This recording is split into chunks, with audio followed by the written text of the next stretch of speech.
Antic Hay ***** transcriber's note. The cover image was created by the transcriber and is placed in the public domain.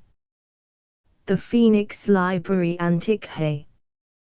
The Phoenix Library, Queen Victoria by Lytton Strachey, Eminent Victorians, Lytton Strachey, Antic Hay, Aldous Huxley. Along the Road, Aldous Huxley, Tales of the Five Towns, Arnold Bennett, The Mercy of Allah, Hilaire Belloc, Lady into Fox and A Man in the Zoo, 1 volume. David Garnett, Books and Characters, Lytton Strachey, Fiery Particles, C.E. Montague, First Placer, A Milne, Chrome Yellow, Aldous Huxley, Art, Clive Bell, Disenchantment, C.E. Montague, Those Barren Leaves, Aldous Huxley, Vision and Design, Roger Fry, Essays of a Biologist, Julian Huxley, Plays, Richard Hughes, Limbo, Aldous Huxley, Second Placer, A Milne, The Right Place, C.E. Montague, The Sailor's Return, David Garnett, Mortal Coils, Aldous Huxley, Mr. Weston's Good Wine, T.F. Powys, Lolly Willows, Sylvia Townsend.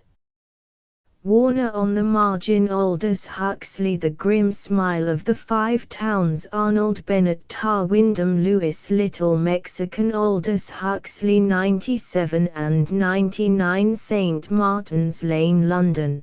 WC2 Antic Hay by Aldous Huxley, Chatto and Windus, London. First published November 1923. Printed in Great Britain. All rights reserved. My men like satyrs grazing on the lawns shall with their goat feet dance the Antic Hay. Marlowe.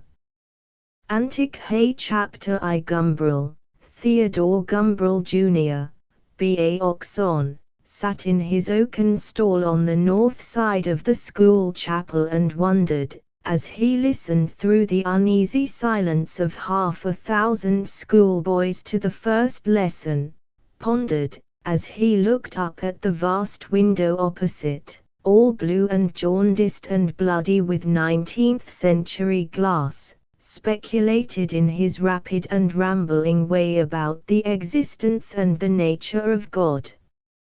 Standing in front of the spread brass eagle and fortified in his convictions by the 6th chapter of Deuteronomy, for this first Sunday of term was the 5th after Easter, the Reverend Pelvey could speak of these things with an enviable certainty. Hear, O Israel, he was booming out over the top of the portentous book, the Lord our God is one Lord. One Lord. Mr. Pelvey knew, he had studied theology. But if theology and theosophy, then why not theography and theometry, why not theonomy, theotrophy, theotomy, theogamy? Why not theophysics and theochemistry? Why not that ingenious toy, the theotrope or wheel of gods? Why not a monumental theodrome? In the great window opposite, young David stood like a cock, crowing on the dunghill of a tumbled giant. From the middle of Goliath's forehead there issued, like an ahwal's budding horn, a curious excrescence. Was it the embedded pebble? Or perhaps the giant's married life? With all thine heart declaimed the Reverend Pelvey, and with all thy soul, and with all thy might. No, but seriously, Gumbrel reminded himself, the problem was very troublesome indeed. God as a sense of warmth about the heart, God as exaltation, God as tears in the eyes, God as a rush of power or thought, that was all right. But God as truth, God as 2 + 2 = 4, that wasn't so clearly all right. Was there any chance of their being the same? Were there bridges to join the two worlds? And could it be that the Reverend Pelvey, M.A., foghorning away from behind the imperial bird, Could it be that he had an answer and a clue? That was hardly believable, particularly if one knew Mr. Pelvey personally. And Gumbrel did. "And these words which I command thee this day," retorted Mr. Pelvey, "shall be in thine heart." "Or in the heart, or in the head." Reply, Mr. Pelvey, reply. Gumbrel jumped between the horns of the dilemma and voted for other organs. "And thou shalt teach them diligently to thy children, and shalt talk of them when thou sittest in thine house, and when thou walkest by the way, and when thou liest down, and when thou risest up." Diligently to thy children. Gumbrel remembered his own childhood. They had not been very diligently taught to him. Beetles, black beetles. His father had a really passionate feeling about the clergy. Mumbo-jumbery was another of his favorite words. An atheist and an anti-clerical of the strict old school he was. Not that, in any case, he gave himself much time to think about these things. He was too busy being an unsuccessful architect. As for Gumbrel's mother, her diligence had not been dogmatic. She had just been diligently good, that was all. Good, good. It was a word people only used nowadays with a kind of deprecating humorousness. Good. Beyond good and evil. We are all that nowadays. Or merely below them, like earwigs. I glory in the name of earwig. Gumbrel made a mental gesture and inwardly declaimed. But good in any case. There was no getting out of that. Good she had been. Not nice, not merely molto simpatica. How charmingly and effectively these foreign tags assist one in the great task of calling a spade by some other name, but good. You felt the active radiance of her goodness when you were near her. And that feeling, was that less real and valid than 2 + 2? The Reverend Pelvey had nothing to reply. He was reading with a holy gusto of houses full of all good things, which thou filledst not, and wells digged, which thou diggedst not, vineyards and olive trees, which thou plantedst not. She had been good and she had died when he was still a boy. Died, but he hadn't been told that till much later, of creeping and devouring pain. Malignant disease, oh, caro nome. Thou shalt fear the Lord thy God, said Mr. Pelvey. Even when the ulcers are benign, thou shalt fear. He had travelled up from school to see her, just before she died.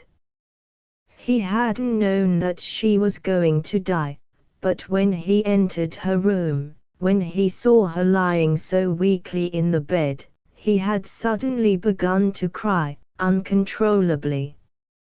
All the fortitude, the laughter even, had been hers.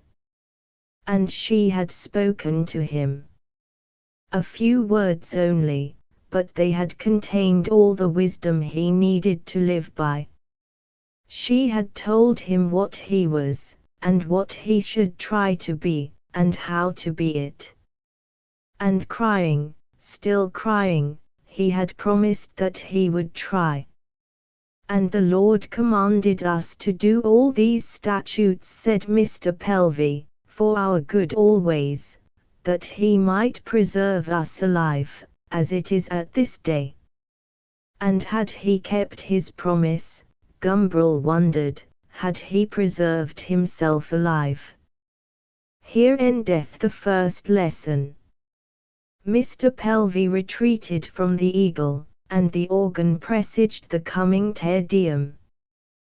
Gumbrel hoisted himself to his feet, the folds of his BA gown billowed nobly about him as he rose.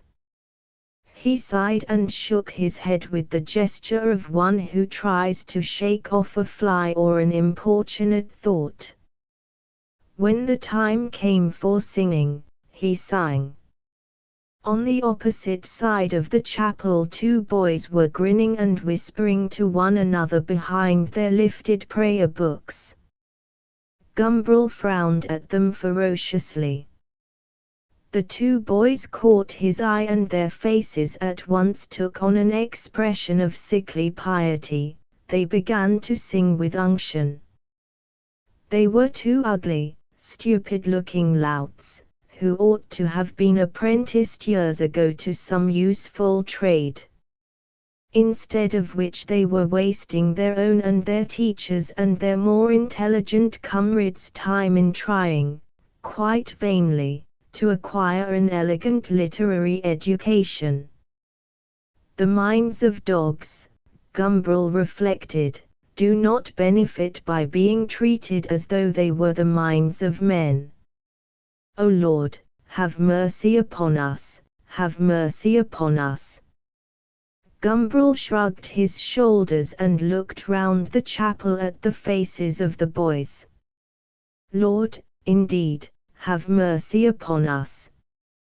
He was disturbed to find the sentiment echoed on a somewhat different note in the second lesson, which was drawn from the 23rd chapter of St. Luke. Father, forgive them, said Mr. Pelvey in his unvaryingly juicy voice, for they know not what they do. Ah, but suppose one did know what one was doing. Suppose one knew only too well. And of course one always did know.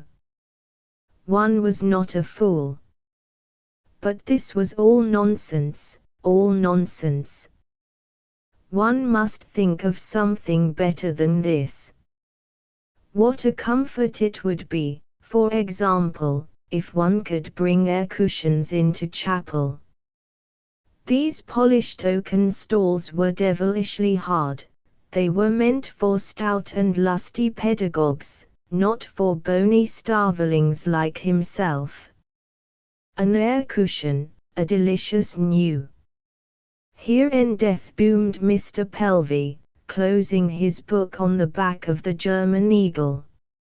As if by magic, Dr. Jolly was ready at the organ with the Benedictus. It was positively a relief to stand again. This oak was adamantine. But air cushions, alas, would be too bad an example for the boys. Hardy young Spartans. It was an essential part of their education that they should listen to the word of revelation without pneumatic easement. No, air cushions wouldn't do. The real remedy, it suddenly flashed across his mind, would be trousers with pneumatic seats. For all occasions, not merely for church-going. The organ blew a thin Puritan preacher's note through one of its 100 nostrils. I believe. With a noise like the breaking of a wave, 500 turned towards the east. The view of David and Goliath was exchanged for a crucifixion in the grand manner of 1860.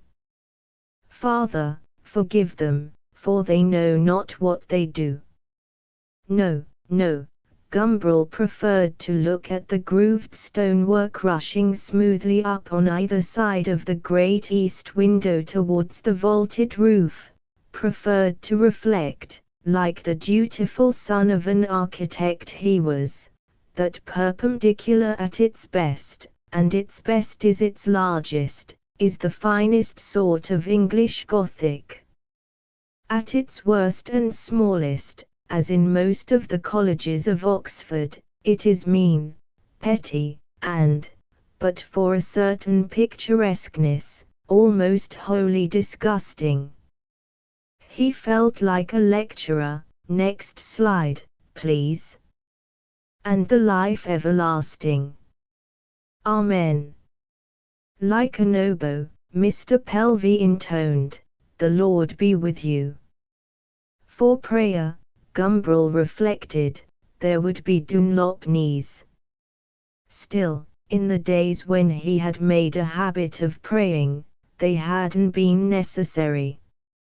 Our Father. The words were the same as they were in the old days, but Mr. Pelvey's method of reciting them made them sound rather different. Her dresses, when he had leaned his forehead against her knee to say those words, good Lord, that Mr. Pelvey was oboing out of existence, were always black in the evenings, and of silk, and smelt of orris root. And when she was dying, she had said to him, "Remember the parable of the sower, and the seeds that fell in shallow ground." No, no. Amen, decidedly. O Lord, show thy mercy upon us, chanted Oboe Pelvey, and Gumbrel Trombone responded, profoundly and grotesquely, and grant us thy salvation. No, the knees were obviously less important, except for people like revivalists and housemaids, than the seat. Sedentary are commoner than genuflectory professions. One would introduce little flat rubber bladders between two layers of cloth. At the upper end, hidden when one wore a coat, would be a tube with a valve, like a hollow tail. Blow it up, and there would be perfect comfort even for the boniest, even on rock. How did the Greeks stand marble benches in their theatres? The moment had now come for the hymn. This being the first Sunday of the summer term, they sang that special hymn, written by the headmaster, with music by Dr. Jolly, on purpose to be sung on the first Sundays of terms. The organ quietly sketched out the tune. Simple it was, uplifting and manly. 1, 2, 3, 4, 1, 2, 3, 4. 1, 2 and 3 and 4 and 1, 2, 3, 4. 1, 2, 3, 4, 1, 2, 3, 4, and 1, 2, 3, 4, 1, 2, 3, 4. 1, 2 and 3, 4, 1, 2, 3, 4. 500 flawed adolescent voices took it up. For good examples Sake, Gumbrel opened and closed his mouth, noiselessly, however. It was only at the third verse that he gave rein to his uncertain baritone. He particularly liked the third verse, it marked, in his opinion, the headmaster's highest poetical achievement. F, for slack hands and dim, idle minds, MF, mischief still the tempter finds. FF, keep him captive in his lair.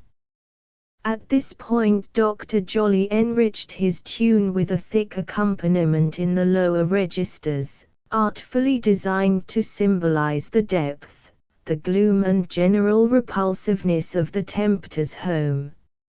FF, keep him captive in his lair. F, work will bind him. Dim, work is, pp, prayer. Work, thought Gumbrel, work. Lord, how passionately he disliked work. Let Austin have his swink to him reserved. Ah, if only one had work of one's own, proper work, decent work, not forced upon one by the griping of one's belly. Amen. Dr. Jolly blew the two sumptuous jets of reverence into the air. Gumbrel accompanied them with all his heart. Amen, indeed. Gumbrel sat down again. It might be convenient, he thought, to have the tail so long that one could blow up one's trousers while one actually had them on. In which case, it would have to be coiled round the waist like a belt, or looped up, perhaps, and fastened to a clip on one's braces. The 19th chapter of the Acts of the Apostles, part of the 34th verse. The headmaster's loud, harsh voice broke violently out from the pulpit. All with one voice for the space of about 2 hours cried out, "Great is Diana of the Ephesians." Gumbrel composed himself as comfortably as he could on his oaken seat. It was going to be one of the headmaster's real swinging sermons. Great is Diana. And Venus. Ah, these seats, these seats. Gumbrel did not attend evening chapel. He stayed at home in his lodgings to correct the 63 holiday task papers which had fallen to his share. They lay, thick piles of them, on the floor beside his chair, 63 answers to 10 questions about the Italian Risorgimento. The Risorgimento, of all subjects. It had been one of the headmaster's caprices. He had called a special masters' meeting at the end of last term to tell them all about the Risorgimento. It was his latest discovery. The Risorgimento, gentlemen, is the most important event in modern European history. And he had banged the table, he had looked defiantly round the room in search of contradictors. But nobody had contradicted him. Nobody ever did, they all knew better. For the headmaster was as fierce as he was capricious. He was forever discovering something new. 2 terms ago it had been singeing, after the haircut and before the shampoo, there must be singeing. The hair, gentlemen, is a tube. If you cut it and leave the end unsealed, the water will get in and rot the tube. Hence the importance of singeing, gentlemen. Singeing seals the tube. I shall address the boys about it after chapel tomorrow morning, and I trust that all housemasters, and he had glared around him from under his savage eyebrows, will see that their boys get themselves regularly singed after cutting. For weeks afterwards every boy trailed behind him a faint and nauseating whiff of burning, as though he were fresh from hell. And now it was the Risorgimento. One of these days, Gumbrel reflected, it would be birth control, or the decimal system, or rational dress. He picked up the nearest batch of papers. The printed questions were pinned to the topmost of them. Give a brief account of the character and career of Pope Pius IX, with dates wherever possible. Gumbrel leaned back in his chair and thought of his own character, with dates. 1896, the first serious and conscious and deliberate lie. Did you break that vase, Theodore? No, mother. It lay on his conscience for nearly a month, eating deeper and deeper. Then he had confessed the truth. Or rather he had not confessed, that was too difficult. He led the conversation, very subtly, as he thought, round through the non-malleability of glass, through breakages in general, to this particular broken vase, he practically forced his mother to repeat her question. And then, with a burst of tears, he had answered, yes. It had always been difficult for him to say things directly, point blank. His mother had told him, when she was dying. No, no, not that. In 1898 or 1899, oh, these dates, he had made a pact with his little cousin, Molly, that she should let him see her with no clothes on, if he would do the same by her. She had fulfilled her part of the bargain, but he, overwhelmed at the last moment by a passion of modesty, had broken his promise. Then, when he was about 12 and still at his preparatory school, in 1902 or 1903 he had done badly in his exams, on purpose. He had been frightened of Sadler, who was in the same form, and wanted to get the prize. Sadler was stronger than he was, and had a genius for persecution. He had done so badly that his mother was unhappy, and it was impossible for him to explain. In 1906 he had fallen in love for the first time, much more violently than ever since, with a boy of his own age. Platonic it had been and profound.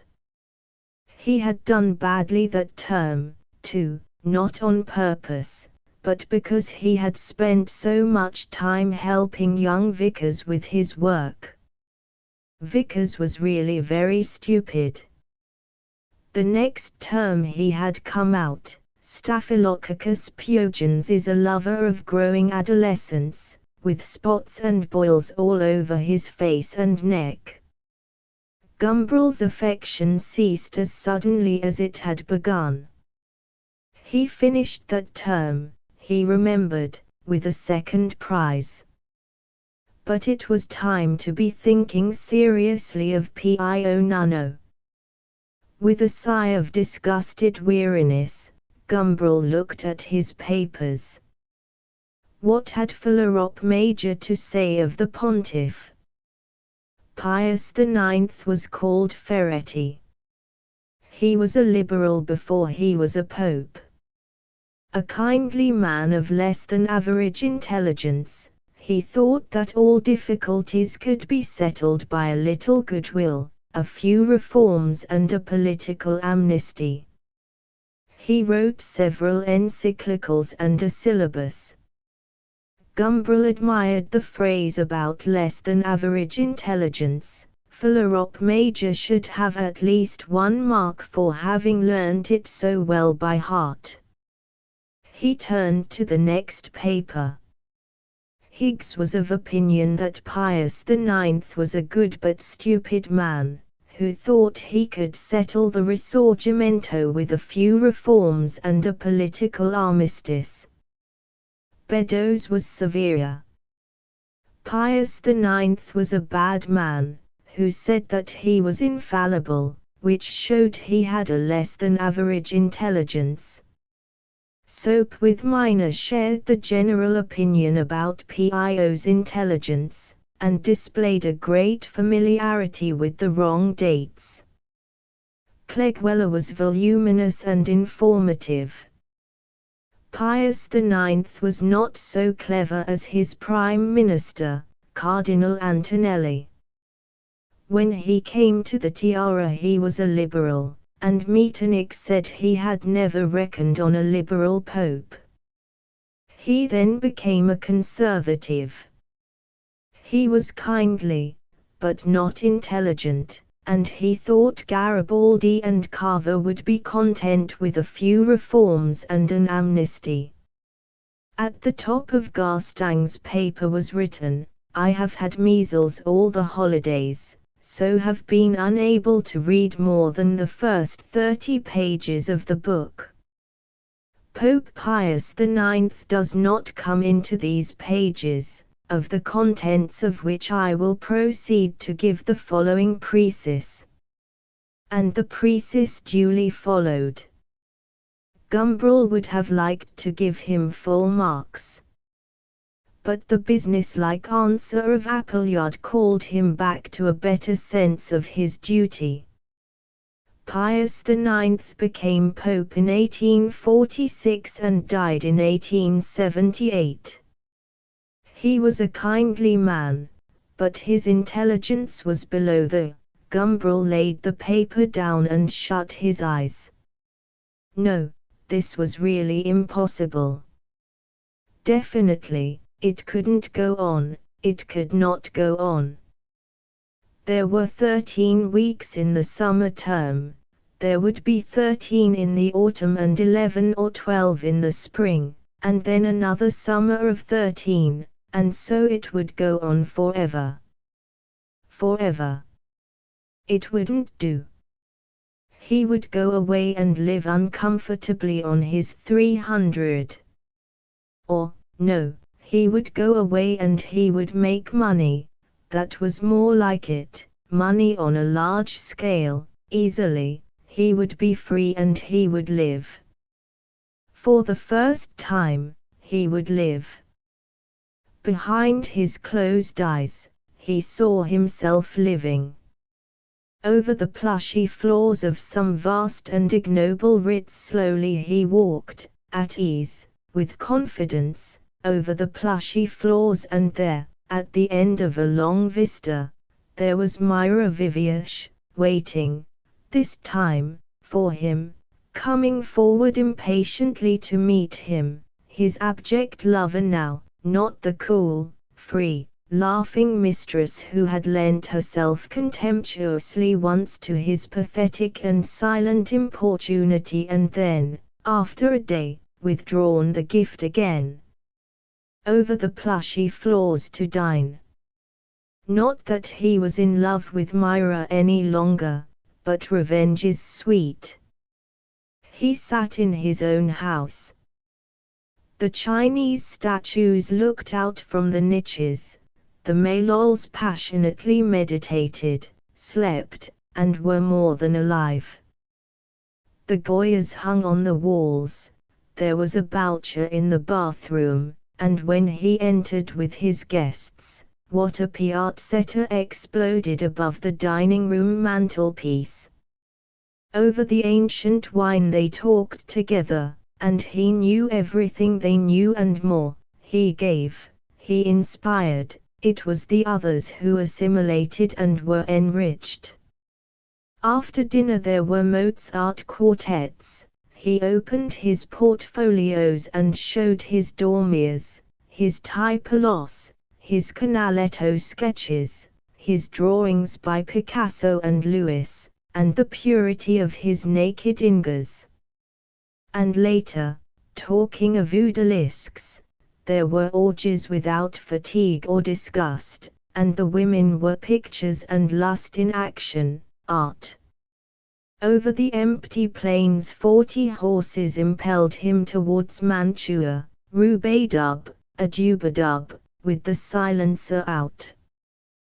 Towards the most romantic city in all the world. When he spoke to women, how easily and insolently he spoke now, they listened and laughed and looked at him sideways and dropped their eyelids over the admission, the invitation, of their glance. With Phyllis once he had sat, for how long? In a warm and moonless darkness, saying nothing, risking no gesture. And in the end they had parted, reluctantly and still in silence. Phyllis now was with him once again in the summer night, but this time he spoke, now softly, now in the angry breathless whisper of desire. He reached out and took her, and she was naked in his arms. All chance encounters, all plotted opportunities recurred. He knew, now, how to live, how to take advantage of them. Over the empty plains towards Mantua, he slid along at ease, free and alone. He explored the horrors of Roman society, visited Athens and Seville. To Unamuno and Papini he conversed familiarly in their own tongues. He understood perfectly and without effort the quantum theory. To his friend Shiwata he gave $500,000 for physiological research. He visited Schoenberg and persuaded him to write still better music. He exhibited to the politicians the full extent of their stupidity and their wickedness. He set them working for the salvation, not the destruction, of humanity. Once in the past, when he had been called upon to make a public speech, he had felt so nervous that he was sick. The thousands who listened to him now bent like wheat under the wind of his eloquence. But it was only by the way and occasionally that he troubled himself to move them. He found it easy now to come to terms with everyone he met, to understand all points of view, to identify himself with even the most unfamiliar spirit. And he knew how everybody lived, and what it was like to be a mill girl, a dustman, an engine driver, a Jew, an Anglican bishop, a confidence trickster. Accustomed as he was to being swindled and imposed upon without protest, he now knew the art of being brutal. He was just dressing down that insolent porter at the Continental, who had complained that 10 francs wasn't enough, and had got, as a matter of historic fact, another 5 in addition, when his landlady gave a knock, opened the door and said, "Dinner's ready, Mr. Gumbrel." Feeling a little ashamed at having been interrupted in what was, after all, one of the ignobler and more trivial occupations of his new life, Gumbrel went down to his fatty chop and green peas.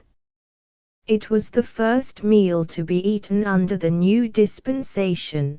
He ate it, for all that it was unhappily indistinguishable from the meals of the past, with elation and a certain solemnity, as though he were partaking of a sacrament.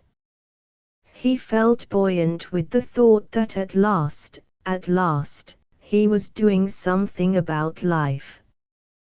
When the chop was eaten, he went upstairs and, after filling 2 suitcases and a Gladstone bag with the most valued of his possessions, addressed himself to the task of writing to the headmaster. He might have gone away, of course, without writing.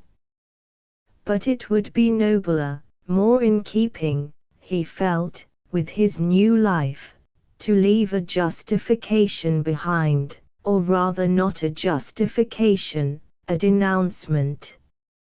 He picked up his pen and denounced.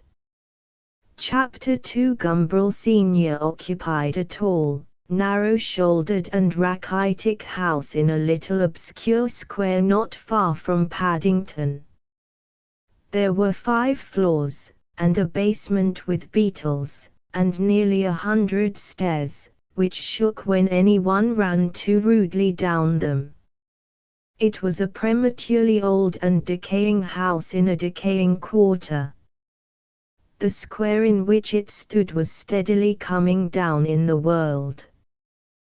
The houses which a few years ago had all been occupied by respectable families, were now split up into squalid little maisonettes, and from the neighboring slums, which along with most other unpleasant things the old bourgeois families had been able to ignore, invading bands of children came to sport on the once sacred pavements.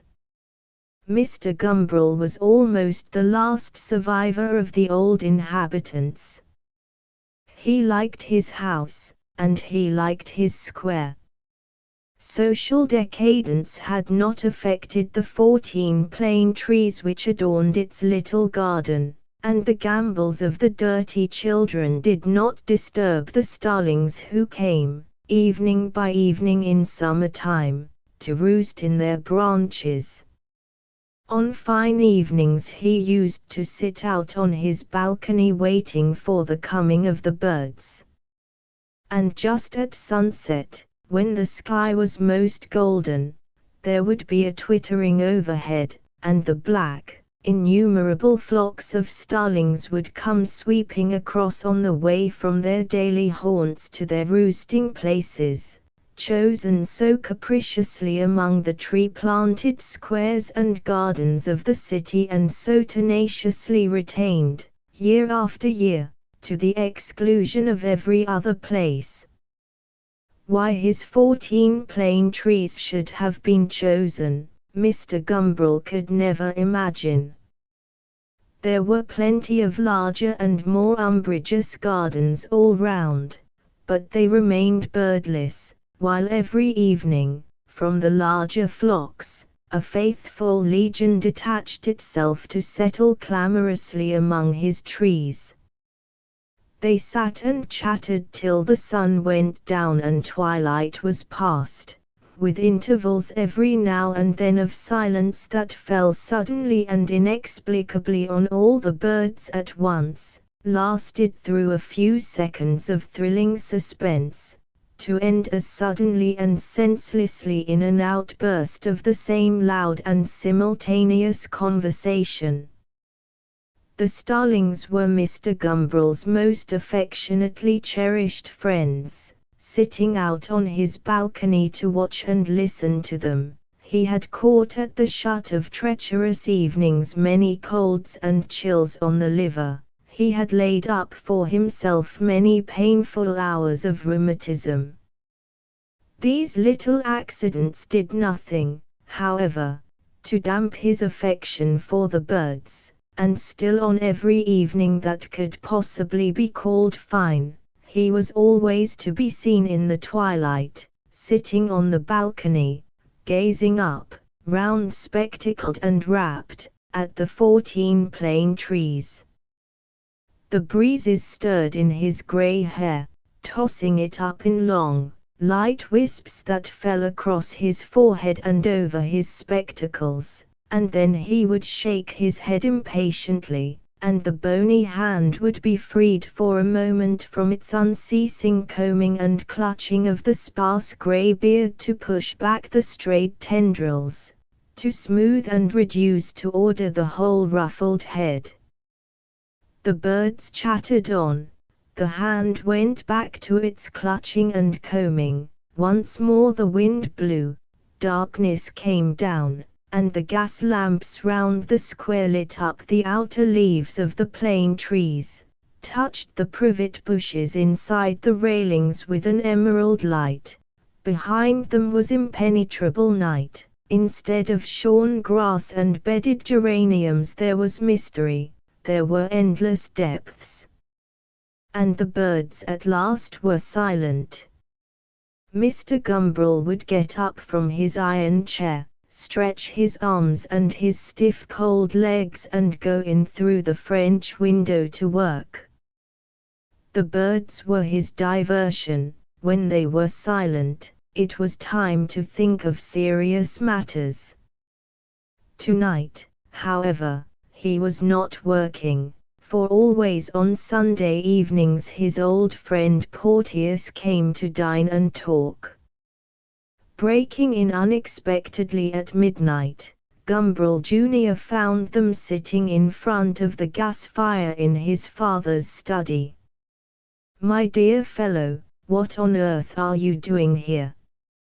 Gumbrel Sr. jumped up excitedly at his son's entrance.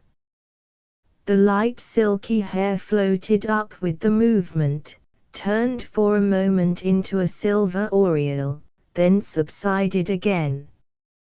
Mr. Porteus stayed where he was, calm, solid and undishevelled as a seated pillar box. He wore a monocle on a black ribbon, a black stock tie that revealed above its double folds a quarter of an inch of stiff white collar, a double-breasted black coat, a pair of pale checked trousers and patent leather boots with cloth tops. Mr. Porteous was very particular about his appearance. Meeting him casually for the first time, one would not have guessed that Mr. Porteous was an expert on late Latin poetry, and he did not mean that you should guess. Thin-limbed, bent and agile in his loose, crumpled clothes, Gumbrel Senior had the air, beside Mr. Porteous, of a strangely animated scarecrow. "What on earth?" the old gentleman repeated his question. Gumbrel Jr. shrugged his shoulders. "I was bored. I decided to cease being a schoolmaster." He spoke with a fine airy assumption of carelessness. "How are you, Mr. Porteous?" "Thank you, invariably well." "Well, well," said Gumbrel Senior, sitting down again, "I must say I'm not surprised. I'm only surprised that you stood it, not being a born pedagogue, for as long as you did. Whatever induced you to think of turning usher, I can't imagine." He looked at his son first through his spectacles, then over the top of them. The motives of the boy's conduct revealed themselves to neither vision. "What else was there for me to do?" asked Gumbrel Jr., pulling up a chair towards the fire. "You gave me a pedagogue's education and washed your hands of me. No opportunities, no openings. I had no alternative. And now you reproach me." Mr. Gumbrel made an impatient gesture. "You're talking nonsense," he said. "The only point of the kind of education you had is this: it gives a young man leisure to find out what he's interested in. You apparently weren't sufficiently interested in anything." "I am interested in everything," interrupted Gumbrel Jr. "Which comes to the same thing," said his father parenthetically, "as being interested in nothing." And he went on from the point at which he had been interrupted. "You weren't sufficiently interested in anything to want to devote yourself to it. That was why you sought the last refuge of feeble minds with classical educations. You became a schoolmaster." "Come, come," said Mr. Porteous. "I do a little teaching myself. I must stand up for the profession." Gumbrel Senior let go his beard and brushed back the hair that the wind of his own vehemence had brought tumbling into his eyes. "I don't denigrate the profession," he said. "Not at all. It would be an excellent profession if everyone who went into it were as much interested in teaching as you are in your job, Porteous, or I in mine. It's these undecided creatures like Theodore, who ruin it by drifting in. Until all teachers are geniuses and enthusiasts, nobody will learn anything, except what they teach themselves." "Still," said Mr. Porteous, "I wish I hadn't had to learn so much by myself. I wasted a lot of time finding out how to set to work and where to discover what I wanted." Gumbrel Jr. was lighting his pipe. "I have come to the conclusion," he said, speaking in little jerks between each suck of the flame into the bowl, "that most people ought never to be taught anything at all." He threw away the match. "Lord have mercy upon us, they're dogs. What's the use of teaching them anything except to behave well, to work and obey? Facts, theories, the truth about the universe, what good are those to them? Teach them to understand, why, it only confuses them, makes them lose hold of the simple real appearance. Not more than 1 in 100 can get any good out of a scientific or literary education. And you're one of the ones, asked his father. That goes without saying, Gumbrel Jr. replied. I think you mayn't he be so far wrong, said Mr. Porteous. When I think of my own children, for example, he sighed, I thought they'd be interested in the things that interested me. They don't seem to be interested in anything but behaving like little apes, not very anthropoid ones either, for that matter. At my eldest boy's age I used to sit up most of the night reading Latin texts. He sits up, or rather stands, reels, trots up, dancing and drinking. Do you remember Saint Bernard? Vigile tote noct luxuriosus non solum patienter. The ascetic and the scholar only watch patiently, sed it libenter, ut suam explit voluptatim. What the wise man does out of a sense of duty, the fool does for fun. And I've tried very hard to make him like Latin. Well, in any case, said Gumbrel Jr., you didn't try to feed him on history. That's the real unforgivable sin. And that's what I've been doing, up till this evening, encouraging boys of 15 and 16 to specialize in history, hours and hours a week, making them read bad writers' generalizations about subjects on which only our ignorance allows us to generalize, teaching them to reproduce these generalizations in horrid little essays of their own, rotting their minds, in fact, with a diet of soft vagueness. Scandalous it was. If these creatures are to be taught anything, it should be something hard and definite. Latin, that's excellent. Mathematics, physical science. Let them read history for amusement, certainly. But for heaven's sake, don't make it the staple of education. Gumbrel Jr. spoke with the greatest earnestness, as though he were an inspector of schools, making a report. It was a subject on which, at the moment, he felt very profoundly. He felt profoundly on all subjects while he was talking about them. I wrote a long letter to the headmaster about the teaching of history this evening, he added. It's most important. He shook his head thoughtfully. Most important. Hora novissima, tempora pessima sunt, vigilemus, said Mr. Porteous, in the words of Saint Peter Damianus. Very true, Gumbrel Sr. applauded. And talking about bad times, Theodore, what do you propose to do now, may I ask?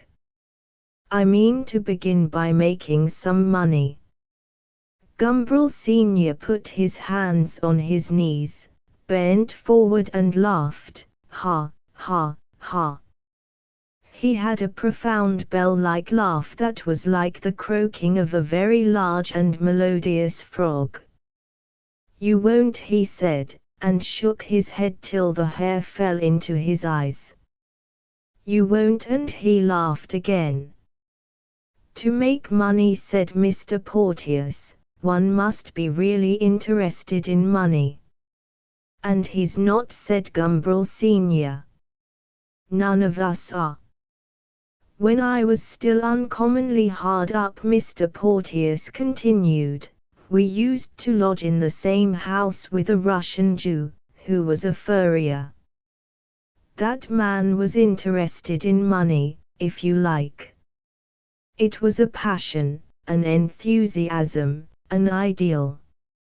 He could have led a comfortable, easy life, and still have made enough to put by something for his old age. But for his high abstract ideal of money he suffered more than Michelangelo ever suffered for his art. He used to work 19 hours a day, and the other 5 he slept, lying under his bench, in the dirt, breathing into his lungs the stink and the broken hairs. He is now very rich indeed and does nothing with his money, doesn't want to do anything, doesn't know what one does do with it. He desires neither power nor pleasure. His desire for lucre is purely disinterested. He reminds me of Browning's grammarian.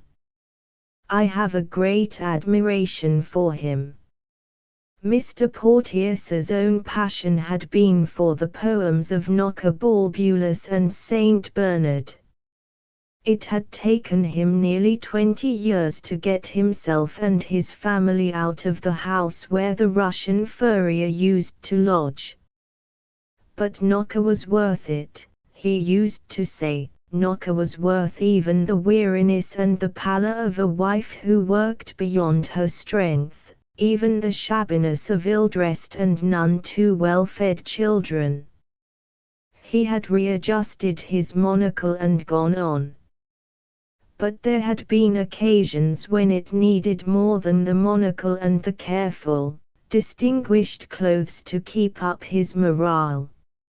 Still, those times were over now. Noca had brought him at last a kind of fame, even, indirectly, a certain small prosperity. Gumbrel Senior turned once more towards his son.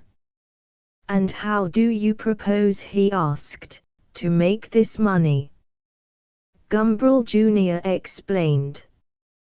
He had thought it all out in the cab on the way from the station. "It came to me this morning," he said, "in chapel, during service." "Monstrous," put in Gumbrel Senior, with a genuine indignation. "Monstrous these medieval survivals in schools. Chapel, indeed." "It came," Gumbrel Junior went on, "like an apocalypse, suddenly, like a divine inspiration. A grand and luminous idea came to me, the idea of Gumbrel's patent small clothes." "And what are Gumbrel's patent small clothes?" "A boon to those whose occupation is sedentary." Gumbrel Junior had already composed his prospectus and his first advertisements, a comfort to all travelers, civilization's substitute for stetopigism, indispensable to first-nighters, the concert-goer's friend, the lectureless dear Floridus, intoned Mr. Porteus. Gazophilasium ecclesiae, Cytherabina sonans dia, cum ballum jubilationis Christi, prompturium mysteriarum fidea, ora pro nobis. Your small clothes sound to me very like one of my old litanies, Theodore. We want scientific descriptions, not litanies, said Gumbrel Senior. What are Gumbrel's patent small clothes?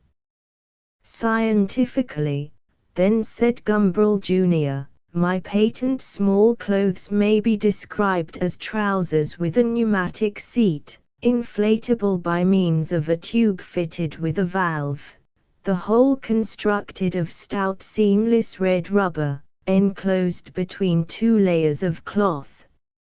I must say, said Gumbrel Senior on a tone of somewhat grudging approbation, I have heard of worse inventions. You are too stout, Porteus, to be able to appreciate the idea. We Gumbrels are all a bony lot.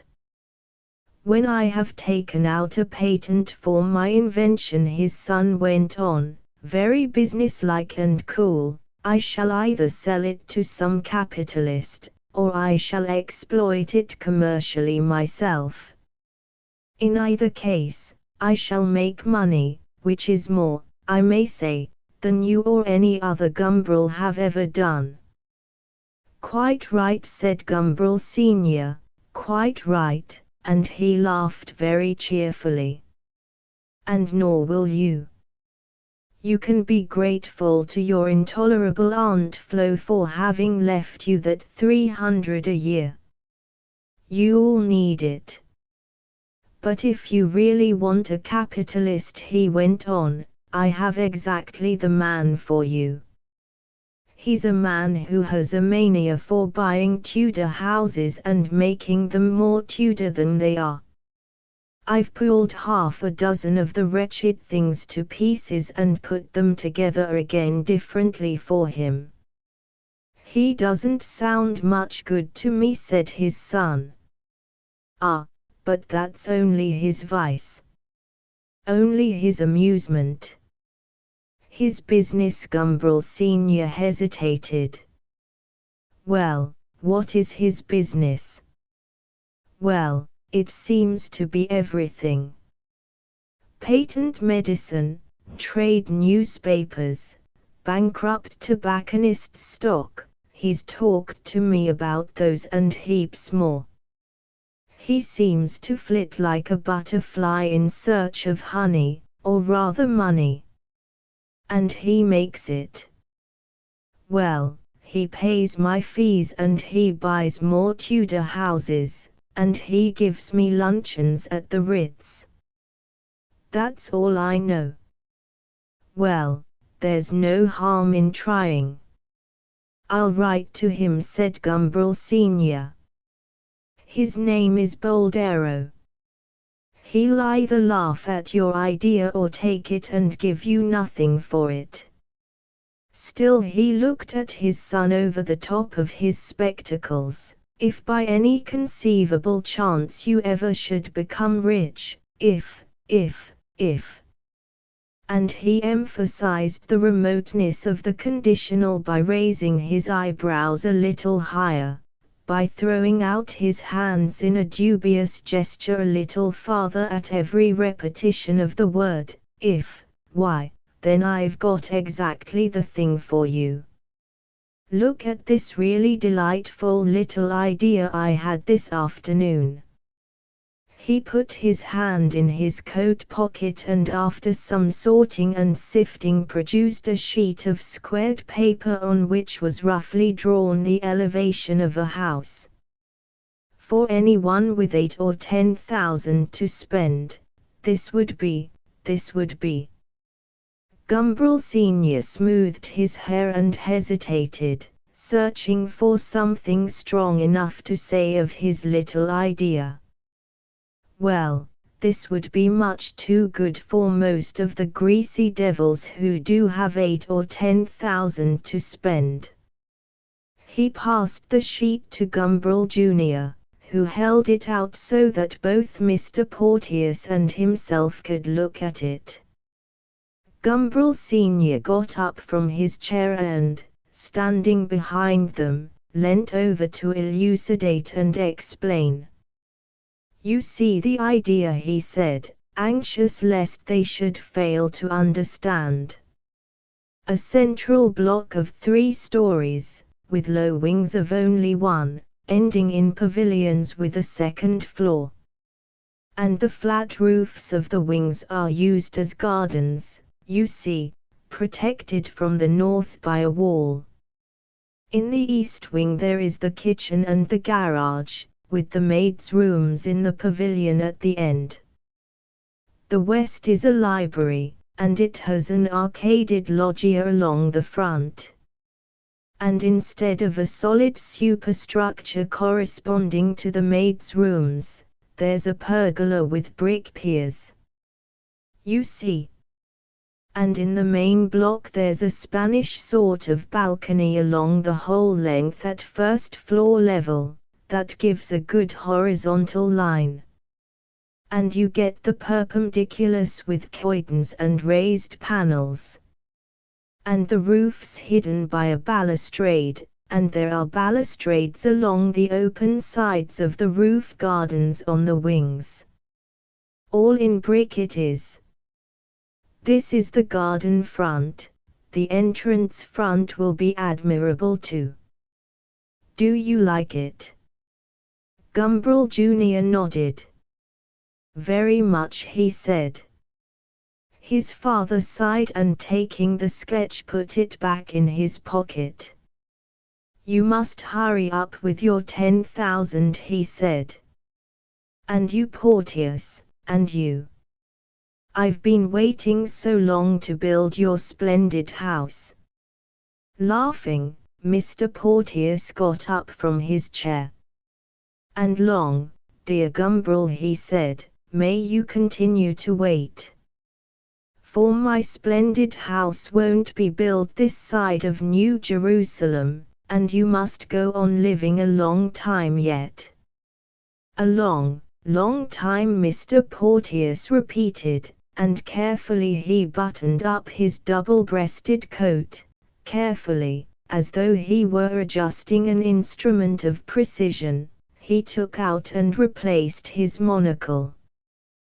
Then, very erect and neat, very soldierly and pillar-boxical, he marched towards the door. You've kept me very late tonight, he said. Unconscionably late. The front door closed heavily behind Mr. Porteous's departure. Gumbrel Sr. came upstairs again into the big room on the first floor, smoothing down his hair, which the impetuosity of his ascent had once more disarranged. That's a good fellow, he said of his departed guest, a splendid fellow. I always admire the monocle, said Gumbrel Jr. irrelevantly. But his father turned the irrelevance into relevance. He couldn't have come through without it, I believe. It was a symbol, a proud flag. Poverty's squalid, not fine at all. The monocle made a kind of difference, you understand. I'm always so enormously thankful I had a little money. I couldn't have stuck it without. It needs strength, more strength than I've got. He clutched his beard close under the chin and remained for a moment pensively silent. The advantage of Porteous's line of business, he went on at last, reflectively, is that it can be carried on by oneself, without collaboration. There's no need to appeal to anyone outside oneself, or to have any dealings with other people at all, if one doesn't want to. That's so deplorable about architecture.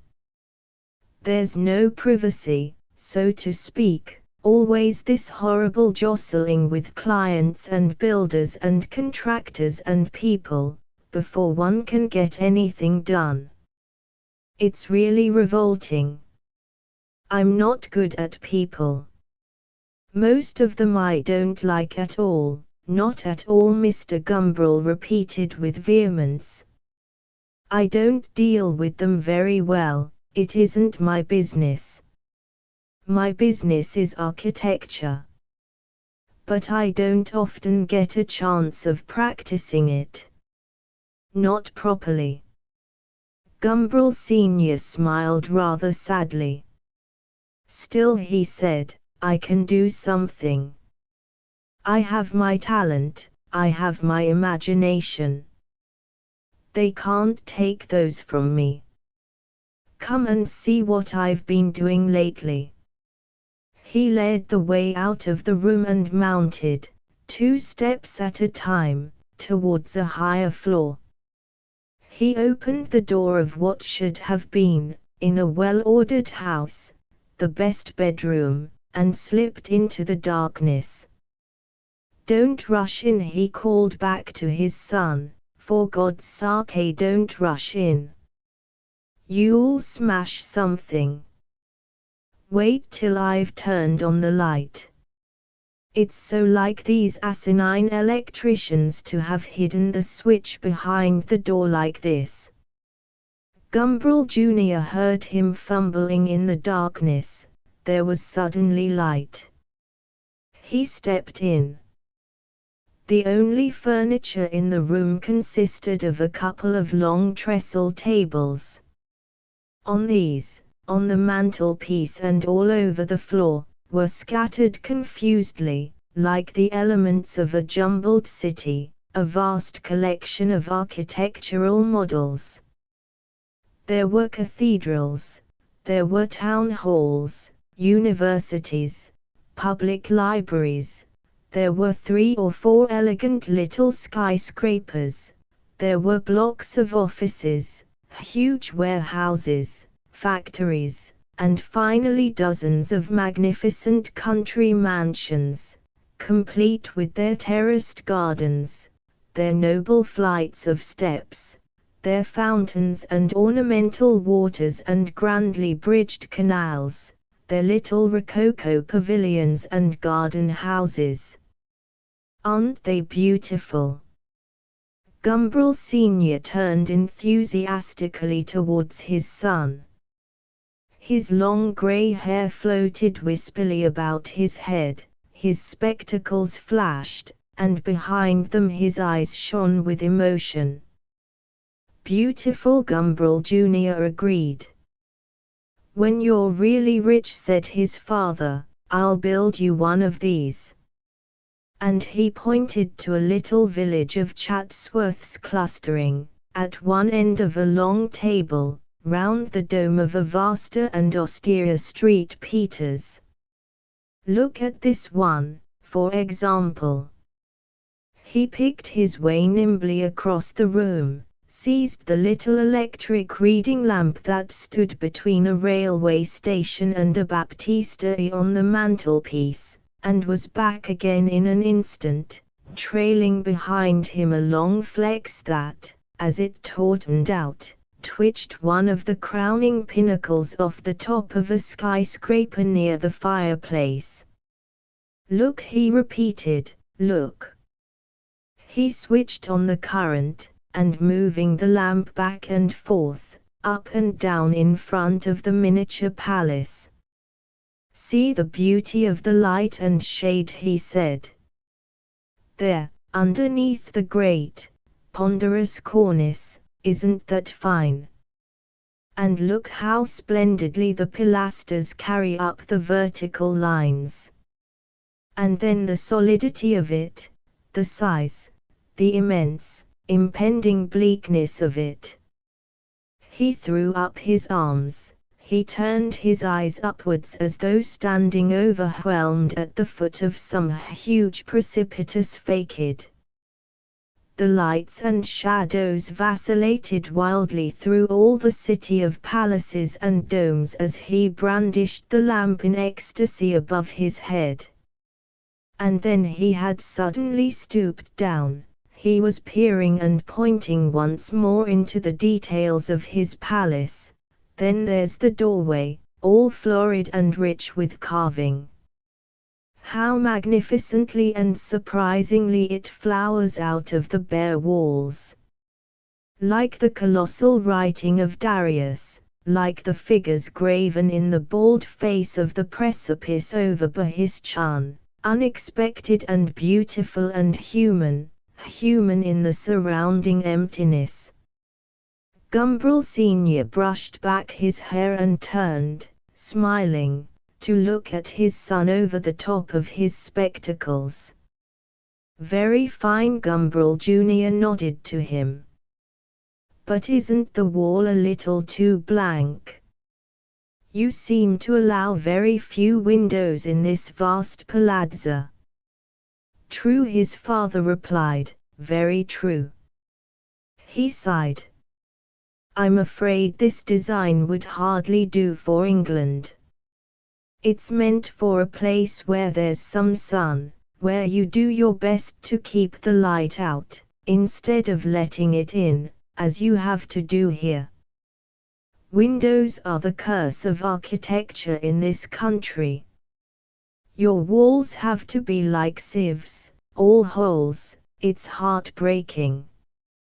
If you wanted me to build you this house, you'd have to live in Barbados or somewhere like that. There's nothing I should like better, said Gumbrel Jr. Another great advantage of sunny countries, Gumbrel Sr. pursued, is that one can really live like an aristocrat, in privacy, by oneself. No need to look out on the dirty world or to let the dirty world look in on you. Here's this great house, for example, looking out on the world through a few dark portholes and a single cavernous doorway. But look inside. He held his lamp above the courtyard that was at the heart of the palace. Gumbrel Jr. leaned and looked, like his father. All the life looks inwards, into a lovely courtyard, a more than Spanish patio. Look there at the treble tiers of arcades, the vaulted cloisters for your cool peripatetic meditations, the central triton spouting white water into a marble pool, the mosaic work on the floor and flowering up the walls, brilliant against the white stucco. And there's the archway that leads out into the gardens. And now you must come and have a look at the garden front. He walked round with his lamp to the other side of the table. There was suddenly a crash. The wire had twitched a cathedral from off the table. It lay on the floor in disastrous ruin as though shattered by some appalling cataclysm. Hell and death, said Gumbrel Sr. in an outburst of Elizabethan fury. He put down the lamp and ran to see how irreparable the disaster had been. They're so horribly expensive, these models, he explained, as he bent over the ruins. Tenderly he picked up the pieces and replaced them on the table. It might have been worse, he said at last, brushing the dust off his hands. Though I'm afraid that dome will never be quite the same again. Picking up the lamp once more, he held it high above his head and stood looking out, with a melancholy satisfaction, over his creations. And to think, he said after a pause, that I've been spending these last days designing model cottages for workmen at Bletchley. I'm in luck to have got the job, of course, but really, that a civilized man should have to do jobs like that. It's too much. In the old days these creatures built their own hovels, and very nice and suitable they were too. The architects busied themselves with architecture, which is the expression of human dignity and greatness, which is man's protest, not his miserable acquiescence. You can't do much protesting in a model cottage at £700 a time. A little, no doubt, you can protest a little. You can give your cottage decent proportions and avoid sordidness and vulgarity. But that's all. It's really a negative process. You can only begin to protest positively and actively when you abandon the petty human scale and build for giants, when you build for the spirit and the imagination of man, not for his little body. Model cottages, indeed. Mr. Gumbrel snorted with indignation. When I think of Alberti. And he thought of Alberti, the noblest Roman of them all, the true and only Roman. for the Romans themselves had lived their own actual lives, sordidly and extravagantly in the middle of a vulgar empire. Alberti and his followers in the Renaissance lived the ideal Roman life. They put Plutarch into their architecture. They took the detestable real Cato, the Brutus of history, and made of them Roman heroes to walk as guides and models before them. Before Alberti there were no true Romans, and with Piraeus' death the race began to wither towards extinction. And when I think of Brunelleschi, Gumbrel Sr. went on to remember with passion the architect who had suspended on 8 thin flying ribs of marble the lightest of all domes and the loveliest. And when of Michelangelo, the grim, enormous apse, and of Wren and of Palladio, when I think of all these, Gumbrel Sr. waved his arms and was silent.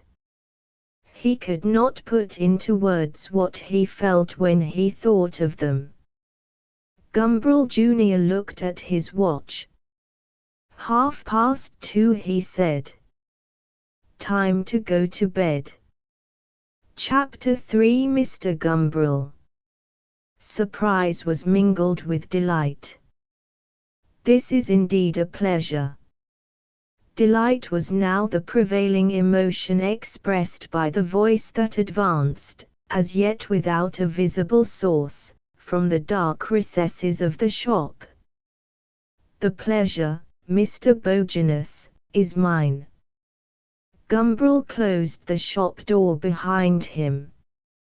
A very small man, dressed in a frock coat, popped out from a canyon that opened, a mere black crevice, between 2 stratified precipices of mid-season suitings, and advancing into the open space before the door bowed with an old-world grace, revealing a nacreous scalp thinly mantled with long damp creepers of brown hair.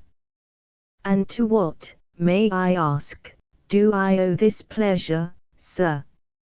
Mr. Bogenus looked up archly with a sideways cock of his head that tilted the rigid points of his waxed moustache. The fingers of his right hand were thrust into the bosom of his frock coat and his toes were turned out in the dancing master's first position. A light spring greatcoat, is it? Or a new suit? I notice his eye travelled professionally up and down Gumbrel's long, thin form. I notice that the garments you are wearing at present, Mr. Gumbrel, look, how shall I say, well, a trifle négligé, as the French would put it, a trifle négligé. Gumbrel looked down at himself. He resented Mr. Bogenus's négligé. He was pained and wounded by the aspersion. Négligé. And he had fancied that he really looked rather elegant and distinguished, but, after all, he always looked that, even in rags, no, that he looked positively neat, like Mr. Porteous, positively soldierly in his black jacket and his musical comedy trousers and his patent leather shoes. And the black felt hat, didn't that just add the foreign, the southern touch which saved the whole composition from banality? He regarded himself, trying to see his clothes, garments, Mr. Bogenus had called them, garments, good Lord, through the tailor's expertise.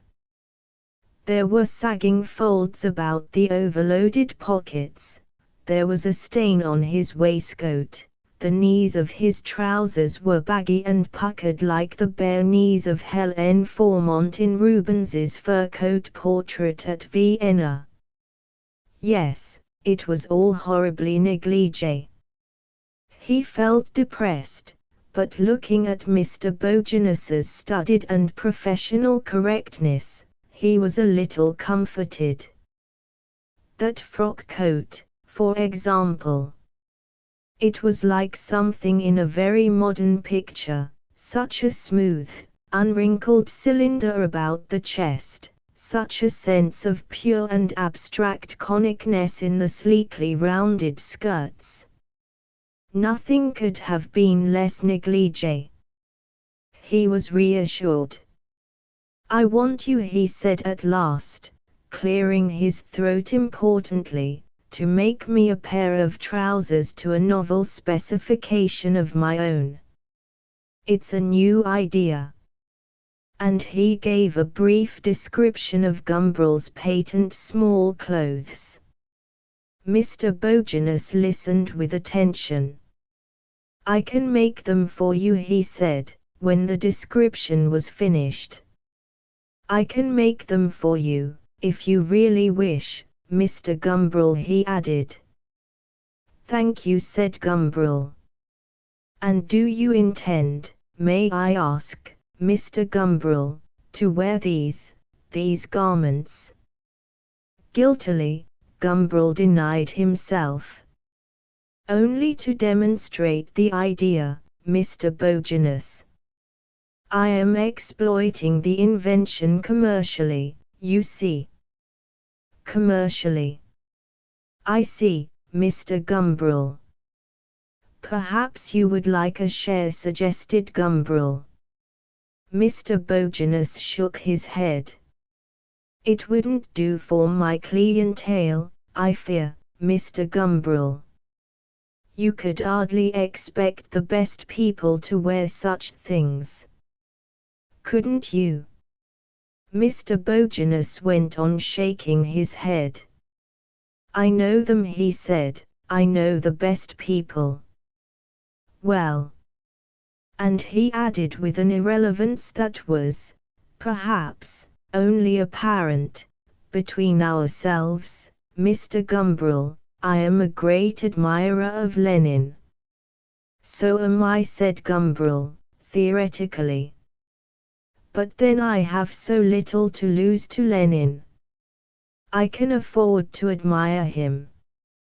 But you, Mr. Bogenus, you, the prosperous bourgeois, oh, purely in the economic sense of the word, Mr. Bogenus." Mr. Bogenus accepted the explanation with one of his old-world bows.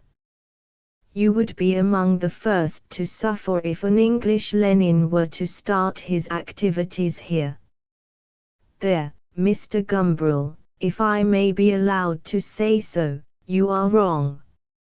Mr. Bogenus removed his hand from his bosom and employed it to emphasize the points of his discourse. "When the revolution comes, Mr. Gumbrel, the great and necessary revolution, as Alderman Beckford called it, it won't be the owning of a little money that'll get a man into trouble. It'll be his class habits, Mr. Gumbrel, his class speech, his class education. It'll be shibboleth all over again, Mr. Gumbrel, mark my words. The Red Guards will stop people in the street and ask them to say some such word as towel. If they call it towel like you and your friends, Mr. Gumbrel, why then," Mr. Bogenus went through the gestures of pointing a rifle and pulling the trigger, he clicked his tongue against his teeth to symbolize the report. "That'll be the end of them. But if they say towel like the rest of us, Mr. Gumbrel, it'll be, pass friend and long live the proletariat. Long live towel." "I'm afraid you may be right," said Gumbrel. "I'm convinced of it," said Mr. Bogenus. "It's my clients, Mr. Gumbrel, it's the best people that the other people resent.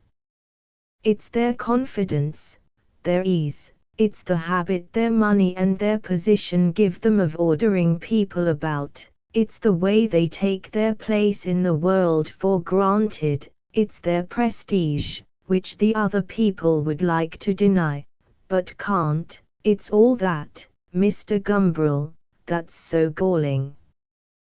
Gumbrel nodded. He himself had envied his secure friends their power of ignoring the humanity of those who were not of their class.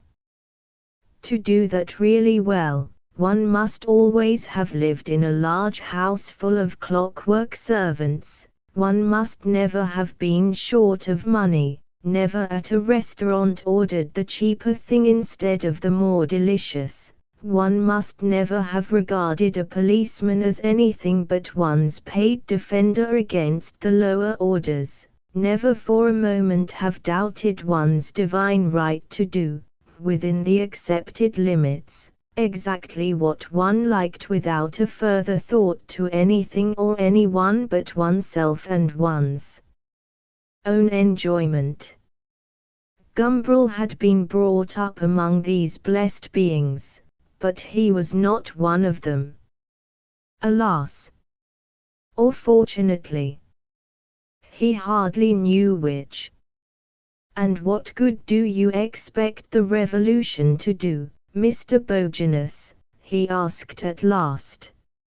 Mr. Bogenus replaced his hand in his bosom.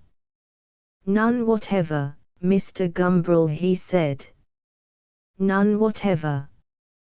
But liberty, Gumbrel suggested, equality and all that. What about those, Mr. Bogenus? Mr. Bogenus smiled up at him tolerantly and kindly, as he might have smiled at someone who had suggested, shall we say, that evening trousers should be turned up at the bottom. Liberty, Mr. Gumbrel, he said, you don't suppose any serious-minded person imagines a revolution is going to bring liberty, do you? The people who make the revolution always seem to ask for liberty.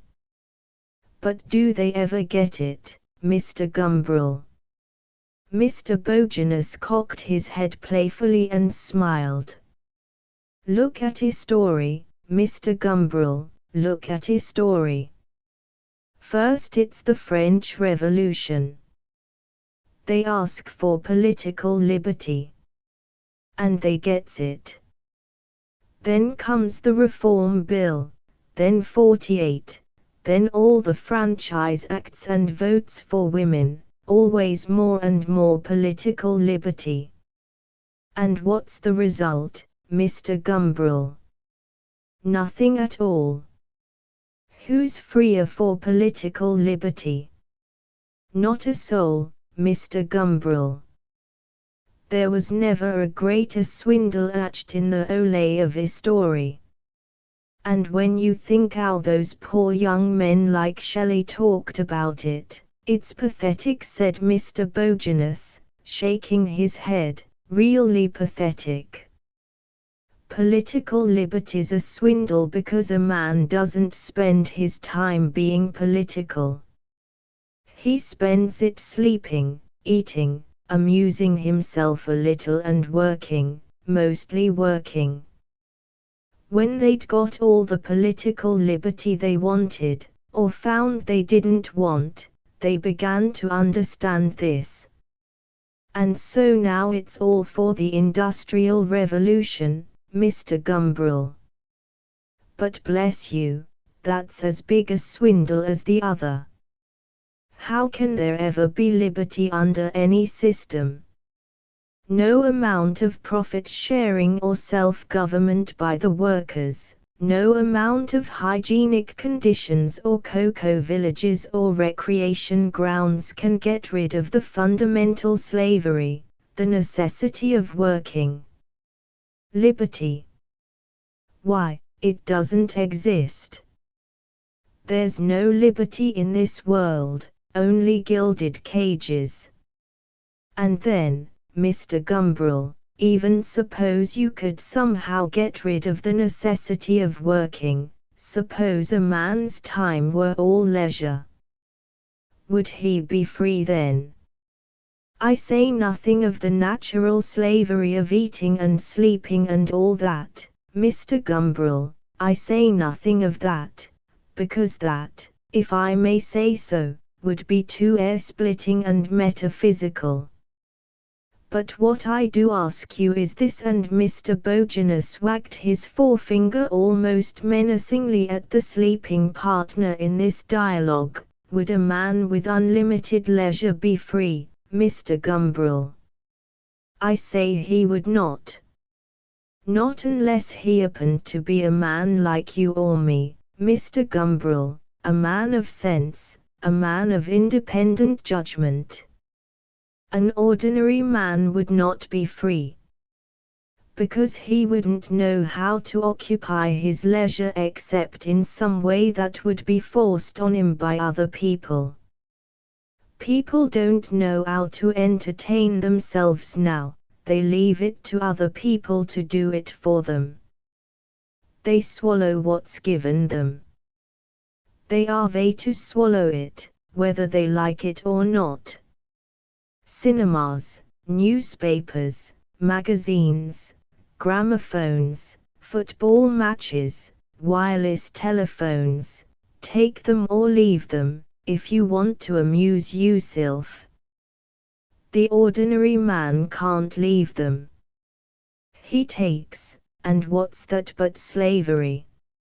And so you see, Mr. Gumbrel, Mr. Bogenus smiled with a kind of roguish triumph, you see that even in the purely hypothetical case of a man with indefinite leisure, there still would be no freedom. And the case, as I have said, is purely hypothetical, at any rate so far as concerns the sort of people who want a revolution. And as for the sort of people who do enjoy leisure, even now, why I think, Mr. Gumbrel, you and I know enough about the best people to know that freedom, except possibly sexual freedom, is not their strongest point. And sexual freedom, what's that? Mr. Bogenus dramatically inquired. You and I, Mr. Gumbrel, he answered confidentially, we know. It's an horrible, hideous slavery. That's what it is. Or am I wrong, Mr. Gumbrel? Quite right, Mr. Bogenus Gumbrel hastened to reply. From all of which, continued Mr. Bogenus, it follows that, except for a very few people like you and me, Mr. Gumbrel, there's no such thing as liberty. It's an hoax, Mr. Gumbrel. An horrible plant. And if I may be allowed to say so, Mr. Bogenus lowered his voice, but still spoke with emphasis, a bloody swindle. But in that case, Mr. Bogenus, why are you so anxious to have a revolution? Gumbrel inquired. Thoughtfully, Mr. Bogenus twisted to a finer point his waxed moustaches. Well, he said at last, it would be a nice change. I was always one for change and a little excitement. And then there's the scientific interest. You never quite know how an experiment will turn out, do you, Mr. Gumbrel? I remember when I was a boy, my old dad, a great gardener he was, a regular floriculturist, you might say, Mr. Gumbrel, he tried the experiment of grafting a sprig of Gloire de Dijon onto a black currant bush. And, would you believe it? The roses came out black, coal black, Mr. Gumbrel. Nobody would ever have guessed that if the thing had never been tried. And that's what I say about the revolution. You don't know what'll come of it till you try.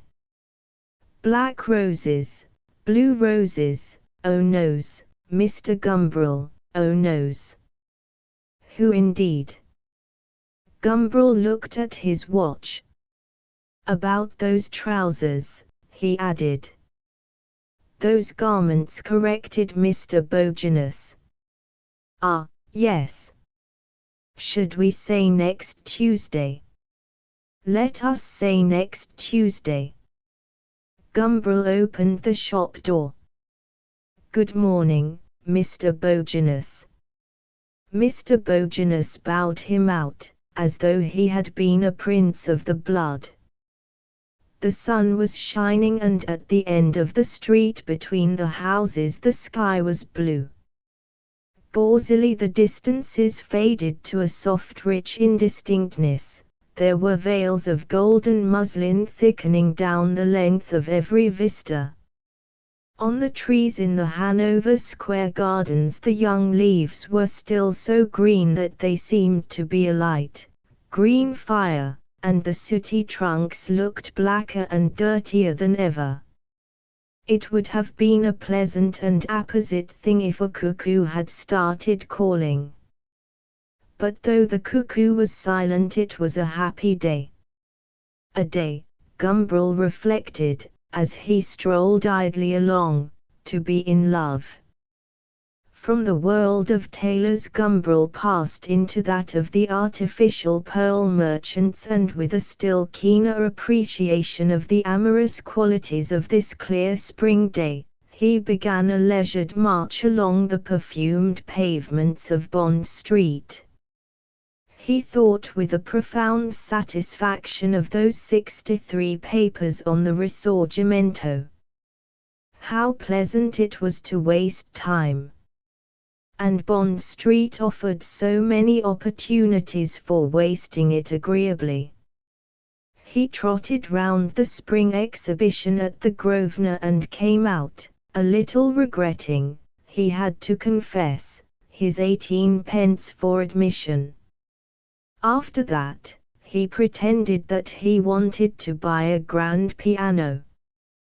When he had finished practicing his favorite passages on the magnificent instrument to which they obsequiously introduced him, he looked in for a few moments at Sotheby's, sniffed among the ancient books and strolled on again, admiring the cigars, the lucid scent bottles, the socks, the old masters, the emerald necklaces, everything, in fact, in all the shops he passed. Forthcoming exhibition of works by Casimir Lippitt. The announcement caught his eye. And so poor old Lippitt was on the warpath again, he reflected, as he pushed open the doors of the Albemarle galleries. Poor old Lippitt. Dear old Lippitt, even. He liked Lippitt. Though he had his defects. It would be fun to see him again. Gumbrel found himself in the midst of a dismal collection of etchings. He passed them in review, wondering why it was that, in these hard days when no painter can sell a picture, almost any dull fool who can scratch a conventional etcher's view of two boats, a suggested cloud and the flat sea should be able to get rid of his prints by the dozen and at guineas apiece. He was interrupted in his speculations by the approach of the assistant in charge of the gallery. He came up shyly and uncomfortably, but with the conscientious determination of one ambitious to do his duty and make good. He was a very young man with pale hair, to which heavy oiling had given a curious greyish colour, and a face of such childish contour and so imberbe that he looked like a little boy playing at grown-ups. He had only been at this job a few weeks and he found it very difficult. This he remarked, with a little introductory cough, pointing to one view of the two boats and the flat sea, is an earlier state than this. And he pointed to another view, where the boats were still too and the sea seemed just as flat, though possibly, on a closer inspection, it might really have been flatter. Indeed, said Gumbrel. The assistant was rather pained by his coldness. He blushed, but constrained himself to go on. Some excellent judges, he said, prefer the earlier state, though it is less highly finished. Ah! Beautiful atmosphere, isn't it? The assistant put his head on one side and pursed his childish lips appreciatively. Gumbrel nodded. With desperation, the assistant indicated the shadowed rump of one of the boats. A wonderful feeling in this passage, he said, redder than ever. Very intense, said Gumbrel. The assistant smiled at him gratefully. That's the word, he said, delighted. Intense. That's it. Very intense. He repeated the word several times as though to make sure of remembering it when the occasion next presented itself. He was determined to make good. I see Mr. Lippitt is to have a show here soon, remarked Gumbrel, who had had enough of the boats. He is making the final arrangements with Mr. Albemarle at this very moment, said the assistant triumphantly, with the air of one who produces, at the dramatic and critical moment, a rabbit out of the empty hat. You don't say so. Gumbrel was duly impressed. Then I'll wait till he comes out, he said, and sat down with his back to the boats. The assistant returned to his desk and picked up the gold-belted fountain pen which his aunt had given him when he first went into business, last Christmas. Very intense, he wrote in capitals on a half sheet of note paper. The feeling in this passage is very intense. He studied the paper for a few moments, then folded it up carefully and put it away in his waistcoat pocket. Always make a note of it. That was one of the business mottos he had himself written out so laboriously in Indian ink and Old English lettering. It hung over his bed between "The Lord is my shepherd," which his mother had given him, and a quotation from Dr. Frank Crane, "A smiling face sells more goods than a clever tongue."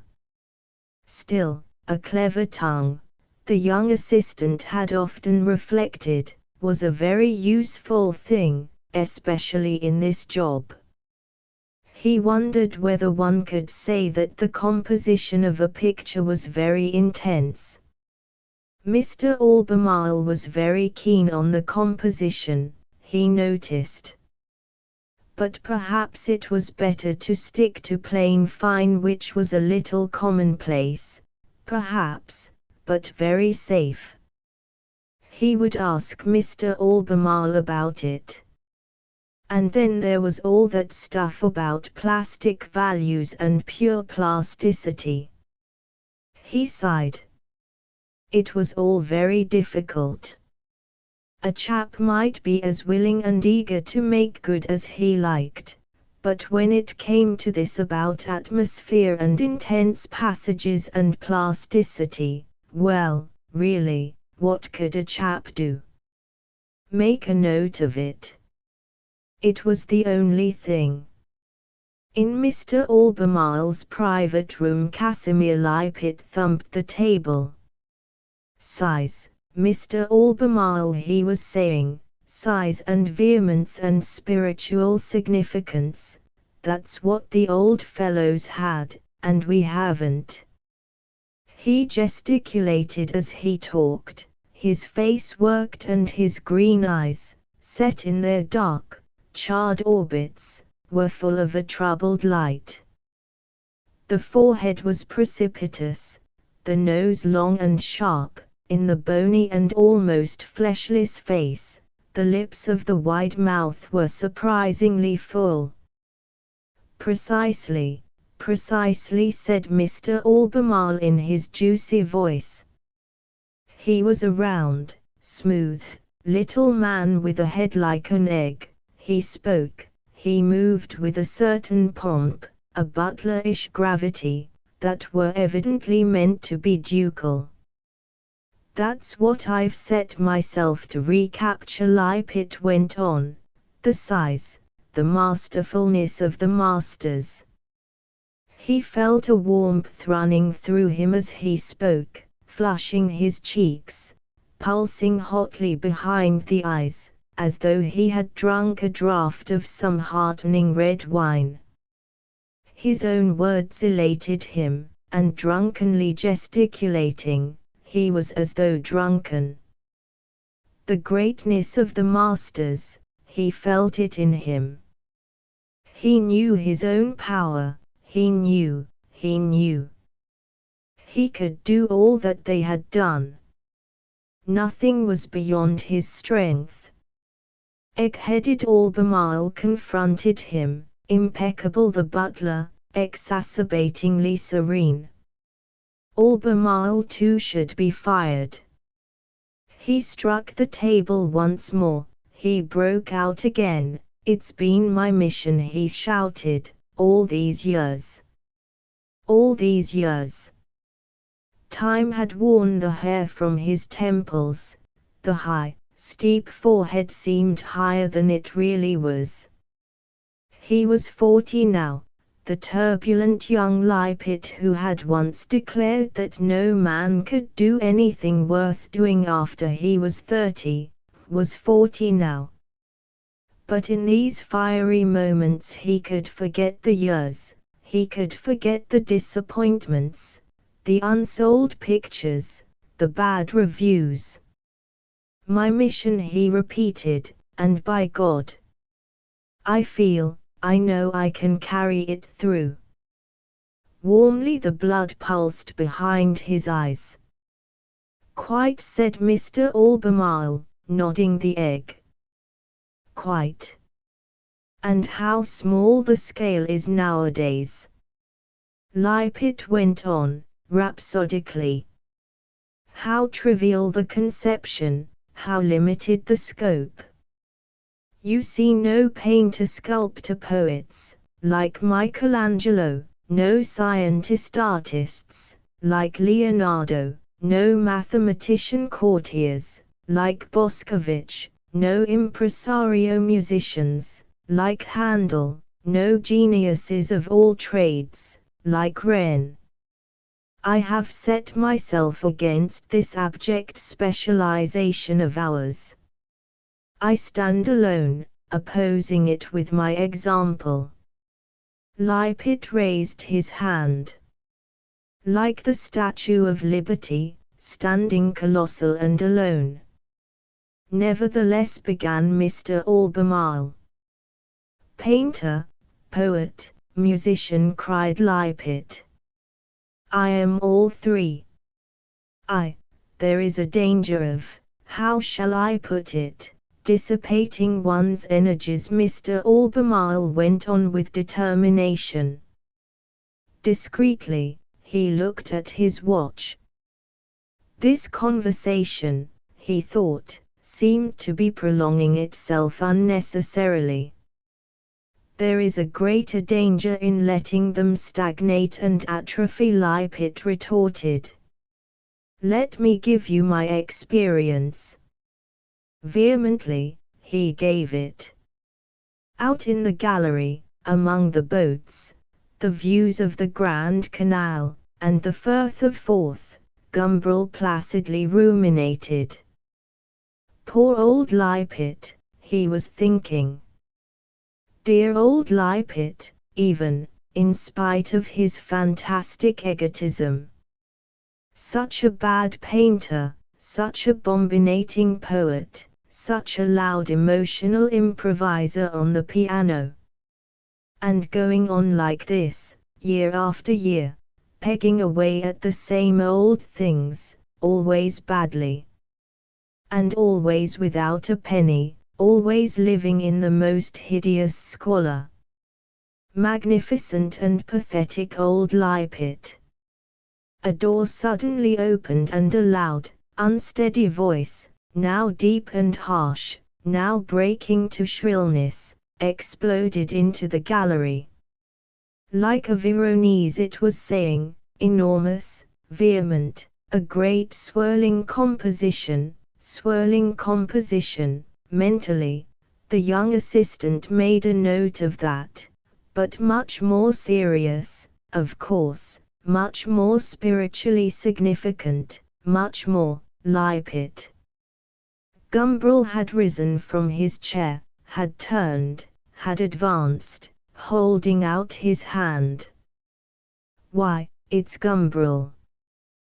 Good Lord, and Lipit seized the proffered hand with an excruciating cordiality. He seemed to be in exuberantly good spirits. We're settling about my show, Mr. Albemarle and I, he explained. You know Gumbrel, Mr. Albemarle. Pleased to meet you, said Mr. Albemarle. Our friend, Mr. Lipit, he added richly, has the true artistic temp, it's going to be magnificent. Lipit could not wait till Mr. Albemarle had finished speaking. He gave Gumbrel a heroic blow on the shoulder. Artistic temperament, as I was saying, pursued Mr. Albemarle. He is altogether too impatient and enthusiastic for us poor people. A ducal smile of condescension accompanied this graceful act of self-abasement. Who move in the prosaic, practical, workaday world. Lipit laughed, a loud, discordant peal. He didn't seem to mind being accused of having an artistic temperament, he seemed, indeed, to enjoy it, if anything. Fire and water, he said aphoristically, brought together, beget steam. Mr. Albemarle and I go driving along like a steam engine. PSH, PSH. He worked his arms like a pair of alternate pistons.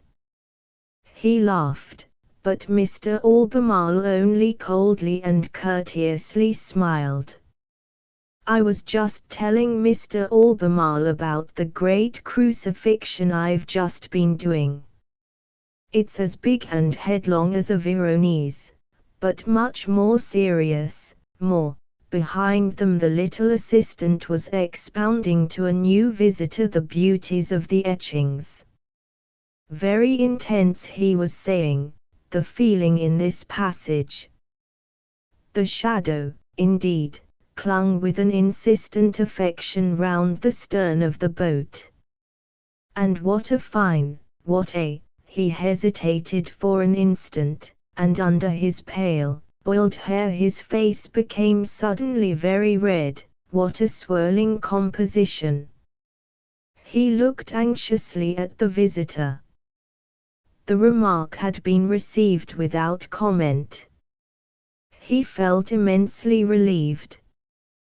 They left the galleries together.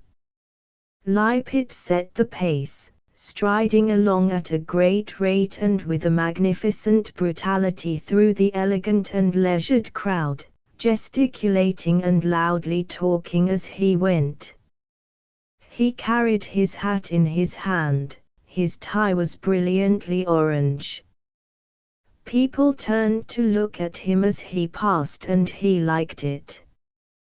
He had, indeed, a remarkable face. A face that ought by rights to have belonged to a man of genius. Lipit was aware of it. The man of genius, he liked to say, bears upon his brow a kind of mark of Cain, by which men recognize him at once, and having recognized, generally stone him, he would add with that peculiar laugh he always uttered whenever he said anything rather bitter or cynical, a laugh that was meant to show that the bitterness, the cynicism, justifiable as events might have made them, were really only a mask, and that beneath it the artist was still serenely and tragically smiling. Lippitt thought a great deal about the ideal artist. That titanic abstraction stalked within his own skin. He was it, a little too consciously, perhaps. This time he kept repeating, "They'll be bowled over. This time. It's going to be terrific." And with the blood beating behind his eyes, with the exultant consciousness and certainty of power growing and growing in him with every word he spoke, Lippitt began to describe the pictures there would be at his show. He talked about the preface he was writing to the catalogue, the poems that would be printed in it by way of literary compliment to the pictures. He talked. Gumbrel listened, not very attentively. He was wondering how anyone could talk so loud, could boast so extravagantly. It was as though the man had to shout in order to convince himself of his own existence. Poor Lippitt, after all these years, Gumbrel supposed, he must have some doubts about it. But this time he was going to bowl them all over. "You're pleased, then, with what you've done recently," he said at the end of one of Lippitt's long tirades. "Pleased," exclaimed Lippitt, "I should think I was." Gumbrel might have reminded him that he had been as well pleased in the past and that they had by no means been bowled over. He preferred, however, to say nothing. Lippitt went on about the size and universality of the old masters. He himself, it was tacitly understood, was one of them. They parted near the bottom of the Tottenham Court Road, Lippitt to go northward to his studio off Maple Street, Gumbrel to pay one of his secret visits to those rooms of his in Great Russell Street. He had taken them nearly a year ago now, 2 little rooms over a grocer's shop, promising himself goodness only knew what adventures in them. But somehow there had been no adventures. Still, it had pleased him, all the same, to be able to go there from time to time when he was in London and to think, as he sat in solitude before his gas fire, that there was literally not a soul in the universe who knew where he was. He had an almost childish affection for mysteries and secrets. "Goodbye," said Gumbrel, raising his hand to the salute. "And I'll beat up some people for dinner on Friday." For they had agreed to meet again. He turned away, thinking that he had spoken the last words, but he was mistaken. "Oh, by the way," said Lippitt, who had also turned to go, but who now came stepping quickly after his companion. "Can you, by any chance, lend me £5? Only till after the exhibition, you know.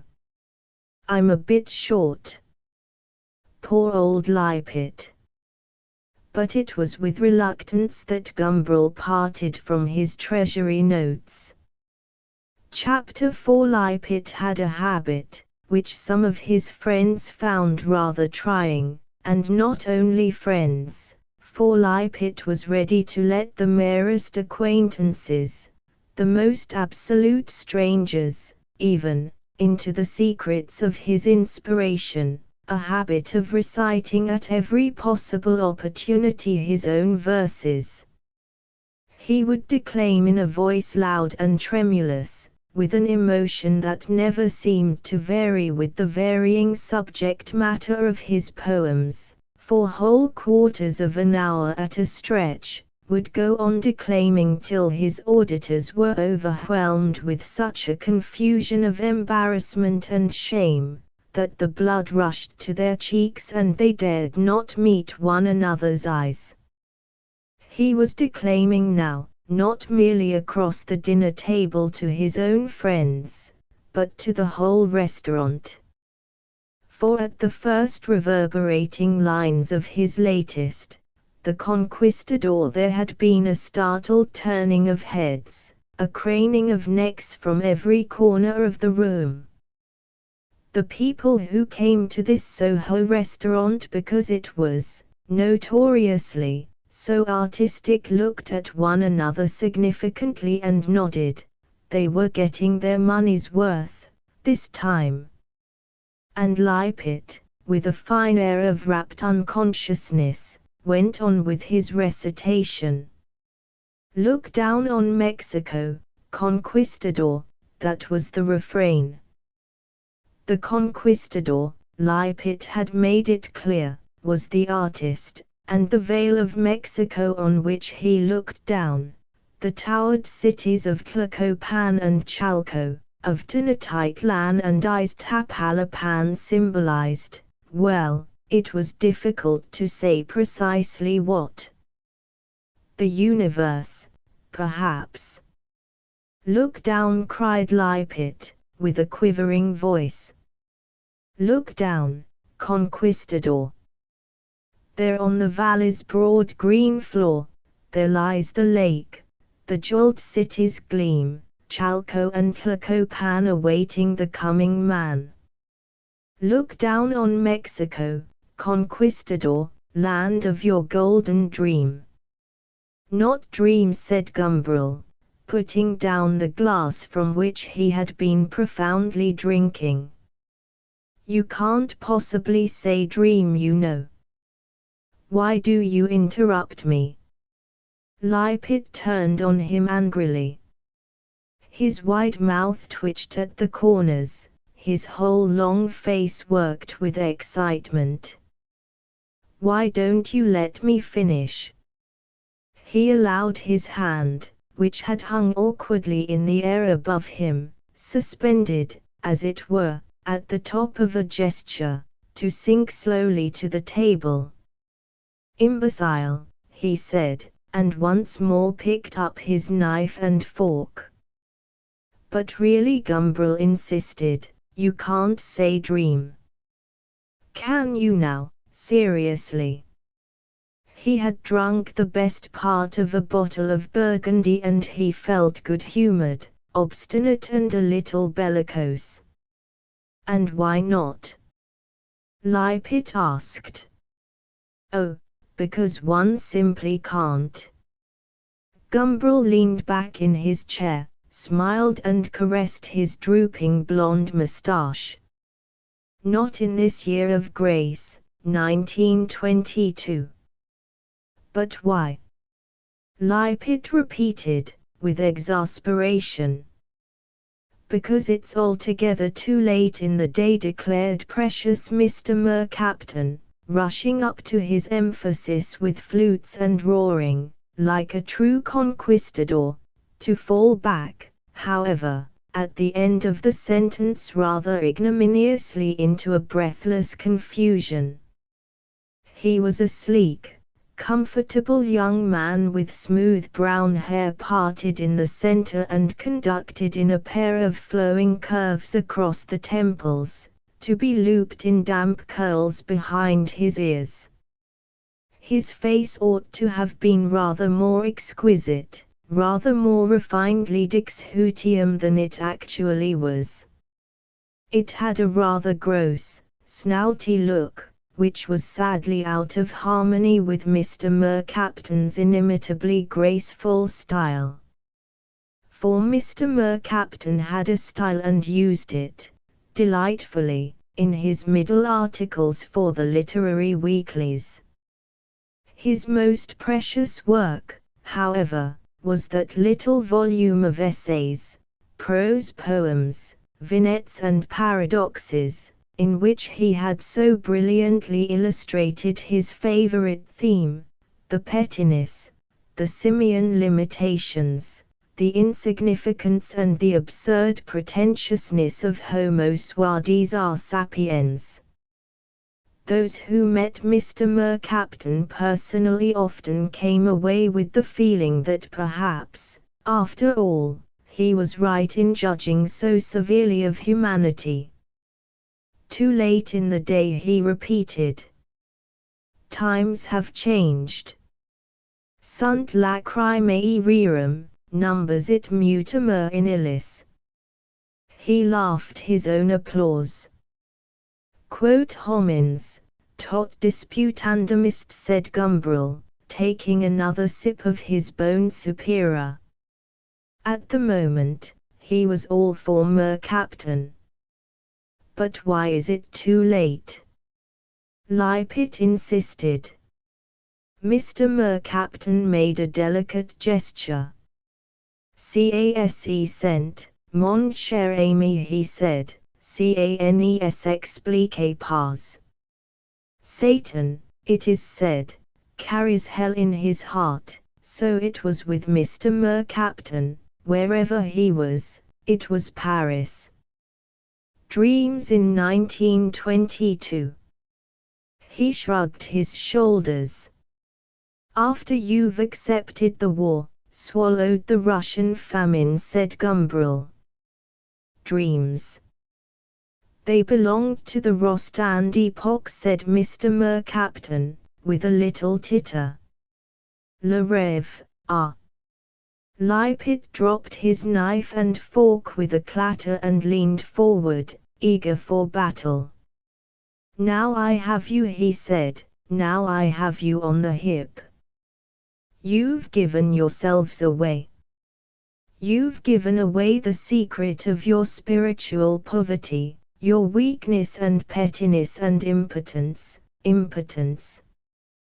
You malign me, sir, said Gumbrel. Shewater ponderously stirred. He had been silent all this time, sitting with hunched shoulders, his elbows on the table, his big round head bent forward, absorbed, apparently, in the slow meticulous crumbling of a piece of bread. Sometimes he put a piece of crust in his mouth, and under the bushy brown moustache his jaw moved slowly, ruminatively, with a sideways motion, like a cow's. He nudged Gumbrel with his elbow. Us, he said, be quiet. Lippitt went on torrentially. You're afraid of ideals, that's what it is. You daren't admit to having dreams. Oh, I call them dreams, he added parenthetically. I don't mind being thought a fool and old-fashioned. The word's shorter and more English. Besides, it rhymes with gleams. Ha, ha. And Lippitt laughed his loud Titan's laugh, the laugh of cynicism which seems to belie, but which, for those who have understanding, reveals the high, positive spirit within. Ideals, they are not sufficiently genteel for you civilized young men. You've quite outgrown that sort of thing. No dream, no religion, no morality. I glory in the name of Earwig, said Gumbrel. He was pleased with that little invention. It was felicitous, it was well chosen. One's an earwig in sheer self-protection, he explained. But Mr. Mercaptan refused to accept the name of earwig at any price. What there is to be ashamed of in being civilized, I really don't know, he said, in a voice that was now the bull's, now the piping robins. No, if I glory in anything, it's in my little rococo boudoir, and the conversations across the polished mahogany, and the delicate, lascivious, witty little flirtations on ample sofas inhabited by the soul of Crébillon Fils. We needn't all be Russians, I hope. These revolting Dostoevskys. Mr. Mercaptan spoke with a profound feeling. Nor all utopians. Homo or naturel, Mr. Mercaptan applied his thumb and forefinger to his, alas, too snout-like nose, capu. And as for Homo a la H.G. Wells, cane pu pars esse. What I glory in is the civilized, middle way between stink and asepsis. Give me a little musk, a little intoxicating feminine exhalation, the bouquet of old wine and strawberries, a lavender bag under every pillow and potpourri in the corners of the drawing room.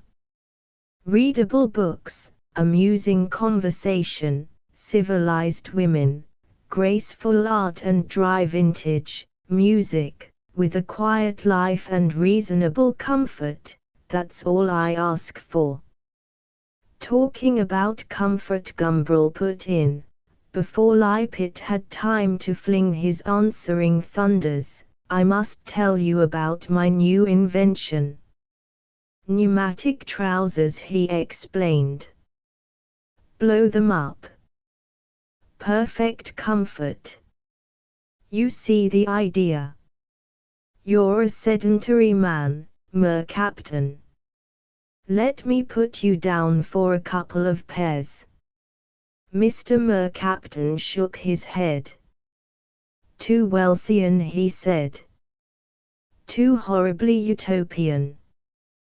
They'd be ludicrously out of place in my boudoir.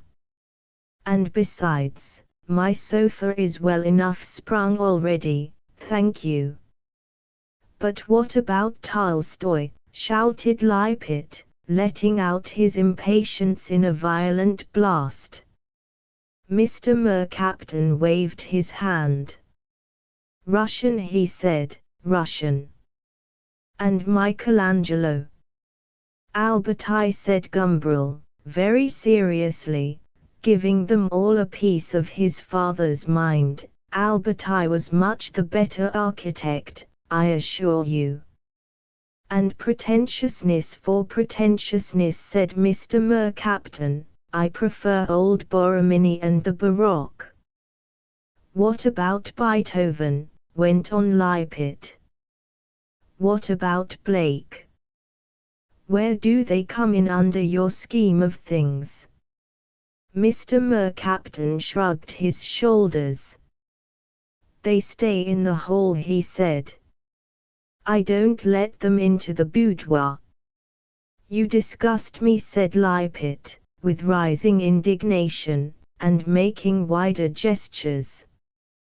You disgust me, you and your odious little sham 18th century civilization, your piddling little poetry, your art for art's sake instead of for God's sake, your nauseating little copulations without love or passion, your hoggish materialism, your bestial indifference to all that's unhappy, and your yelping hatred of all that's great. Charming, charming, murmured Mr. Mercaptan, who was pouring oil on his salad. How can you ever hope to achieve anything decent or solid, when you don't even believe in decency or solidity? I look about me, and Lippitt cast his eyes wildly round the crowded room, and I find myself alone, spiritually alone. I strive on by myself, by myself. He struck his breast, a giant, a solitary giant. I have set myself to restore painting and poetry to their rightful position among the great moral forces. They have been amusements, they have been mere games for too long. I am giving my life for that. My life. His voice trembled a little. People mock me, hate me, stone me, deride me. But I go on, I go on. For I know I'm right. And in the end they too will recognize that I've been right. It was a loud soliloquy. One could fancy that Lippitt had been engaged in recognizing himself. All the same, said Gumbrel with a cheerful stubbornness, I persist that the word dreams is inadmissible. Inadmissible, repeated Mr. Mercaptan, imparting to the word an additional significance by giving it its French pronunciation. In the age of Rostand, well and good. But now, said Gumbrel, the word merely connotes Freud. It's a matter of literary tact, explained Mr. Mercaptan. Have you no literary tact? No, said Lippitt, with emphasis. Thank God, I haven't. I have no tact of any kind. I do things straightforwardly, frankly, as the spirit moves me. I don't like compromises. He struck the table. The gesture startlingly let loose a peal of cracked and diabolic laughter. Gumbrel and Lippitt and Mr. Mercaptan looked quickly up. Even Shewater lifted his great spherical head and turned towards the sound the large disk of his face.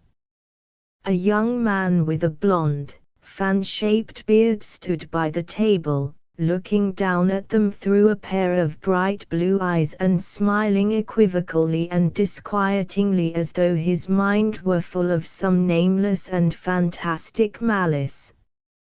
"Comes to Lars what I built her?" he asked, and, taking off his preposterous bowler hat, he bowed profoundly to Lippitt.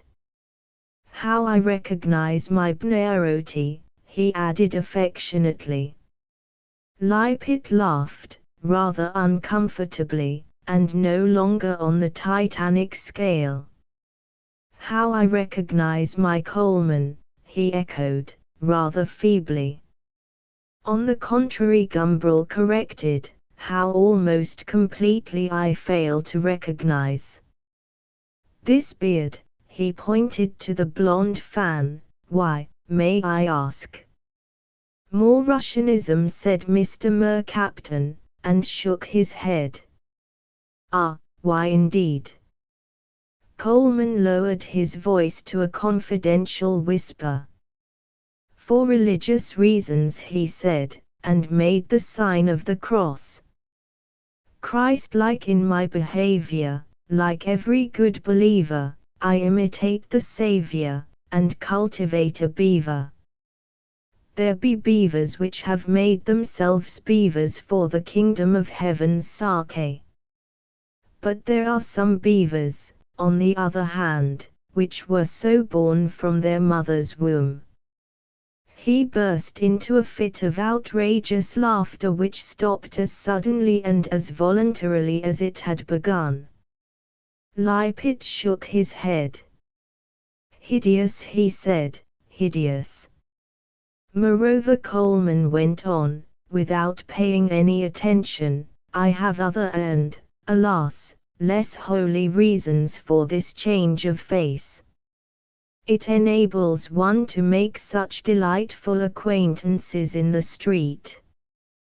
You hear some one saying, 'Beaver,' as you pass, and you immediately have the right to rush up and get into conversation. I owe to this dear symbol," and he caressed the golden beard tenderly with the palm of his hand, "the most admirably dangerous relations." "Magnificent," said Gumbrel, drinking his own health. "I shall stop shaving at once." Shewater looked round the table with raised eyebrows and a wrinkled forehead. "This conversation is rather beyond me," he said gravely.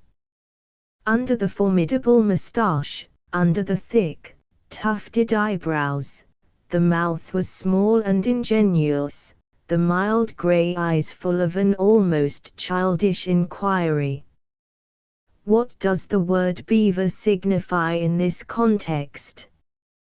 You don't refer, I suppose, to the rodent, castor fiber." "But this is a very great man," said Coleman, raising his bowler. "Tell me who he is." "Our friend Shewater," said Gumbrel, the physiologist. Coleman bowed. "Physiological Shewater," he said. "Accept my homage. To one who doesn't know what a beaver is, I resign all my claims to superiority. There's nothing else but beavers in all the papers. Tell me, do you never read the Daily Express?" "No, nor the Daily Mail." Shewater shook his head. "Nor the Mirror, nor the Sketch, nor the Graphic, nor even, for I was forgetting that physiologists must surely have liberal opinions, even the Daily News." Shewater continued to shake his large spherical head. "Nor any of the evening papers?" "No." Coleman once more lifted his hat. "Oh, eloquent, just and mighty death," he exclaimed, and replaced it on his head. "You never read any papers at all, not even our friend Mercaptan's delicious little middles in the weeklies. How is your delicious little middle, by the way?" Coleman turned to Mr. Mercaptan and with the point of his huge stick gave him a little prod in the stomach. "C.A. Marsh, les tripes. Hein." He turned back to Shewater. "Not even those?" he asked. "Never," said Shewater. "I have more serious things to think about than newspapers." "And what serious thing, may I ask?" "Well, at the present moment," said Shewater, "I am chiefly preoccupied with the kidneys." "The kidneys?" In an ecstasy of delight, Coleman thumped the floor with the ferrule of his stick. "The kidneys. Tell me all about kidneys. This is of the first importance. This is really life. And I shall sit down at your table without asking permission of Bnaeroti here, and in the teeth of Mercaptan, and without so much as thinking about this species of Gumbrel, who might as well not be there at all. I shall sit down and, talking of sitting," said Gumbrel, "I wish I could persuade you to order a pair of my patent pneumatic trousers." "They will." Coleman waved him away. "Not now, not now," he said. "I shall sit down and listen to the physiolog talking about runions, while I myself actually eat them, sorts. Sorts, mark my words." Laying his hat and stick on the floor beside him, he sat down at the end of the table, between Lippitt and Shewater. "Two believers," he said, laying his hand for a moment on Lippitt's arm, "and three black-hearted unbelievers, confronted. Bnaeroti. You and I are both croyants it pratiquants, as Mercaptan would say. I believe in one devil, Father Quasi-Almighty, Samael and his wife, the woman of whoredom." "Ha, ha." He laughed his ferocious, artificial laugh. Here's an end to any civilized conversation, Mr. Mercaptan complained, hissing on the sea, labiating lingeringly on the V of civilized and giving the first two I's their fullest value. The word, in his mouth, seemed to take on a special and a richer significance. Coleman ignored him. "Tell me, you physiolog," he went on, "tell me about the physiology of the archetypal man. This is most important. Buonarroti shares my opinion about this, I know. Has the archetypal man a boie rectum, as Mercaptan would say again, or not? Everything depends on this, as Voltaire realized ages ago. His feet, as we know already on inspired authority, were straight feet, and the sole of his feet were like the sole of a calf's foot. But the viscera, you must tell us something about the viscera. Mustn't he, Buonarroti? And where are my Rognon's sorts?" he shouted at the waiter. "You revolt me," said Lippitt. "Not mortually, I hope." Coleman turned with solicitude to his neighbor, then shook his head. "Mortually, I fear. Kiss me, Ardy, and I die happy." He blew a kiss into the air. "But why is the physiolog so slow? Up, Pashidam, up. Answer. You hold the key to everything." "The key, I tell you, the key. I remember, when I used to hang about the biological laboratories at school, eviscerating frogs, crucified with pins. They were, belly upwards, like little green Christs. I remember once, when I was sitting there, quietly poring over the entrails, in came the laboratory boy and said to the stinks usher, 'Please, sir, may I have the key of the absolute?' And, would you believe it, that usher calmly put his hand in his trouser pocket and fished out a small Yale key and gave it him without a word. What a gesture! The key of the absolute.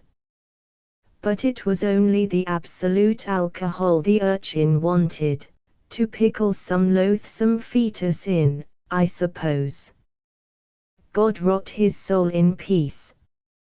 And now, Castor Fiber, out with your key. Tell us about the archetypal man, tell us about the primordial Adam. Tell us all about the boie rectum." Ponderously, Shewater moved his clumsy frame. Leaning back in his chair, he scrutinized Coleman with a large, benevolent curiosity. The eyes under the savage eyebrows were mild and gentle. Behind the fearful disguise of the moustache he smiled poutingly, like a baby who sees the approaching bottle. The broad, domed forehead was serene. He ran his hand through his thick brown hair, scratched his head meditatively, and then, when he had thoroughly examined, had comprehended and duly classified the strange phenomenon of Coleman, opened his mouth and uttered a little good-natured laugh of amusement. "Voltaire's question," he said at last, in his slow, deep voice, seemed at the time he asked it an unanswerable piece of irony. It would have seemed almost equally ironic to his contemporaries, if he had asked whether God had a pair of kidneys. We know a little more about the kidneys nowadays. If he had asked me, I should answer, why not? The kidneys are so beautifully organized. They do their work of regulation with such a miraculous, it's hard to find another word, such a positively divine precision, such knowledge and wisdom, that there's no reason why your archetypal man, whoever he is, or anyone else, for that matter, should be ashamed of owning a pair. Coleman clapped his hands. "The key," he cried, "the key! Out of the trouser pocket of babes and sucklings it comes. The genuine, the unique Yale. How right I was to come here tonight. But, holy Sephiroth, there's my trollop." He picked up his stick, jumped from his chair and threaded his way between the tables. A woman was standing near the door. Coleman came up to her, pointed without speaking to the table, and returned, driving her along in front of him, tapping her gently over the haunches with his stick, as one might drive a docile animal to the slaughter. "Allow me to introduce," said Coleman. "The sharer of my joys and sorrows. La compagnie de mes nuits blanches et de mes jours plus tard sales.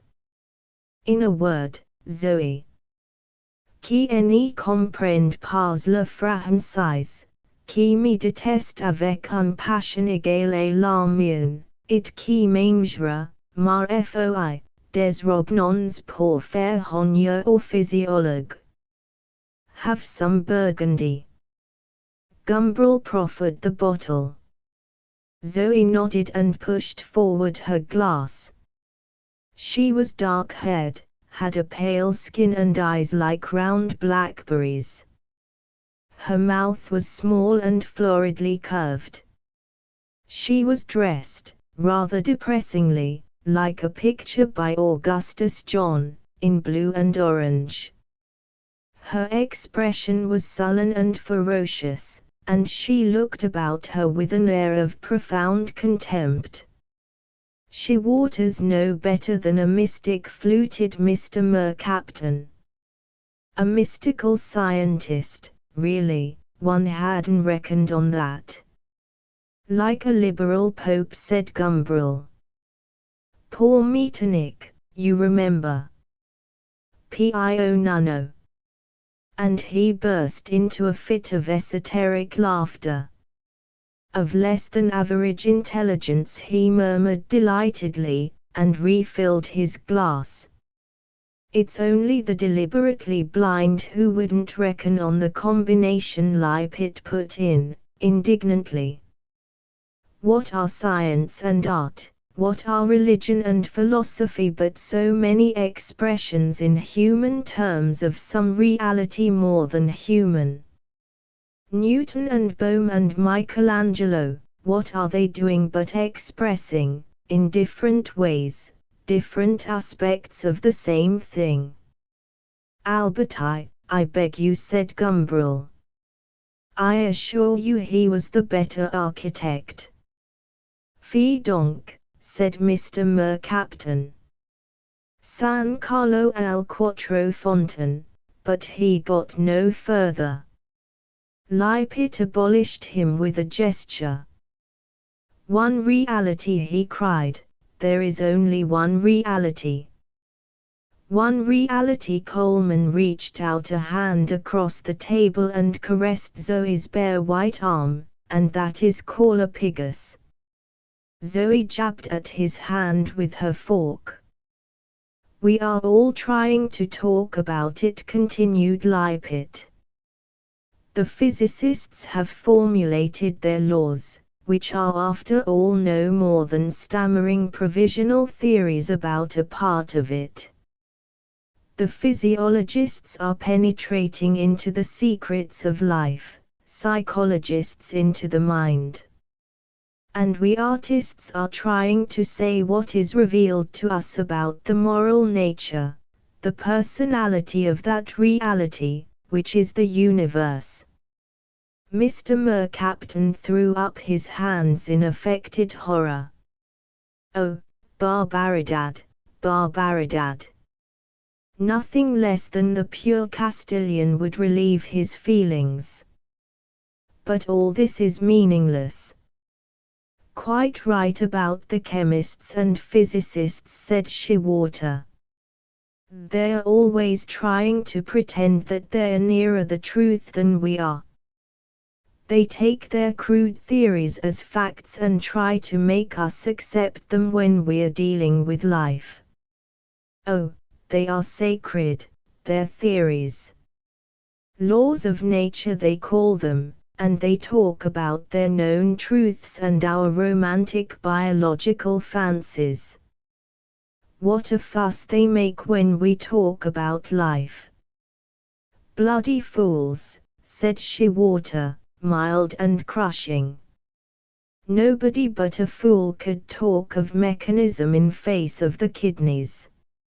And there are actually imbeciles who talk about the mechanism of heredity and reproduction.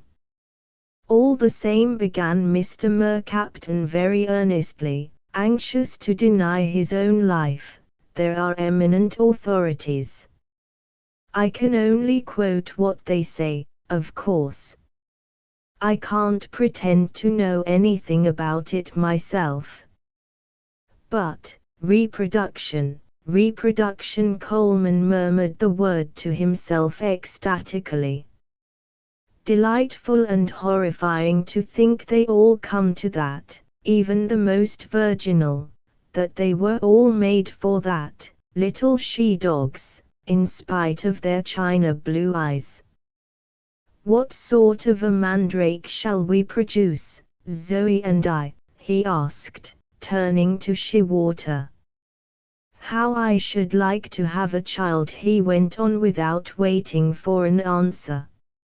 I shouldn't teach it anything, no language, nothing at all. Just a child of nature. I believe it would really be the devil. And then what fun it would be if it suddenly started to say Bekos like the children in Herodotus. And Bnaeroti here would paint an allegorical picture of it and write an epic called The Ignoble Savage. And Castor Fiber would come and sound its kidneys and investigate its sexual instincts. And Mercaptan would write one of his inimitable middle articles about it. And Gumbrel would make it a pair of patent trousers. And Zoe and I would look parentally on and fairly swell with pride. Shouldn't we, Zoe? Zoe preserved her expression of sullen, unchanging contempt and did not deign to answer. Ah, how delightful it would be! I long for posterity. I live in hopes. I stope against stopes. Zoe threw a piece of bread, which caught him on the cheek, a little below the eye. Coleman leaned back and laughed till the tears rolled down his face. Chapter V. One after another, they engaged themselves in the revolving doors of the restaurant, trotted round in the moving cage of glass and ejected themselves into the coolness and darkness of the street. Shewater lifted up his large face and took 2 or 3 deep breaths. Too much carbon dioxide and ammonia in there, he said. It is unfortunate that when 2 or 3 are gathered together in God's name, or even in the more civilized name of Mercaptan of the delicious middle, Mercaptan dexterously parried the prod which Coleman aimed at him. It is altogether deplorable that they should necessarily empest the air. Lippitt had turned his eyes heavenwards. What stars, he said, and what prodigious gaps between the stars. A real light opera summer night. And Mercaptan began to sing, in fragmentary German, the barcarolle from the Tales of Hoffmann. Lieb Nacht, du schöne Nacht, o still mein Tum-te-tum. Tum, te-tum. Delicious Offenbach. Ah, if only we could have a third empire. Another comic Napoleon. That would make Paris look like Paris again. Tid, tum-ti-tum. They walked along without any particular destination, but simply for the sake of walking through this soft cool night. Coleman led the way, tapping the pavement at every step with the ferrule of his stick. The blind leading the blind, he explained. Ah, if only there were a ditch, a crevasse, a great hole full of stinging centipedes and dung. How gleefully I should lead you all into it. I think you would do well, said Shewater gravely, to go and see a doctor. Coleman gave vent to a howl of delight. Does it occur to you, he went on, that at this moment we are walking through the midst of 7 million distinct and separate individuals, each with distinct and separate lives and all completely indifferent to our existence. 7 million people, each one of whom thinks himself quite as important as each of us does. Millions of them are now sleeping in an empested atmosphere. Hundreds of thousands of couples are at this moment engaged in mutually caressing one another in a manner too hideous to be thought of, but in no way differing from the manner in which each of us performs, delightfully, passionately and beautifully, his similar work of love. Thousands of women are now in the throes of parturition, and of both sexes thousands are dying of the most diverse and appalling diseases, or simply because they have lived too long. Thousands are drunk, thousands have overeaten, thousands have not had enough to eat. And they are all alive, all unique and separate and sensitive, like you and me. It's a horrible thought. Ah, if I could lead them all into that great hole of centipedes. He tapped and tapped on the pavement in front of him, as though searching for the crevasse.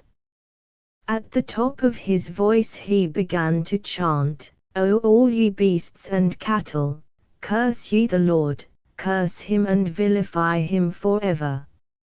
All this religion, sighed Mercaptan. What with Lippitt on one side, being a muscular Christian artist, and Coleman on the other, howling the black mass. Really? He elaborated an Italianate gesture, and turned to Zoe. What do you think of it all? He asked. Zoe jerked her head in Coleman's direction. I think he's a bloody swine, she said. They were the first words she had spoken since she had joined the party. Here, here, cried Coleman, and he waved his stick. In the warm yellow light of the coffee stall at Hyde Park Corner loitered a little group of people. Among the peaked caps and the chauffeurs' dust coats, among the weather-stained workmen's jackets and the knotted handkerchiefs, there emerged an alien elegance. A tall tubed hat and a silk-faced overcoat, a cloak of flame-colored satin, and in bright, coppery hair a great Spanish comb of carved tortoise shell. Well, I'm damned, said Gumbrel as they approached. I believe it's Myra Viviash. So it is, said Lippitt, peering in his turn. He began suddenly to walk with an affected swagger, kicking his heels at every step. Looking at himself from outside, his divining eyes pierced through the veil of cynical gemenfichism to the bruised heart beneath. Besides, he didn't want anyone to guess. The Viviash, is it? Coleman quickened his rapping along the pavement. And who is the present incumbent? He pointed at the top hat. Can it be Bruin? Whoops, said Gumbrel dubiously. Whoops. Coleman yelled out the name. Whoops. The top hat turned, revealing a shirt front, a long grey face, a glitter of circular glass over the left eye. Who the devil are you? The voice was harsh and arrogantly offensive. I am that I am, said Coleman. But I have with me, he pointed to Shewater, to Gumbrel, to Zoe, a physiologue, a pedagogue and a praepagogue, for I leave out of account mere artists and journalists whose titles do not end with the magic syllable. And finally indicating himself, plain dog, which being interpreted Kabbalistically backwards, signifies God. All at your service. He took off his hat and bowed. The top hat turned back towards the Spanish comb. Who is this horrible drunk? It inquired. Mrs. Viviash did not answer him, but stepped forward to meet the newcomers. In one hand she held a peeled, hard-boiled egg and a thick slice of bread and butter in the other, and between her sentences she bit at them alternately. Coleman, she exclaimed, and her voice, as she spoke, seemed always on the point of expiring, as though each word were the last, utterly faintly and breakingly from a deathbed, the last, with all the profound and nameless significance of the ultimate word. It's a very long time since I heard you raving last. And you, Theodore darling, why do I never see you now? Gumbrel shrugged his shoulders. Because you don't want to, I suppose, he said. Myra laughed and took another bite at her bread and butter. She laid the back of her hand, for she was still holding the butt end of her hard-boiled egg, on Lippitt's arm. The Titan, who had been looking at the sky, seemed to be surprised to find her standing there. You, he said, smiling and wrinkling up his forehead interrogatively. It's tomorrow I'm sitting for you, Casimir, isn't it? Ah, you remembered. The veil parted for a moment. Poor Lippitt. And happy Mercaptan. Always happy. Gallantly Mercaptan kissed the back of the hand which held the egg. I might be happier, he murmured, rolling up at her from the snouty face a pair of small brown eyes. Puis Jespera. Mrs. Viviash laughed expiringly from her inward deathbed and turned on him, without speaking, her pale unwavering glance. Her eyes had a formidable capacity for looking and expressing nothing. They were like the pale blue eyes which peer out of the Siamese cat's black velvet mask. Bellissima, murmured Mercaptan, flowering under their cool light. Mrs. Viviash addressed herself to the company at large. We have had the most appalling evening, she said. Haven't we, Bruin? Bruin Whoops said nothing, but only scowled. He didn't like these damned intruders. The skin of his contracted brows oozed over the rim of his monocle, onto the shining glass. I thought it would be fun, Myra went on, to go to that place at Hampton Court, where you have dinner on an island and dance. What is there about islands, put in Mercaptan, in a deliciously whimsical parenthesis, that makes them so peculiarly voluptuous? Scythera, Monkey Island, Capri. Jamie demanded.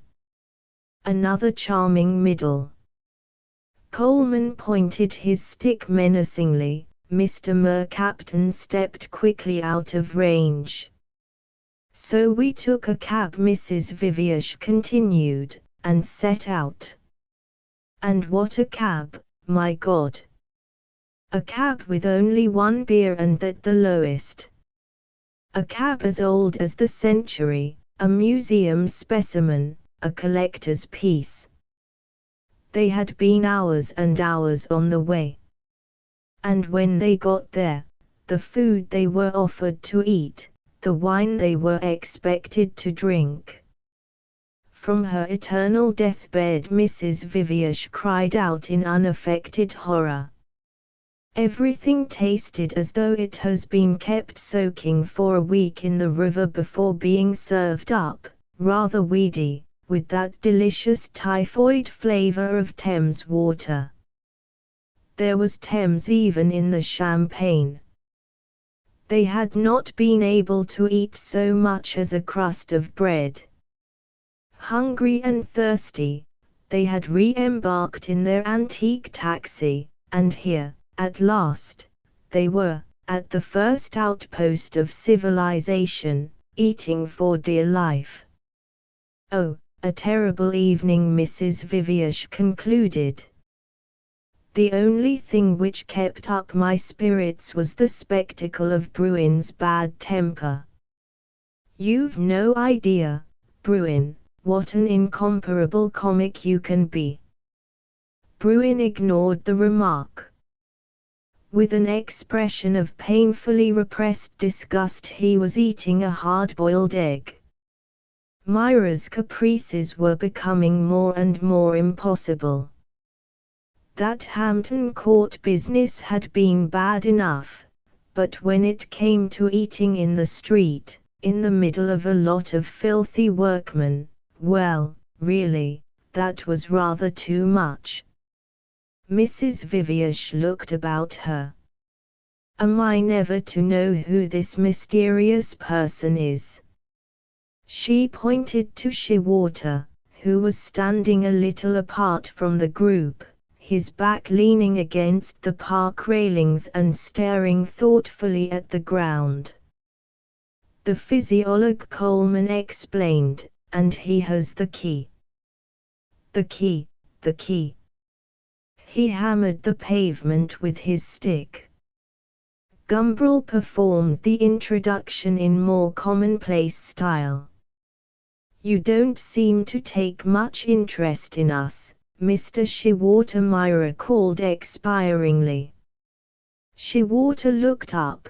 Mrs. Viviash regarded him intently through pale, unwavering eyes, smiling as she looked that queer, downward-turning smile which gave to her face, through its mask of laughter, a peculiar expression of agony.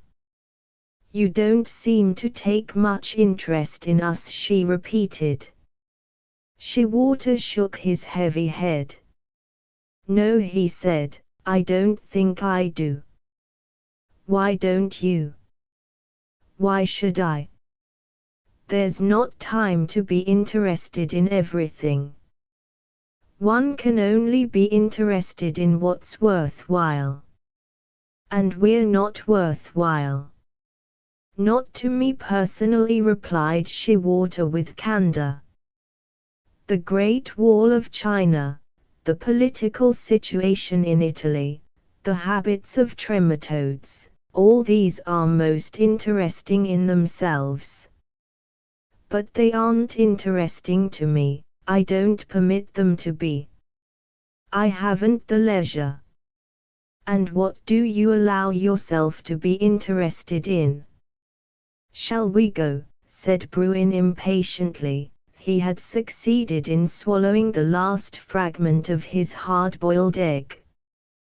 Mrs. Viviash did not answer, did not even look at him. Shewater, who had hesitated before replying, was about to speak. But Coleman answered for him. Be respectful, he said to Mrs. Viviash. This is a great man.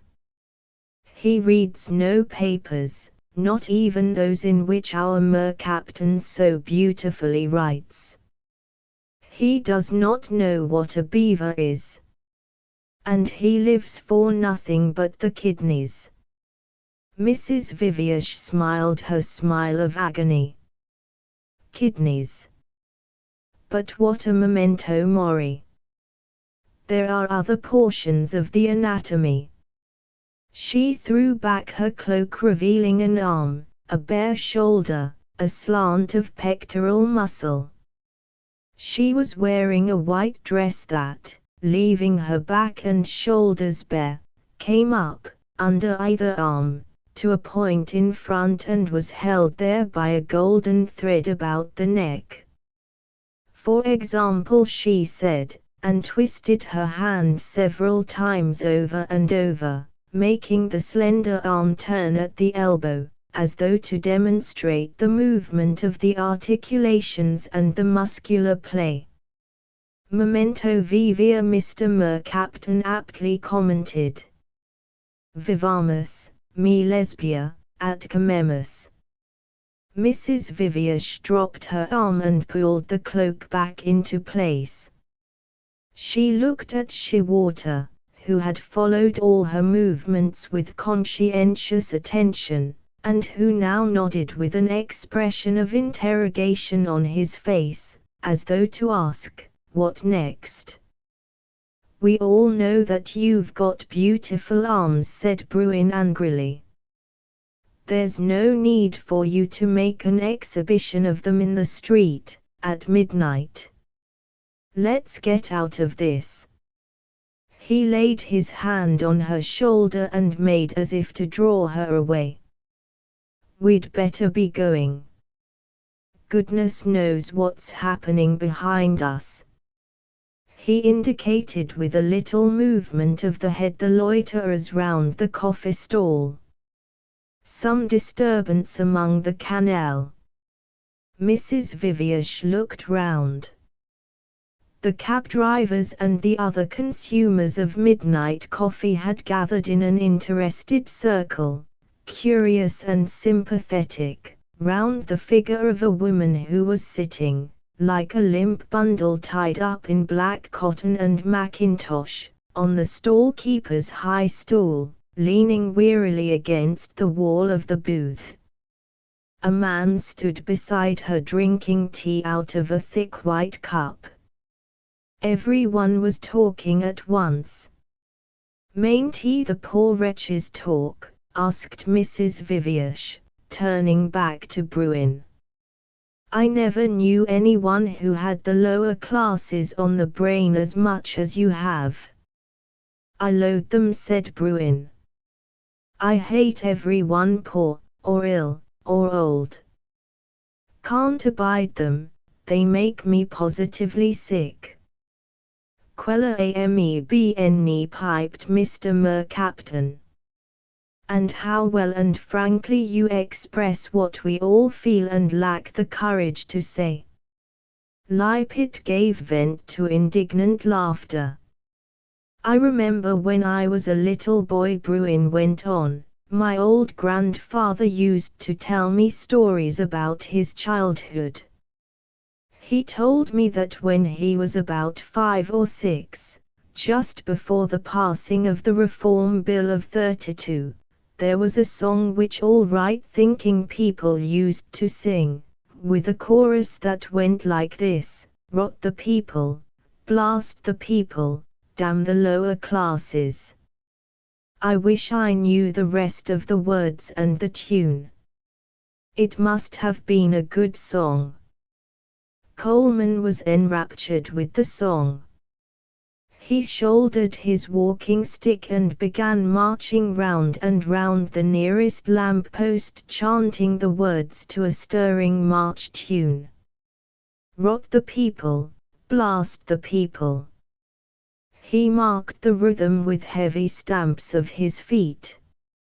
"Ah, if only they'd invent servants with internal combustion engines," said Bruin, almost pathetically. However well trained they are, they always betray their humanity occasionally. And that is really intolerable. How tedious is a guilty conscience. Gumbrel murmured the quotation. But Mr. Shewater, said Myra, bringing back the conversation to more congenial themes, hasn't told us yet what he thinks of arms. Nothing at all, said Shewater. I'm occupied with the regulation of the blood at the moment. But is it true what he says, Theodore? She appealed to Gumbrel. I should think so. Gumbrel's answer was rather dim and remote. He was straining to hear the talk of Bruin's Canal, and Mrs. Vivish's question seemed a little irrelevant. I used to do cart-in jobs, the man with the teacup was saying. 'Ad a van and an old pony of me own. And didn't do so badly neither. The only trouble was me lifting furniture and heavy weights about the place. Because I 'ad malaria out in India, in the war, nor even, you compel me to violate the laws of modesty, nor even, Mrs. Vivish went on, smiling painfully, speaking huskily, expiringly, of legs. A spring of blasphemy was touched in Coleman's brain. Neither delighteth he in any man's legs, he shouted, and with an extravagant show of affection he embraced Zoe, who caught hold of his hand and bit it. It comes back on you when you get tired, like malaria does. The man's face was sallow and there was an air of peculiar listlessness and hopelessness about his misery. It comes back on you, and then you go down with fever and you're as weak as a child. Shewater shook his head. Nor even of the heart. Mrs. Vivish lifted her eyebrows. Ah, now the inevitable word has been pronounced. The real subject of every conversation has appeared on the scene. Love, Mr. Shewater. But as I says, recapitulated the man with the teacup, we didn't do so badly after all. We 'ad nothing to complain about. 'Ad we, Florrie? The black bundle made an affirmative movement with its upper extremity.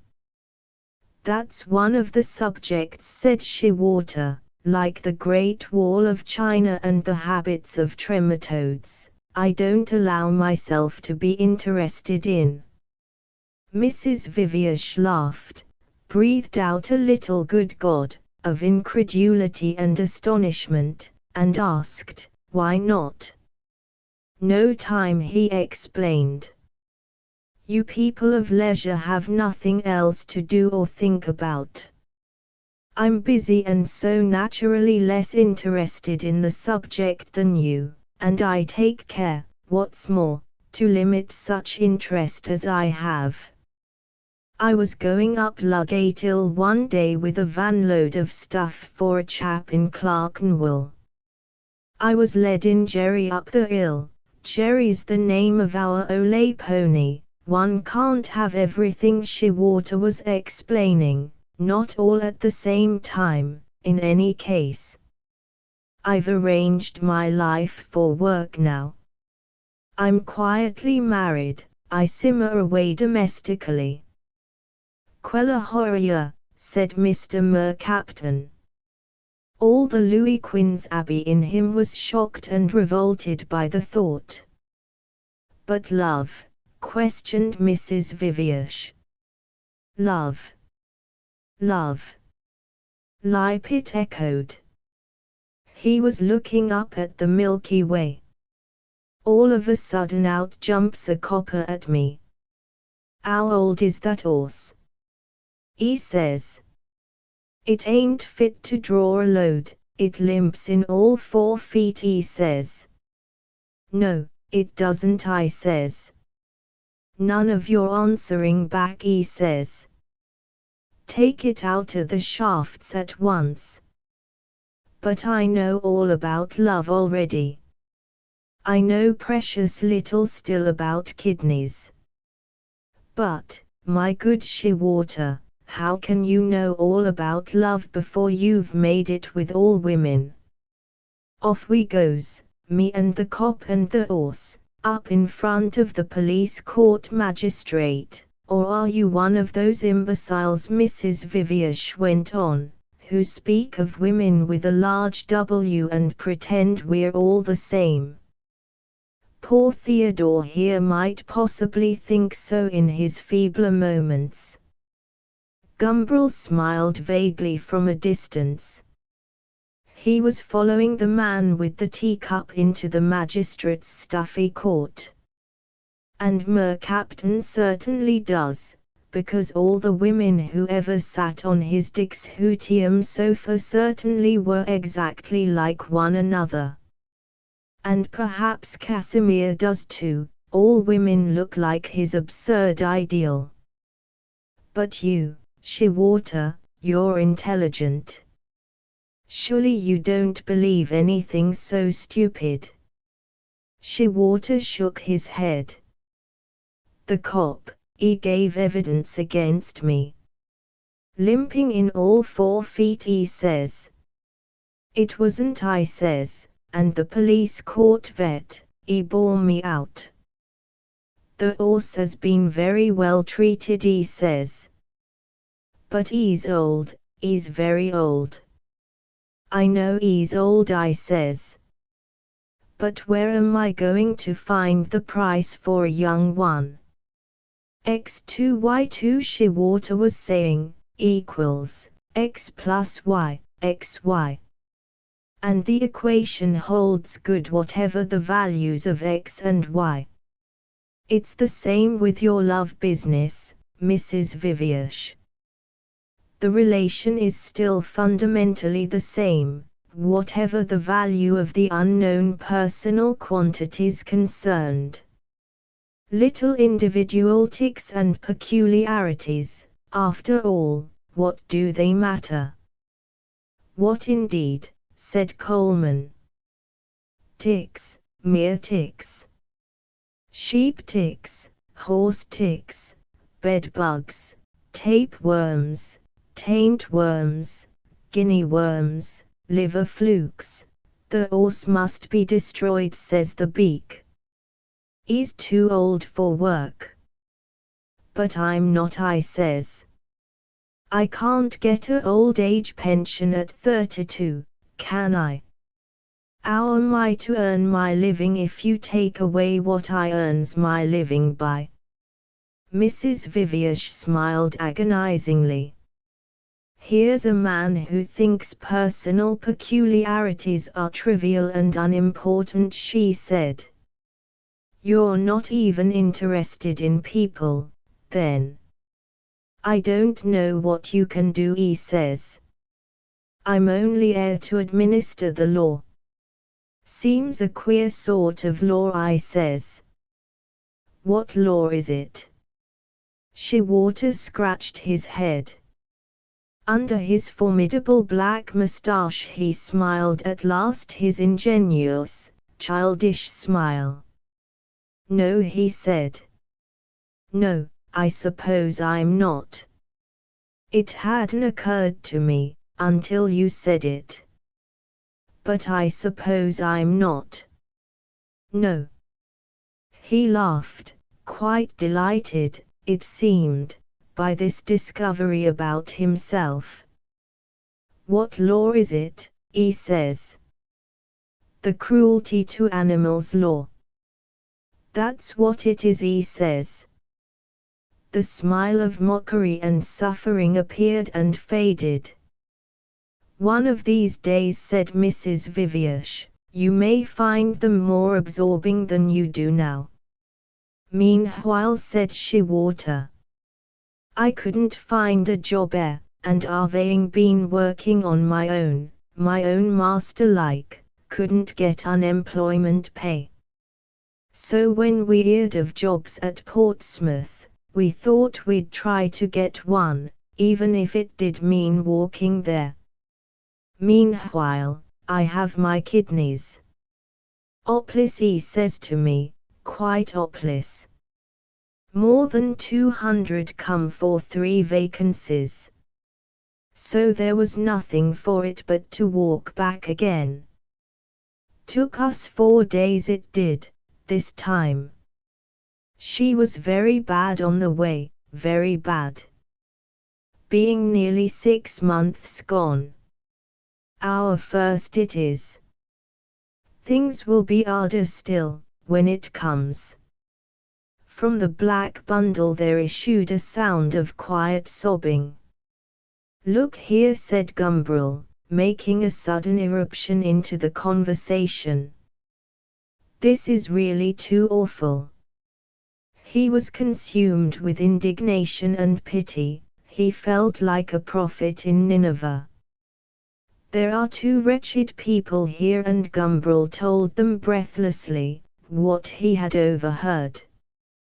It was terrible, terrible. All the way to Portsmouth and back again, on foot, without proper food, and the woman's with child. Coleman exploded with delight. Gravid, he kept repeating, gravid, gravid. The laws of gravity, first formulated by Newton, now recodified by the immortal Einstein. God said, let news time be, and there was light. And God said, let there be light, and there was darkness o'er the face of the earth. He roared with laughter. Between them they raised £5. Mrs. Viviash undertook to give them to the black bundle. The cabman made way for her as she advanced. There was an uncomfortable silence. The black bundle lifted a face that was old and worn, like the face of a statue in the portal of a cathedral, an old face, but one was aware somehow that it belonged to a woman still young by the reckoning of years. Her hands trembled as she took the notes, and when she opened her mouth to speak her hardly articulate whisper of gratitude, one saw that she had lost several of her teeth. The party disintegrated. All went their ways, Mr. Mercaptan to his rococo boudoir, his sweet barraco bedroom in Sloane Street, Coleman and Zoe towards goodness only knew what scenes of intimate life in Pimlico, Lippitt to his studio off the Tottenham Court Road, alone, silently brooding and perhaps too consciously bowed with unhappiness. But the unhappiness, poor Titan, was real enough, for had he not seen Mrs. Viviash and the insufferable, the stupid and loutish whoops driving off in one taxi? Must finish up with a little dancing Myra had huskily uttered from that deathbed on which her restless spirit forever and wearily exerted itself. Obediently, Bruin had given an address and they had driven off. But after the dancing, oh, was it possible that that odious, bad-blooded young cad was her lover? And that she should like him? It was no wonder that Lippitt should have walked, bent like Atlas under the weight of a world. And when, in Piccadilly, a belated and still unsuccessful prostitute sidled out of the darkness, as he strode by unseeing in his misery when she squeaked up at him a despairing cheer up, Ducky Lippitt suddenly threw up his head and laughed titanically, with the terrible bitterness of a noble soul in pain. Even the poor drabs at the street corners were affected by the unhappiness that radiated out from him, wave after throbbing wave, like music, he liked to fancy, into the night. Even the wretched drabs. He walked on, more desperately bowed than ever, but met no further adventure on his way. Gumbrel and Shewater both lived in Paddington. They set off in company up Park Lane, walking in silence. Gumbrel gave a little skip to get himself into step with his companion. To be out of step, when steps so loudly and flat-footedly flapped on empty pavements, was disagreeable, he found, was embarrassing, was somehow dangerous. Stepping, like this, out of time, one gave oneself away, so to speak, one made the night aware of two presences, when there might, if steps sounded in unison, be only one, heavier, more formidable, more secure than either of the separate two. In unison, then, they flapped up Park Lane. A policeman and the three poets, sulking back to back on their fountain, were the only human things besides themselves under the mauve electric moons. "It's appalling, it's horrible," said Gumbrel at last, after a long, long silence, during which he had, indeed, been relishing to the full the horror of it all. "Life, don't you know?" "What's appalling?" Shewater inquired. He walked with his big head bowed, his hands clasped behind his back and clutching his hat, walked clumsily, with sudden lurches of his whole massive anatomy. Wherever he was, Shewater always seemed to take up the space that 2 or 3 ordinary people would normally occupy. Cool fingers of wind passed refreshingly through his hair. He was thinking of the experiment he meant to try, in the next few days, down at the physiological laboratory. You'd put a man on an ergometer in a heated chamber and set him to work, hours at a time. He'd sweat, of course, prodigiously. You'd make arrangements for collecting the sweat, weighing it, analyzing it and so on.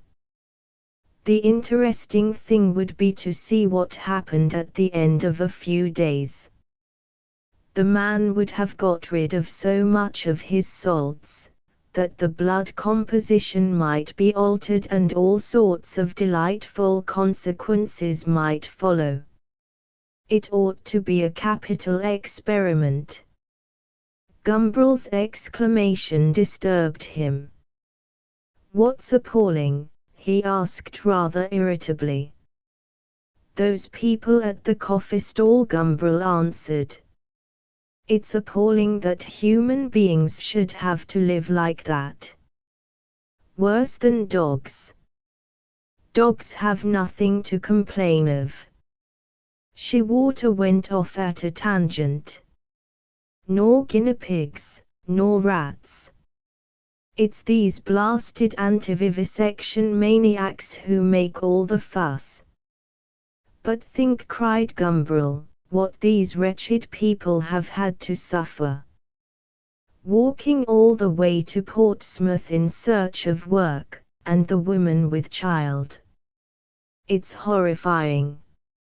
And then, the way people of that class are habitually treated.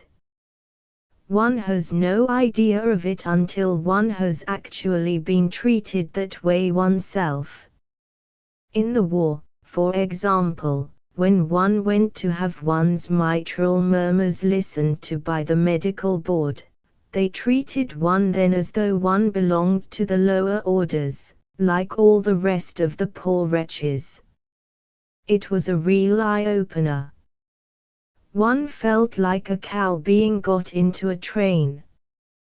And to think that the majority of one's fellow beings pass their whole lives being shoved about like maltreated animals. said Shiwater. If you went on sweating indefinitely, he supposed, you would end by dying. Gumbrel looked through the railings at the profound darkness of the park. Vast it was and melancholy, with a string, here and there, of receding lights. Terrible, he said, and repeated the word several times. Terrible, terrible. All the legless soldiers grinding barrel organs, all the hawkers of toys stamping their leaky boots in the gutters of the Strand, at the corner of Cursitor Street and Chancery Lane, the old woman with matches, forever holding to her left eye a handkerchief as yellow and dirty as the winter fog.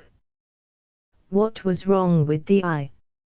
He had never dared to look, but hurried past as though she were not there, or sometimes, when the fog was more than ordinarily cold and stifling, paused for an instant with averted eyes to drop a brown coin into her tray of matches. And then there were the murderers hanged at 8 o'clock, while one was savoring, almost with voluptuous consciousness, the final dream-haunted doze. There was the phthisical charwoman who used to work at his father's house, until she got too weak and died.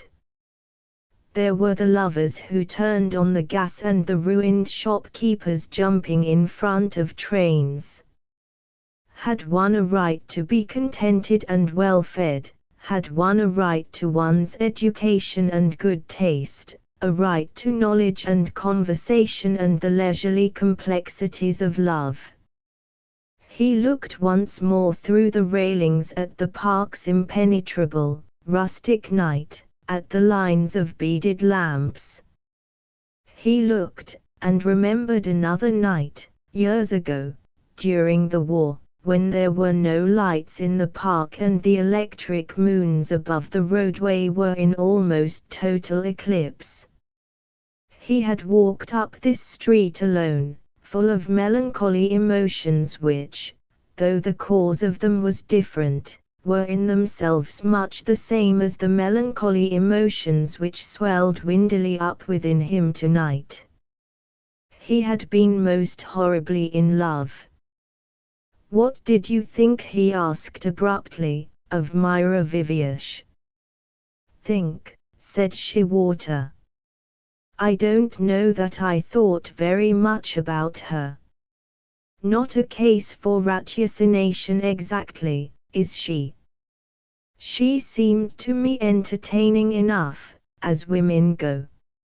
I said I'd lunch with her on Thursday. Gumbrel felt, all of a sudden, the need to speak confidentially.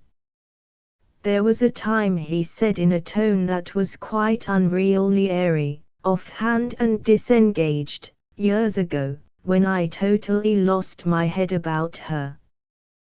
Totally. Those tear-wet patches on his pillow, cold against his cheek in the darkness, and oh, the horrible pain of weeping, vainly, for something that was nothing, that was everything in the world. Towards the end of the war it was. I remember walking up this dismal street one night, in the pitch darkness, writhing with jealousy. He was silent. Spectrally, like a dim, haunting ghost, he had hung about her, dumbly imploring, appealing. The weak, silent man she used to call him. And once for 2 or 3 days, out of pity, out of affection, out of a mere desire, perhaps, to lay the tiresome ghost, she had given him what his mournful silence implored, only to take it back, almost as soon as accorded. That other night, when he had walked up this street before, desire had eaten out his vitals and his body seemed empty, sickeningly and achingly void, Jealousy was busily reminding him, with an unflagging malice, of her beauty and the hateful, ruffian hands which now caressed, the eyes which looked on it. That was all long ago. "She is certainly handsome," said Shewater, commenting, at one or two removes, on Gumbrel's last remark. "I can see that she might make anyone who got involved in her decidedly uncomfortable." After a day or two's continuous sweating, it suddenly occurred to him, one might perhaps find sea water more refreshing than fresh water. That would be queer. Gumbrel burst out ferociously laughing. "But there were other times," he went on jauntily, "when other people were jealous of me. Ah, revenge, revenge. In the better world of the imagination it was possible to get one's own back. What fiendish vendettas were there carried to successful ends! I remember once writing her a quatrain in French. He had written it years after the whole thing was over. He had never sent it to anyone at all, but that was all one. How did it go? Ah, yes. And he recited, with suitable gestures, "Guisque nous sommes là, j'ai douce, vous avertir, sans trop de honte, que j'ai inégale pas le comte Casanovsk de six voice." Rather prettily turned, I flatter myself. Rather elegantly gross. Gumbrel's laughter went hooting past the Marble Arch.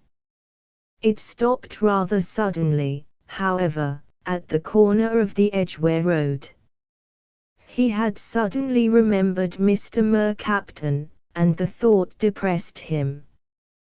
Chapter 6. It was between Whitefield Street and the Tottenham Court Road, in a heavenly muse as he liked to call it, for he had a characteristic weakness for philosophical peronomasia, that Casimir Lippitt lived and worked.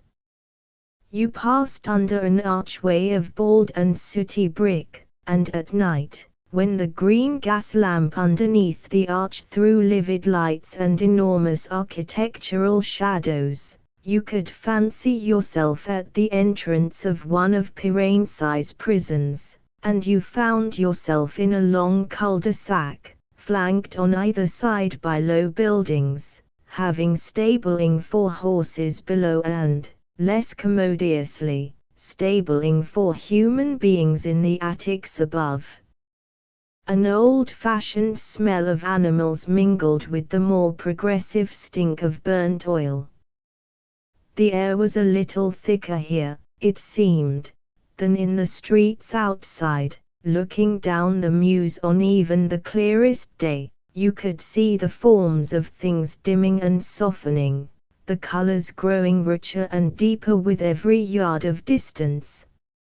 It was the best place in the world, Lippitt used to say, for studying aerial perspective. That was why he lived there. But you always felt about poor Lippitt that he was facing misfortune with just a little too self-consciously. Mrs. Vivier's taxi drove in under the Piranesian arch, drove in slowly and as though with a gingerly reluctance to soil its white wheels on pavements so sordid. The cabman looked round inquiringly. "This right?" he asked. With a white-gloved finger Mrs. Vivier prodded the air 2 or 3 times, indicating that he was to drive straight on. Halfway down the mews she rapped the glass. The man drew up. "Never been down there before," he said, for the sake of making a little conversation, while Mrs. Vivier fumbled for her money. He looked at her with a polite and slightly ironic curiosity that was frankly mingled with admiration. "You're lucky," said Mrs. Viviash. "We poor decayed gentlewomen, you see what we're reduced to." And she handed him a florin. Slowly the taxman unbuttoned his coat and put the coin away in an inner pocket. He watched her as she crossed the dirty street, placing her feet with a meticulous precision one after the other in the same straight line, as though she were treading a knife edge between goodness only knew what invisible gulfs. Floating she seemed to go, with a little spring at every step, and the skirt of her summery dress, white it was, with a florid pattern printed in black all over it, blowing airily out around her swaying march. Decayed gentlewomen indeed. The driver started his machine with an unnecessary violence. He felt, for some reason, positively indignant. Between the broad double doors through which the horses passed to their fodder and repose were little narrow human doors, for the yahoos, Lippitt used to say in his large allusive way, and when he said it he laughed with the loud and bell-mouthed cynicism of one who sees himself as a misunderstood and embittered Prometheus. At one of these little yahoo doors Mrs. Viviash halted and rapped as loudly as a small and stiff-hinged knocker would permit. Patiently she waited. Several small and dirty children collected to stare at her. She knocked again and again, waited. More children came running up from the farther end of the mews. 2 young girls of 15 or 16 appeared at a neighboring doorway and immediately gave tongue in whoops of mirthless, hyena-like laughter. "Have you ever read about the Pied Piper of Hamelin?" Mrs. Viviash asked the nearest child. Terrified, it shrank away. "I thought not," she said, and knocked again. There was a sound, at last, of heavy feet slowly descending steep stairs. The door opened. "Welcome to the Palazzo." It was Lippitt's heroic formula of hospitality. "Welcome at last," Mrs. Viviash corrected, and followed him up a narrow, dark staircase that was as steep as a ladder. He was dressed in a velveteen jacket and linen trousers that should have been white, but needed washing. He was disheveled and his hands were dirty. "Did you knock more than once?" he asked, looking back over his shoulder. "More than 20 times," Mrs. Viviash justifiably exaggerated. "I'm infinitely sorry," protested Lippitt. "I get so deeply absorbed in my work, you know." "Did you wait long?" "The children enjoyed it, at any rate." Mrs. Viviash was irritated by a suspicion, which was probably, after all, quite unjustified, that Casimir had been rather consciously absorbed in his work, that he had heard her first knock and plunged the more profoundly into those depths of absorption where the true artist always dwells, or at any rate ought to dwell, to rise at her third appeal with a slow, pained reluctance, cursing, perhaps, at the importunity of a world which thus noisily interrupted the flow of his inspiration. "Queer, the way they stare at one," she went on, with a note in her dying voice of a petulance that the children had not inspired. "Does one look such a guy?" Lippitt threw open the door at the head of the stairs and stood there on the threshold, waiting for her. "Queer," he repeated. "Not a bit."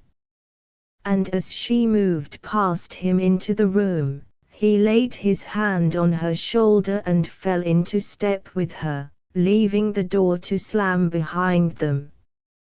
Merely an example of the mob's instinctive dislike of the aristocratic individual. That's all. Oh, why was I born with a different face? Thank God I was, though.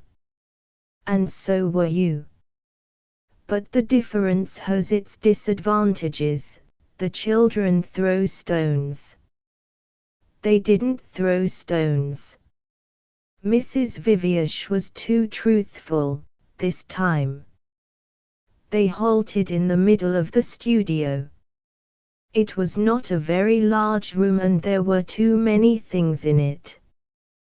The easel stood near the center of the studio. Round it Lippitt kept a space permanently cleared. There was a broad fairway leading to the door, and another, narrower and tortuously winding between boxes and piled-up furniture and tumbled books, gave access to his bed. There was a piano and a table permanently set with dirty plates and strewed with the relics of 2 or 3 meals. Bookshelves stood on either side of the fireplace and lying on the floor were still more books, piles on dusty piles. Mrs. Viviash stood looking at the picture on the easel, abstract again. She didn't like it, and Lippitt, who had dropped his hand from her shoulder, had stepped back the better to see her, stood earnestly looking at Mrs. Viviash. "May I kiss you?" he asked after a silence. Mrs. Viviash turned towards him, smiling agonizingly, her eyebrows ironically lifted, her eyes steady and calm and palely, brightly inexpressive. "If it really gives you any pleasure," she said. "It won't, I may say, to me." "You make me suffer a great deal," said Lippitt, and said it so quietly and unaffectedly, that Myra was almost startled. She was accustomed, with Casimir, to noisier and more magniloquent protestations. "I'm very sorry," she said, and, really, she felt sorry. "But I can't help it, can I?" "I suppose you can't," he said. "You can't," he repeated, and his voice had now become the voice of Prometheus in his bitterness. "Nor can tigresses." He had begun to pace up and down the unobstructed fairway between his easel and the door. Lippitt liked pacing while he talked. "You like playing with the victim," he went on. "He must die slowly." Reassured, Mrs. Viviash faintly smiled. This was the familiar Casimir. So long as he could talk like this, could talk like an old-fashioned French novel, it was all right. He couldn't really be so very unhappy. She sat down on the nearest unencumbered chair. Lippitt continued to walk back and forth, waving his arms as he walked. "But perhaps it's good for one to suffer," he went on. "Perhaps it's unavoidable and necessary. Perhaps I ought to thank you. Can an artist do anything if he's happy? Would he ever want to do anything? What is art, after all, but a protest against the horrible inclemency of life?" He halted in front of her, with arms extended in a questioning gesture. Mrs. Viviash slightly shrugged her shoulders. She really didn't know, she couldn't answer. "Ah, but that's all nonsense," he burst out again, "all rot. I want to be happy and contented and successful, and of course I should work better if I were. And I want, oh, above everything, I want you, to possess you completely and exclusively and jealously and forever. And the desire is like rust corroding my heart, it's like moth eating holes in the fabric of my mind. And you merely laugh. He threw up his hands and let them limply fall again. But I don't laugh, said Mrs. Viviash. On the contrary, she was very sorry for him, and, what was more, he rather bored her. For a few days, once, she had thought she might be in love with him. His impetuosity had seemed a torrent strong enough to carry her away. She had found out her mistake very soon. After that he had rather amused her, and now he rather bored her. No, decidedly, she never laughed. She wondered why she still went on seeing him. Simply because one must see someone. Or why? Are you going to go on with my portrait? She asked. Lippitt sighed. Yes, he said, I suppose I'd better be getting on with my work. Work, it's the only thing. Portrait of a tigress. The cynical Titan spoke again. Or shall I call it, Portrait of a Woman Who Has Never Been in Love? That would be a very stupid title, said Mrs. Viviash. Or, Portrait of the Artist's Heart Disease. That would be good, that would be damned good. Lippitt laughed very loudly and slapped his thighs. He looked, Mrs. Viviash thought, peculiarly ugly when he laughed. His face seemed to go all to pieces, not a corner of it but was wrinkled and distorted by the violent grimace of mirth. Even the forehead was ruined when he laughed. Foreheads are generally the human part of people's faces. Let the nose twitch and the mouth grin and the eyes twinkle as monkeyishly as you like, the forehead can still be calm and serene, the forehead still knows how to be human.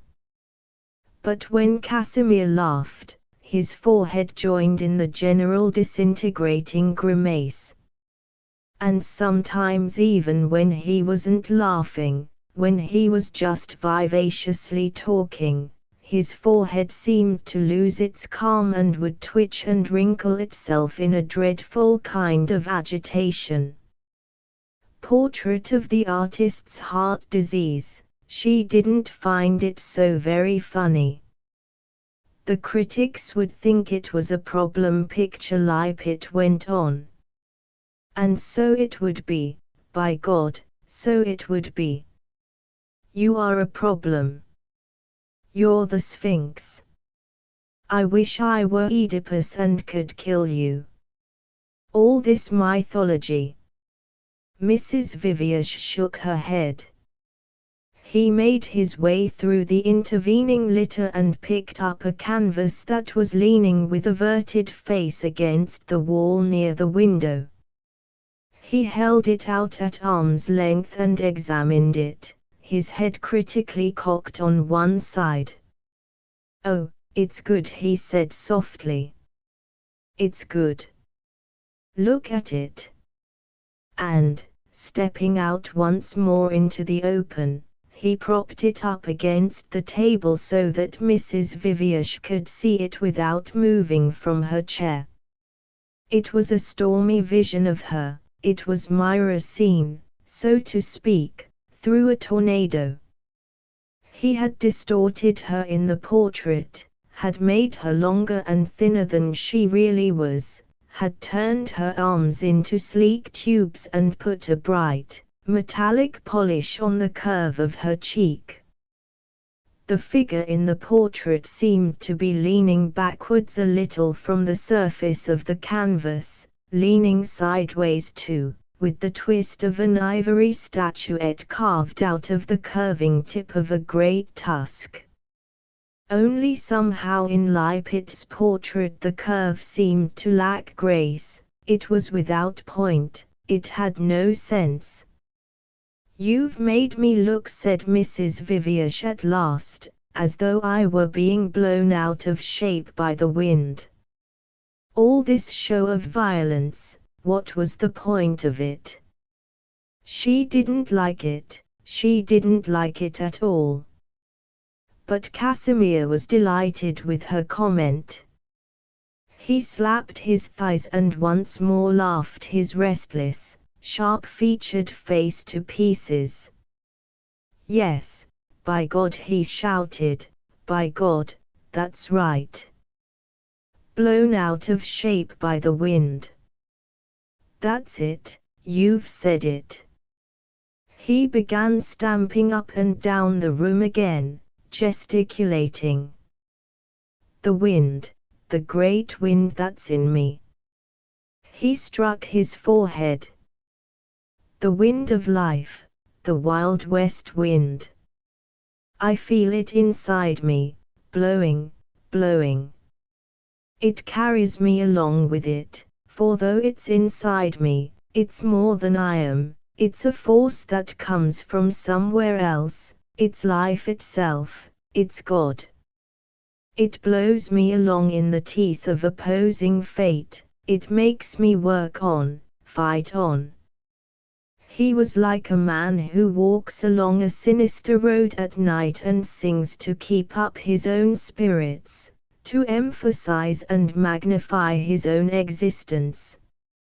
"And when I paint, when I write or improvise my music, it bends the things I have in my mind, it pushes them in one direction, so that everything I do has the look of a tree that streams northeast with all its branches and all its trunk from the root upwards, as though it were trying to run from before the Atlantic gale." Lippitt stretched out his two hands and, with fingers splayed out to the widest and trembling in the excessive tension of the muscles, moved them slowly upwards and sideways, as though he were running his palms up the stem of a little wind-wizened tree on a hilltop above the ocean. Mrs. Viviash continued to look at the unfinished portrait. It was as noisy and easy and immediately effective as a vermouth advertisement in the streets of Padua. Cinzano, Bonamelli, Camperi, illustrious names. Giotto and Mantegna mouldered meanwhile in their respective chapels. "And look at this," Lippitt went on. He took down the canvas that was clamped to the easel and held it out for her inspection. It was one of Casimir's abstract paintings, a procession of machine-like forms rushing up diagonally from right to left across the canvas, with as it were a spray of energy blowing back from the crest of the wave towards the top right-hand corner. "In this painting," he said, "I symbolize the artist's conquering spirit, rushing on the universe, making it its own." He began to declaim, "Look down, Conquistador, there on the valley's broad green floor, there lies the lake, the jeweled cities gleam, Chalco and Tlacopan awaiting the coming man. Look down on Mexico, Conquistador, land of your golden dream." Or the same idea in terms of music, and Lippitt dashed to the piano and evoked a distorted ghost of Scriabine. "You see," he asked feverishly, when the ghost was laid again and the sad cheap jangling had faded again into silence. "You feel. The artist rushes on the world, conquers it, gives it beauty, imposes a moral significance." He returned to the picture. "This will be fine when it's finished," he said. "Tremendous. You feel the wind blowing there, too. And with a pointing finger he followed up the onrush of the forms. The great southwester driving them on.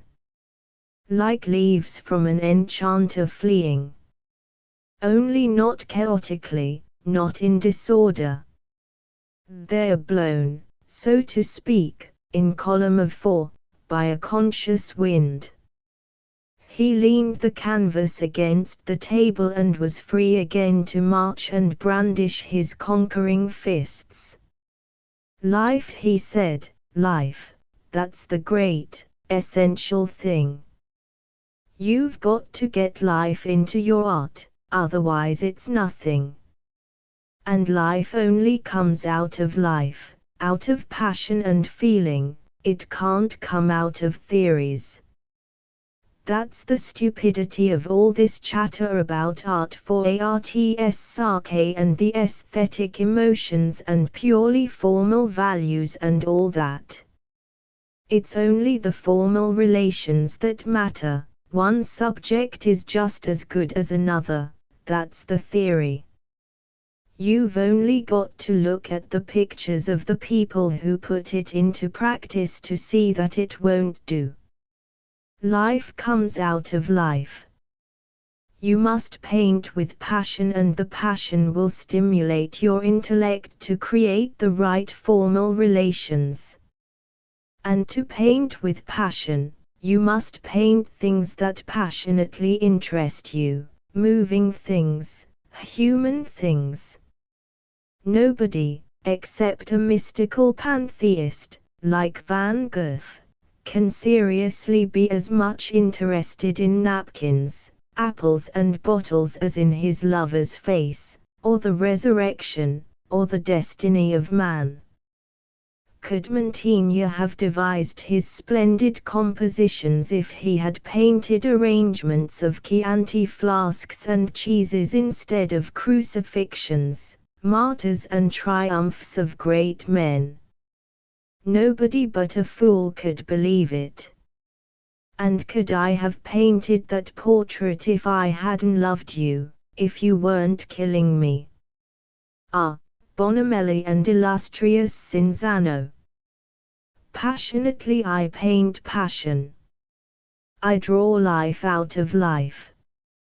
And I wish them joy of their bottles and their Canadian apples and their muddy table napkins with the beastly folds in them that look like loops of tripe. Once more Lippitt disintegrated himself with laughter, then was silent. Mrs. Viviash nodded, slowly and reflectively. "I think you're right," she said. Yes. He was surely right, there must be life, life was the important thing. That was precisely why his paintings were so bad, she saw now, there was no life in them. Plenty of noise there was, and gesticulation and a violent galvanized twitching, but no life, only the theatrical show of it. There was a flaw in the conduit. Somewhere between the man and his work life leaked out. He protested too much. But it was no good, there was no disguising the deadness. Her portrait was a dancing mummy. He bored her now. Did she even positively dislike him? Behind her unchanging pale eyes Mrs. Viviash wondered. But in any case, she reflected, one needn't always like the people with whom one associates. There are music halls as well as confidential boudoirs, some people are admitted to the tea party and the tête-à-tête, others, on a stage invisible, poor things. To themselves, do their little song and dance, roll out their characteristic patter, and having provided you with your entertainment are dismissed with their due share of applause. But then, what if they become boring?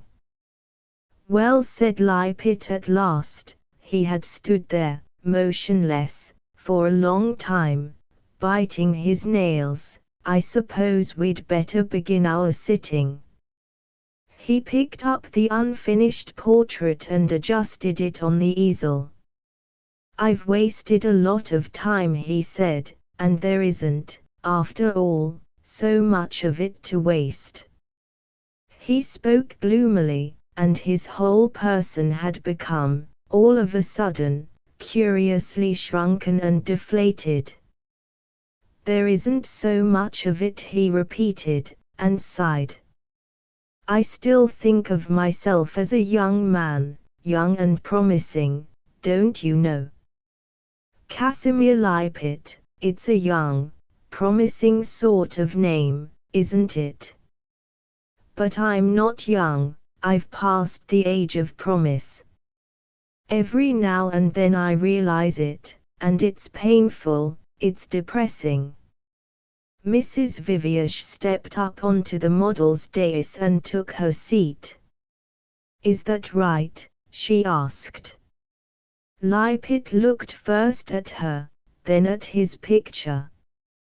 Her beauty, his passion, were they only to meet on the canvas? Whoops was her lover. Time was passing, he felt tired. That'll do, he said and began painting. How young are you? He asked after a moment. 25, I should imagine, said Mrs. Viviash. 25. Good Lord, it's nearly 15 years since I was 25. 15 years, fighting all the time. God, how I hate people sometimes. Everybody. It's not their malignity I mind, I can give them back as good as they give me. It's their power of silence and indifference, it's their capacity for making themselves deaf. Here am I with something to say to them, something important and essential. And I've been saying it for more than 15 years, I've been shouting it. They pay no attention. I bring them my head and heart on a charger, and they don't even notice that the things are there. I sometimes wonder how much longer I can manage to go on. His voice had become very low, and it trembled. One's nearly 40, you know. The voice faded huskily away into silence. Languidly and as though the business exhausted him, he began mixing colors on his palette. Mrs. Viviash looked at him. No, he wasn't young, at the moment, indeed, he seemed to have become much older than he really was. An old man was standing there, peaked and sharp and worn. He had failed, he was unhappy. But the world would have been unjuster, less discriminating if it had given him success. Some people believe in you, she said. There was nothing else for her to say. Lippitt looked up at her. You? He asked. Mrs. Viviash nodded, deliberately. It was a lie. But was it possible to tell the truth? And then there is the future, she reassured him, and her faint deathbed voice seemed to prophesy with a perfect certainty. You're not 40 yet, you've got 20, 30 years of work in front of you. And there were others, after all, who had to wait a long time, sometimes till after they were dead. Great men, Blake, for instance. She felt positively ashamed. It was like a little talk by Dr. Frank Crane. But she felt still more ashamed when she saw that Casimir had begun to cry and that the tears were rolling, one after another, slowly down his face. He put down his palette, he stepped onto the dais, he came and knelt at Mrs. Vivish's feet. He took one of her hands between his own and he bent over it, pressing it to his forehead, as though it were a charm against unhappy thoughts, sometimes kissing it. Soon it was wet with tears. He wept almost in silence. "It's all right," Mrs. Vivish kept repeating, "it's all right," and she laid her free hand on his bowed head. She patted it comfortingly as one might pat the head of a large dog that comes and thrusts its muzzle between one's knees. She felt, even as she made it, how meaningless and unintimate the gesture was. If she had liked him, she would have run her fingers through his hair, but somehow his hair rather disgusted her. "It's all right, all right." But, of course, it wasn't all right, and she was comforting him under false pretenses and he was kneeling at the feet of somebody who simply wasn't there, so utterly detached, so far away she was from all this scene and all his misery.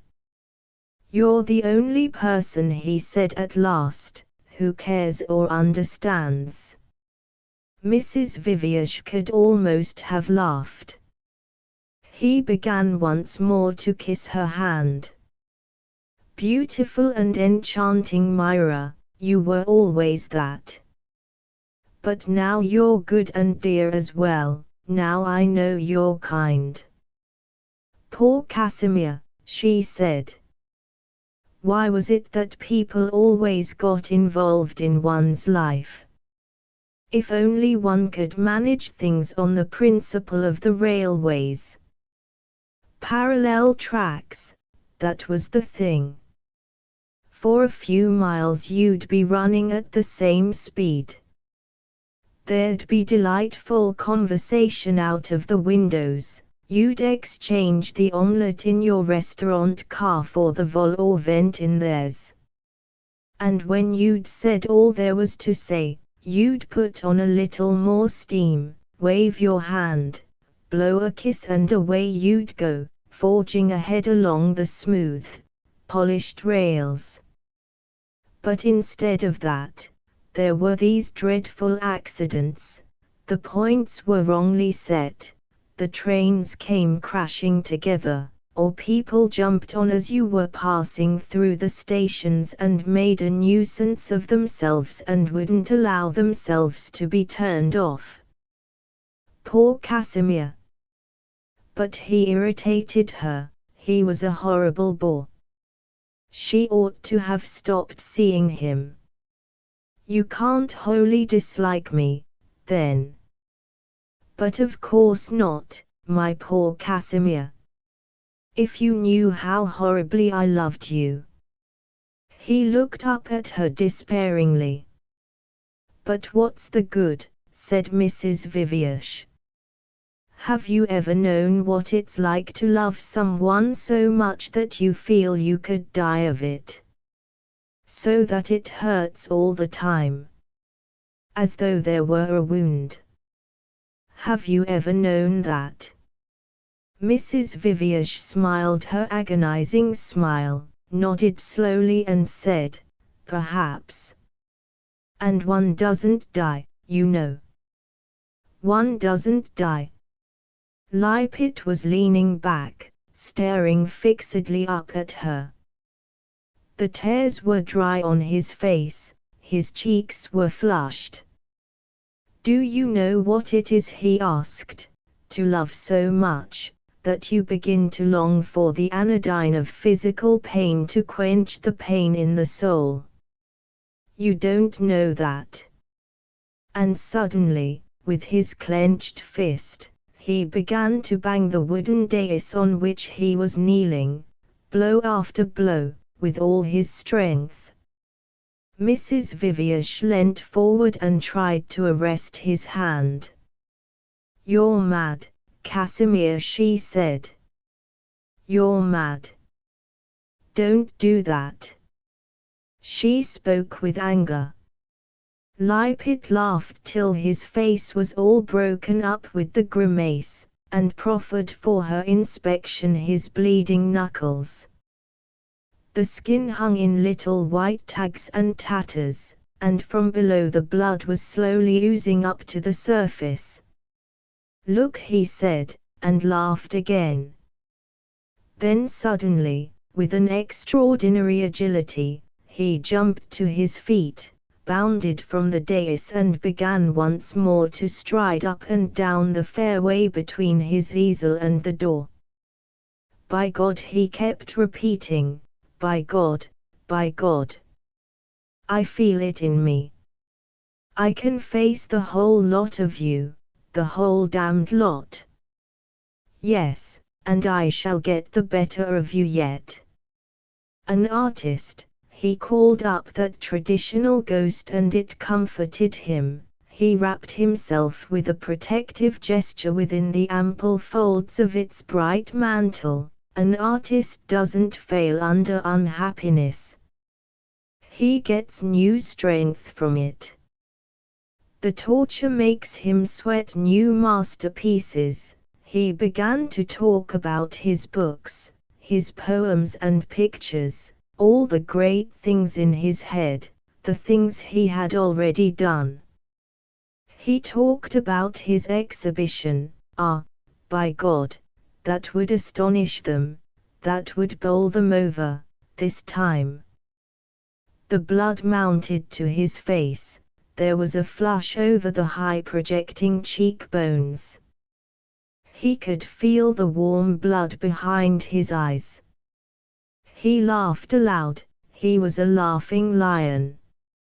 He stretched out his arms, he was enormous, his arms reached out like the branches of a cedar. The artist walked across the world and the mangy dogs ran yelping and snapping behind him. The great wind blew and blew, driving him on, it lifted him and he began to fly. Mrs. Viviers listened. It didn't look as though he would get much further with the portrait. Chapter 7. It was press day. The critics had begun to arrive. Mr. Albemarle circulated among them with a ducal amiability. The young assistant hovered vaguely about, straining to hear what the great men had to say and trying to pretend that he wasn't eavesdropping. Lippitt's pictures hung on the walls, and Lippitt's catalogue, thick with its preface and its explanatory notes, was in all hands. "Very strong," Mr. Albemarle kept repeating, "very strong indeed." It was his password for the day. Little Mr. Clew, who represented the Daily Post, was inclined to be enthusiastic. "How well he writes," he said to Mr. Albemarle, looking up from the catalogue. "And how well he paints." "What impasto?" "Impasto, impasto."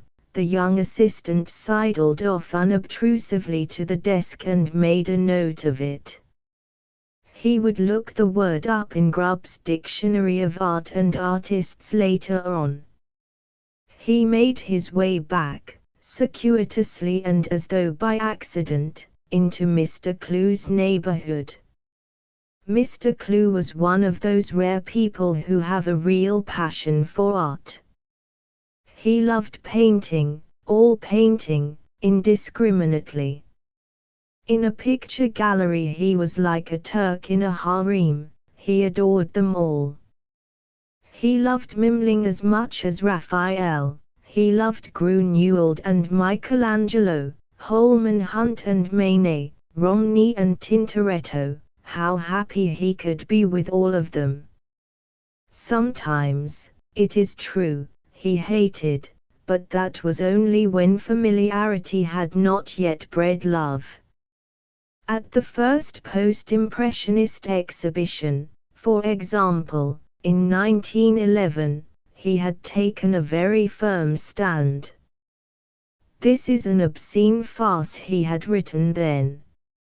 Now, however, there was no more passionate admirer of Matisse's genius. As a connoisseur and Kunstfischer, Mr. Clew was much esteemed.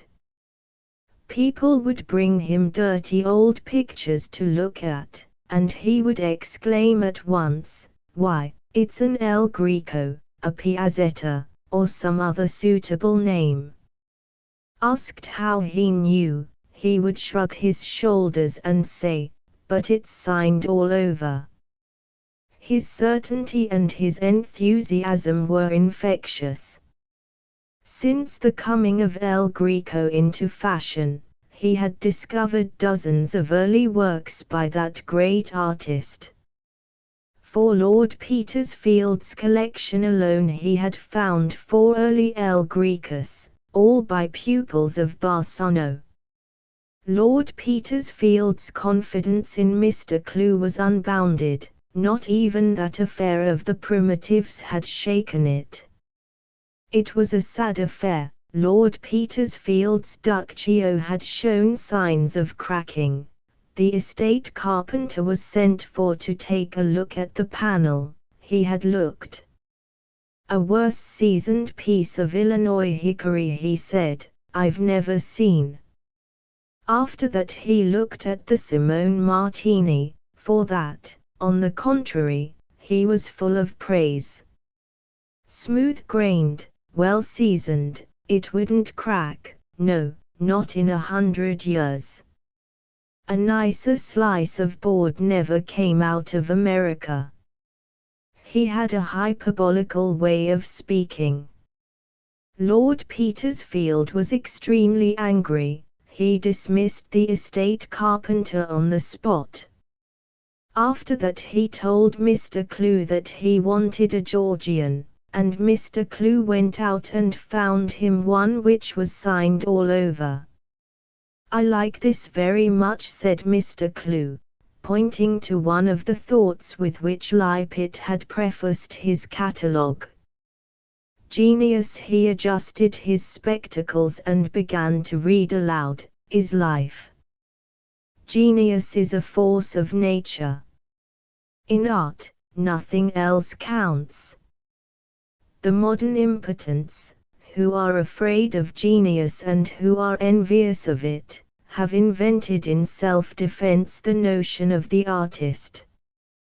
The artist with his sense of form, his style, his devotion to pure beauty, etc., etc.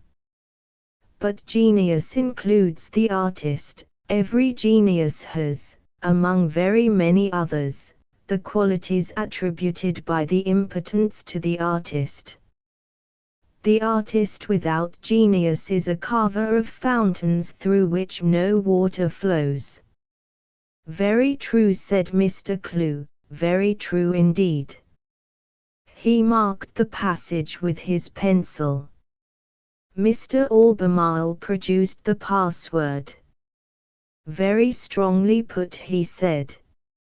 "I have always felt that myself," said Mr. Clew. "El Greco, for example." "Good morning, what about El Greco?" said a voice, all in one breath.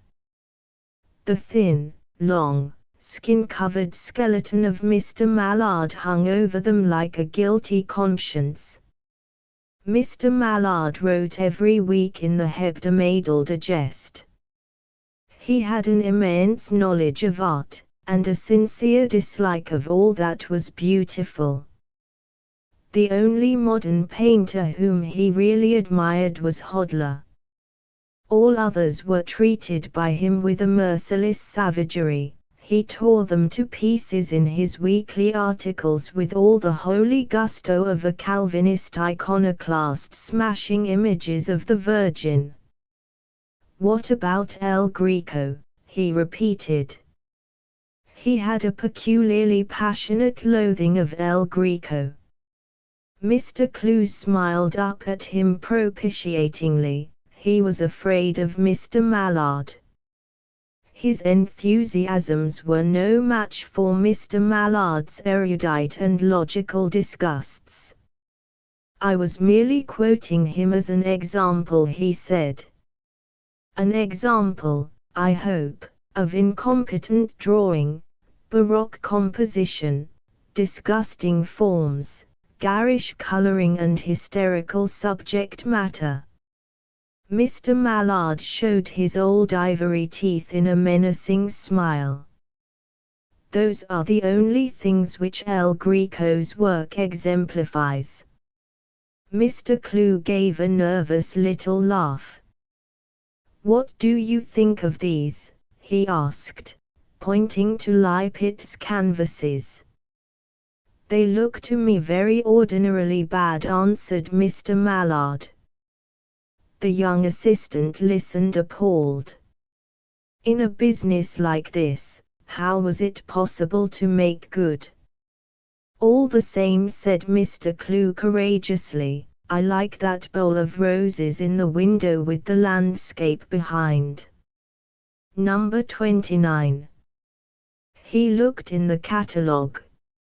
"And there's a really charming little verse about it. O beauty of the rose, goodness as well as perfume exhaling. Who gazes on these flowers, on this blue hill and ripening field, he knows where duty leads and that the nameless powers in a rose can speak their will." Really charming. Mr. Clew made another mark with his pencil.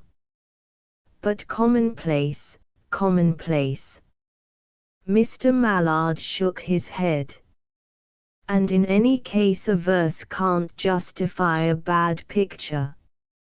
What an unsubtle harmony of color! And how uninteresting the composition is. That receding diagonal, it's been worked to death."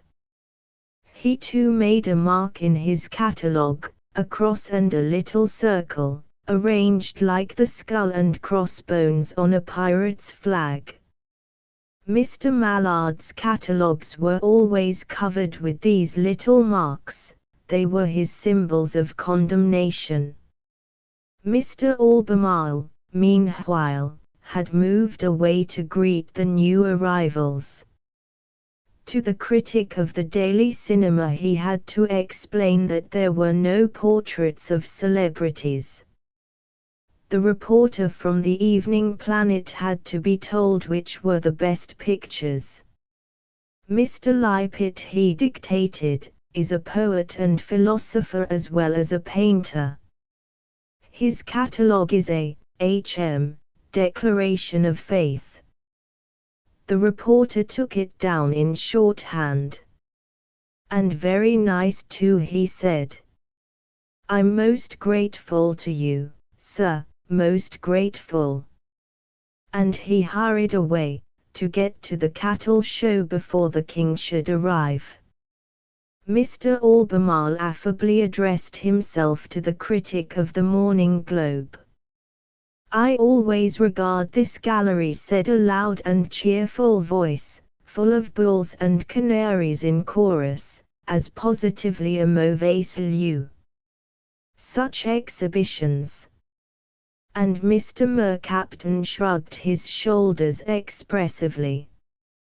He halted to wait for his companion.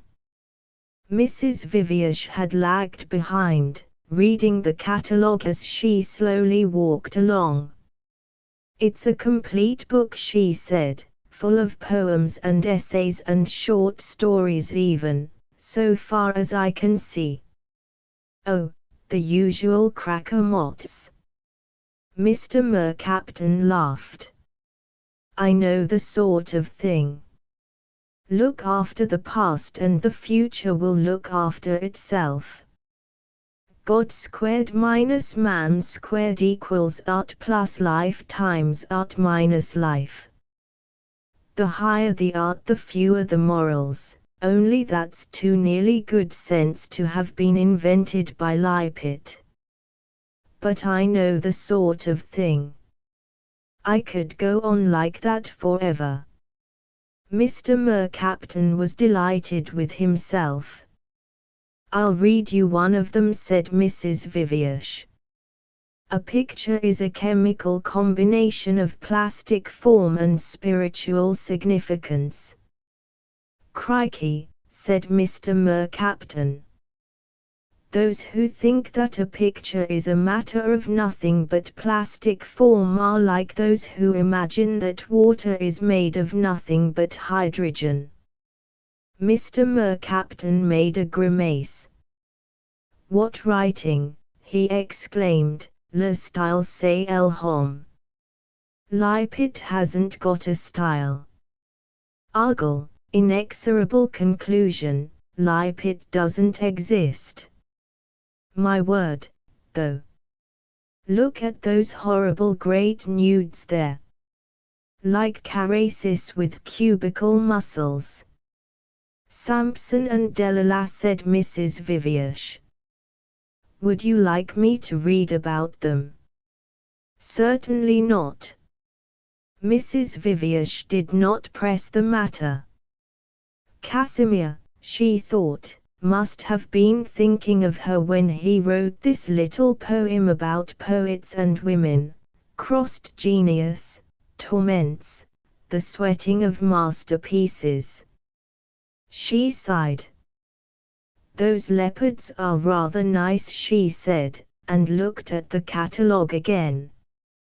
An animal is a symbol and its form is significant. In the long process of adaptation, evolution has refined and simplified and shaped, till every part of the animal expresses one desire, a single idea. Man, who has become what he is, not by specialization, but by generalization, symbolizes with his body no one thing. He is a symbol of everything from the most hideous and ferocious bestiality to Godhead. "Dear me," said Mr. Mercaptan. A canvas of mountains and enormous clouds like nascent sculptures presented itself. "Aerial Alps." Mrs. Viviash began to read. "Aerial Alps of amber and of snow, Junanian flesh, and bosomy alabaster carved by the wind's uncertain hands." Mr. Mercaptan stopped his ears. "Please, please," he begged. "Number 17," said Mrs. Viviash, "is called Women on a Cosmic Background." A female figure stood leaning against a pillar on a hilltop, and beyond was a blue night with stars. Underneath is written, "For one at least, she is more than the starry universe." Mrs. Viviash remembered that Lipit had once said very much that sort of thing to her. "So many of Casimir's things remind me," she said, "of those Italian vermouth advertisements. You know, Cinzano, Bonamelli and all these. I wish they didn't. This woman in white with her head in the Great Bear," she shook her head. "Poor Casimir." Mr. Mercaptan roared and squealed with laughter. "Bonamelli," he said, "that's precisely it. What a critic, Myra. I take off my hat." They moved on. "And what's this grand transformation scene?" he asked. Mrs. Viviash looked at the catalogue. "It's called the Sermon on the Mount," she said. "And really, do you know, I rather like it. All that crowd of figures slanting up the hill and the single figure on the top, it seems to me very dramatic." "My dear," protested Mr. Mercaptan. "And in spite of everything," said Mrs. Viviash, feeling suddenly and uncomfortably that she had somehow been betraying the man, "he's really very nice, you know. Very nice, indeed." Her expiring voice sounded very decidedly. "Ah, sis fam," exclaimed Mr. Mercaptan, "sis fam. They're all pacifis and ladas. They all in their hearts prefer beasts to men, savages to civilized beings. Even you, Myra, I really believe." He shook his head. Mrs. Viviash ignored the outburst. "Very nice," she repeated thoughtfully. "Only rather a bore." Her voice expired altogether. They continued their round of the gallery. Chapter 8. Critically, in the glasses of Mr. Bogenus's fitting room, Gumbrel examined his profile, his back view. Inflated, the patent small clothes bulged decidedly, though with a certain gracious opulence that might, in a person of the other sex, have seemed only deliciously natural. In him, however, Gumbrel had to admit, the opulence seemed a little misplaced and paradoxical. Still, if one has to suffer in order to be beautiful, one must also expect to be ugly in order not to suffer. Practically, the trousers were a tremendous success. He sat down heavily on the hard wooden bench of the fitting room and was received as though on a lap of bounding resiliency. The patent small clothes, there was no doubt, would be proof even against marble. And the coat, he comforted himself, would mask with its skirts the too decided bulge. Or if it didn't, well, there was no help for it. One must resign oneself to bulging, that was all. "Very nice," he declared at last. Mr. Bogenus, who had been watching his client in silence and with a polite but also, Gumbrel could not help feeling, a somewhat ironical smile, coughed. "It depends," he said, "precisely what you mean by nice." He cocked his head on one side, and the fine waxed end of his moustache was like a pointer aimed up at some remote star. Gumbrel said nothing, but catching sight once more of his own side view, nodded a dubious agreement. "If by nice," continued Mr. Bogenus, "you mean comfortable, well and good. If, however, you mean elegant, then, Mr. Gumbrel, I fear I must disagree." "But elegance," said Gumbrel, feebly playing the philosopher, "is only relative, Mr. Bogenus. There are certain African Negroes, among whom it is considered elegant to pierce the lips and distend them with wooden plates, until the mouth looks like a pelican's beak." Mr. Bogenus placed his hand in his bosom and slightly bowed. "Very possibly, Mr. Gumbrel," he replied. "But if you'll pardon my saying so, we are not African Negroes." Gumbrel was crushed, deservedly. He looked at himself again in the mirrors. "Do you object," he asked after a pause, "to all eccentricities in dress, Mr. Bogenus? Would you put us all into your elegant uniform?"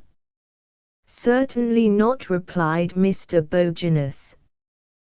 "There are certain walks of life in which eccentricity in appearance is positively a sine qua non, Mr. Gumbrel, and I might almost say de rigueur." "And which walks of life, Mr. Bogenus, may I ask?" "You refer, perhaps, to the artistic walks. Sombreros and Byronic collars and possibly velveteen trousers. Though all that sort of thing is surely a little out of date, nowadays." Enigmatically Mr. Bogenus smiled, a playful sphinx. He thrust his right hand deeper into his bosom and with his left twisted to a finer needle the point of his moustache. Not artists, Mr. Gumbrel. He shook his head. In practice they may show themselves a little eccentric and negligé. But they have no need to look unusual on principle. It's only the politicians who need do it on principle. It's only de rigueur, as one might say, in the political walks, Mr. Gumbrel. You surprise me, said Gumbrel. I should have thought that it was to the politician's interest to look respectable and normal. But it is still more to his interest as a leader of men to look distinguished, Mr. Bogenus replied. Well, not precisely distinguished, he corrected himself, because that implies that politicians look distingué, which I regret to say, Mr. Gumbrel, they very often don't. Distinguishable, is more what I mean. Eccentricity is their badge of office, suggested Gumbrel. He sat down luxuriously on the patent small clothes. That's more like it, said Mr. Bogenus, tilting his moustaches. The leader has got to look different from the other ones. In the good old days they always wore their official badges. The leader had his livery, like everyone else, to show who he was. That was sensible, Mr. Gumbrel. Nowadays he has no badge, at least not for ordinary occasions, for I don't count Privy Councillors' uniforms and all that sort of once-a-year fancy dress. Is reduced to dressing in some eccentric way or making the most of the peculiarities of his personal appearance. A very haphazard method of doing things, Mr. Gumbrel, very haphazard. Gumbrel agreed. Mr. Bogenus went on, making small, neat gestures as he spoke. Some of them, he said, wear huge collars, like Mr. Gladstone. Some wear orchids and eyeglasses, like Joe Chamberlain. Some let their hair grow, like Lloyd George. Some wear curious hats, like Winston Churchill. Some put on black shirts, like this Mussolini, and some put on red ones, like Garibaldi. Some turn up their moustaches, like the German emperor. Some turn them down, like Clemenceau. Some grow whiskers, like Tirpitz.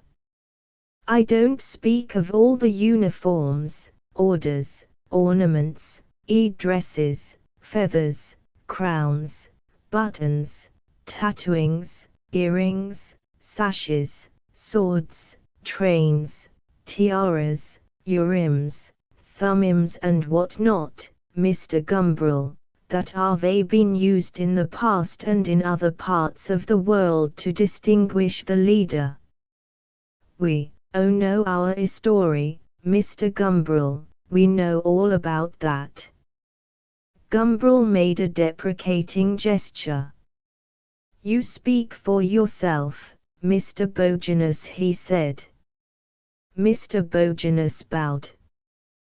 Pray continue, said Gumbrel. Mr. Bogenus bowed again. Well, Mr. Gumbrel, he said, the point of all these things, as I've already remarked, is to make the leader look different, so that he can be recognized at the first coup d'oeil, as you might say, by the herd he appends to be leading. For the human herd, Mr. Gumbrel, is an herd which can't do without a leader. Sheep, for example, I never noticed that they had a leader, nor rooks. Bees, on the other hand, I take it, are they? At least when they're swarming. Correct me, Mr. Gumbrel, if I'm wrong.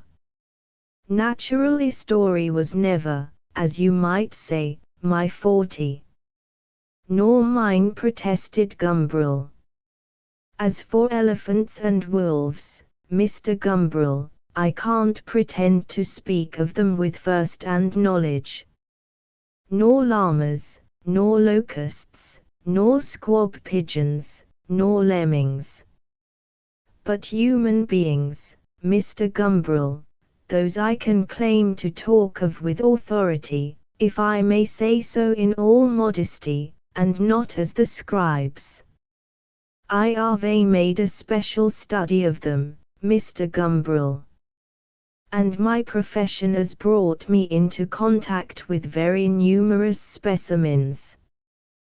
Gumbrel could not help wondering where precisely in Mr. Bogenus's museum he himself had his place.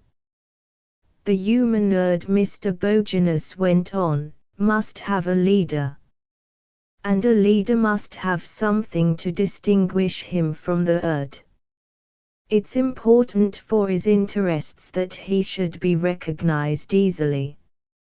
See a baby reaching out of a bath and you immediately think of Pear's soap. See the white hair waving out behind and think of Lloyd George.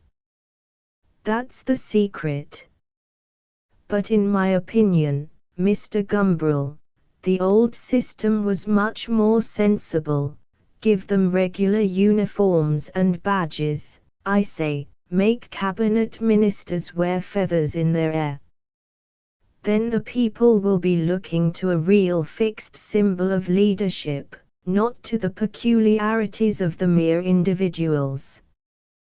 Beards and hair and funny collars change, but a good uniform is always the same. Give them feathers, that's what I say, Mr. Gumbrel. Feathers will increase the dignity of the state and lessen the importance of the individual. And that, concluded Mr. Bogenus with emphasis, that, Mr. Gumbrel, will be all to the good. But you don't mean to tell me, said Gumbrel, that if I chose to show myself to the multitude in my inflated trousers, I could become a leader, do you? Ah, no, said Mr. Bogenus.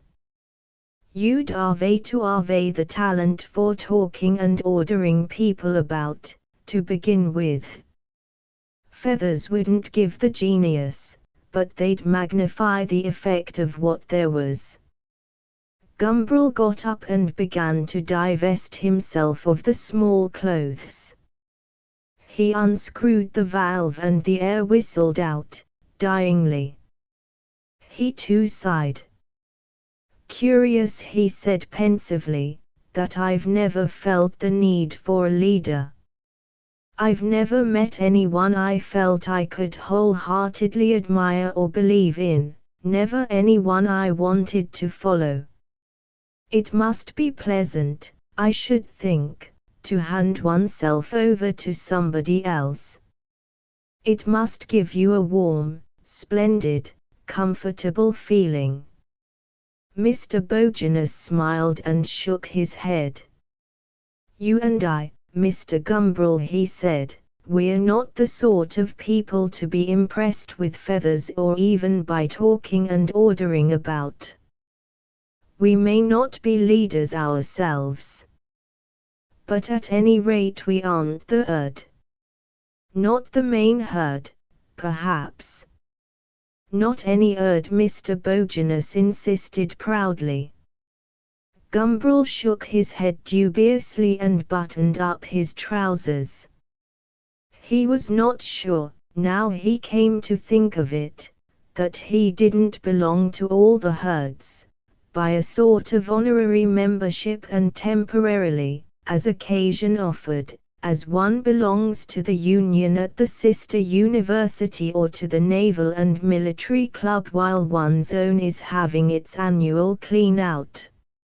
Shewater's herd, Lippitt's herd, Mr. Mercaptan's herd, Mrs. Vivier's herd, the architectural herd of his father, the educational herd, but that, thank God, was now bleating on distant pastures, the herd of Mr. Bogenus. He belonged to them all a little, to none of them completely.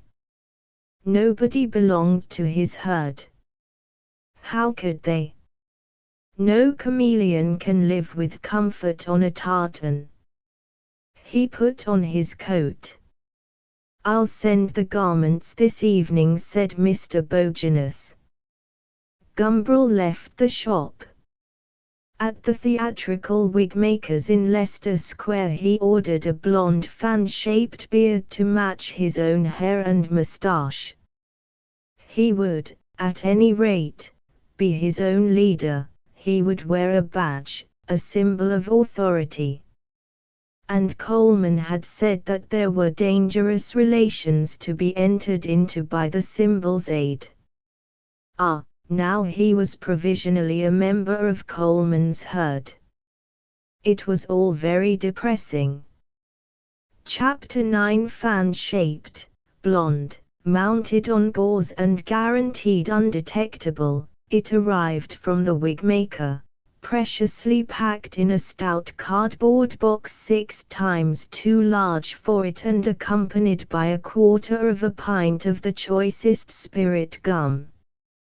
In the privacy of his bedroom Gumbrel uncoffined it, held it out for his own admiration, caressed its silkiness and finally tried it on, holding it provisionally to his chin, in front of the looking-glass.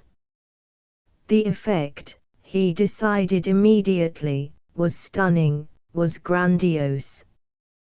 From melancholy and all too mild he saw himself transformed on the instant into a sort of jovial Henry VIII, into a massive Rabelaisian man, broad and powerful and exuberant with vitality and hair. The proportions of his face were startlingly altered. The podium, below the mouth, had been insufficiently massive to carry the stately order of the nose, and the ratiocinative attic of the forehead, noble enough, no doubt, in itself, had been disproportionately high. The beard now supplied the deficiencies in the stylobate, and planted now on a firm basement of will, the order of the senses, the aerial attic of ideas, reared themselves with a more classical harmoniousness of proportion. It only remained for him to order from Mr. Bogenus an American coat, padded out at the shoulders as squarely and heroically as a doublet of the Cinquecento, and he would look the complete Rabelaisian man. Great eater, deep drinker, stout fighter, prodigious lover, clear thinker, creator of beauty, seeker of truth and prophet of heroic grandeurs. Fitted out with coat and beard, he could qualify for the next vacancy among the coenobits of Thelema. He removed his beard, put his beaver up as they used to say in the fine old days of chivalry. He would have to remember that little joke for Coleman's benefit. He put his beaver up, and stared ruefully at the far from Rabelaisian figure which now confronted him. The moustache, that was genuine enough, which had looked, in conjunction with the splendid work of art below, so fierce and manly, served by itself, he now perceived, only droopily to emphasize his native mildness and melancholy. It was a dismal affair, which might have belonged to Maurice Barres in youth, a slanting, flagging, sagging thing, such as could only grow on the lip of an assiduous cultivator of the me, and would become, as one grew older, ludicrously out of place on the visage of a roaring nationalist.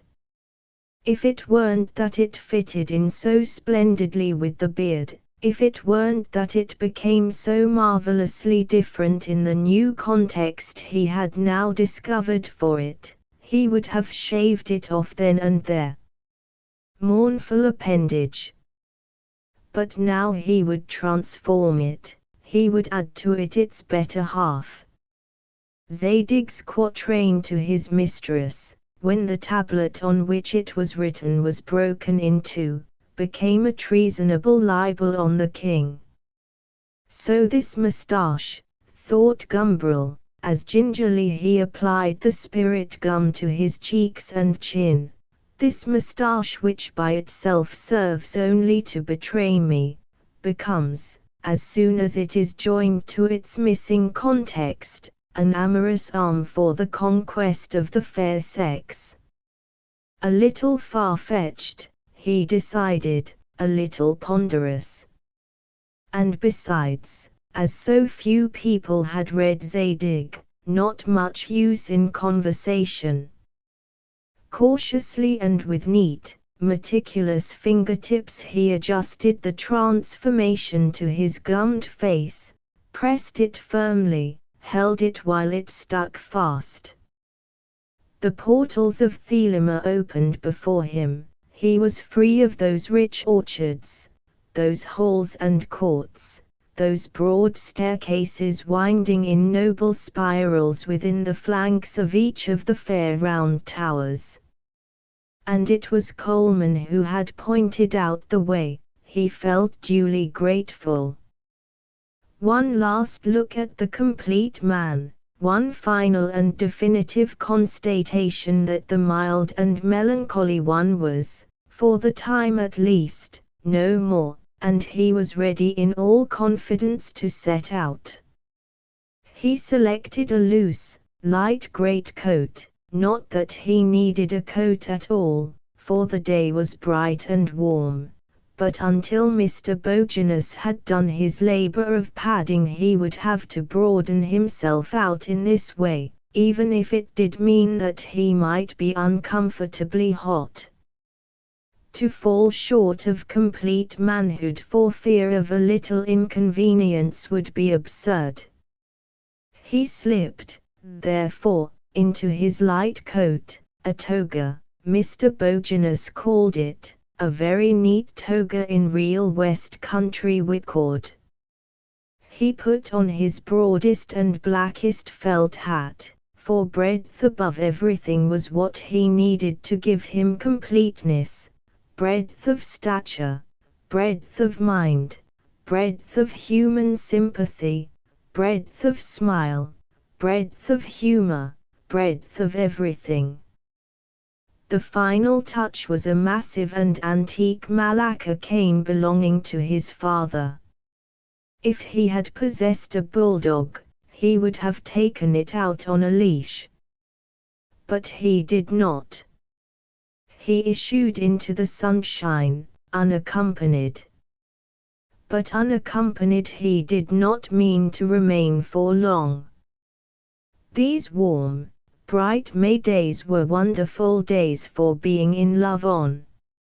And to be alone on such days was like a malady. It was a malady from which the mild and melancholy man suffered all too frequently. And yet there were millions of superfluous women in the country, millions of them.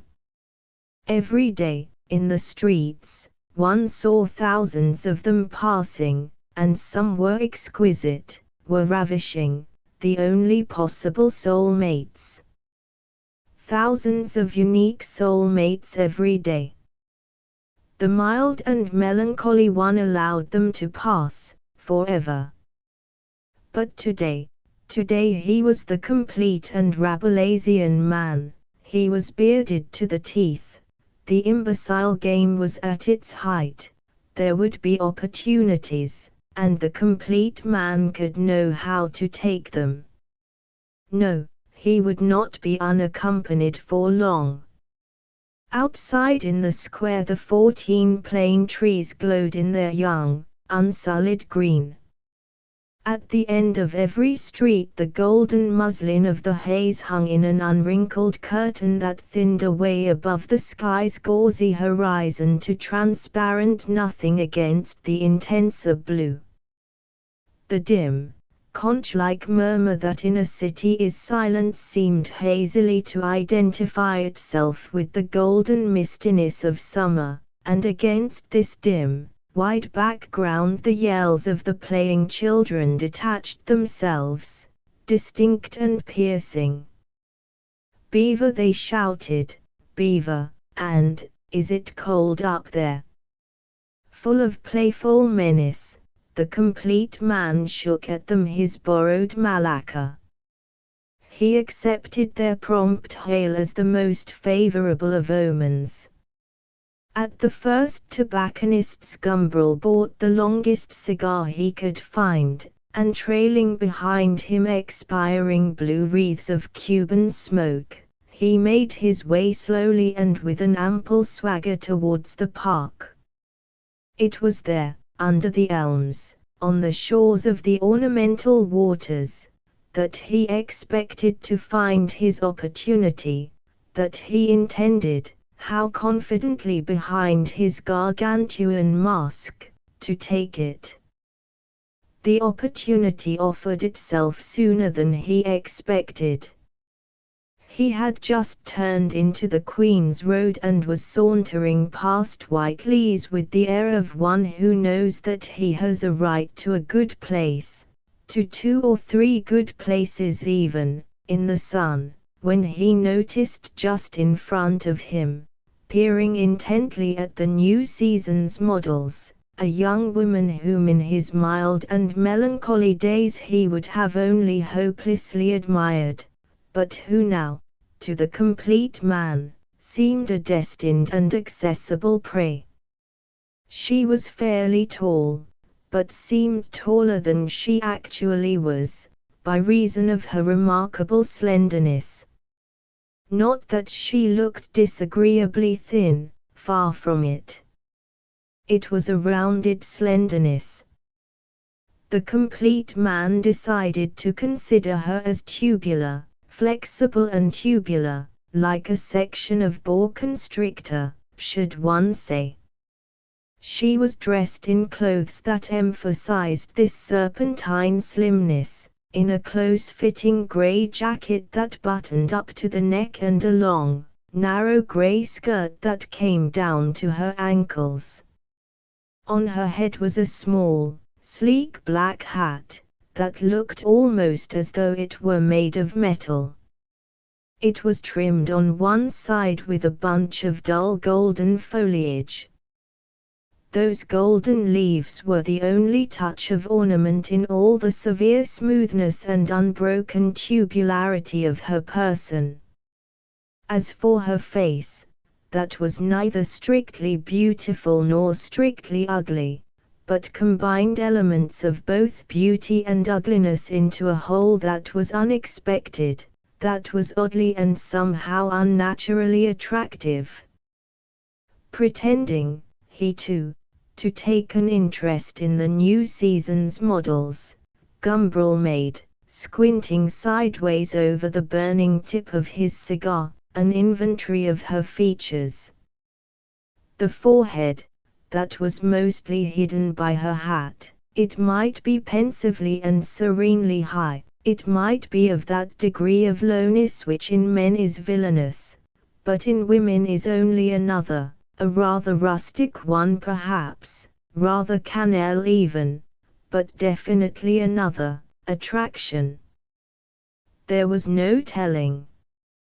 As for her eyes, they were green, and limpid, set wide apart in her head they looked out from under heavy lids and through openings that slanted up towards the outer corners. Her nose was slightly aquiline.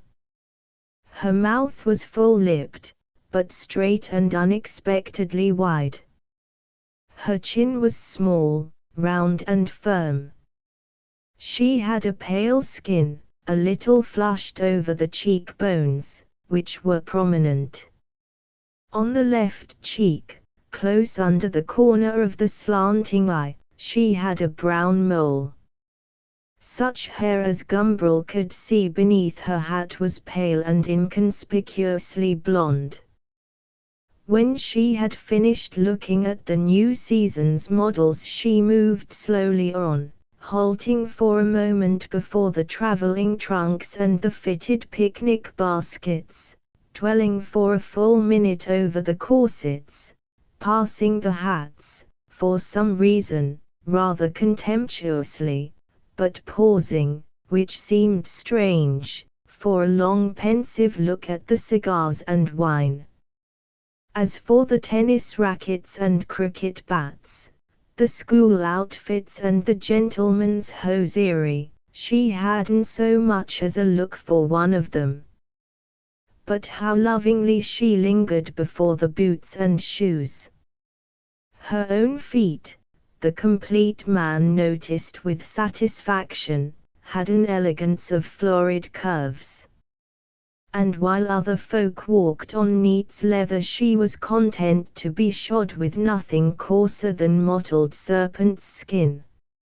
Slowly they drifted up Queen's Road, lingering before every jeweller's, every antiquarian's, every milliner's on the way. The stranger gave him no opportunity, and indeed, Gumbrel reflected, how should she? For the imbecile game on which he was relying is a travelling piquet for two players, not a game of patience. No sane human being could play it in solitude. He would have to make the opportunity himself. All that was mild in him, all that was melancholy, shrank with a sickened reluctance from the task of breaking, with what consequences delicious and perilous in the future, or, in the case of the deserved snub, immediately humiliating, a silence which, by the 10th or 12th shop window, had become quite unbearably significant. The mild and melancholy one would have drifted to the top of the road, sharing, with that community of tastes which is the basis of every happy union, her enthusiasm for brass candlesticks and toasting forks, imitation Chippendale furniture, gold watch bracelets and low-waisted summer frocks, would have drifted to the top of the road and watched her, dumbly, disappearing forever into the Green Park or along the blank pavements of the Bayswater Road, would have watched her forever disappear. And then, if the pubs had happened to be open, would have gone and ordered a glass of port, and sitting at the bar would have savoured, still dumbly, among the other drinkers, the muddy grapes of the Douro, and his own unique loneliness. That was what the mild and melancholy one would have done. But the sight, as he gazed earnestly into an antiquary's window, of his own powerful bearded face reflected in a sham Heppel-white mirror, reminded him that the mild and melancholy one was temporarily extinct, and that it was the complete man who now dawdled, smoking his long cigar, up the Queen's Road towards the Abbey of Thelema. He squared his shoulders. In that loose toga of Mr. Bogenus's he looked as copious as François Premier. The time, he decided, had come. It was at this moment that the reflection of the stranger's face joined itself in the little mirror, as she made a little movement away from the old Welsh dresser in the corner, to that of his own. She looked at the spurious Heppel-white. Their eyes met in the hospitable glass. Gumbrel smiled. The corners of the stranger's wide mouth seemed faintly to move, like petals of the magnolia. Her eyelids came slowly down over her slanting eyes. Gumbrel turned from the reflection to the reality. "If you want to say beaver," he said, "you may." The complete man had made his first speech. "I want to say nothing," said the stranger. She spoke with a charming precision and distinctness, lingering with a pretty emphasis on the N of nothing. Nothing, it sounded rather final. She turned away, she moved on. But the complete man was not one to be put off by a mere ultimatum. "There," he said, falling into step with her, "now I've had it, the deserved snub. Honor is saved, prestige duly upheld. Now we can get on with our conversation." The mild and melancholy one stood by, gasping with astonished admiration. "You are very impertinent," said the stranger, smiling and looking up from under the magnolia petals. "It is in my character," said the complete man. "You mustn't blame me. One cannot escape from one's heredity, that's one's share of original sin." "There is always grace," said the stranger. Gumbrel caressed his beard. "True," he replied. "I advise you to pray for it." His prayer, the mild and melancholy one reflected, had already been answered. The original sin in him had been self-corrected. "Here is another antique shop," said Gumbrel. "Shall we stop and have a look at it?" The stranger glanced at him doubtfully. But he looked quite serious. They stopped. "How revolting this sham cottage furniture is," Gumbrel remarked. The shop, he noticed, was called Ye Olde Farmhouse. The stranger, who had been on the point of saying how much she liked those lovely old Welsh dresses, gave him her heartiest agreement. So vulgar.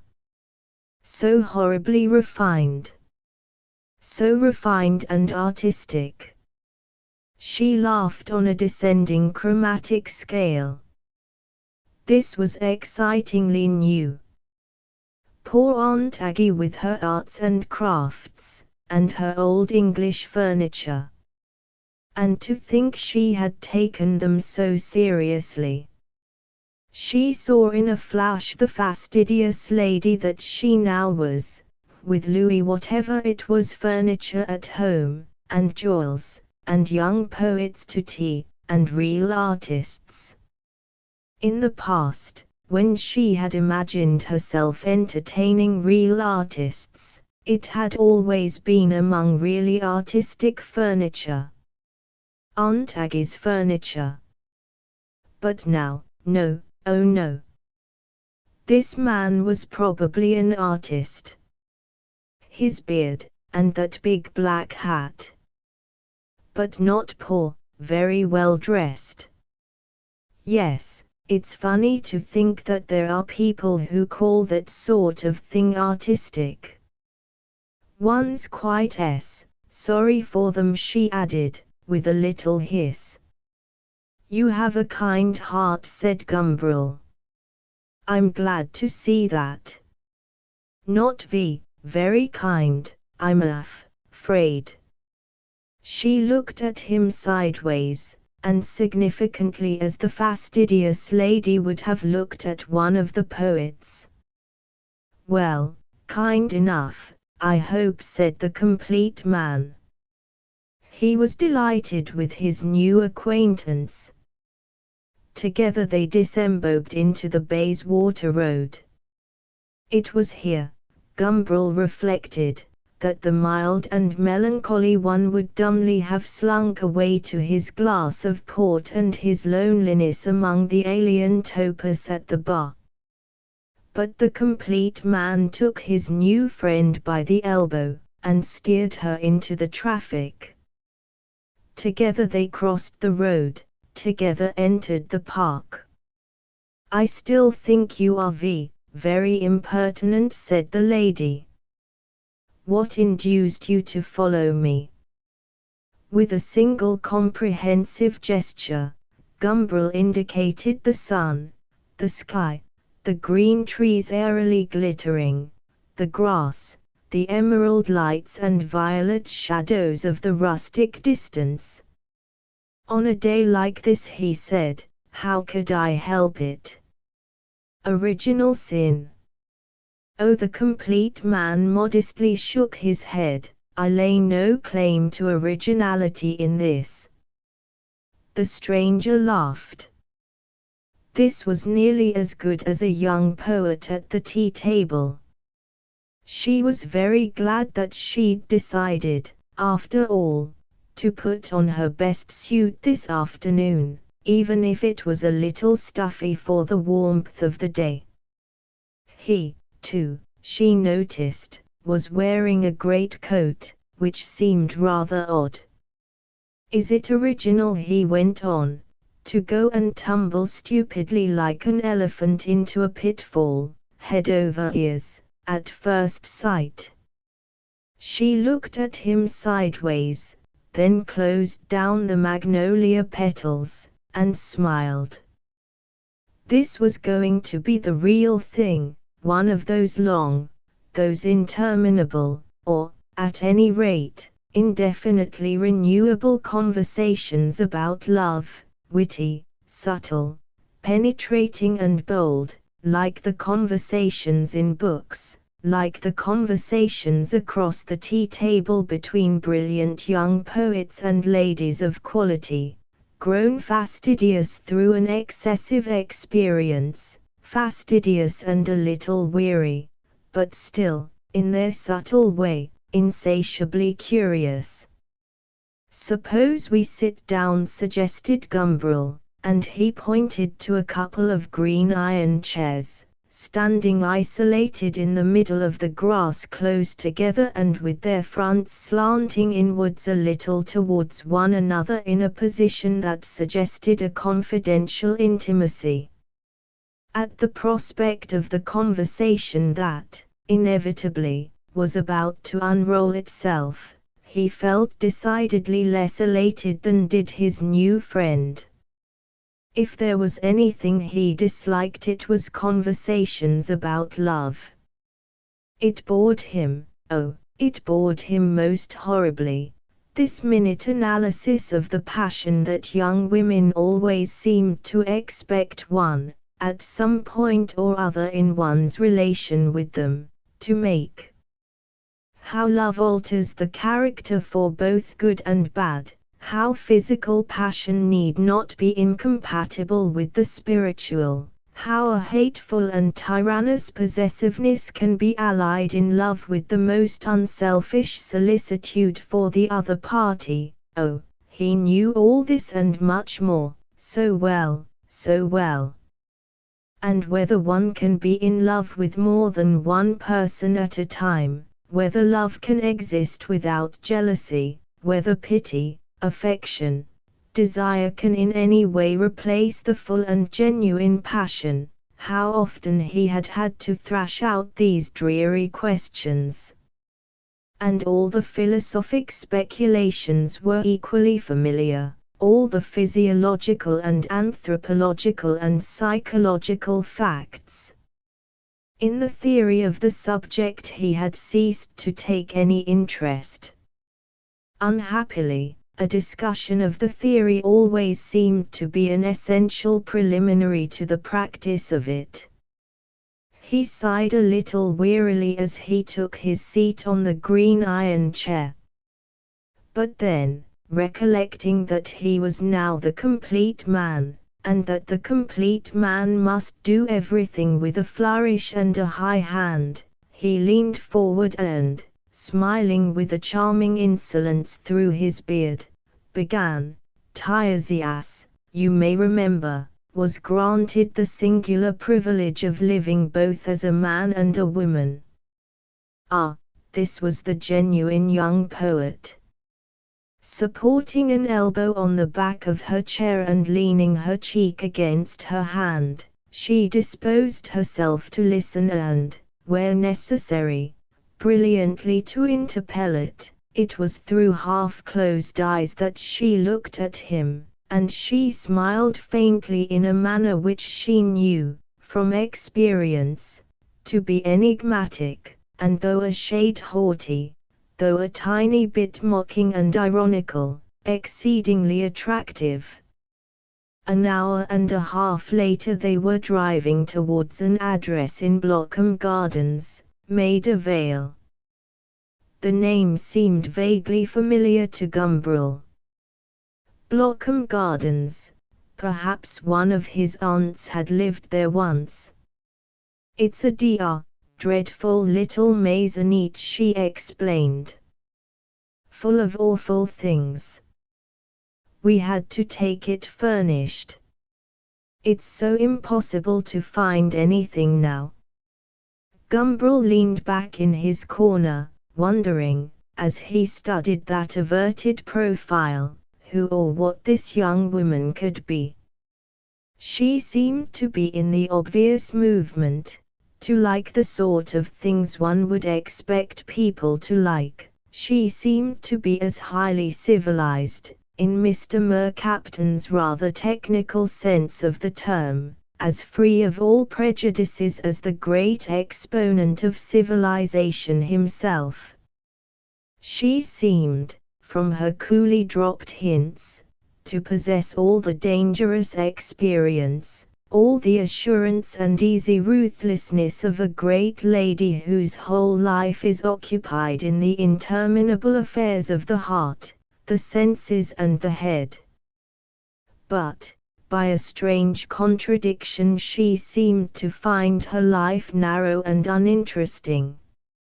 She had complained in so many words that her husband misunderstood and neglected her, had complained, by implication, that she knew very few interesting people. The maisonette in Blockham Gardens was certainly not very splendid, 6 rooms on the second and third floors of appealing stucco house. And the furniture, decidedly higher purchase. And the curtains and cretonnes, brightly modern, positively futurist. What one has to put up with in furnished flats. The lady made a grimace as she ushered him into the sitting room. And while she spoke the words, she really managed to persuade herself that the furniture wasn't theirs, that they had found all this sordid stuff cluttering up the rooms, not chosen it, oh with pains. Themselves, not doggedly paid for it, month by month. Our own things, she murmured vaguely, are stored in the Riviera. It was there, under the palms, among the gaudy melon flowers and the croupiers, that the fastidious lady had last held her salon of young poets. In the Riviera, that would explain, now she came to think of it, a lot of things, if explanation ever became necessary. The complete man nodded sympathetically. Other people's tastes, he held up his hands. They both laughed. But why do we think of other people, he added. And coming forward with a conquering impulsiveness, he took both her long, fine hands in his and raised them to his bearded mouth. She looked at him for a second, then dropped her eyelids, took back her hands.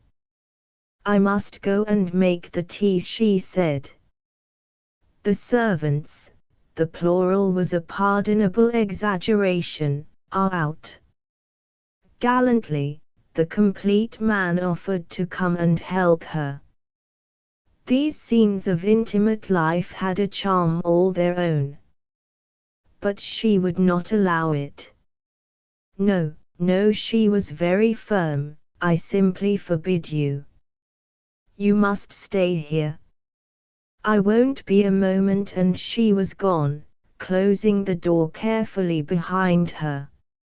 Left to himself, Gumbrel sat down and filed his nails.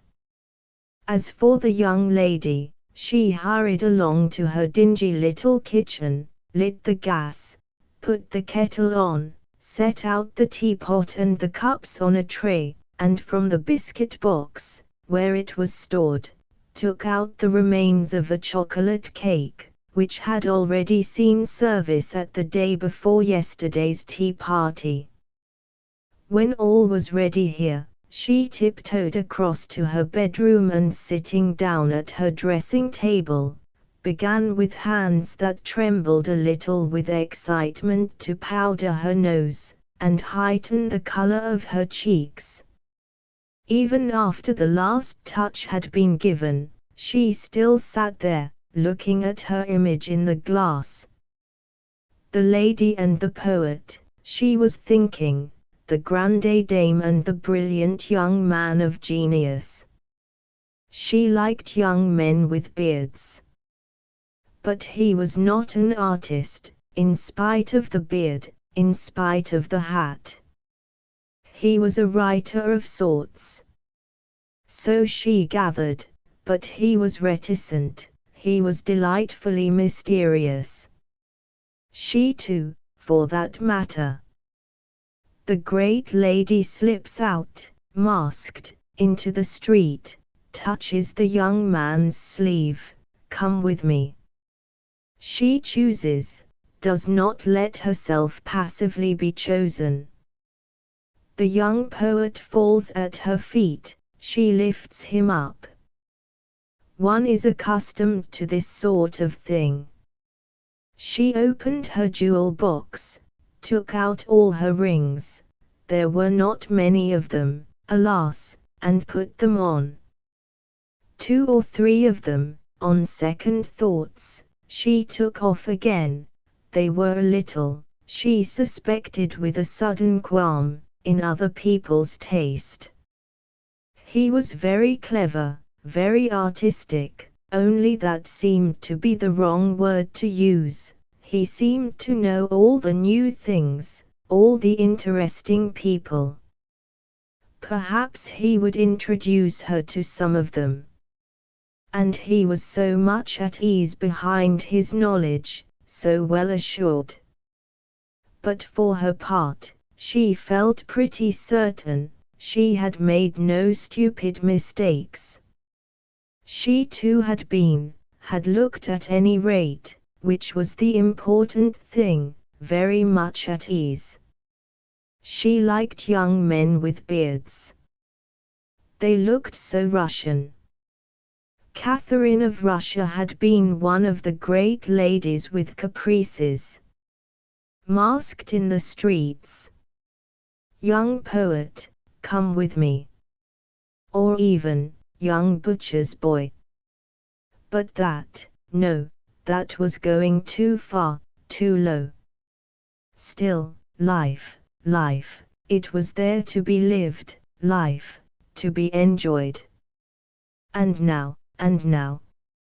She was still wondering what would happen next, when the kettle, which was one of those funny ones which whistle when they come to the boil, began, fitfully, at first, then, under full steam, unflaggingly, to sound its mournful, otherworldly note. She sighed and bestirred herself to attend to it. "Let me help you." Gumbrel jumped up as she came into the room. "What can I do?" He hovered rather ineptly round her. The lady put down her tray on the little table. Nothing," she said. Nothing," he imitated her with a playful mockery. "Am I good for nothing at all?" He took one of her hands and kissed it. "Nothing that's of the least importance." She sat down and began to pour out the tea.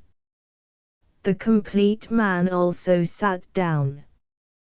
So to adore at first sight, he asked, is not of the least importance. She shook her head, smiled, raised and lowered her eyelids. One was so well accustomed to this sort of thing, it had no importance. Sugar? She asked. The young poet was safely there, sparkling across the tea table. He offered love, and she, with the easy heartlessness of one who is so well accustomed to this sort of thing, offered him sugar. He nodded. Please. But if it's of no importance to you, he went on, then I'll go away at once. The lady laughed her section of a descending chromatic scale. Oh no, you won't, she said. You can't. And she felt that the grande dame had made a very fine stroke. Quite right, the complete man replied, I couldn't. He stirred his tea. But who are you? He looked up at her suddenly. You devilish female. He was genuinely anxious to know, and besides, he was paying her a very pretty compliment. What do you do with your dangerous existence? I enjoy life, she said. I think one ought to enjoy life. Don't you? I think it's one's first duty. She became quite grave. One ought to enjoy every moment of it, she said. Oh, passionately, adventurously, newly, excitingly, uniquely. The complete man laughed. A conscientious hedonist. I see. She felt uncomfortably that the fastidious lady had not quite lived up to her character. She had spoken more like a young woman who finds life too dull and daily, and would like to get on to the cinema. I am very conscientious, she said, making significant play with the magnolia petals and smiling her riddling smile. She must retrieve the great Catherine's reputation. I could see that from the first, mocked the complete man with a triumphant insolence. Conscience doth make cowards of us all. The fastidious lady only contemptuously smiled. Have a little chocolate cake, she suggested. Her heart was beating. She wondered. There was a long silence. Gumbrel finished his chocolate cake, gloomily drank his tea and did not speak. He found, all at once, that he had nothing to say. His jovial confidence seemed, for the moment, to have deserted him. He was only the mild and melancholy one, foolishly disguised as a complete man, a sheep in beaver's clothing. He entrenched himself behind his formidable silence and waited, at first, sitting in his chair, then, when this total inactivity became unbearable, striding about the room. She looked at him, for all her air of serene composure, with a certain disquiet. What on earth was he up to now? What could he be thinking about? Frowning like that, he looked like a young Jupiter, bearded and burly, though not, she noticed, quite so burly as he had appeared in his overcoat, making ready to throw a thunderbolt. Perhaps he was thinking of her, suspecting her, seeing through the fastidious lady and feeling angry at her attempted deception. Or perhaps he was bored with her, perhaps he was wanting to go away. Well, let him go, she didn't mind. Or perhaps he was just made like that, a moody young poet. That seemed, on the whole, the most likely explanation. It was also the most pleasing and romantic. She waited. They both waited. Gumbrel looked at her and was put to shame by the spectacle of her quiet serenity. He must do something, he told himself. He must recover the complete man's lost morale. Desperately he came to a halt in front of the one decent picture hanging on the walls. It was an 18th-century engraving of Raphael's Transfiguration, better, he always thought, in black and white than in its bleakly colored original. "That's a nice engraving," he said. "Very nice." The mere fact of having uttered at all was a great comfort to him, a real relief. "Yes," she said, "that belongs to me. I found it in a second-hand shop, not far from here." Photography, he pronounced, with that temporary earnestness which made him seem an enthusiast about everything, is a mixed blessing. It has made it possible to reproduce pictures so easily and cheaply, that all the bad artists who were well occupied in the past, making engravings of good men's paintings, are now free to do bad original work of their own. All this was terribly impersonal, he told himself, terribly off the point. He was losing ground. He must do something drastic to win it back. But what? She came to his rescue. "I bought another at the same time," she said. "The Last Communion of Saint Jerome by, who is it? I forget." "Ah, you mean Domenichino's Street Jerome." The complete man was afloat again. "Poussin's favorite picture." "Mine too, very nearly. I'd like to see that. It's in my room, I'm afraid. But if you don't mind." He bowed. "If you don't." She smiled graciously to him and got up. "This way," she said, and opened the door. "It's a lovely picture," Gumbrel went on, loquaciously now, behind her, as they walked down the dark corridor. "And besides, I have a sentimental attachment to it. There used to be a copy of an engraving of it at home, when I was a child. And I remember wondering and wondering, oh, it went on for years, every time I saw the picture, wondering why on earth that old bishop, for I did know it was a bishop, should be handing the naked old man a 5-shilling piece." She opened a door. They were in her very pink room.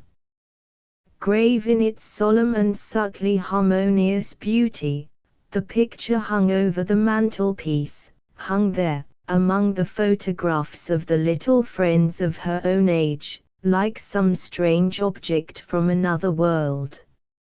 From within that chipped gilt frame all the beauty, all the grandeur of religion looked darkly out upon the pink room.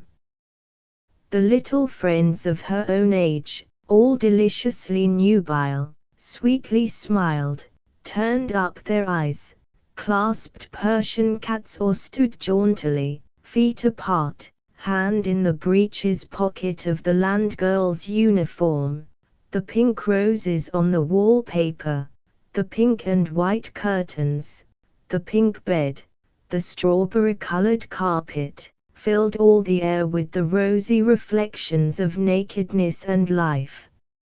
And utterly remote, absorbed in their grave, solemn ecstasy, the robed and mitred priest held out, the dying saint yearningly received, the body of the Son of God.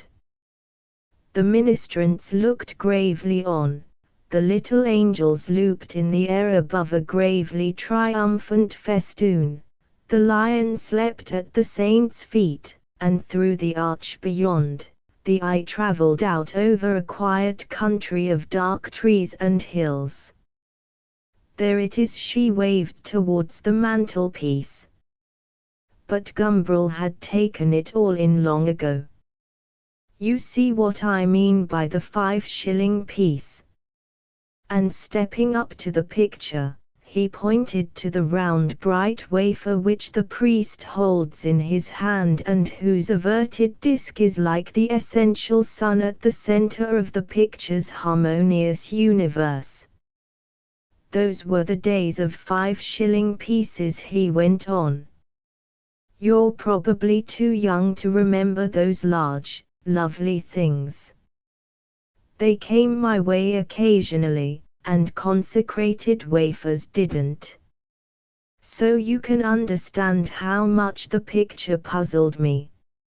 A bishop giving a naked old man 5 shillings in a church, with angels fluttering overhead, and a lion sleeping in the foreground. It was obscure, it was horribly obscure.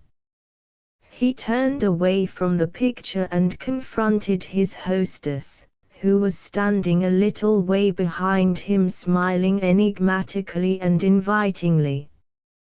Obscure, he repeated. But so is everything.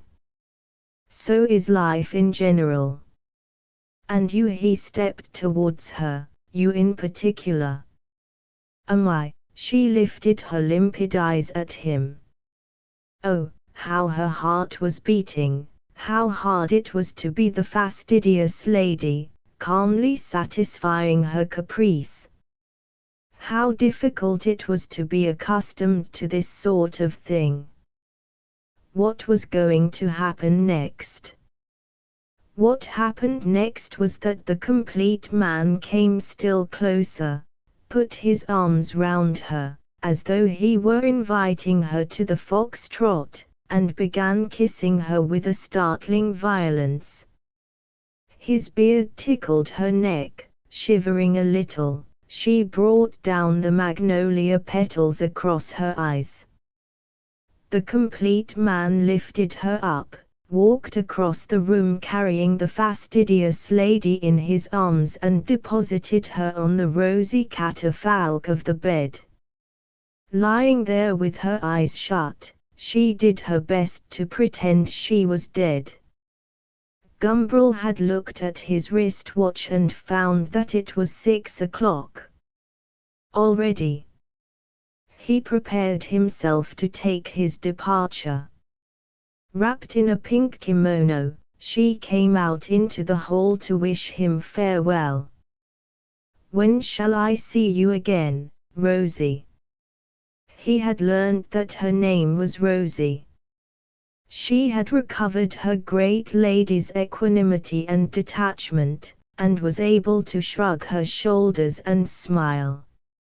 How should I know, she asked, implying that she could not foresee what her caprice might be an hour hence. May I write then, and ask one of these days if you do know? She put her head on one side and raised her eyebrows, doubtfully. At last nodded. Yes, you can write, she permitted. Good, said the complete man, and picked up his white hat. She held out her hand to him with stateliness, and with a formal gallantry he kissed it. He was just closing the front door behind him, when he remembered something. He turned round. I say, he called after the retreating pink kimono. It's rather absurd. But how can I write? I don't know your name. I can't just address it. Rosie the great lady laughed delightedly. This had the real capriccio flavor. Wait, she said, and she ran into the sitting room. She was back again in a moment with an oblong of pasteboard. "There," she said, and dropped it into his greatcoat pocket. Then, blowing a kiss, she was gone. The complete man closed the door and descended the stairs. "Well, well," he said to himself, "well, well." He put his hand in his coat pocket and took out the card.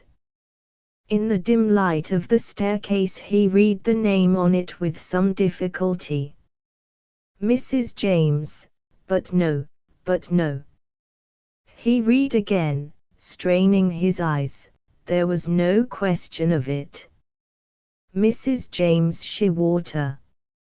Mrs. James Shewater. That was why he had vaguely known the name of Blockham Gardens. Mrs. James Shear.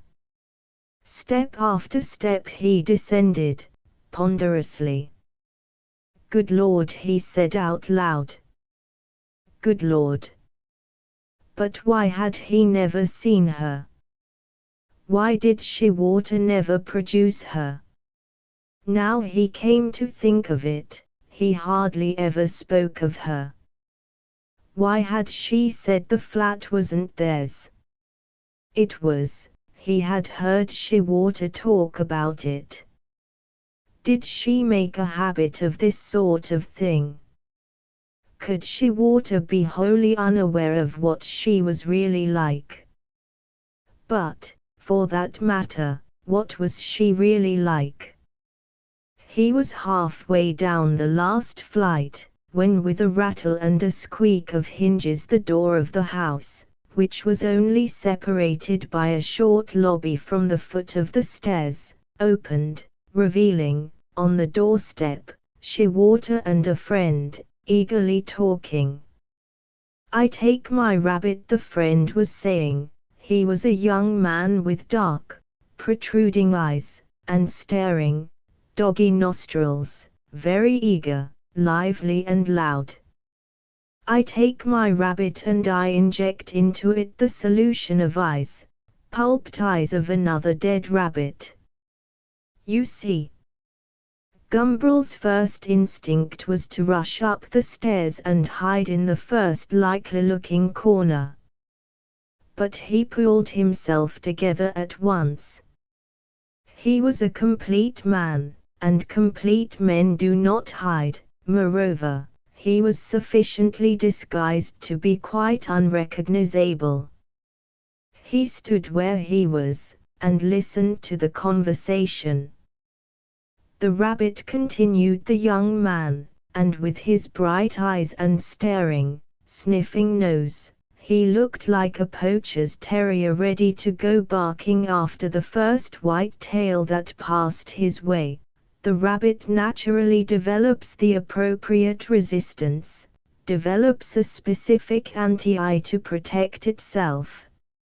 I then take some of its anti-eye serum and inject it into my female rabbit. I then immediately breed from her."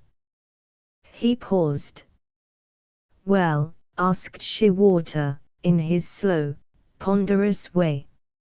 He lifted his great round head inquiringly and looked at the doggy young man from under his bushy eyebrows. The doggy young man smiled triumphantly. "The young ones," he said, emphasizing his words by striking his right fist against the extended palm of his left hand, "the young ones are born with defective sight." Thoughtfully Shewater pulled at his formidable moustache. He said slowly. "Very remarkable." "You realize the full significance of it?" asked the young man. "We seem to be affecting the germplasm directly. We have found a way of making acquired characteristics." "Pardon me," said Gumbrel. He had decided that it was time to be gone. He ran down the stairs and across the tiled hall, He pushed his way firmly but politely between the talkers. "Heritable," continued the young man, imperturbably eager, speaking through and over and round the obstacle. "Damn," said Shewater. The complete man had trodden on his toe. "Sorry," he added, absent-mindedly apologizing for the injury he had received. Gumbrel hurried off along the street. "If we really have found out a technique for influencing the germplasm directly," he heard the doggy young man saying, but he was already too far away to catch the rest of the sentence. "There are many ways," he reflected, "of spending an afternoon." The doggy young man refused to come in. He had to get in his game of tennis before dinner. Shewater climbed the stairs alone. He was taking off his hat in the little hall of his own apartment, when Rosie came out of the sitting room with a tray full of tea things. "Well?" he asked, kissing her affectionately on the forehead. "Well?" "People to tea." "Only one," Rosie replied. "I'll go and make you a fresh cup." She glided off, rustling in her pink kimono towards the kitchen. Shewater sat down in the sitting room. He had brought home with him from the library the 15th volume of the Biochemical Journal. There was something in it he wanted to look up. He turned over the pages. Ah, here it was. He began reading. Rosie came back again. "Here's your tea," she said. He thanked her without looking up. The tea grew cold on the little table at his side. Lying on the sofa, Rosie pondered and remembered. Had the events of the afternoon, she asked herself, really happened? They seemed very improbable and remote, now, in this studious silence. She couldn't help feeling a little disappointed. Was it only this? So simple and obvious. She tried to work herself up into a more exalted mood. She even tried to feel guilty, but there she failed completely. She tried to feel rapturous, but without much more success. Still, he certainly had been a most extraordinary man. Such impudence, and at the same time such delicacy and tact. It was a pity she couldn't afford to change the furniture. She saw now that it wouldn't do at all. She would go and tell Aunt Aggie about the dreadful middle-classness of her art and craftiness. She ought to have an Empire chaise longue. Like Madame Recamier. She could see herself lying there, dispensing tea. Like a delicious pink snake. He had called her that. Well, really, now she came to think of it all again, it had been too queer, too queer. "What's a hedonist?" she suddenly asked.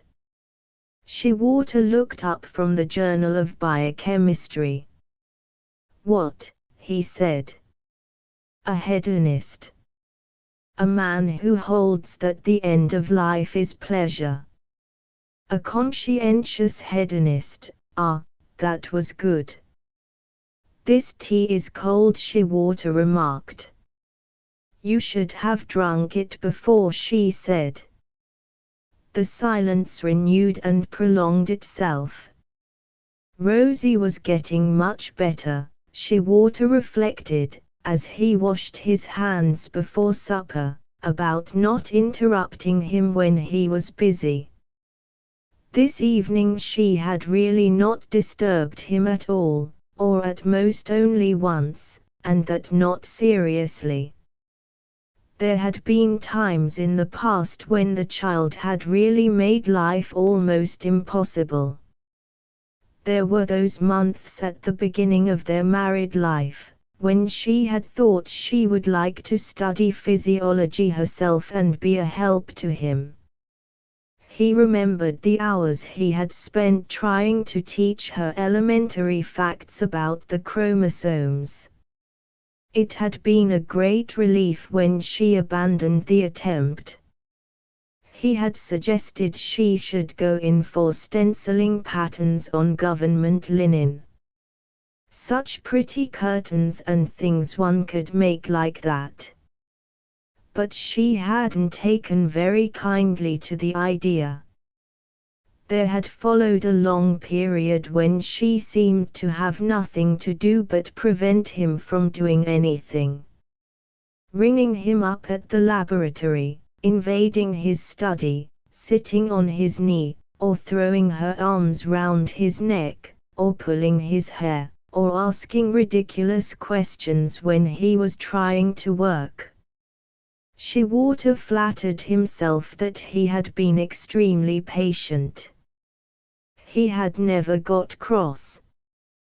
He had just gone on as though she weren't there. As though she weren't there. Hurry up, he heard her calling. The soup's getting cold. Coming, he shouted back, and began to dry his large, blunt hands. She seemed to have been improving lately. And tonight she had been a model of non-existence. He came striding heavily into the dining room. Rosie was sitting at the head of the table, ladling out the soup. With her left hand she held back the flowing pink sleeve of her kimono so that it should not trail in the plates or the tureen. Her bare arm showed white and pearly through the steam of lentils. How pretty she was! He could not resist the temptation, but coming up behind her bent down and kissed her, rather clumsily, on the back of her neck. Rosie drew away from him. Really, Jim, she said, disapprovingly. At meal times. The fastidious lady had to draw the line at these ill-timed, tumbling familiarities. And what about work times? Shewater asked, laughing. Still, you were wonderful this evening, Rosie, quite wonderful. He sat down and began eating his soup.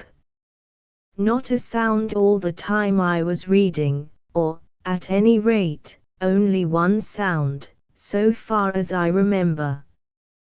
The great lady said nothing, but only smiled, a little contemptuously and with a touch of pity. She pushed away the plate of soup unfinished and planted her elbows on the table. Slipping her hands under the sleeves of her kimono, she began, lightly, delicately, with the tips of her fingers, to caress her own arms. How smooth they were, how soft and warm and how secret under the sleeves. And all her body was as smooth and warm, was as soft and secret, still more secret beneath the pink folds. Like a warm serpent hidden away, secretly, secretly. Chapter X. Mr. Boldero liked the idea of the patent small clothes. He liked it immensely, he said, immensely. There's money in it, he said.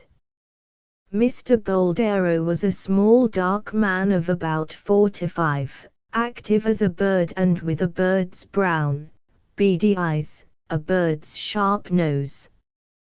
He was always busy, always had 20 different irons in the fire at once, was always fresh, clear-headed, never tired. He was also always unpunctual, always untidy. He had no sense of time or of order. But he got away with it, as he liked to say. He delivered the goods, or rather the goods, in the convenient form of cash, delivered themselves, almost miraculously it always seemed, to him. He was like a bird in appearance. But in mind, Gumbrel found, after having seen him once or twice, he was like a caterpillar. He ate all that was put before him. He consumed 100 times his own mental weight every day. Other people's ideas, other people's knowledge, they were his food. He devoured them and they were at once his own. All that belonged to other people he annexed without a scruple or a second thought, quite naturally, as though it were already his own. And he absorbed it so rapidly and completely, he laid public claim to it so promptly that he sometimes deceived people into believing that he had really anticipated them in their ideas, that he had known for years and years the things they had just been telling him, and which he would at once airily repeat to them with the perfect assurance of one who knows by instinct, as it were, by inheritance. At their first luncheon he had asked Gumbrel to tell him all about modern painting. Gumbrel had given him a brief lecture. Before the savoury had appeared on the table, Mr. Boldero was talking with perfect familiarity of Picasso and Derain. He almost made it understood that he had a fine collection of their works in his drawing-room at home. Being a trifle deaf, however, he was not very good at names, and Gumbrel's all too tactful corrections were lost on him. He could not be induced to abandon his Bécazou in favor of any other version of the Spaniard's name. Bécazou, why, he had known all about Bécazou since he was a schoolboy. Bécazou was an old master, already. Mr. Boldero was very severe with the waiters and knew so well how things ought to be done at a good restaurant, that Gumbrel felt sure he must recently have lunched with some meticulous gourmandiser of the old school. And when the waiter made as though to serve them with brandy in small glasses, Mr. Boldero was so passionately indignant that he sent for the manager. "Do you mean to tell me," he shouted in a perfect frenzy of righteous anger, "that you don't yet know how brandy ought to be drunk? Perhaps it was only last week that he himself," Gumbrel reflected, had learned to aerate his cognac in gargantuan beakers. Meanwhile, of course, the patent small clothes were not neglected. As soon as he had been told about the things, Mr. Boldero began speaking of them with a perfect and practiced familiarity. They were already his, mentally his. And it was only Mr. Boldero's generosity that prevented him from making the small clothes more effectively his own. "If it weren't for the friendship and respect which I feel for your father, Mr. Gumbrel," he said, twinkling genially over the brandy, "I'd just annex your small clothes. Bag and baggage. Just annex them." "Ah, but they're my patent," said Gumbrel. "Or at least they're in process of being patented. The agents are at work." Mr. Boldero laughed. "Do you suppose that would trouble me if I wanted to be unscrupulous? I'd just take the idea and manufacture the article. You'd bring an action. I'd have it defended with all the professional erudition that could be brought. You'd find yourself let in for a case that might cost thousands. And how would you pay for it? You'd be forced to come to an agreement out of court, Mr. Gumbrel. That's what you'd have to do. And a damned bad agreement it would be for you, I can tell you. Mr. Boldero laughed very cheerfully at the thought of the badness of this agreement.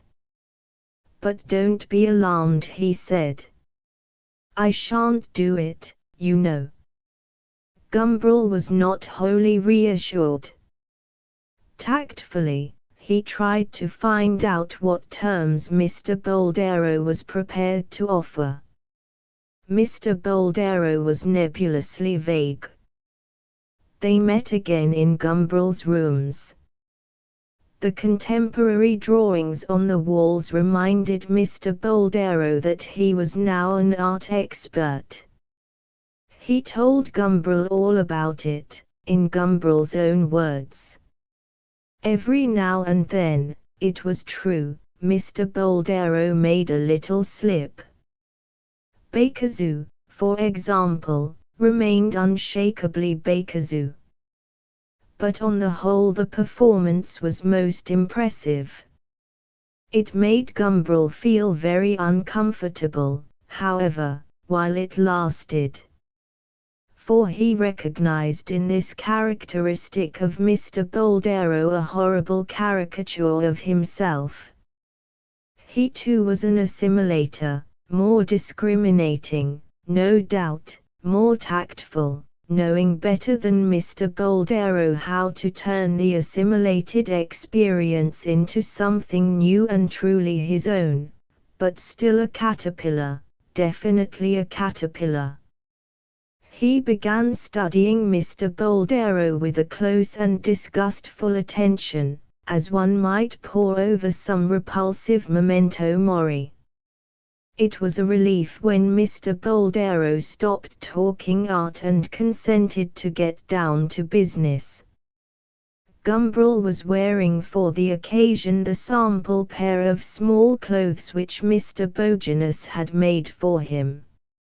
For Mr. Boldero's benefit he put them, so to speak, through their paces. He allowed himself to drop with a bump onto the floor, arriving there bruiseless and unjarred. He sat in complete comfort for minutes at a stretch on the edge of the ornamental iron fender. In the intervals he paraded up and down before Mr. Boldero like a mannequin. A trifle bulgy, said Mr. Boldero. But still. He was, taking it all round, favorably impressed.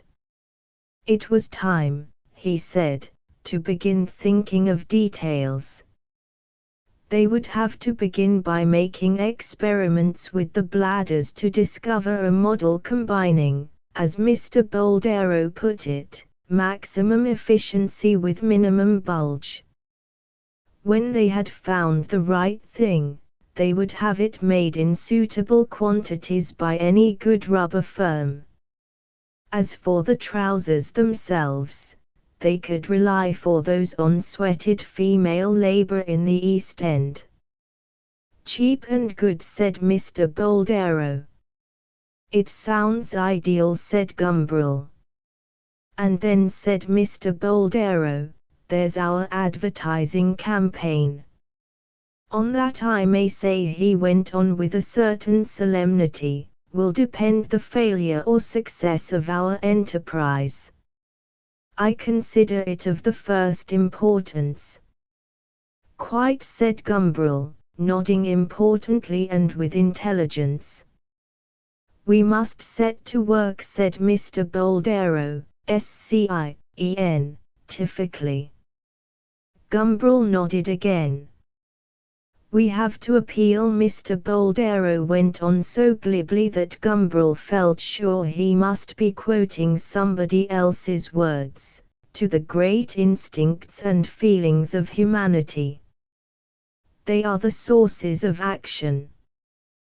They spend the money, if I may put it like that. That's all very well said, Gumbrel. But how do you propose to appeal to the most important of the instincts? I refer, as you may well imagine, to sex. I was just going to come to that, said Mr. Boldero, raising his hand as though to ask for a patient hearing. Alas, we can't. I don't see any way of hanging our small clothes on the sexual peg. Then we are undone, said Gumbrel, too dramatically. No, no. Mr. Boldero was reassuring. You make the error of the Viennese. You exaggerate the importance of sex. After all, my dear Mr. Gumbrel, there is also the instinct of self-preservation, there is also, he leaned forward, wagging his finger, the social instinct, the instinct of the herd. True. Both of them as powerful as sex. What are the professor's famous censors but forbidding suggestions from the herd without, made powerful and entrenched by the social instinct within? Gumbrel had no answer. Mr. Boldero continued, smiling, so that we shall be all right if we stick to self-preservation and the herd. Rub in the comfort and the utility, the hygienic virtues of our small clothes, that will catch their self-preservatory feelings. Aim at their dread of public opinion, at their ambition to be one better than their fellows and their terror of being different, at all the ludicrous weaknesses a well-developed social instinct exposes them to. We shall get them, if we set to work scientifically. Mr. Boldero's bird-like eyes twinkled very brightly. We shall get them, he repeated, and he laughed a happy little laugh, full of such a childlike diabolism, such an innocent gay malignity that it seemed as though a little leprechaun had suddenly taken the financier's place in Gumbrel's best armchair. Gumbrel laughed too, for this leprechaunish mirth was infectious. We shall get them, he echoed. Oh, I'm sure we shall, if you set about it, Mr. Boldero. Mr. Boldero acknowledged the compliment with a smile that expressed no false humility. It was his due, and he knew it. I'll give you some of my ideas about the advertising campaign, he said. Just to give you a notion. You can think them over, quietly, and make suggestions. Yes, yes, said Gumbrel, nodding. Mr. Boldero cleared his throat. We shall begin, he said, by making the most simple elementary appeal to their instinct of self-preservation. We shall point out that the patent small clothes are comfortable, that to wear them is to avoid pain. A few striking slogans about comfort, that's all we want. Very simple indeed. It doesn't take much to persuade a man that it's pleasanter to sit on air than on wood. But while we're on the subject of hard seats, we shall have to glide off subtly at a tangent to make a flank attack on the social instincts. And joining the tip of his forefinger to the tip of his thumb, Mr. Boldero moved his hand delicately sideways, as though he were sliding it along a smooth brass rail. We shall have to speak about the glories and the trials of sedentary labor. We must exalt its spiritual dignity and at the same time condemn its physical discomforts. The seat of honor, don't you know? We could talk about that. the seats of the mighty. The seat that rules the office rocks the world. All those lines might be made something of. And then we could have little historical chats about thrones, how dignified, but how uncomfortable they've been. We must make the bank clerk and the civil servant feel proud of being what they are and at the same time feel ashamed that, being such splendid people, they should have to submit to the indignity of having blistered hindquarters. In modern advertising you must flatter your public, not in the oily, abject, tradesman-like style of the old advertisers, crawling before clients who were their social superiors. That's all over now. It's we who are the social superiors, because we've got more money than the bank clerks and the civil servants. Our modern flattery must be manly, straightforward, sincere, the admiration of equal for equal, all the more flattering as we aren't equals. Mr. Boldero laid a finger to his nose. They're dirt and we're capitalists. He laughed. Gumbrel laughed too. It was the first time that he had ever thought of himself as a capitalist, and the thought was exhilarating. We flatter them, went on Mr. Boldero. We say that honest work is glorious and ennobling, which it isn't, it's merely dull and cretinizing. And then we go on to suggest that it would be finer still, more ennobling, because less uncomfortable, if they wore Gumbrel's patent small clothes. You see the line. Gumbrel saw the line. After that, said Mr. Boldero, we get on to the medical side of the matter. The medical side, Mr. Gumbrel, that's most important. Nobody feels really well nowadays, at any rate, nobody who lives in a big town and does the kind of loathsome work that the people we're catering for does. Keeping this fact before our eyes, we have to make it clear that only those can expect to be healthy who wear pneumatic trousers. That will be a little difficult, won't it? Questioned Gumbrel. Not a bit of it. Mr. Boldero laughed with an infectious confidence. All we have to do is to talk about the great nerve centers of the spine, the shocks they get when you sit down too hard, the wearing exhaustion to which long protracted sitting on unpadded seats subjects them. We'll have to talk very scientifically about the great lumbar ganglia, if there are such things, which I really don't pretend to know. We'll even talk almost mystically about the ganglia. You know that sort of ganglion philosophy. Mr. Boldero went on parenthetically. Very interesting it is, sometimes, I think. We could put in a lot about the dark, powerful sense life, sex life, instinct life which is controlled by the lumbar ganglion. How important it is that that shouldn't be damaged. That already our modern conditions of civilization tend unduly to develop the intellect and the thoracic ganglia controlling the higher emotions. That we're wearing out, growing feeble, losing our balance in consequence. And that the only cure, if we are to continue our present mode of civilized life, is to be found in Gumbrel's patent small clothes. Mr. Boldero brought his hand with an emphatic smack onto the table as he spoke, as he fairly shouted these last words. Magnificent, said Gumbrel, with genuine admiration.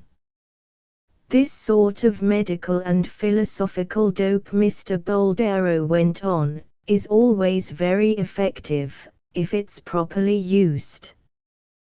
The public to whom we are making our appeal is, of course, almost absolutely ignorant on these, or, indeed, on almost all other subjects.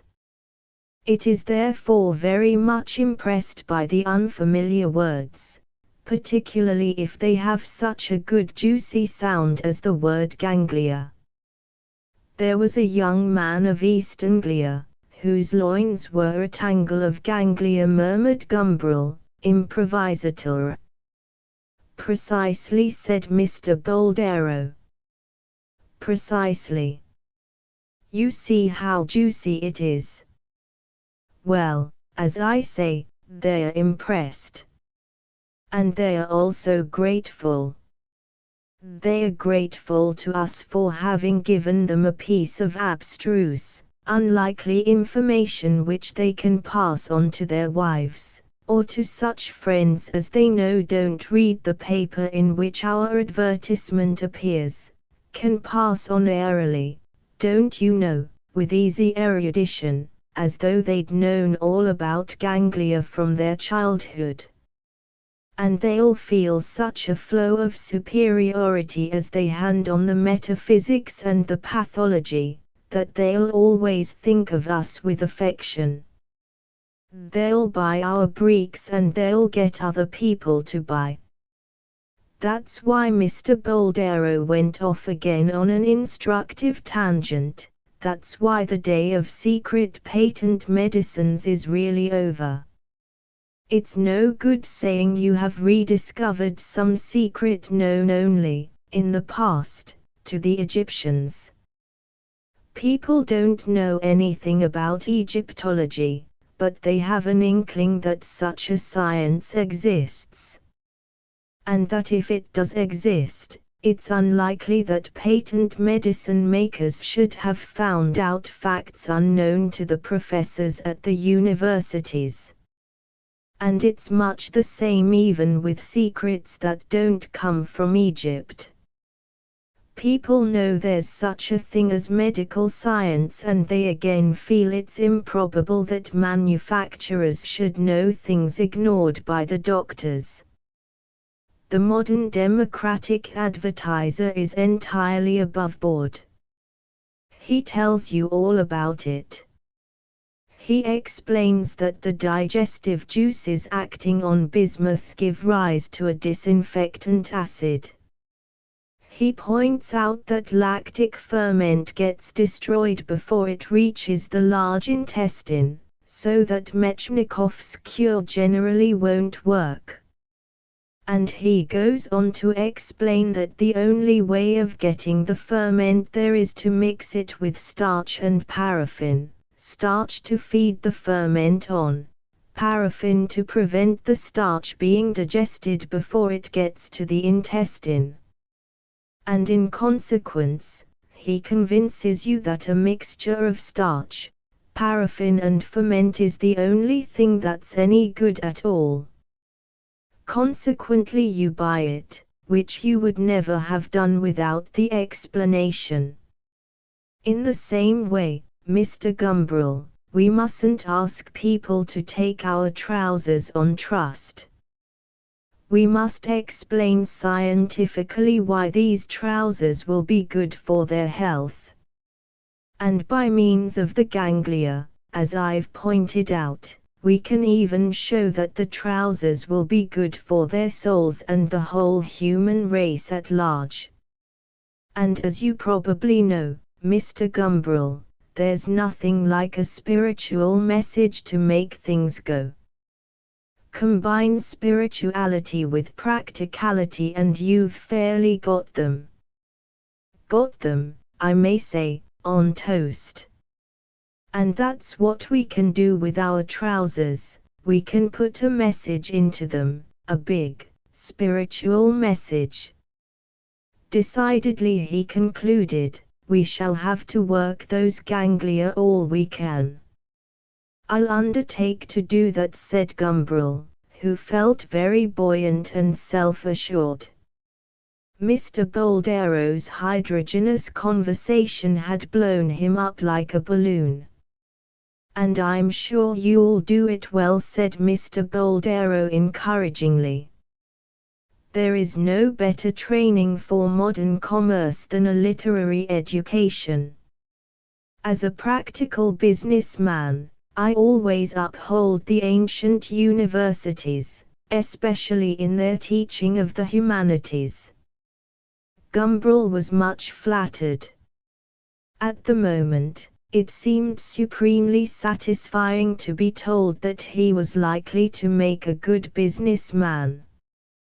The businessman took on a radiance, began to glow, as it were, with a phosphorescent splendor. "Then it's very important," continued Mr. Boldero, "to play on their snobism, to exploit that painful sense of inferiority which the ignorant and ingenuous always feel in the presence of the knowing. We've got to make our trousers the thing, socially right as well as merely personally comfortable. We've got to imply somehow that it's bad form not to wear them. We've got to make those who don't wear them feel rather uncomfortable. Like that film of Charlie Chaplin's, where he's the absent-minded young man about town who dresses for dinner immaculately, from the waist up, white waistcoat, tailcoat, stiff shirt, top hat, and only discovers, when he gets down into the hall of the hotel, that he's forgotten to put on his trousers. We've got to make them feel like that. That's always very successful.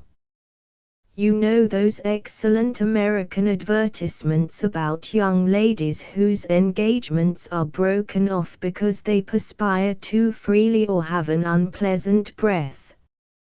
How horribly uncomfortable those make you feel. We've got to do something of the same sort for our trousers. Or more immediately applicable would be those tailors' advertisements about correct clothes. Good clothes make you feel good. You know the sort of line. And then those grave warning sentences in which you're told that a correctly cut suit may make the difference between an appointment gained and an appointment lost, an interview granted and an interview refused. But the most masterly examples I can think of, Mr. Boldero went on with growing enthusiasm, are those American advertisements of spectacles, in which the manufacturers first assume the existence of a social law about goggles, and then proceed to invoke all the sanctions which fall on the head of the committer of a solecism upon those who break it. It's masterly. For sport or relaxation, they tell you, as though it was a social axiom, you must wear spectacles of pure tortoise shell. For business, tortoise shell rims and nickel earpieces lend incisive poise. We must remember that for our ads, Mr. Gumbrel's patent small clothes lend incisive poise to businessmen. For semi-evening dress, shell rims with gold earpieces and gold nose bridge. And for full dress, gold-mounted rimless pince-nez are refinement itself, and absolutely correct. Thus we see, a social law has been created, according to which every self-respecting myope or astigmat must have 4 distinct pairs of glasses. Think if he should wear the all-shell sports model with full dress. Revolting solecism. The people who read advertisements like that begin to feel uncomfortable. They have only 1 pair of glasses. They are afraid of being laughed at, thought low-class and ignorant and suburban. And since there are few who would not rather be taken in adultery than in provincialism, they rush out to buy 4 new pairs of spectacles. And the manufacturer gets rich, Mr. Gumbrel. Now, we must do something of the kind with our trousers. Imply somehow that they are correct, that you're undressed without, that your fiancée would break off the engagement if she saw you sitting down to dinner on anything but air. Mr. Boldero shrugged his shoulders, vaguely waved his hand. It may be rather difficult, said Gumbrel, shaking his head. It may, Mr. Boldero agreed. But difficulties are made to be overcome. We must pull the string of snobbery and shame, it's essential. We must find out methods for bringing the weight of public opinion to bear mockingly on those who do not wear our trousers. It is difficult at the moment to see how it can be done. But it will have to be done, it will have to be done, Mr. Boldero repeated emphatically. We might even find a way of invoking patriotism to our aid. English trousers filled with English air, for English men. A little far-fetched, perhaps. But there might be something in it. Gumbrel shook his head doubtfully. Well, it's one of the things we've got to think about in any case, said Mr. Boldero. We can't afford to neglect such powerful social emotions as these. Sex, as we've seen, is almost entirely out of the question. We must run the rest, therefore, as hard as we can. For instance, there's the novelty business. People feel superior if they possess something new which their neighbors haven't got. The mere fact of newness is an intoxication. We must encourage that sense of superiority, brew up that intoxication. The most absurd and futile objects can be sold because they're new. Not long ago I sold 4 million patent soap dishes of a new and peculiar kind. The point was that you didn't screw the fixture into the bathroom wall, you made a hole in the wall and built the soap dish into a niche, like a holy water stoup. My soap dishes possessed no advantages over other kinds of soap dishes, and they cost a fantastic amount to install. But I managed to put them across, simply because they were new. 4 million of them. Mr. Boldero smiled with satisfaction at the recollection. We shall do the same, I hope, with our trousers. People may be shy of being the first to appear in them, but the shyness will be compensated for by the sense of superiority and elation produced by the consciousness of the newness of the things. Quite so, said Gumbrel. And then, of course, there's the economy slogan. 1 pair of Gumbrel's patent small clothes will outlast 6 pairs of ordinary trousers. That's easy enough. So easy that it's really uninteresting. Mr. Boldero waved it away. We shall have to have pictures, said Gumbrel, parenthetically. He had an idea. Oh, of course. I believe I know of the very man to do them, Gumbrel went on. His name's Lippitt. A painter. You've probably heard of him. Heard of him, exclaimed Mr. Boldero. He laughed. But who hasn't heard of Lippitt? Lipit. Lipgate, I mean, of course. I think he'd be the very man, said Gumbrel. I'm certain he would, said Mr. Boldero, not a whit behindhand. Gumbrel was pleased with himself. He felt he had done someone a good turn. Poor old Lipit, be glad of the money.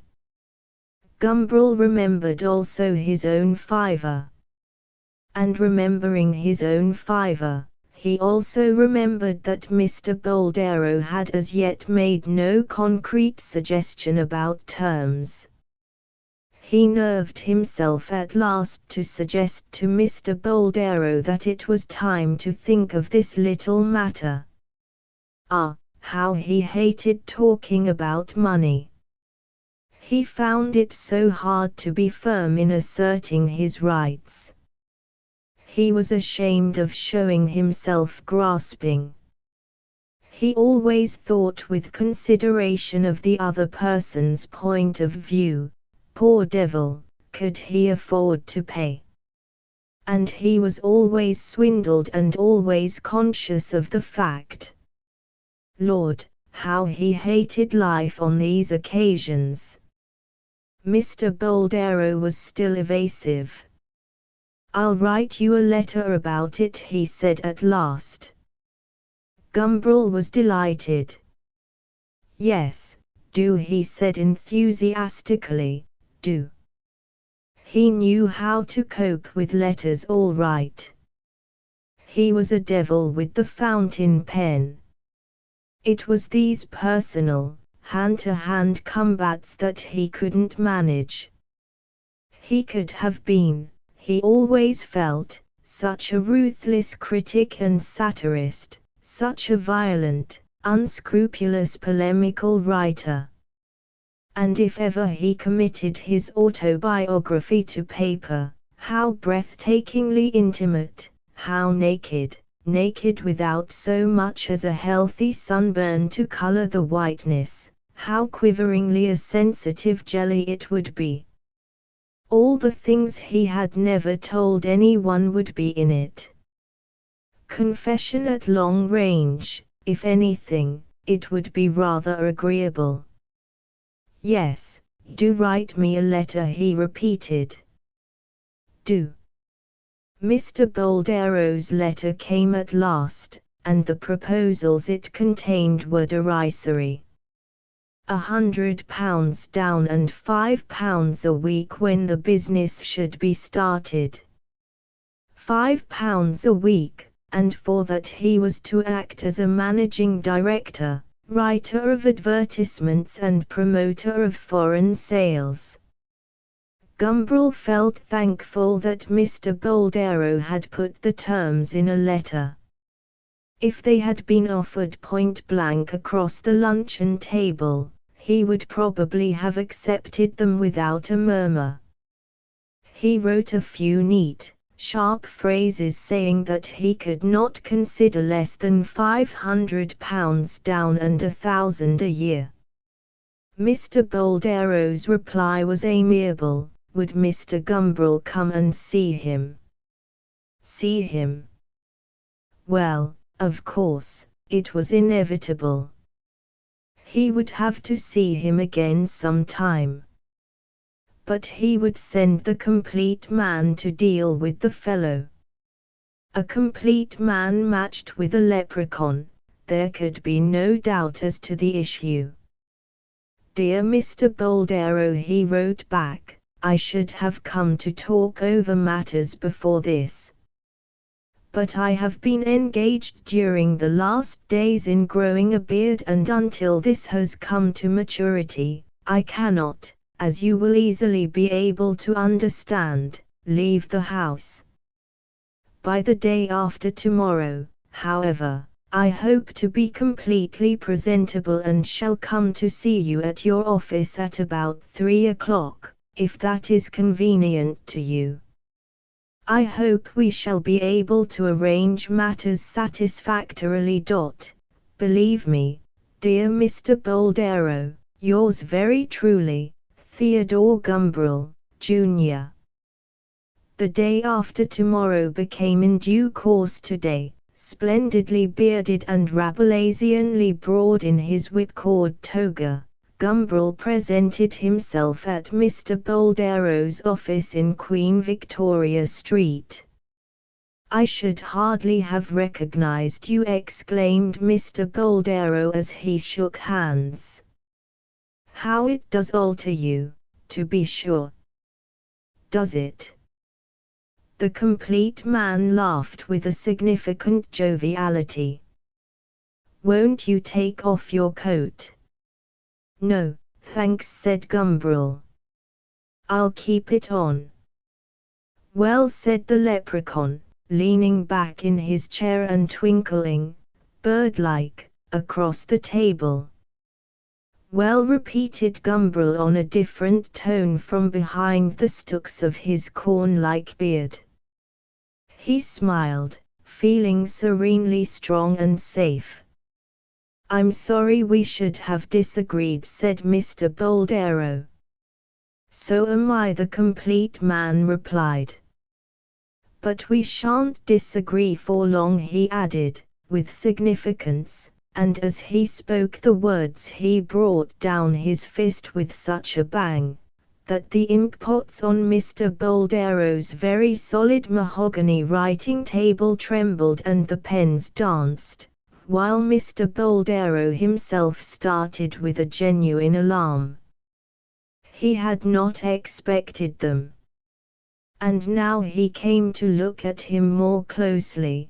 This young Gumbrel was a great, hulking, dangerous-looking fellow. He had thought he would be easy to manage. How could he have made such a mistake? Gumbrel left the office with Mr. Boldero's cheque for £350 in his pocket and an annual income of £800. His bruised right hand was extremely tender to the touch. He was thankful that a single blow had been enough. Chapter 11. Gumbrel had spent the afternoon at Blockham Gardens. His chin was still sore from the spirit gum with which he had attached to it the symbol of the complete man. He was feeling also a little fatigued. Rosie had been delighted to see him. Saint Jerome had gone on solemnly communicating all the time. His father had gone out to dine, and Gumbrel had eaten his rump steak and drunk his bottle of stout alone. He was sitting now in front of the open French windows which led from his father's workroom onto the balcony, with a block on his knee and a fountain pen in his hand, composing advertisements for the patent small clothes. Outside, in the plane trees of the square, the birds had gone through their nightly performance. But Gumbrel had paid no attention to them. He sat there, smoking, sometimes writing a word or two, sunk in the quagmire of his own drowsy and comfortable body. The flawless weather of the day had darkened into a blue May evening. It was agreeable merely to be alive. He sketched out 2 or 3 advertisements in the grand idealistic transatlantic style.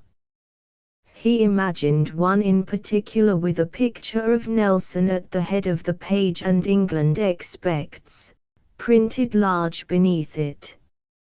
England. Duty, these are solemn words. That was how it would begin. These are solemn words, and we use them solemnly as men who realize what duty is, and who do all that in them lies to perform it as Englishmen should. The manufacturer's is a sacred trust. The guide and ruler of the modern world, he has, like the monarch of other days, responsibilities towards his people. He has a duty to fulfill. He rules, but he must also serve. We realize our responsibilities, we take them seriously. Gumbrel's patent small clothes have been brought into the world that they may serve. Our duty towards you is a duty of service. Our proud boast is that we perform it. But besides his duty towards others, every man has a duty towards himself. What is that duty? It is to keep himself in the highest possible state of physical and spiritual fitness. Gumbrel's patent small clothes protect the lumbar ganglia, after that it would be plain medical and mystical sailing. As soon as he got to the ganglia, Gumbrel stopped writing.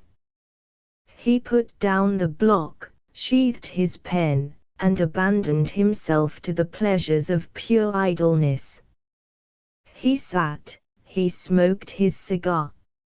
In the basement, 2 floors down, the cook and the house parlourmaid were reading, one the Daily Mirror, the other the Daily Sketch.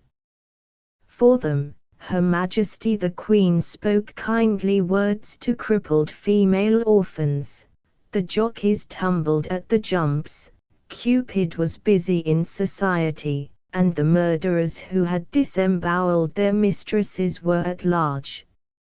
Above him was the city of models, was a bedroom, a servant's bedroom, an attic of tanks and ancient dirt, the roof and, after that, 200 or 300 light years away, a star of the 4th magnitude. On the other side of the party wall on his right, a teeming family of Jews led their dark, compact, Jewish lives with a prodigious intensity. At this moment they were all passionately quarreling. Beyond the wall on the left lived the young journalist and his wife. Tonight it was he who had cooked the supper. The young wife lay on the sofa, feeling horribly sick. She was going to have a baby, there could be no doubt about it now. They had meant not to have one, it was horrible. And, outside, the birds were sleeping in the trees, the invading children from the slum tumbled and squealed. Ships meanwhile were walloping across the Atlantic freighted with more cigars. Rosie at this moment was probably mending Shewater's socks. Gumbrel sat and smoked, and the universe arranged itself in a pattern about him, like iron filings round a magnet. The door opened, and the house parlourmaid intruded Shewater upon his lazy felicity, abruptly, in her unceremonious old way, and hurried back to the Daily Sketch. Shewater. This is very agreeable, said Gumbrel. Come and sit down. He pointed to a chair. Clumsily, filling the space that 2 ordinary men would occupy, Shewater came zigzagging and lurching across the room, bumped against the work table and the sofa as he passed, and finally sat down in the indicated chair. It suddenly occurred to Gumbrel that this was Rose's husband. He had not thought of that before. Could it be in the marital capacity that he presented himself so unexpectedly now? After this afternoon. He had come home, Rosie had confessed all. Ah! But then she didn't know who he was. He smiled to himself at the thought. What a joke! Perhaps Shewater had come to complain to him of the unknown complete man, to him. It was delightful. Anon, the author of all those ballads in the Oxford Book of English Verse, the famous Italian painter, Ignotto. Gumbrel was quite disappointed when his visitor began to talk of other themes than Rosie. Sunk in the quagmire of his own comfortable guts, he felt good-humoredly obscene. The dramatic scabrousness of the situation would have charmed him in his present mood. Good old Shewater, but what an ox of a man!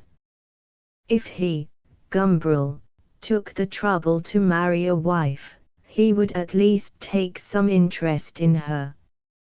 Shewater had begun to talk in general terms about life. What could he be getting at, Gumbrel wondered. What particulars were ambushed behind these generalizations? There were silences. Shewater looked, he thought, very gloomy. Under his thick moustache the small, pouting, babyish mouth did not smile. The candid eyes had a puzzled, tired expression in them. People are queer, he said after one of his silences. Very queer. One has no idea how queer they are. Gumbrel laughed. But I have a very clear idea of their queerness, he said. Everyone's queer, and the ordinary, respectable, bourgeois people are the queerest of the lot. How do they manage to live like that? It's astonishing. When I think of all my aunts and uncles, he shook his head. Perhaps it's because I'm rather incurious, said Shewater. One ought to be curious, I think. I've come to feel lately that I've not been curious enough about people. The particulars began to peep, alive and individual, out of the vagueness, like rabbits. Gumbrel saw them in his fancy, at the fringe of a wood. Quite, he said encouragingly. Quite. I think too much of my work, Shewater went on, frowning. Too much physiology. There's also psychology. People's minds as well as their bodies. One shouldn't be limited. Not too much, at any rate. People's minds. He was silent for a moment. I can imagine, he went on at last, as in the tone of one who puts a very hypothetical case. I can imagine one's getting so much absorbed in somebody else's psychology that one could really think of nothing else. The rabbits seemed ready to come out into the open. That's a process, said Gumbrel, with middle-aged jocularity, speaking out of his private warm morass, that's commonly called falling in love. There was another silence. Shewater broke it to begin talking about Mrs. Viviash. He had lunched with her 3 or 4 days running. He wanted Gumbrel to tell him what she was really like. She seems to me a very extraordinary woman, he said. Like everybody else, said Gumbrel irritatingly. It amused him to see the rabbits scampering about at last. I've never known a woman like that before. Gumbrel laughed. You'd say that of any woman you happened to be interested in, he said. You've never known any women at all. He knew much more about Rosie, already, than Shewater did, or probably ever would. Shewater meditated. He thought of Mrs. Viviash, her cool, pale, critical eyes, her laughter, faint and mocking, her words that pierced into the mind, goading it into thinking unprecedented thoughts. She interests me, he repeated. I want you to tell me what she's really like. He emphasized the word really, as though there must, in the nature of things, be a vast difference between the apparent and the real Mrs. Viviash. Most lovers, Gumbrel reflected, picture to themselves, in their mistresses, a secret reality, beyond and different from what they see every day. They are in love with somebody else, their own invention. And sometimes there is a secret reality, and sometimes reality and appearance are the same. The discovery, in either case, is likely to cause a shock. "I don't know," he said. "How should I know? You must find out for yourself." "But you knew her, you know her well," said Shewater, almost with anxiety in his voice. "Not so well as all that." Shewater sighed profoundly, like a whale in the night.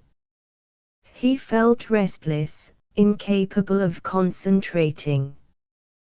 His mind was full of a horrible confusion. A violent eruptive bubbling up from below had shaken its calm clarity to pieces. All this absurd business of passion, he had always thought it nonsense, unnecessary. With a little strength of will one could shut it out. Women, only for half an hour out of the 24. But she had laughed, and his quiet, his security had vanished.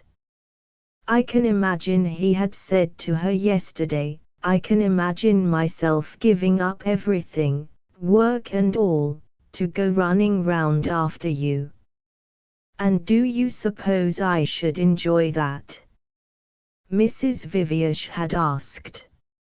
"It would be ridiculous," he said, "it would be almost shameful." And she had thanked him for the compliment. "And at the same time," he went on, "I feel that it might be worth it. It might be the only thing." His mind was confused, full of new thoughts. "It's difficult," he said after a pause, "arranging things. Very difficult. I thought I had arranged them so well." "I never arrange anything," said Gumbrel, very much the practical philosopher. "I take things as they come." And as he spoke the words, suddenly he became rather disgusted with himself. He shook himself, he climbed up out of his own morass. "It would be better, perhaps, if I arranged things more," he added. "Render therefore unto Caesar the things which are Caesar's," said Shewater, as though to himself, "and to God, and to sex, and to work. There must be a working arrangement." He sighed again. "Everything in proportion." "In proportion," he repeated, as though the word were magical and had power. "In proportion." "Who's talking about proportion?" They turned round. In the doorway Gumbrel Senior was standing, smoothing his ruffled hair and tugging at his beard. His eyes twinkled cheerfully behind his spectacles. "Poaching on my architectural ground," he said. "This is Shewater," Gumbrel Jr. put in, and explained who he was. The old gentleman sat down. "Proportion," he said, "I was just thinking about it, now, as I was walking back. You can't help thinking about it in these London streets, where it doesn't exist. You can't help pining for it. There are some streets, oh, my God!" And Gumbrel Senior threw up his hands in horror. "It's like listening to a symphony of cats to walk along them. Senseless discords and a horrible disorder all the way. And the one street that was really like a symphony by Mozart, how busily and gleefully they are pulling it down now. Another year and there'll be nothing left of Regent Street. There'll only be a jumble of huge, hideous buildings at $750,000 apiece. A concert of Brobdingnagian cats. Order has been turned into a disgusting chaos. We need no barbarians from outside, they're on the premises, all the time. The old man paused and pulled his beard meditatively. Gumbrel Jr. sat in silence, smoking, and in silence water revolved within the walls of his great round head his agonizing thoughts of Mrs. Viviash. It has always struck me as very curious, Gumbrel Sr. went on, that people are so little affected by the vile and discordant architecture around them. Suppose, now, that all these brass bands of unemployed ex-soldiers that blow so mournfully at all the street corners were suddenly to play nothing but a series of senseless and devilish discords, why, the first policeman would move them on, and the second would put them under arrest, and the passers-by would try to lynch them on their way to the police station. There would be a real spontaneous outcry of indignation. But when at these same street corners the contractors run up enormous palaces of steel and stone that are every bit as stupid and ignoble and inharmonious as 10 brass bandsmen each playing a different tune in a different key, there is no outcry. The police don't arrest the architect. The passing pedestrians don't throw stones at the workmen. They don't notice that anything's wrong. It's odd, said Gumbrel Sr. It's very odd. Very odd, Gumbrel Jr. echoed. The fact is, I suppose, Gumbrel Sr. went on, smiling with a certain air of personal triumph, the fact is that architecture is a more difficult and intellectual art than music. Music, that's just a faculty you're born with, as you might be born with a snub nose.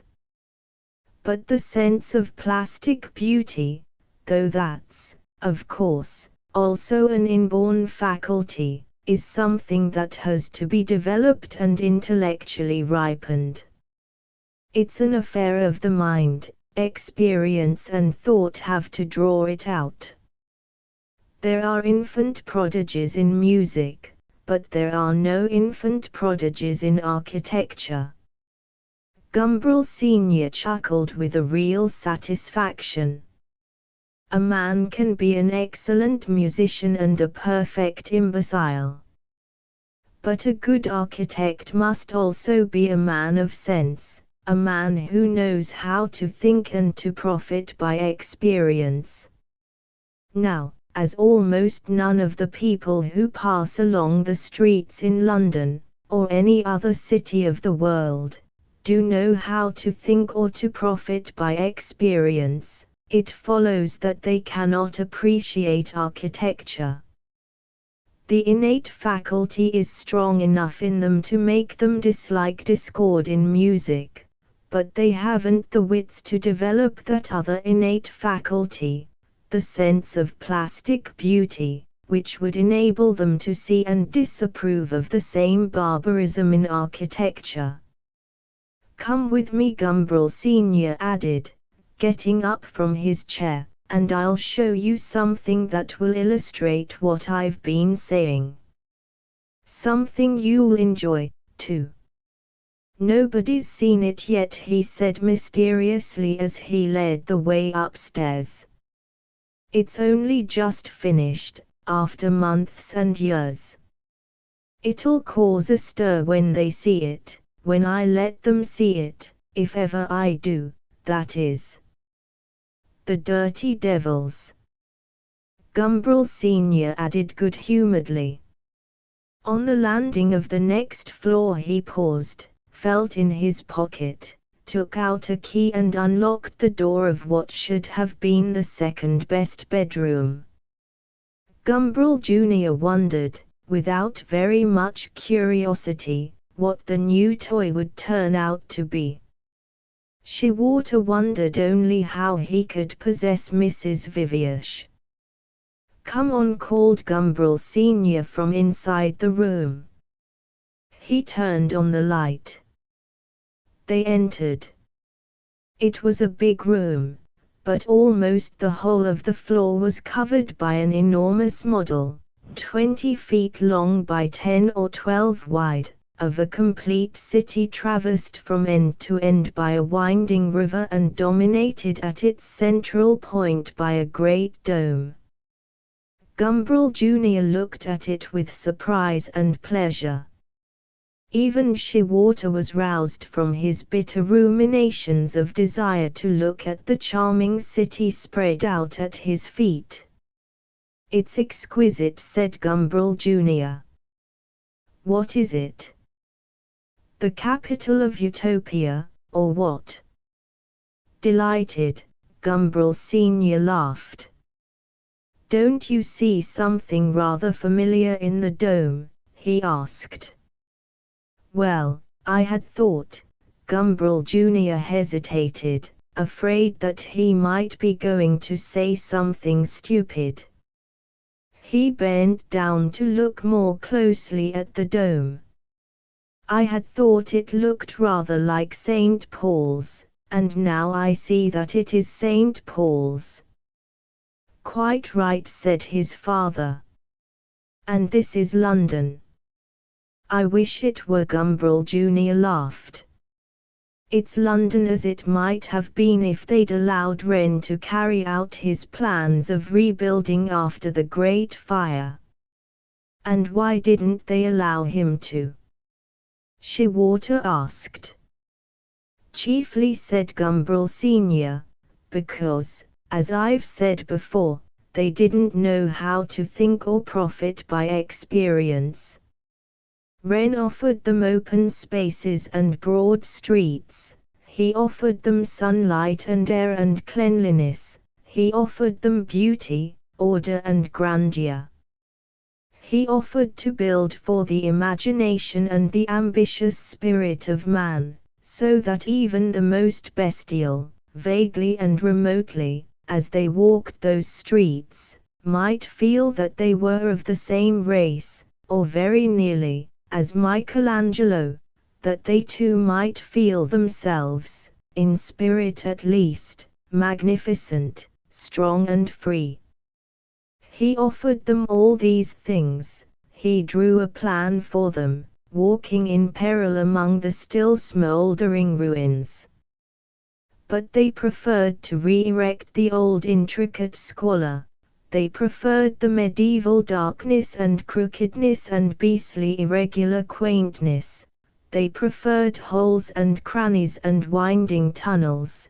They preferred foul smells, sunless, stagnant air, phthises and rickets. They preferred ugliness and pettiness and dirt. They preferred the wretched human scale, the scale of the sickly body, not of the mind. Miserable fools! But I suppose, the old man continued, shaking his head, we can't blame them. His hair had blown loose from its insecure anchorage. With a gesture of resignation he brushed it back into place. We can't blame them. We should have done the same in the circumstances, undoubtedly. People offer us reason and beauty, but we will have none of them, because they don't happen to square with the notions that were grafted into our souls in youth, that have grown there and become a part of us. Experienciado se, nothing falser, so far as most of us are concerned, was ever said. You, no doubt, my dear Theodore, have often in the past made a fool of yourself with women, Gumbrel Jr. made an embarrassed gesture that half denied, half admitted the soft impeachment. Shewater turned away, painfully reminded of what, for a moment, he had half forgotten. Gumbrel Sr. swept on. Will that prevent you from making as great a fool of yourself again tomorrow? It will not. It will most assuredly not. Gumbrel Sr. shook his head. The inconveniences and horrors of the pox are perfectly well known to everyone, but still the disease flourishes and spreads. Several million people were killed in a recent war and half the world ruined, but we all busily go on in courses that make another event of the same sort inevitable. Experientia doce. Experientia doesn't.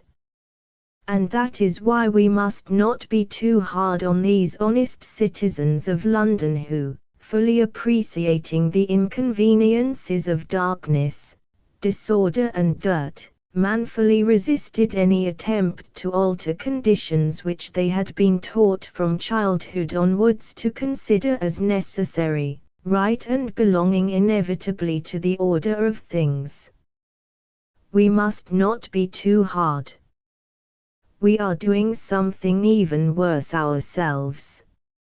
Knowing by a century of experience how beautiful, how graceful, how soothing to the mind is an ordered piece of town planning, we pull down almost the only specimen of it we possess and put up in its place a chaos of Portland stone that is an offense against civilization.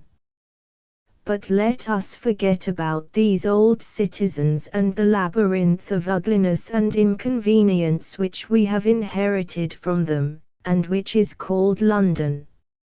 Let us forget the contemporaries who are making it still worse than it was. Come for a walk with me through this ideal city. Look. And Gumbrel Sr. began expounding it to them. In the middle, there, of that great elliptical piazza at the eastern end of the new city, stands, foursquare, the Royal Exchange. Pierced only with small dark windows, and built of rough ashlars of the silvery Portland stone, the ground floor serves as a massy foundation for the huge pilasters that slide up, between base and capital, past 3 tiers of pedimented windows. Upon them rest the cornice, the attic and the balustrade, and on every pier of the balustrade a statue holds up its symbol against the sky. 4 great portals, rich with allegory, admit to the courtyard with its double tier of coupled columns, its cloister and its gallery. The statue of Charles the Martyr rides triumphantly in the midst, and within the windows one guesses the great rooms, rich with heavy garlands of plaster, panelled with carved wood. 10 streets give on to the piazza, and at either end of its ellipse the water of sumptuous fountains ceaselessly blows aloft and falls. Commerce, in that to the north of the Exchange, holds up her cornucopia, and from the midst of its grapes and apples the master jet leaps up, from the teats of all the 10 useful arts, grouped with their symbols about the central figure, there spouts a score of fine subsidiary streams. The dolphins, the sea-horses and the tritons sport in the basin below. To the south, the 10 principal cities of the kingdom stand in a family round the mother London, who pours from her urn an inexhaustible Thames. Ranged round the piazza are the Goldsmiths' Hall, the Office of Excise, the Mint, the Post Office. Their flanks are curved to the curve of the ellipse. between pilasters. Their windows look out onto the Exchange, and the sister statues on the balustrades beckon to one another across the intervening space.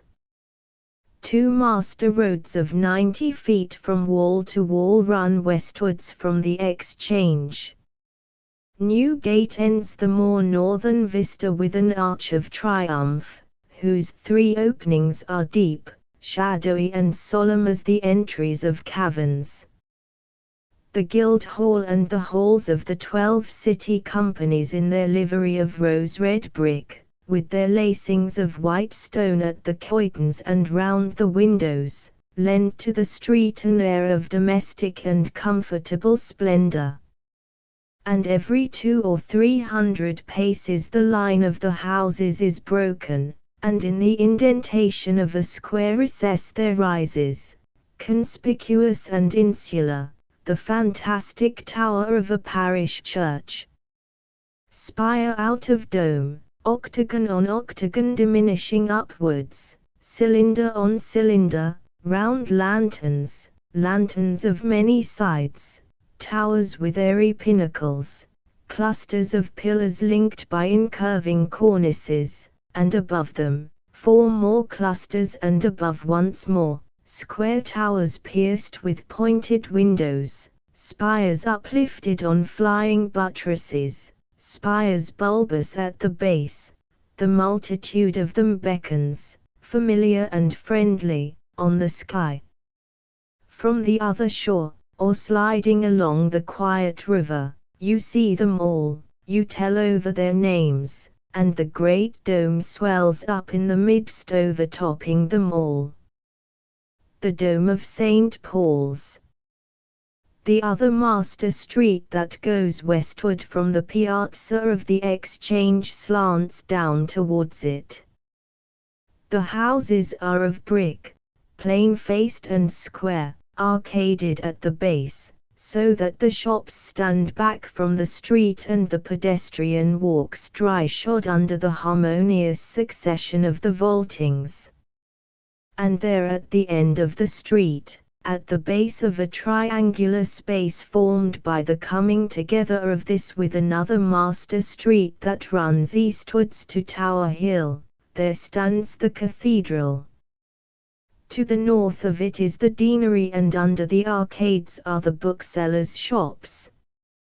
From St. Paul's the main road slopes down under the swaggering Italianate arches of Ludgate, past the wide lime-planted boulevards that run north and south within and without the city wall, to the edge of the Fleet Ditch, widened now into a noble canal, on whose paved banks the barges unload their freights of country stuff, leaps it on a single flying arch to climb again to a round circus, a little to the east of Temple Bar, from which, in a pair of diagonally superimposed crosses, 8 roads radiate, 3 northwards towards Holborn, 3 from the opposite arc towards the river, 1 eastward to the city, and 1 past Lincoln's Inn Fields to the west. The piazza is all of brick, and the houses that compose it are continuous above the ground floor level, for the roads lead out under archways. To one who stands in the center at the foot of the obelisk that commemorates the victory over the Dutch, it seems a smooth well of brickwork pierced by 8 arched conduits at the base and diversified above by the 3 tiers of plain, unornamented windows. Who shall describe all the fountains in the open places, all the statues and monuments? In the circus north of London Bridge, where the 4 roads come together, stands a pyramid of nymphs and tritons, river goddesses of Polyolbion, sea gods of the island beaches, bathing in a ceaseless tumble of white water. And here the city griffin spouts from its beak, the royal lion from between its jaws. St. George at the foot of the cathedral rides down a dragon whose nostrils spout, not fire, but the clear water of the new river. In front of the India House, 4 elephants of black marble, endorsed with towers of white, blow through their upturned trunks the copious symbol of Eastern wealth. In the gardens of the tower sits Charles II, enthroned among a troop of muses, cardinal virtues, graces and hours. The tower of the Customs House is a pharos. A great watergate, the symbol of naval triumph, spans the fleet at its junction with the Thames.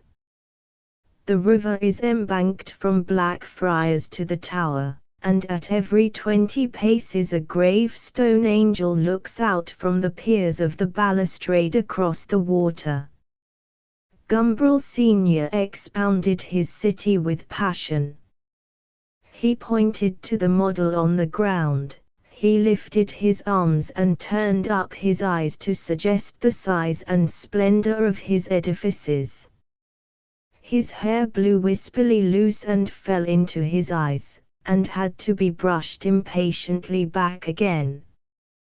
He pulled at his beard, his spectacles flashed, as though they were living eyes. Looking at him, Gumbrel Jr. could imagine that he saw before him the passionate and gesticulating silhouette of one of those old shepherds who stand at the base of Piranesi's ruins demonstrating obscurely the prodigious grandeur and the abjection of the human race. Chapter 12. You. Is it you? She seemed doubtful. Gumbrel nodded. It's me, he reassured her. I've shaved, that's all. He had left his beard in the top right-hand drawer of the chest of drawers, among the ties and the collars. Emily looked at him judicially. I like you better without it, she decided at last. You look nicer. Oh no, I don't mean to say you weren't nice before, she hastened to add. But, you know, gentler, she hesitated.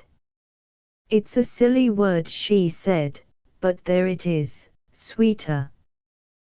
That was the unkindest cut of all. Milder and more melancholy, he suggested. Well, if you like to put it like that, Emily agreed. He took her hand and raised it to his lips. I forgive you, he said. He could forgive her anything for the sarcasm of those candid eyes, anything for the grave, serious mouth, anything for the short brown hair that curled, oh, but never seriously, never gravely, with such a hilarious extravagance round her head. He had met her, or rather the complete man, flushed with his commercial triumphs as he returned from his victory over Mr. Boldero, had met her at the National Gallery. Old masters, young mistresses, Coleman had recommended the National Gallery. He was walking up the Venetian room, feeling as full of swaggering vitality as the largest composition of Veronese, when he heard, gigglingly whispered just behind him, his open sesame to new adventure, Beaver. He spun round on his tracks and found himself face to face with 2 rather startled young women. He frowned ferociously. He demanded satisfaction for the impertinence. They were both, he noticed, of gratifyingly pleasing appearance and both extremely young. One of them, the elder it seemed, and the more charming, as he had decided from the first, of the 2, was dreadfully taken aback, blushed to the eyes, stammered apologetically. But the other, who had obviously pronounced the word, only laughed. It was she who made easy the forming of an acquaintance which ripened, half an hour later, over the teacups and to the strains of the most classy music on the 5th floor of Lyons's Strand Corner house. Their names were Emily and Molly. Emily, it seemed, was married. It was Molly who let that out, and the other had been angry with her for what was evidently an indiscretion. The bald fact that Emily was married had at once been veiled with mysteries, surrounded and protected by silences. Whenever the complete man asked a question about it, Emily did not answer and Molly only giggled. But if Emily was married and the elder of the two, Molly was decidedly the more knowledgeable about life. Mr. Mercaptan would certainly have set her down as the more civilized. Emily didn't live in London, she didn't seem to live anywhere in particular. At the moment she was staying with Molly's family at Kew. He had seen them the next day, and the day after, and the day after that, once at lunch, to desert them precipitately for his afternoon with Rosie, once at tea in Kew Gardens, once at dinner, with a theatre to follow and an extravagant taxi back to Kew at midnight. The tame decoy allays the fears of the shy wild birds. Molly, who was tame, who was frankly a flirting little wanton, had served the complete man as a decoy for the ensnaring of Emily. When Molly went away to stay with friends in the country, Emily was already inured and accustomed to the hunter's presence. She accepted the playful attitude of gallantry, which the complete man, at the invitation of Molly's rolling eyes and provocative giggle, had adopted from the first, as natural and belonging to the established order of things. With giggling Molly to give her a lead, she had gone in 3 days much further along the path of intimacy than, by herself, she would have advanced in 10 times the number of meetings. "It seems funny," she had said the first time they met after Molly's departure. "It seems funny to be seeing you without Molly." "It seemed funnier with Molly," said the complete man. "It wasn't Molly I wanted to see. Molly's a very nice, dear girl," she declared loyally. "Besides, she's amusing and can talk. And I can't, I'm not a bit amusing." It wasn't difficult to retort to that sort of thing, but Emily didn't believe in compliments, oh, quite genuinely not. He set out to make the exploration of her, and now that she was inured to him, no longer too frightened to let him approach, now, moreover, that he had abandoned the jocular insolences of the complete man in favor of a more native mildness, which he felt instinctively was more suitable in this particular case, she laid no difficulties in his way. She was lonely, and he seemed to understand everything so well. In the unknown country of her spirit and her history she was soon going eagerly before him as his guide. She was an orphan. Her mother she hardly remembered. Her father had died of influenza when she was 15. One of his business friends used to come and see her at school, take her out for treats and give her chocolates. She used to call him Uncle Stanley. He was a leather merchant, fat and jolly with a rather red face, very white teeth and a bald head that was beautifully shiny. When she was 17 and a half he asked her to marry him, and she had said yes. "But why?" Gumbrel asked. "Why on earth?" he repeated. "He said he'd take me round the world." It was just when the war had come to an end. round the world, you know, and I didn't like school. I didn't know anything about it, and he was very nice to me, he was very pressing. I didn't know what marriage meant. Didn't know. She shook her head. It was quite true. But not in the least. And she had been born within the 20th century.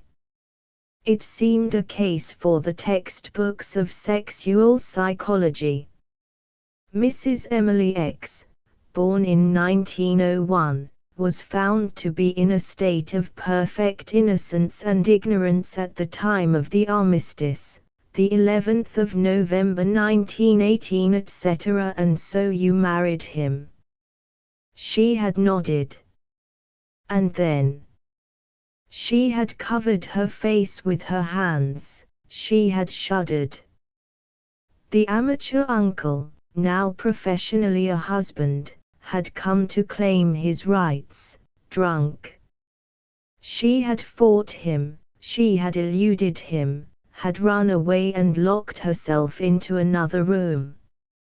On the second night of her honeymoon he gave her a bruise on the forehead and a bite on the left breast which had gone on septically festering for weeks.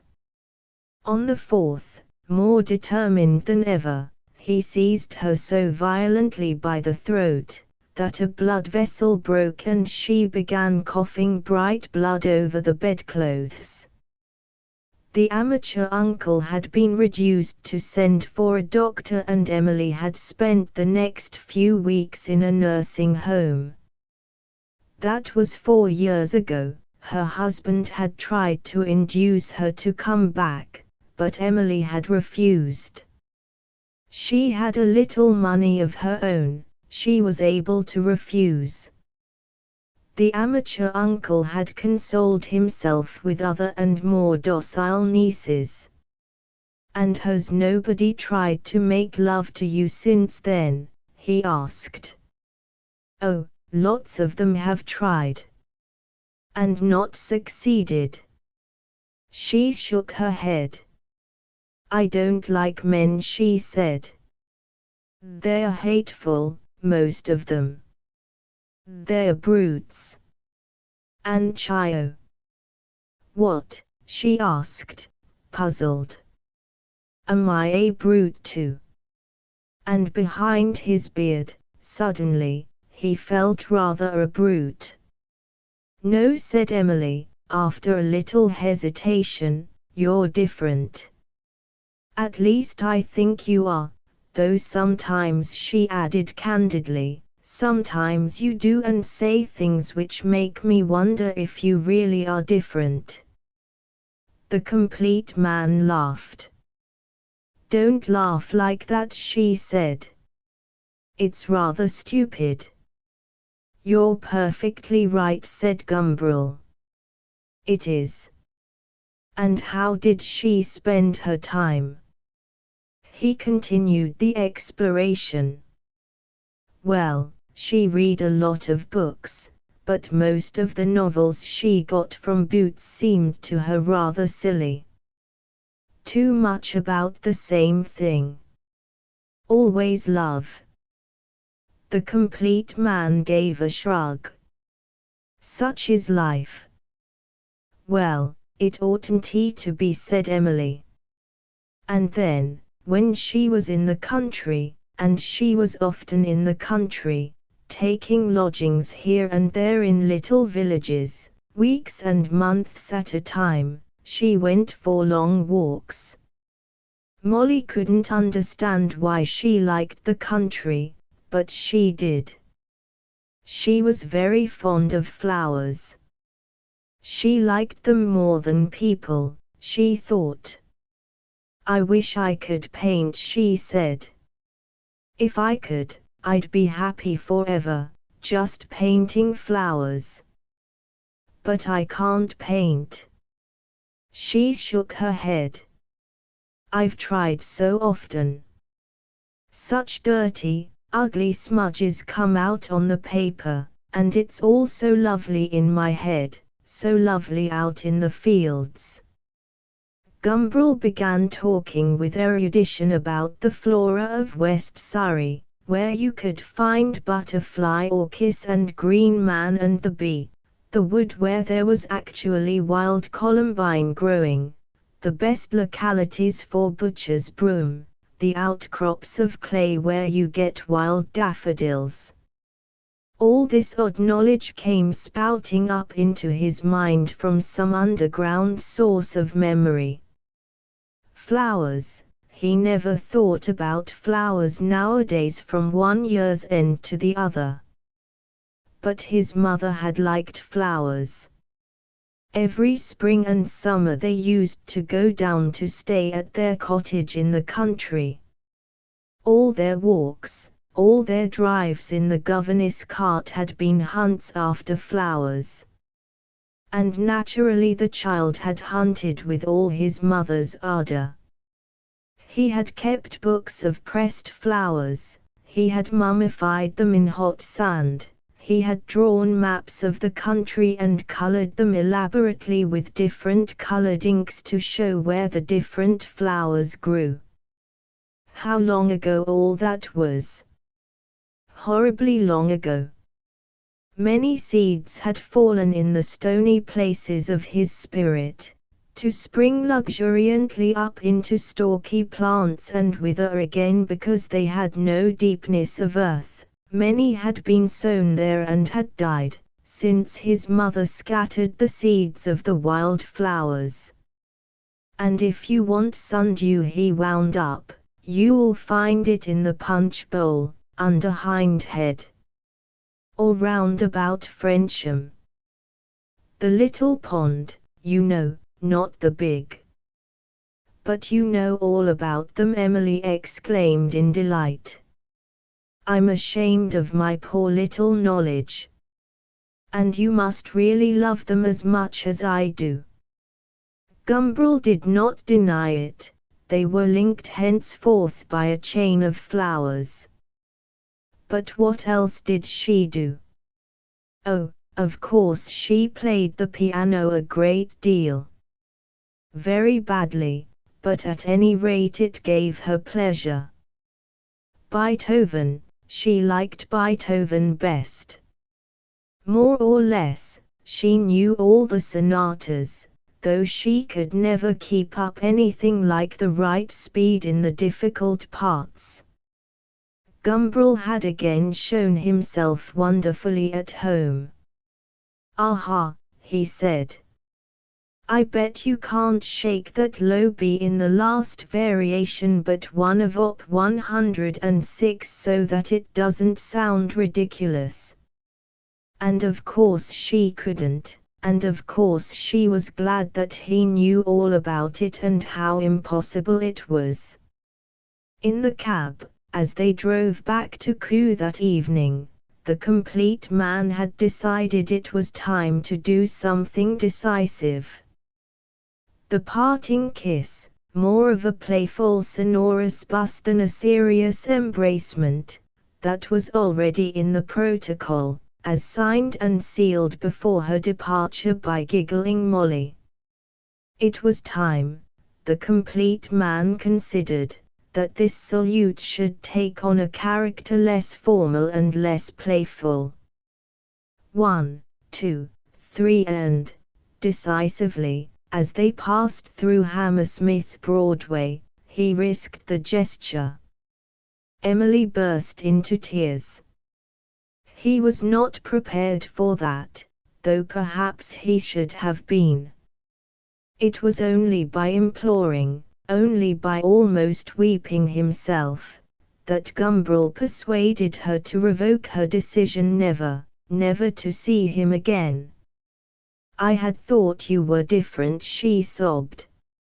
And now, please, please, he entreated. He was on the point of tearing off his beard and confessing everything there and then. But that, on second thoughts, would probably only make things worse. Please, I promise. In the end, She had consented to see him once again, provisionally, in Kew Gardens, on the following day. They were to meet at the little temple that stands on the hillock above the Valley of the Heathers. And now, duly, they had met. The complete man had been left at home in the top right-hand drawer, along with the ties and collars. She would prefer, he guessed, the mild and melancholy one. He was quite right. She had thought him sweeter at a first glimpse. "I forgive you," he said, and kissed her hand. "I forgive you." Hand in hand they walked down towards the Valley of the Heaths. "I don't know why you should be forgiving me," she said, laughing. "It seems to me that I ought to be doing the forgiving. After yesterday." She shook her head at him. "You made me so wretched." "Ah, but you've already done your forgiving." "You seem to take it very much for granted," said Emily. "Don't be too sure." "But I am sure," said Gumbrel. "I can see." Emily laughed again. "I feel happy," she declared. "So do I. How green the grass is." Green, green. After these long damp months it glowed in the sunlight, as though it were lighted from inside. And the trees. The pale, high, clotpole trees of the English spring, the dark, symmetrical pine trees, islanded here and there on the lawns, each with its own separate profile against the sky and its own shadow, impenetrably dark or freckled with moving lights, on the grass at its feet. They walked on in silence. Gumbrel took off his hat, breathed the soft air that smelt of the greenness of the garden. "There are quiet places also in the mind," he said meditatively. "But we build bandstands and factories on them. Deliberately, to put a stop to the quietness. We don't like the quietness. All the thoughts, all the preoccupations in my head, round and round, continually." He made a circular motion with his hand. "And the jazz bands, the music hall songs, the boys shouting the news. What's it for? What's it all for? To put an end to the quiet, to break it up and disperse it, to pretend at any cost it isn't there. Ah, but it is there, in spite of everything, at the back of everything. Lying awake at night, sometimes, not restlessly, but serenely, waiting for sleep, the quiet re-establishes itself, piece by piece, all the broken bits, all the fragments of it we've been so busily dispersing all day long. It re-establishes itself, an inward quiet, like this outward quiet of grass and trees. It fills one, it grows, a crystal quiet, a growing, expanding crystal. It grows, it becomes more perfect, it is beautiful and terrifying, yes, terrifying as well as beautiful. For one's alone in the crystal and there's no support from outside, there's nothing external and important, nothing external and trivial to pull oneself up by or to stand on, superiorly, contemptuously, so that one can look down. There's nothing to laugh at or feel enthusiastic about. But the quiet grows and grows. Beautifully and unbearably. And at last you are conscious of something approaching, it is almost a faint sound of footsteps. Something inexpressibly lovely and wonderful advances through the crystal, nearer, nearer. And, oh, inexpressibly terrifying. For if it were to touch you, if it were to seize and engulf you, you'd die, all the regular, habitual, daily part of you would die. There would be an end of bandstands and whizzing factories, and one would have to begin living arduously in the quiet, arduously in some strange, unheard of manner. Nearer, nearer come the steps, but one can't face the advancing thing. One daren't. It's too terrifying, it's too painful to die. Quickly, before it is too late, start the factory wheels, bang the drum, blow up the saxophone. Think of the women you'd like to sleep with, the schemes for making money, the gossip about your friends, the last outrage of the politicians. Anything for a diversion. Break the silence, smash the crystal to pieces. There, it lies in bits, it is easily broken, hard to build up and easy to break. And the steps? Ah, those have taken themselves off, double quick. Double quick, they were gone at the first flooring of the crystal. And by this time the lovely and terrifying thing is 3 infinities away, at least. And you lie tranquilly on your bed, thinking of what you'd do if you had £10,000, and of all the fornications you'll never commit. He thought of Rose's pink underclothes. You make things very complicated, she said, after a silence. Gumbrel spread out his greatcoat on a green bank and they sat down. Leaning back, his hands under his head, he watched her sitting there beside him. She had taken off her hat, there was a stir of wind in those childish curls, and at the nape, at the temples, where the hair had sleeved out thin and fine, the sunlight made little misty halos of gold. Her hands clasped round her knees, she sat quite still, looking out across the green expanses, at the trees, at the white clouds on the horizon. There was quiet in her mind, he thought. She was native to that crystal world, for her. The steps came comfortingly through the silence and the lovely thing brought with it no terrors. It was all so easy for her and simple. Ah, so simple, like the hire purchase system on which Rosie had bought her pink bed. And how simple it was, too, to puddle clear waters and unpetal every flower. Every wild flower, by God. One ever passed in a governess cart at the heels of a barrel-bellied pony.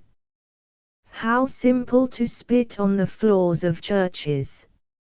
Cypraga di non sputa.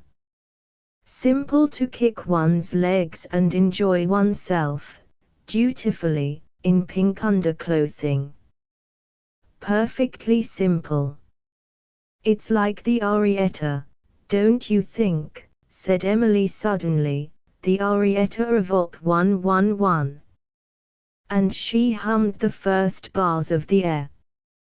Don't you feel it's like that? What's like that? Everything, said Emily. Today, I mean. You and me.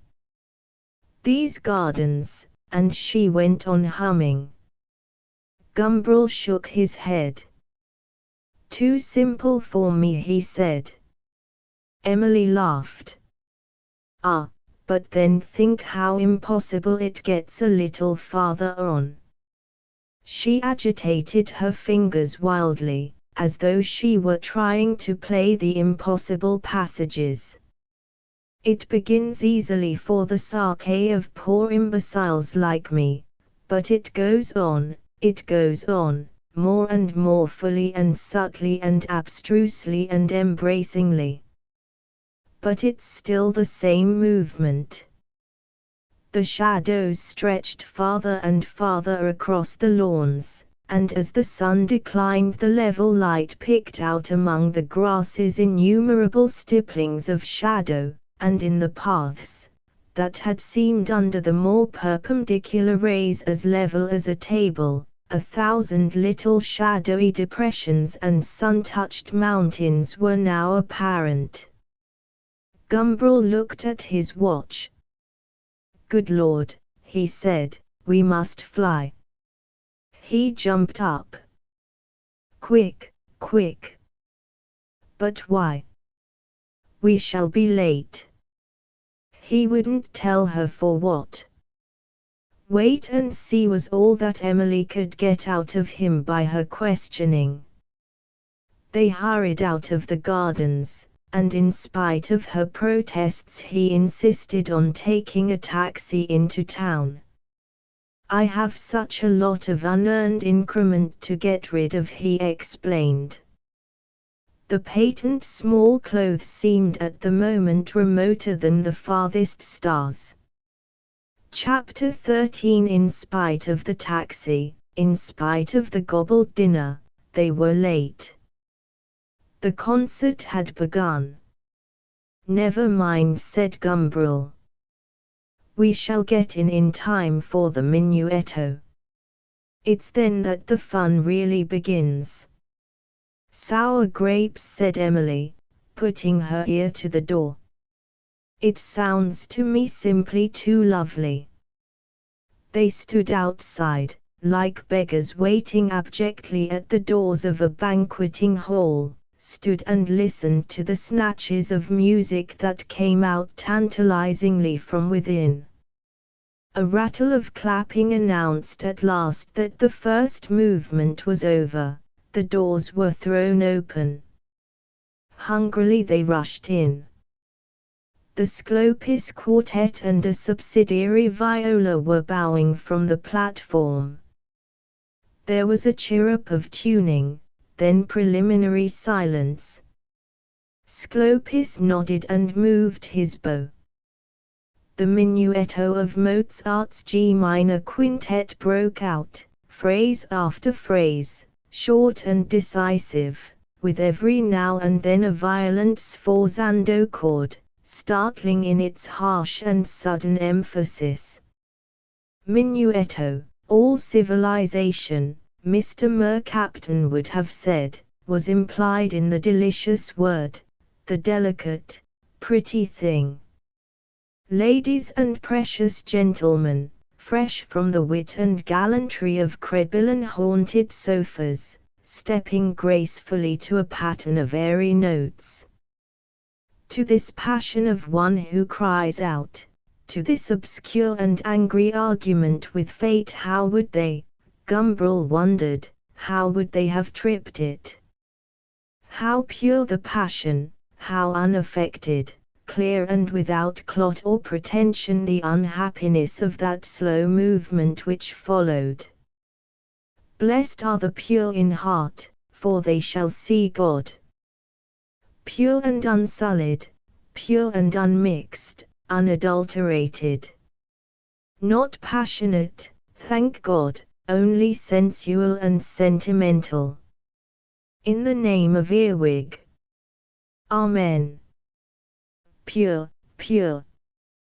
Worshippers have tried to rape the statues of the gods.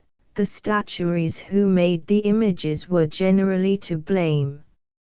And how deliciously, too, an artist can suffer.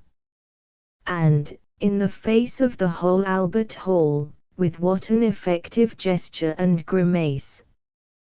But blessed are the pure in heart, for they shall see God. The instruments come together and part again. Long silver threads hang aerially over a murmur of waters, in the midst of muffled sobbing a cry. The fountains blow their architecture of slender pillars, and from basin to basin the waters fall, from basin to basin, and every fall makes somehow possible a higher leaping of the jet, and at the last fall the mounting column springs up into the sunlight, and from water the music has modulated up into a rainbow. Blessed are the pure in heart, for they shall see God, they shall make God visible, to other eyes. Blood beats in the ears. Beat, beat, beat.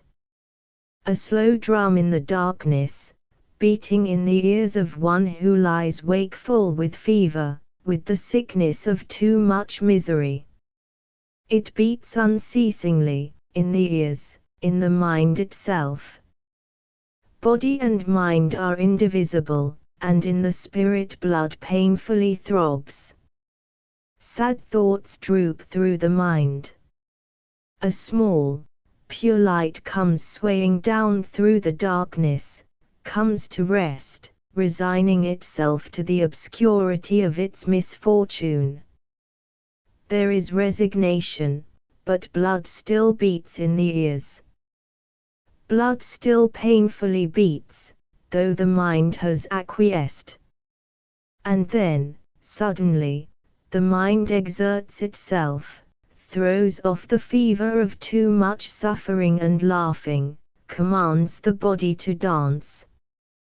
The introduction to the last movement comes to its suspended, throbbing close. There is an instant of expectation, and then, with a series of mounting trochees and a downward hurrying, step after tiny step, in triple time, the dance begins. Irrelevant, irreverent, out of key with all that has gone before. But man's greatest strength lies in his capacity for irrelevance. In the midst of pestilences, wars and famines, he builds cathedrals, and a slave, he can think the irrelevant and unsuitable thoughts of a free man. The spirit is slave to fever and beating blood, at the mercy of an obscure and tyrannous misfortune. But irrelevantly, it elects to dance in triple measure, a mounting skip, a patter of descending feet. The G minor quintet is at an end, the applause rattles out loudly. Enthusiasts stand up and cry bravo. And the 5 men on the platform rise and bow their acknowledgments. Great Scolopus himself receives his share of the plaudits with a weary condescension, weary are his poached eyes, weary his disillusioned smile. It is only his due, he knows, but he has had so much clapping, so many lovely women. He has a Roman nose, a colossal brow and, though the tawny musical mane does much to conceal the fact, no back to his head. Garofalo, the second fiddle, is black, beady-eyed and pot-bellied. The convex reflections of the electroliers slide back and forth over his polished bald head, as he bends, again, in little military salutes. Pipacoec, 2 meters high, bows with a sinuous politeness. His face, his hair are all of the same grayish-buff color, he does not smile, his appearance is monolithic and grim. Not so exuberant Noedala, who sweats and smiles and embraces his cello and lays his hand to his heart and bows almost to the ground as though all this hullabaloo were directed only at him. As for poor little Mr. Jenkins, the subsidiary viola, he has slid away into the background, and feeling that this is really the Scolopus's show and that he, a mere intruder, has no right to any of these demonstrations. He hardly bows at all, but only smiles, vaguely and nervously, and from time to time makes a little spasmodic twitch to show that he isn't really ungrateful or haughty, as you might think, but that he feels in the circumstances. The position is a little embarrassing, it is hard to explain. Strange, said Gumbrel, to think that those ridiculous creatures could have produced what we've just been hearing. The poached eye of Scolopis lighted on Emily, flushed and ardently applauding. He gave her, all to herself, a weary smile. He would have a letter, he guessed, tomorrow morning signed your little admirer in the 3rd row. She looked a choice little piece. He smiled again to encourage her. Emily, alas, had not even noticed. She was applauding the music. Did you enjoy it? He asked, as they stepped out into a deserted Bond Street. Did I? Emily laughed expressively. No, I didn't enjoy, she said. Enjoy isn't the word. You enjoy eating ices. It made me happy. It's unhappy music, but it made me happy. Gumbrel hailed a cab and gave the address of his rooms in Great Russell Street. Happy, he repeated, as they sat there side by side in the darkness. He, too, was happy. Where are we going? She asked. To my rooms, said Gumbrel. We shall be quiet there. He was afraid she might object to going there, after yesterday. But she made no comment. Some people think that it's only possible to be happy if one makes a noise, she said, after a pause. I find it's too delicate and melancholy for noise. Being happy is rather melancholy, like the most beautiful landscape, like those trees and the grass and the clouds and the sunshine today. From the outside, said Gumbrel, it even looks rather dull. They stumbled up the dark staircase to his rooms. Gumbrel lit a pair of candles and put the kettle on the gas ring. They sat together on the divan sipping tea. In the rich, soft light of the candles she looked different, more beautiful. The silk of her dress seemed wonderfully rich and glossy, like the petals of a tulip, and on her face, on her bare arms and neck, the light seemed to spread an impalpable bright bloom. On the wall behind them, their shadows ran up towards the ceiling, enormous and profoundly black.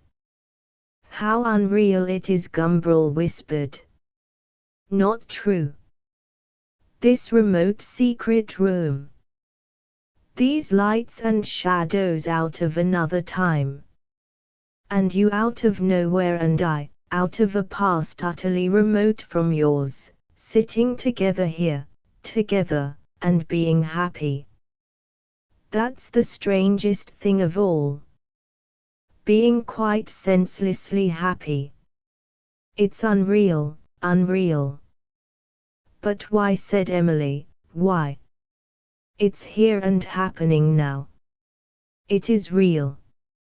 It all might vanish, at any moment, he said. Emily smiled rather sadly. It'll vanish in due time, she said.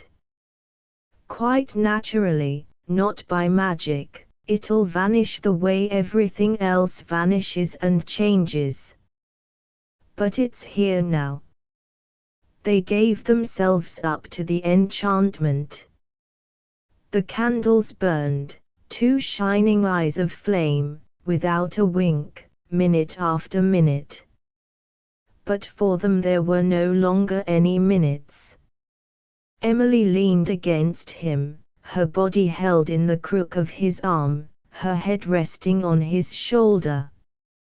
He caressed his cheek against her hair, sometimes, very gently, he kissed her forehead or her closed eyes. "If I had known you years ago," she sighed. "But I was a silly little idiot then. I shouldn't have noticed any difference between you and anybody else." "I shall be very jealous," Emily spoke again after another timeless silence. "There must never be anybody else, never the shadow of anybody else." "There never will be anybody else," said Gumbrel. Emily smiled and opened her eyes, looked up at him. "Ah, not here," she said, "not in this real unreal room. Not during this eternity. But there will be other rooms just as real as this. Not so real, not so real." He bent his face towards hers. She closed her eyes again, and the lids fluttered with a sudden tremulous movement at the touch of his light kiss. For them there were no more minutes. But time passed flowing in a dark stream, stanchlessly, as though from some profound mysterious wound in the world's side, bleeding forever. One of the candles had burned down to the socket and the long, smoky flame wavered unsteadily. The flickering light troubled their eyes, the shadows twitched and stirred uneasily. Emily looked up at him. "What's the time?" she said. Gumbrel looked at his watch. It was nearly 1 o'clock. "Too late for you to get back," he said. "Too late." Emily sat up. Ah, the enchantment was breaking, was giving way, like a film of ice beneath a weight, like a web before a thrust of the wind. They looked at one another. "What shall I do?" she asked. "You could sleep here," Gumbrel answered in a voice that came from a long way away. She sat for a long time in silence, looking through half-closed eyes at the expiring candle flame. Gumbrel watched her in an agony of suspense. Was the ice to be broken, the webwork finally and forever torn? The enchantment could still be prolonged, the eternity renewed. He felt his heart beating in his breast, he held his breath. It would be terrible if she were to go now, it would be a kind of death. The flame of the candle flickered more violently, leaping up in a thin, long, smoky flare, sinking again almost to darkness. Emily got up and blew out the candle. The other still burned calmly and steadily. "May I stay?" she asked. "Will you allow me?" He understood the meaning of her question, and nodded. "Of course," he said. "Of course. Is it as much of course as all that?" "When I say so." He smiled at her. The eternity had been renewed, the enchantment prolonged. There was no need to think of anything now but the moment. The past was forgotten, the future abolished. There was only this secret room and the candlelight and the unreal, impossible happiness of being two. Now that this peril of a disenchantment had been averted, it would last forever. He got up from the couch, crossed the room, he took her hands and kissed them. "Shall we sleep now?" she asked. Gumbrel nodded. "Do you mind if I blow out the light?" And without waiting for his answer, Emily turned, gave a puff, and the room was in darkness. He heard the rustling of her undressing. Hastily he stripped off his own clothes, pulled back the coverlet from the divan. The bed was made and ready. He opened it and slipped between the sheets.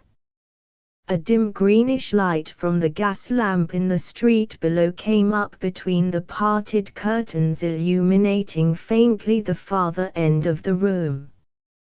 Against this tempered darkness he could see her, silhouetted, standing quite still, as if hesitating on some invisible brink. "Emily," he whispered. "I'm coming," Emily answered. She stood there, unmoving, a few seconds longer, then overstepped the brink. She came silently across the room, and sat down on the edge of the low couch. Gumbrel lay perfectly still, without speaking, waiting in the enchanted timeless darkness. Emily lifted her knees, slid her feet in under the sheet, then stretched herself out beside him, her body, in the narrow bed, touching his. Gumbrel felt that she was trembling, a sharp involuntary start, a little shudder, another start. "You're cold," he said, and slipping one arm beneath her shoulders he drew her, limp and unresisting, towards him. She lay there, pressed against him. Gradually the trembling ceased. Quite still in the calm of the enchantment. The past is forgotten, the future abolished, there is only this dark and everlasting moment. A drugged and intoxicated stupor of happiness possessed his spirit, a numbness, warm and delicious, lay upon him. And yet through the stupor he knew with a dreadful anxious certainty that the end would soon be there.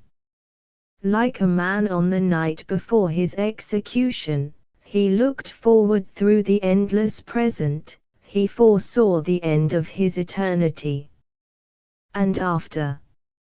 Everything was uncertain and unsafe. Very gently, he began caressing her shoulder, her long slender arm, drawing his fingertips lightly and slowly over her smooth skin, slowly from her neck, over her shoulder, lingeringly round the elbow to her hand. Again, he was learning her arm. The form of it was part of the knowledge, now, of his fingertips. His fingers knew it as they knew a piece of music, as they knew Mozart's 12th Sonata, for example. And the themes that crowd so quickly one after another at the beginning of the first movement played themselves serially, glitteringly in his mind, they became a part of the enchantment. Through the silk of her shift he learned her curving side, her smooth straight back and the ridge of her spine. He stretched down, touched her feet, her knees. Under the smock he learned her warm body, lightly, slowly caressing. He knew her, his fingers, he felt, could build her up, a warm and curving statue in the darkness. He did not desire her, to desire would have been to break the enchantment. He let himself sink deeper and deeper into his dark stupor of happiness. She was asleep in his arms, and soon he too was asleep. Chapter 14 Mrs. Viviash descended the steps into King Street, and standing there on the pavement looked dubiously first to the right and then to the left.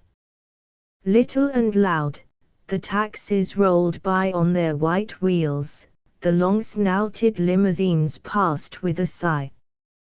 The air smelt of watered dust, tempered in Mrs. Vivier's immediate neighborhood by those memories of Italian jasmines which were her perfume. On the opposite pavement, in the shade, two young men, looking very conscious of their grey top hats, marched gravely along. Life, Mrs. Vivier thought, looked a little dim this morning, in spite of the fine weather. She glanced at her watch. It was 1 o'clock. Soon one would have to eat some lunch. But where, and with whom? Mrs. Vivier had no engagements. All the world was before her. She was absolutely free, all day long. Yesterday, when she declined all those pressing invitations, the prospect had seemed delightful. Liberty, no complications, no contacts, a pre-Adamite empty world to do what she liked in. But today, when it came to the point, she hated her liberty. To come out like this at 1 o'clock into a vacuum, it was absurd, it was appalling. The prospect of immeasurable boredom opened before her.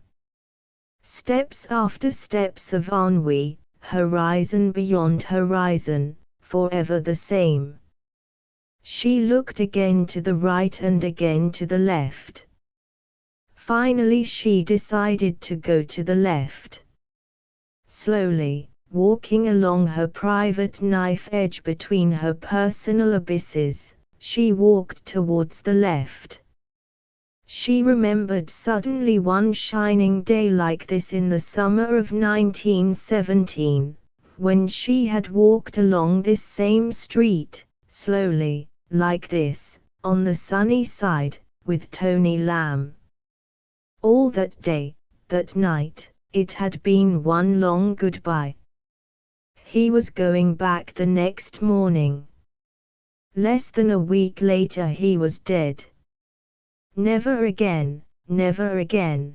There had been a time when she could make herself cry, simply by saying those two words once or twice, under her breath.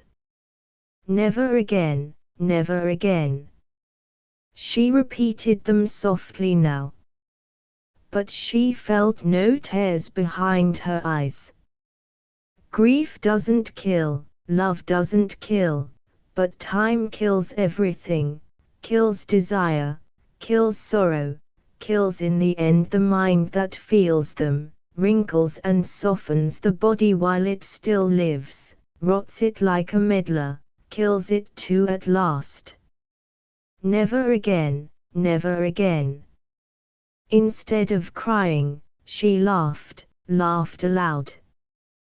The pigeon-breasted old gentleman who had just passed her, twirling between his finger and thumb the ends of a white military moustache, turned round startled. Could she be laughing at him? Never again, murmured Mrs. Vivier.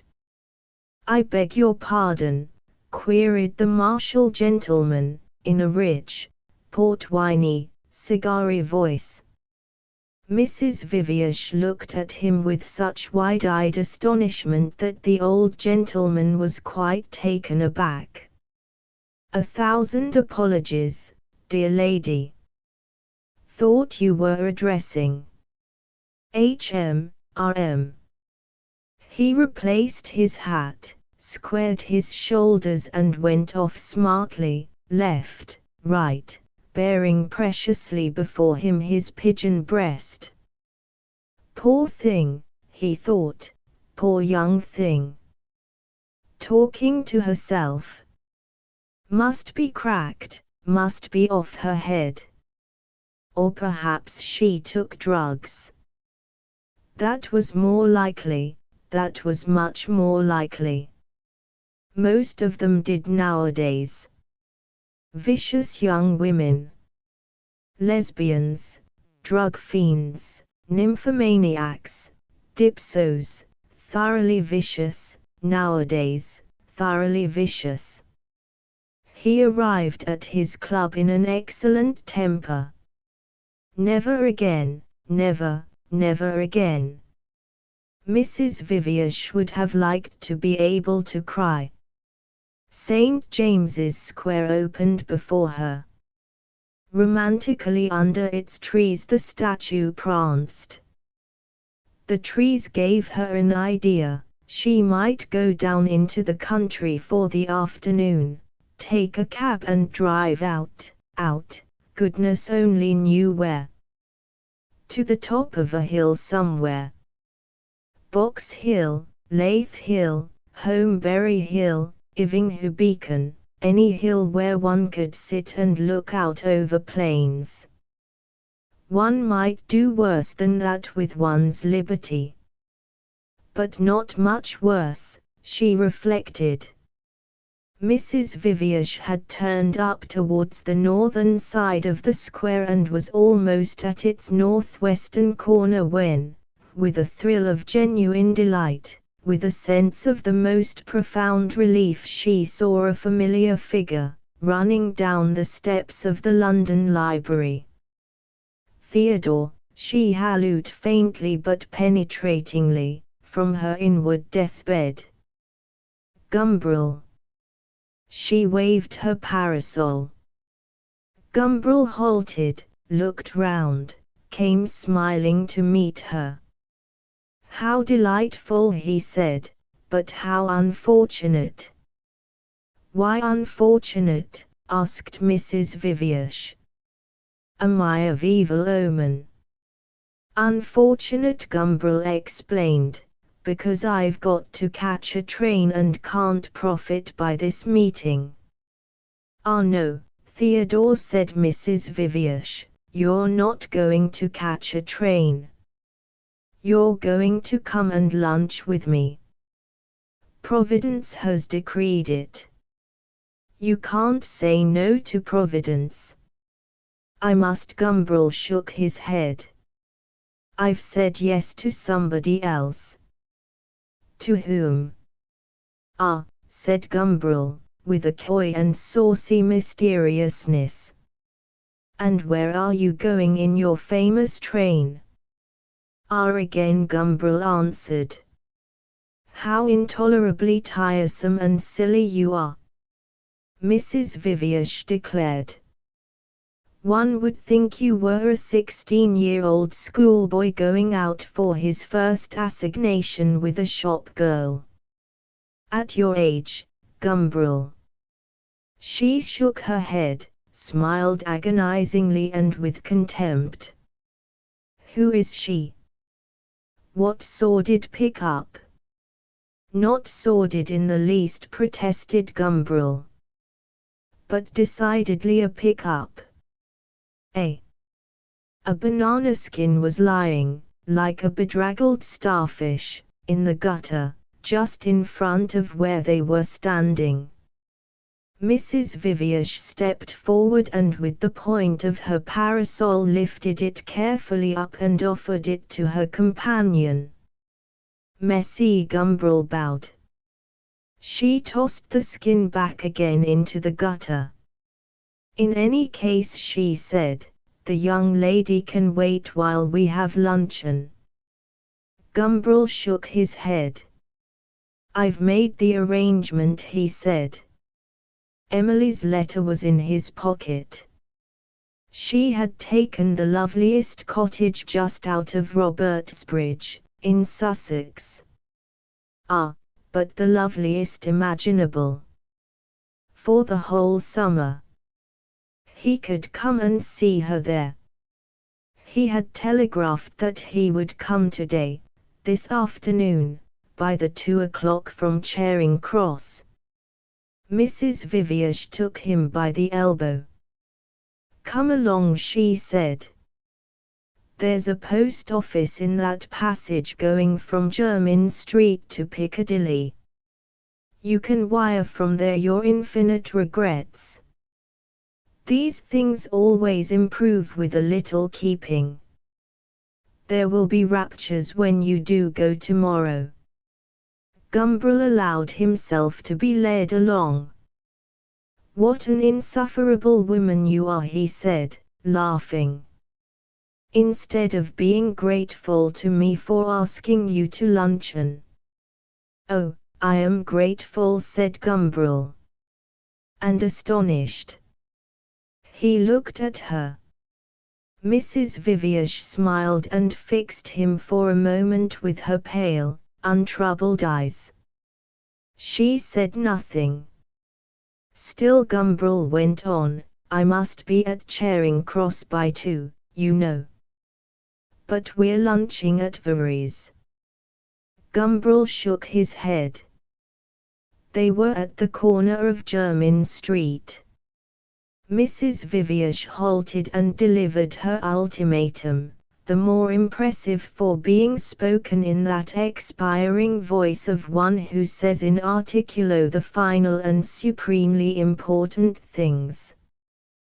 We lunch at Very's, Theodore, or I shall never, never speak to you again. But be reasonable, Myra, he implored. If only he'd told her that he had a business appointment. Imbecile, to have dropped those stupid hints, in that tone. I prefer not to be, said Mrs. Viviash. Gumbrel made a gesture of despair and was silent. He thought of Emily in her native quiet among the flowers, in a cottage altogether too cottagey, with honeysuckles and red ramblers and hollyhocks, though, on second thoughts, none of them would be blooming yet, would they, happily, in white muslin, extracting from the cottage piano the easier sections of the arietta. A little absurd, perhaps, when you considered her like that, but exquisite, but adorable, but pure of heart and flawless in her bright pellucid integrity, complete as a crystal in its faceted perfection. She would be waiting for him, expecting him, and they would walk through the twiddly lanes, or perhaps there would be a governess cart for hire, with a fat pony like a tub on legs to pull it. They would look for flowers in the woods, and perhaps he would still remember what sort of noise a whitethroat makes, or even if he didn't remember, he could always magisterially say he did. That's a whitethroat, Emily. Do you hear? The one that goes tweedly, weedly, weedle-dee-dee. I'm waiting, said Mrs. Viviash. Patiently, however. Gumbrel looked at her and found her smiling like a tragic mask. After all, he reflected, Emily would still be there if he went down tomorrow. It would be stupid to quarrel with Myra about something that was really, when he came to think of it, not of enormous importance. It was stupid to quarrel with anyone about anything, and with Myra and about this, particularly so. In this white dress patterned with flowing arabesques of black she looked, he thought, more than ever enchanting. There had been times in the past. The past leads on to the present. No, but in any case she was excellent company. Well, he said, sighing decisively, let's go and send my wire. Mrs. Viviash made no comment, and traversing Jermyn Street they walked up the narrow passage under the lee of Wren's bald barn of St. James's, to the post office. I shall pretext a catastrophe, said Gumbrel, as they entered, and going to the telegraph desk he wrote, slight accident on way to station, not serious at all but a little indisposed, come same train tomorrow. He addressed the form and handed it in. A little what? Asked the young lady behind the bars, as she read it through, prodding each successive word with the tip of her blunt pencil. "A little indisposed," said Gumbrel, and he felt suddenly very much ashamed of himself. A little indisposed, no, really, that was too much. He'd withdraw the telegram, he'd go after all. "Ready?" asked Mrs. Viviash, coming up from the other end of the counter where she had been buying stamps. Gumbrel pushed a florin under the bars. "A little indisposed," he said, hooting with laughter, and he walked towards the door leaning heavily on his stick and limping. "Slight accident," he explained. "What is the meaning of this clownery?" Mrs. Viviash inquired. "What indeed?" Gumbrel had limped up to the door and stood there, holding it open for her. He was taking no responsibility for himself. It was the clown's doing, and the clown, poor creature, was non-compos, not entirely there, and couldn't be called to account for his actions. He limped after her towards Piccadilly. "Giudicato in Sanct Giorni." Mrs. Viviash laughed. "How charming that always is in the Italian papers. The fickle lady, the jealous lover, the stab, the colpo di rivoltella, the mere Anglo-Saxon black eye, all judged by the house surgeon at the Misericordia, curable in 5 days. And you, my poor Gumbrel, are you curable in 5 days?" "That depends," said Gumbrel. "There may be complications." Mrs. Viviash waved her parasol. A taxi came swerving to the pavement's edge in front of them. "Meanwhile," she said, "you can't be expected to walk." At Very's they lunched off lobsters and white wine. "Fish suppers," Gumbrel quoted jovially from the Restoration, "fish suppers will make a man hop like a flea." Through the whole meal he clowned away in the most inimitable style. The ghost of a governess cart rolled along the twiddly lanes of Robertsbridge. But one can refuse to accept responsibility, a clown cannot be held accountable.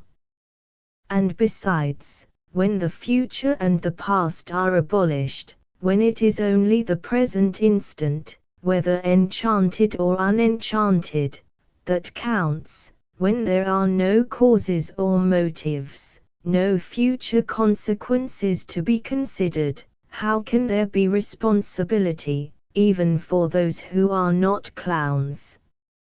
He drank a great deal of hock, and when the clock struck 2 and the train had begun to snort out of Charing Cross, he could not refrain from proposing the health of Viscount Lascelles. After that he began telling Mrs. Viviash about his adventure as a complete man. "You should have seen me," he said, describing his beard. "I should have been bowled over." "You shall see me," then said Gumbrel. "Ah, what a Don Giovanni! La sidere la mano, la mi dire idi vieni, non e lontano, partium, ben mio, the key." And they came, without hesitation. "No vorrei e non vorrei, no mi trema un poco il cor." Straight away. "Felice, io so sorry," Mrs. Viviash sang very faintly under her breath, from a remote bed of agony. "Ah, happiness, happiness, a little dull," someone had wisely said, when you looked at it from outside. An affair of duets at the cottage piano, of collecting specimens, hand in hand, for the hortus siccus. A matter of integrity and quietness. Ah, but the history of the young woman who was married 4 years ago, exclaimed Gumbrel with clownish rapture, and remains to this day a virgin. What an episode in my memoirs! In the enchanted darkness he had learned her young body. He looked at his fingers, her beauty was a part of their knowledge. On the tablecloth he drummed out the first bars of the 12th sonata of Mozart. And even after singing her duet with the Don he continued, "She is still virgin. There are chaste pleasures, sublimated sensualities, more thrillingly voluptuous with the gesture of a restaurant keeper who praises the speciality of the house. He blew a treacly kiss, than any of the grosser deliriums." "What is all this about?" asked Mrs. Viviash. Gumbrel finished off his glass. "I am talking esoterically," he said, "for my own pleasure, not yours." "But tell me more about the beard," Mrs. Viviash insisted. "I liked the beard so much." "All right," said Gumbrel, "let us try to be unworthy with coherence." They sat for a long time over their cigarettes. It was 3:30 before Mrs. Viviash suggested they should go. "Almost time," she said, looking at her watch, "to have tea. One damned meal after another. And never anything new to eat. And every year one gets bored with another of the old things. Lobster, for instance, how I used to adore lobster once. But today, well, really, it was only your conversation, Theodore, that made it tolerable." Gumbrel put his hand to his heart and bowed. He felt suddenly extremely depressed. "And wine, I used to think Orfito so heavenly. But this spring, when I went to Italy, it was just a bad muddy sort of Vouvray. And those soft caramels they call fiats, I used to eat those till I was sick. I was at the sick stage before I'd finished one of them, this time in Rome." Mrs. Viviash shook her head. Disillusion after disillusion. They walked down the dark passage into the street. "We'll go home," said Mrs. Viviash. "I really haven't the spirit to do anything else this afternoon." To the commissionaire who opened the door of the cab she gave the address of her house in St. James's. "Will one ever recapture the old thrills?" she asked rather fatiguedly as they drove slowly through the traffic of Regent Street. "Not by chasing after them," said Gumbrel, in whom the clown had quite evaporated. "If one sat still enough they might perhaps come back of their own accord. There would be the faint sound as it were of feet approaching through the quiet." "It isn't only food," said Mrs. Viviash, who had closed her eyes and was leaning back in her corner. "So I can well believe. It's everything. Nothing's the same now. I feel it never will be." "Never more," croaked Gumbrel. "Never again," Mrs. Viviash echoed. "Never again." There were still no tears behind her eyes. "Did you ever know Tony Lamb?" she asked. "No," Gumbrel answered from his corner. "What about him?" Mrs. Viviash did not answer. What, indeed, about him? She thought of his very clear blue eyes and the fair, bright hair that had been lighter than his brown face, brown face and neck, red-brown hands, and all the rest of his skin was as white as milk.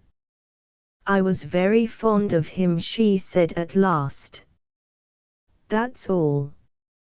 He was killed in 1917, just about this time of the year. It seems a very long time ago, don't you think?" "Does it?" Gumbrel shrugged his shoulders. "I don't know. The past is abolished. Vivamus, me lesbia. If I weren't so horribly depressed, I'd embrace you. That would be some slight compensation for my," he tapped his foot with the end of his walking stick, "my accident." "You're depressed too." "One should never drink at luncheon," said Gumbrel. "It wrecks the afternoon. One should also never think of the past and never for one moment consider the future. These are treasures of ancient wisdom." But perhaps after a little tea, he leaned forward to look at the figures on the taximeter, for the cab had come to a standstill. After a nip of the tannin stimulant, he threw open the door. "We may feel rather better."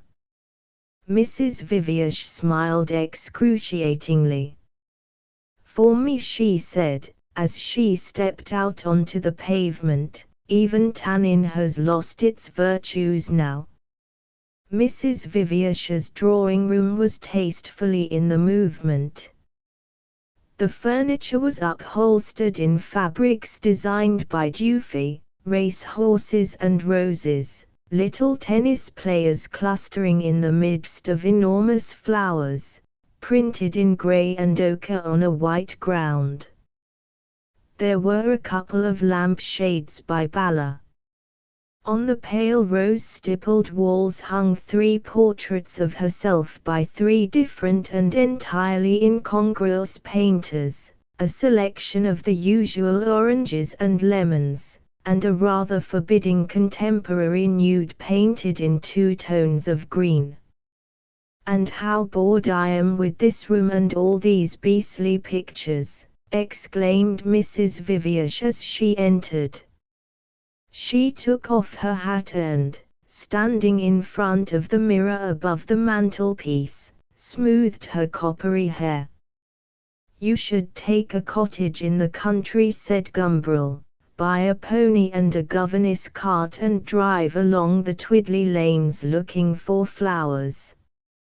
After tea you open the cottage piano and, suiting his action to the words, Gumbrel sat down at the long-tailed Bluthner, "and you play, you play."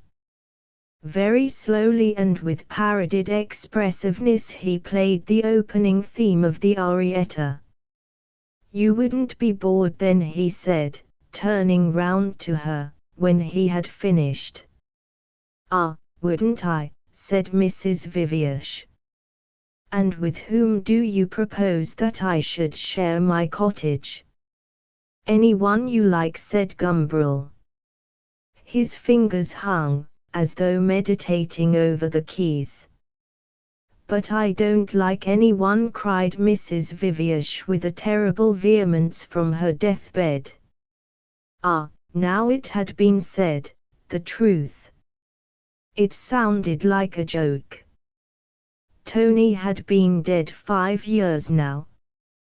Those bright blue eyes, ah, never again. All rotted away to nothing. "Then you should try," said Gumbrel, whose hands had begun to creep softly forward into the 12th sonata. "You should try." "But I do try," said Mrs. Viviash.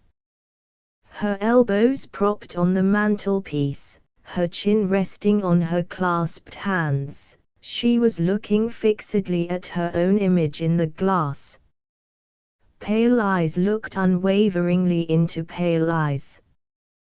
The red mouth and its reflection exchanged their smiles of pain. She had tried, It revolted her now to think how often she had tried to like someone, anyone, as much as Tony. She had tried to recapture, to re-evoke, to revivify. And there had never been anything, really, but a disgust. I haven't succeeded, she added, after a pause. The music had shifted from F major to D minor, it mounted in leaping anapaests to a suspended chord, ran down again, mounted once more, modulating to C minor, then, through a passage of trembling notes to a flat major, to the dominant of D flat, to the dominant of C, to C minor, and at last, to a new clear theme in the major. "Then I'm sorry for you," said Gumbrel, allowing his fingers to play on by themselves. He felt sorry, too, for the subjects of Mrs. Vivish's desperate experiments. She mightn't have succeeded in liking them, for their part, poor devils, they in general only too agonizingly liked her. Only too. He remembered the cold, damp spots on his pillow, in the darkness. Those hopeless, angry tears. "You nearly killed me once," he said. "Only time kills," said Mrs. Vivish, still looking into her own pale eyes. "I have never made anyone happy," she added, after a pause. Never anyone, she thought, except Tony, and Tony they had killed, shot him through the head. Even the bright eyes had rotted, like any other carrion. She too had been happy then. Never again. A maid came in with the tea things. "Ah, the tannin!" exclaimed Gumbrel with enthusiasm, and broke off his playing. The one hope of salvation. He poured out 2 cups, and picking up one of them he came over to the fireplace and stood behind her, sipping slowly at the pale brewage and looking over her shoulder at their 2 reflections in the mirror. "La Sidere," he hummed. "If only I had my beard." He stroked his chin and with the tip of his forefinger brushed up the drooping ends of his moustache. "You'd come trembling like Zelena, in under its golden shadow." Mrs. Vivish smiled. "I don't ask for anything better," she said. "What more delightful part? Felice, io so, Saria, Batti, o bel maisetto. Enviable Zelena." The servant made another silent entry. "A gentleman," she said, "called Mr. Shewater would tell him I'm not at home," said Mrs. Vivish, without looking round. There was a silence. With raised eyebrows Gumbrel looked over Mrs. Vivish's shoulder at her reflection. Her eyes were calm and without expression, she did not smile or frown. Gumbrel still questioningly looked. In the end he began to laugh.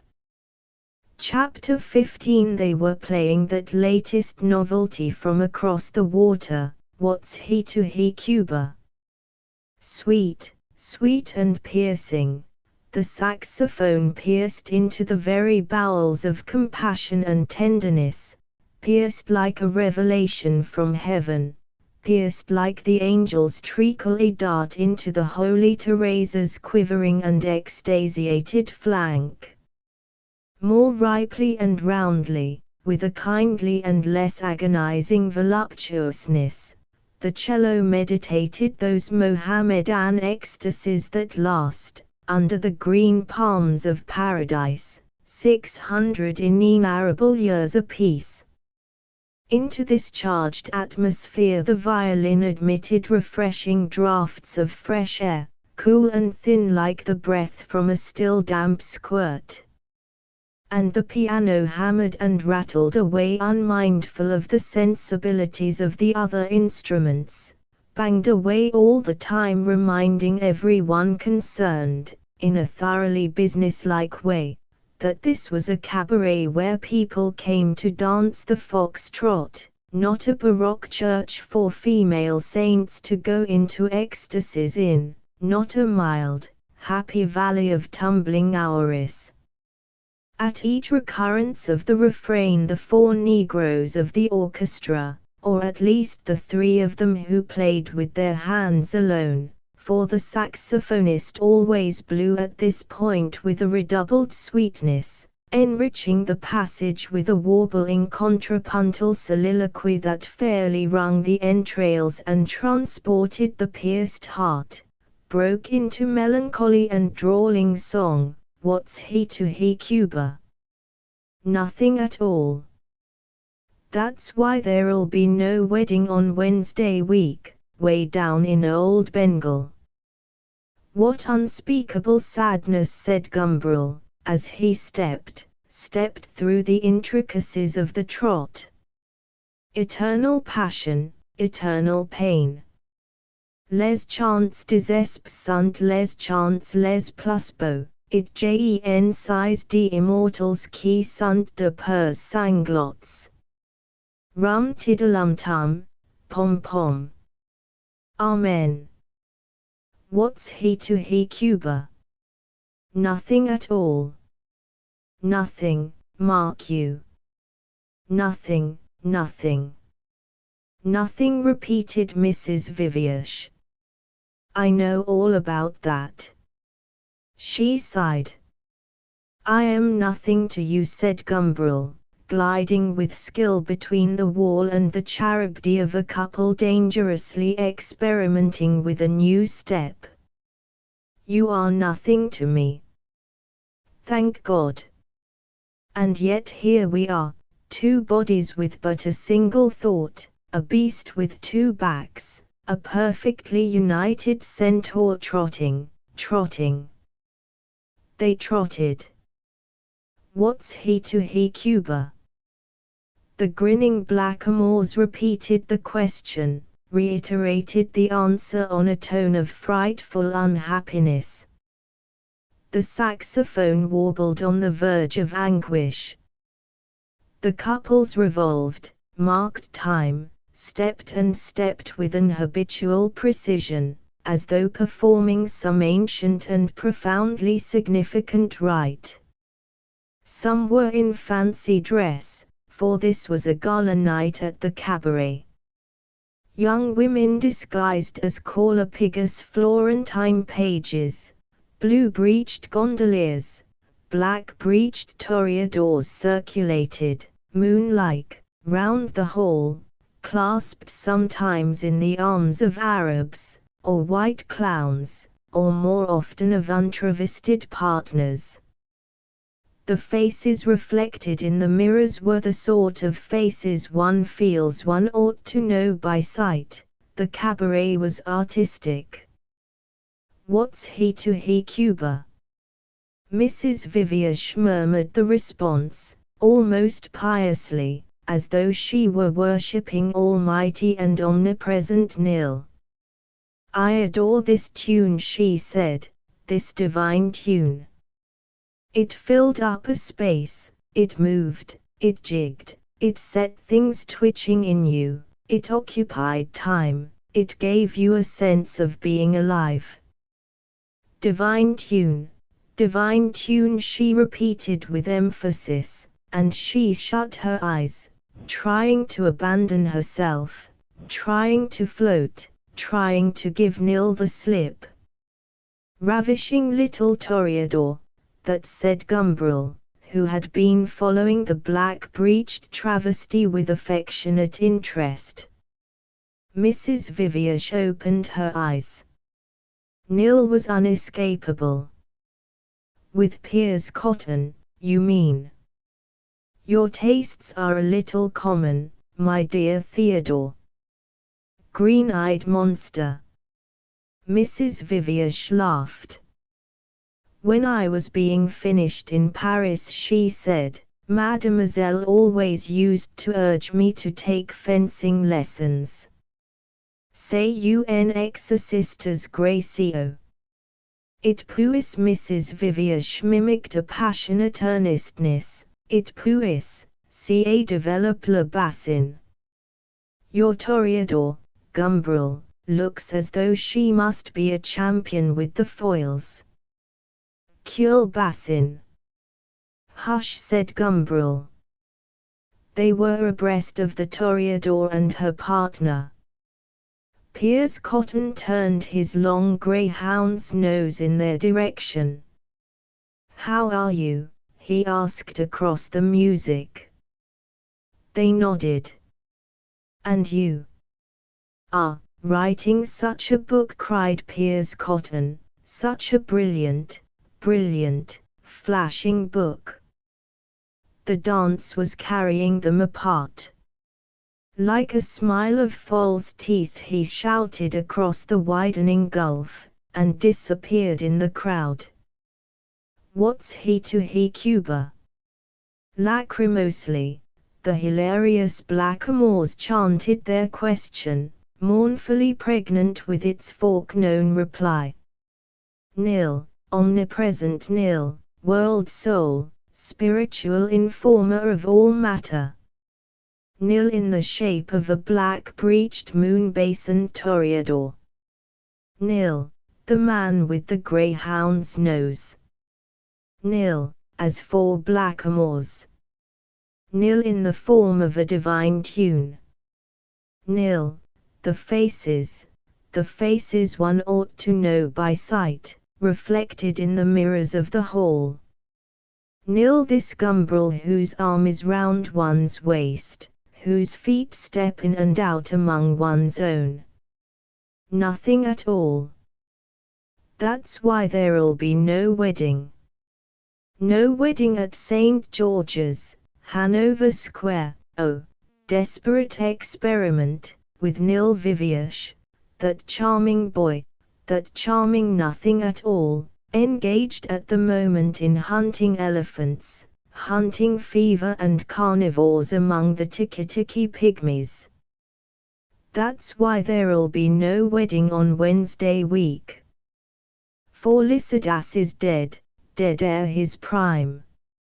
For the light strawy hair, not a lock left, the brown face, the red-brown hands and the smooth boy's body, milk-white, milk-warm, are nothing at all, nothing, now, at all, nil these 5 years, and the shining blue eyes as much nil as the rest. Always the same people, complained Mrs. Viviers, looking round the room. The old familiar faces. Never anyone new. Where's the younger generation, Gumbrel? We're old, Theodore. There are millions younger than we are. Where are they? I'm not responsible for them, said Gumbrel. I'm not even responsible for myself. He imagined a cottagey room, under the roof, with a window near the floor and a sloping ceiling where you were always bumping your head, and in the candlelight Emily's candid eyes, her grave and happy mouth, in the darkness, the curve, under his fingers, of her firm body. Why don't they come and sing for their supper? Mrs. Viviers went on petulantly. It's their business to amuse us. They're probably thinking of amusing themselves, Gumbrel suggested. Well, then, they should do it where we can see them. What's he to he, Cuba? Nothing at all, Gumbrel clownishly sang. The room, in the cottage, had nothing to do with him. He breathed Mrs. Viviers's memories of Italian jasmines, laid his cheek for a moment against her smooth hair. Nothing at all. Happy clown. Way down in old Bengal, under the green paradisiac palms, among the ecstatic mystagogues and the saints who scream beneath the divine caresses, the music came to an end. The four Negroes wiped their glistening faces. The couples fell apart. Gumbrel and Mrs. Viviash sat down and smoked a cigarette. Chapter 16. The blackamoors had left the platform at the end of the hall. The curtains looped up at either side had slid down, cutting it off from the rest of the room, making two worlds. Gumbrel elegantly and elusively put it, where only one grew before, and one of them a better world, he added too philosophically, because unreal. There was the theatrical silence, the suspense. The curtains parted again. On a narrow bed, on a bier perhaps, the corpse of a woman. The husband kneels beside it. At the foot stands the doctor, putting away his instruments. In a beriband pink cradle reposes a monstrous baby. The husband, Margaret. Margaret. The doctor, she is dead. The husband, Margaret. The doctor, of septicemia, I tell you. The husband, I wish that I too were dead. The doctor, but you won't tomorrow. The husband, tomorrow. But I don't want to live to see tomorrow. The doctor, you will tomorrow. The husband, Margaret. Margaret. Wait for me there, I shall not fail to meet you in that hollow vale. The doctor, you will not be slow to survive her. The husband, Christ have mercy upon us. The doctor, you would do better to think of the child. The husband, rising and standing menacingly over the cradle, is that the monster? The doctor, no worse than others. The husband, begotten in a night of immaculate pleasure, monster, may you live loveless, in dirt and impurity. The doctor, conceived in lust and darkness, may your own impurity always seem heavenly, monster, in your own eyes. The husband, murderer, slowly die all your life long. The doctor, the child must be fed. The husband, fed. With what? The doctor, with milk. The husband, her milk is cold in her breasts. The doctor, there are still cows. The husband, tubercular shorthorns. Calling. Let short either horn be brought. Voices, off short either horn. Short either horn. Fadingly, short either. The doctor, in 1921, 27,913 women died in childbirth. The husband, but none of them belonged to my harem. The doctor, each of them was somebody's wife. The husband, doubtless. But the people we don't know are only characters in the human comedy. We are the tragedians. The doctor, not in the spectator's eyes. The husband, do I think of the spectators? Ah, Margaret.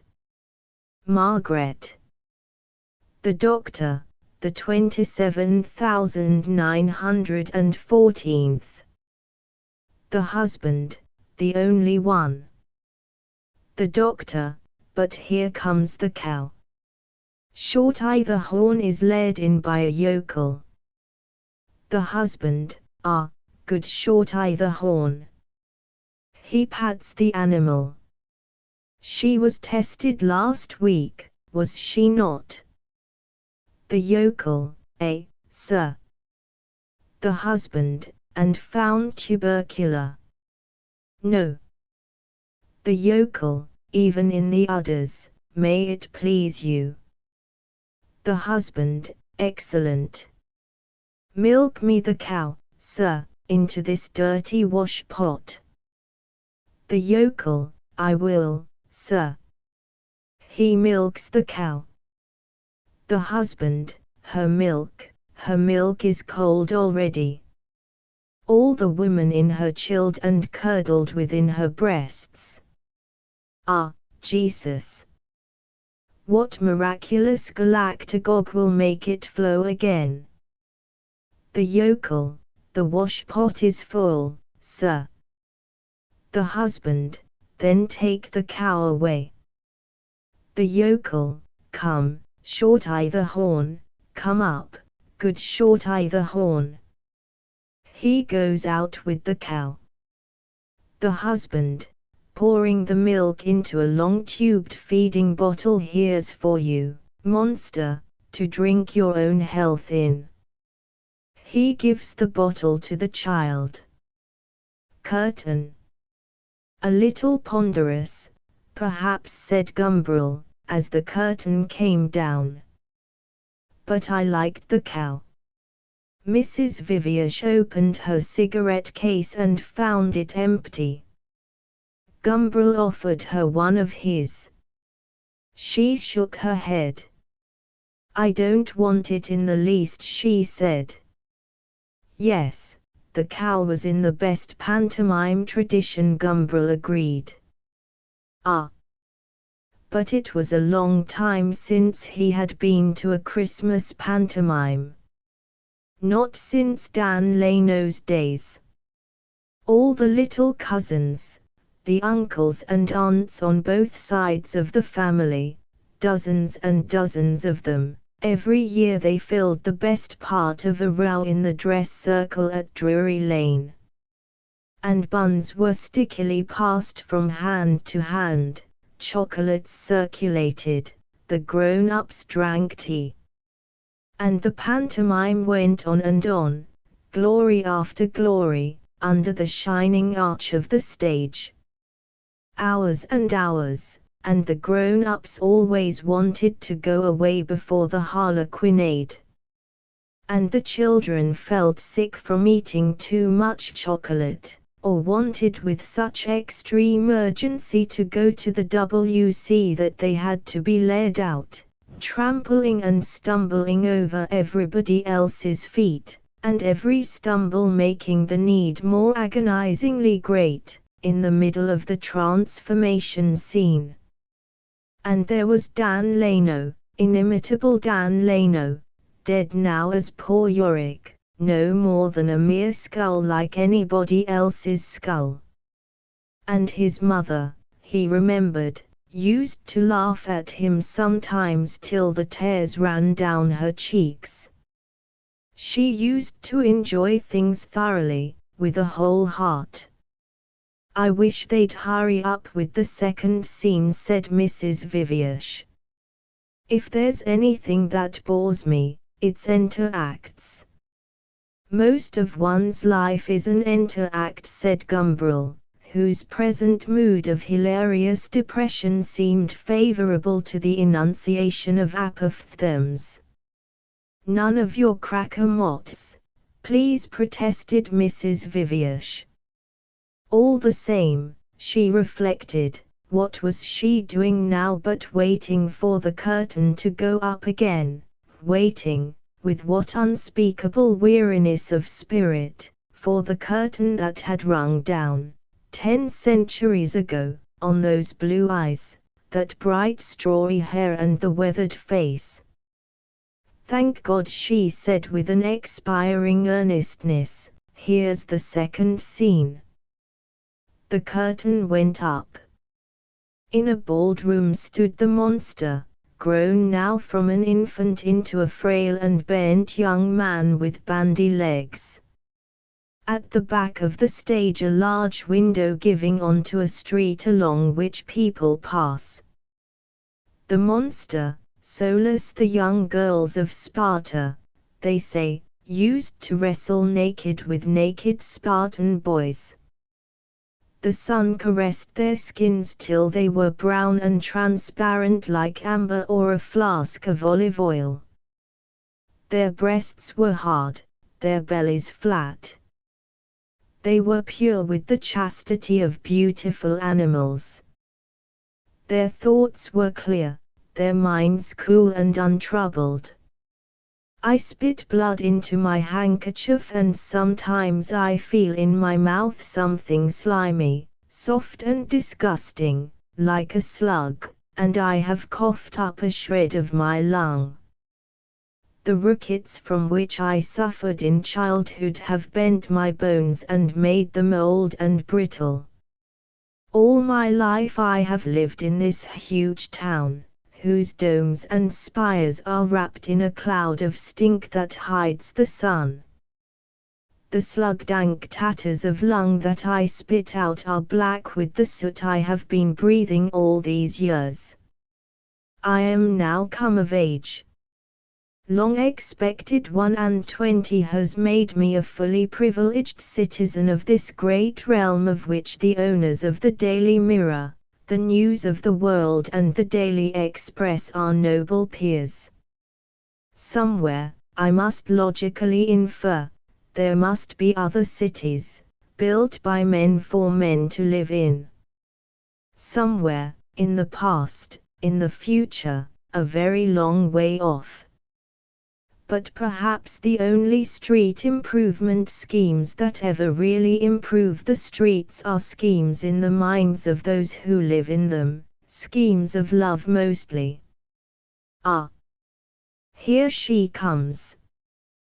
The young lady enters.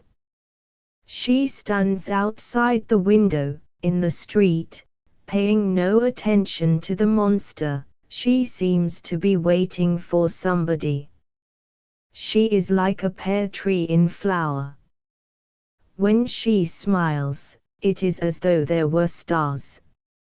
Her hair is like the harvest in an eclogue, her cheeks are all the fruits of summer.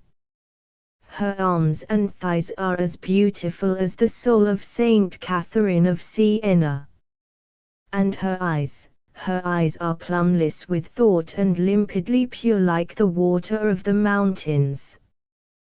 The young lady, if I wait till the summer sale, the crepe de chine will be reduced by at least 2 shillings a yard, and on 6 camisoles that will mean a lot of money.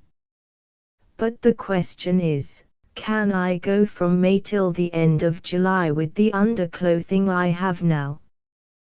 The monster, if I knew her, I should know the universe. The young lady, my present ones are so dreadfully middle class. And if Roger should, by any chance, the monster, or, rather, I should be able to ignore it, having a private universe of my own. The young lady, if he did, well, it might be rather humiliating with these I have, like a servant's almost. The monster, love makes you accept the world, it puts an end to criticism. The young lady, his hand already. The monster, dare I tell her how beautiful she is?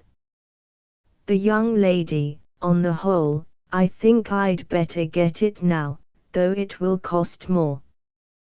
The monster, desperately advancing to the window as though to assault a battery. Beautiful, beautiful. The young lady, looking at him. Ha, ha, ha. The monster, but I love you, flowering pear tree, I love you, golden harvest, I love you, fruitage of summer, I love you, body and limbs, with the shape of a saint's thought. The young lady redoubles her laughter, ha, ha, ha. The monster, taking her hand, you cannot be cruel. He is seized with a violent paroxysm of coughing which doubles him up, which shakes and torments him. The handkerchief he holds to his mouth is spotted with blood. The young lady, you disgust me. She draws away her skirts so that they shall not come in contact with him.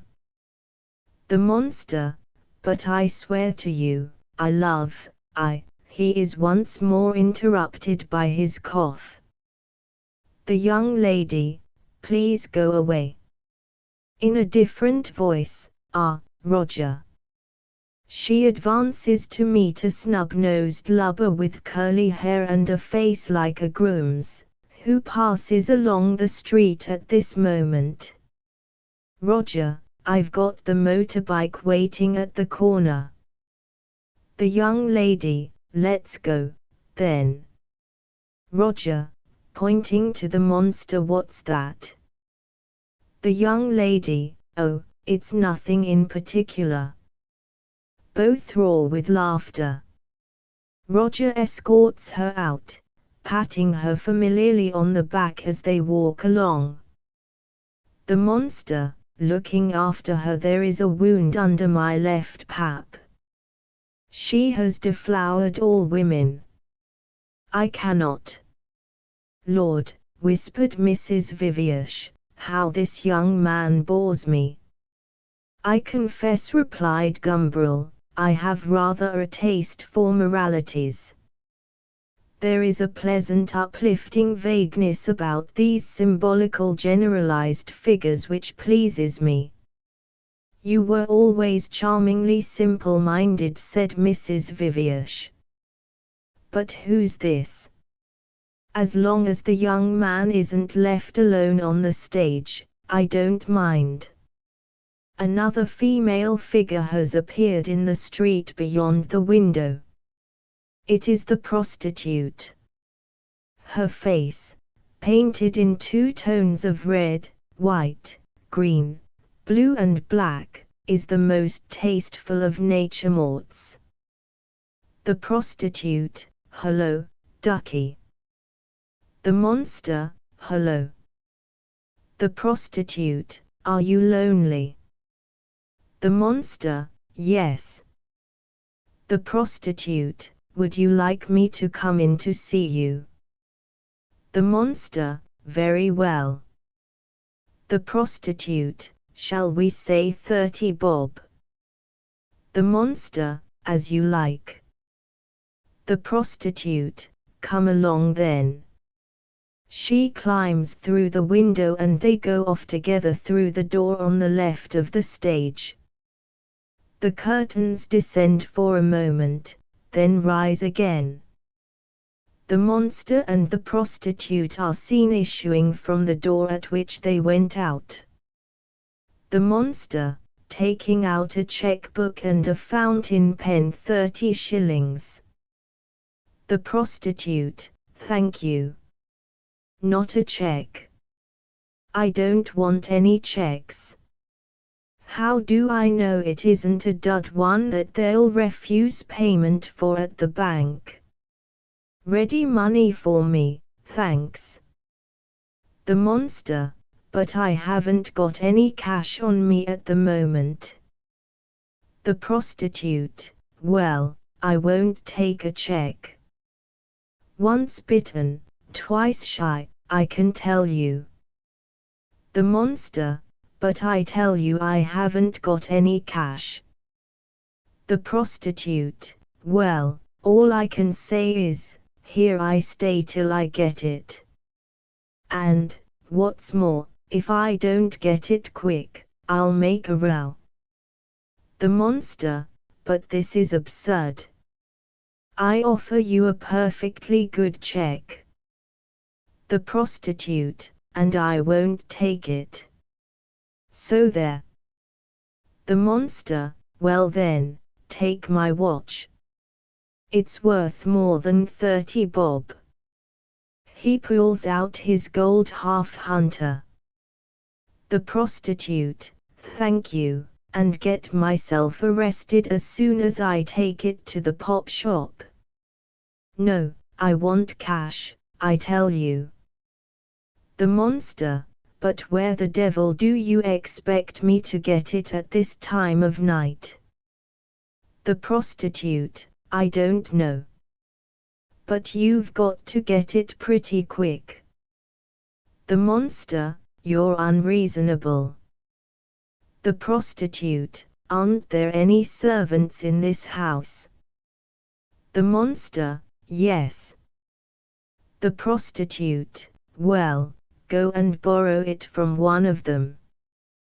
The monster, but really, that would be too low, too humiliating. The prostitute, all right, I'll begin kicking up a noise.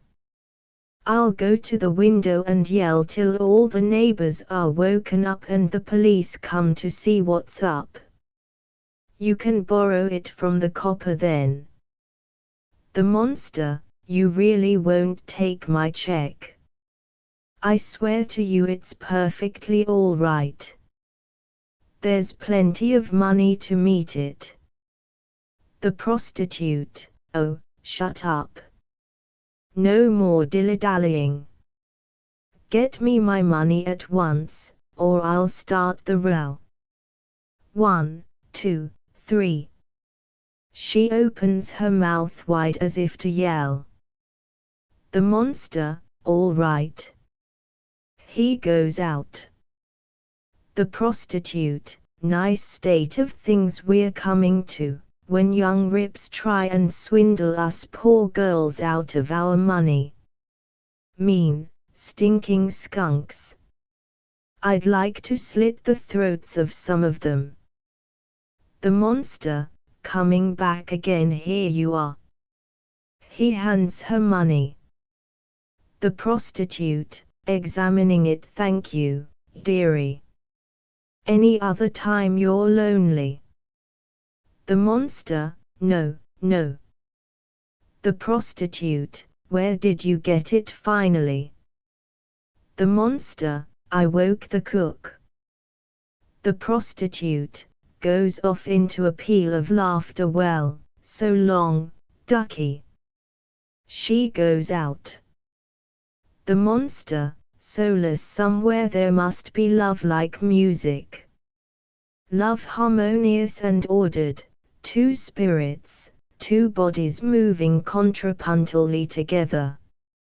Somewhere, the stupid brutish act must be made to make sense, must be enriched, must be made significant. Lust, like Diabelli's waltz, a stupid air, turned by a genius into 33 fabulous variations. Somewhere. Oh dear, sighed Mrs. Viviash. Charming. Gumbrel protested. Love like sheets of silky flame, like landscapes brilliant in the sunlight against a background of purple thunder, like the solution of a cosmic problem, like faith.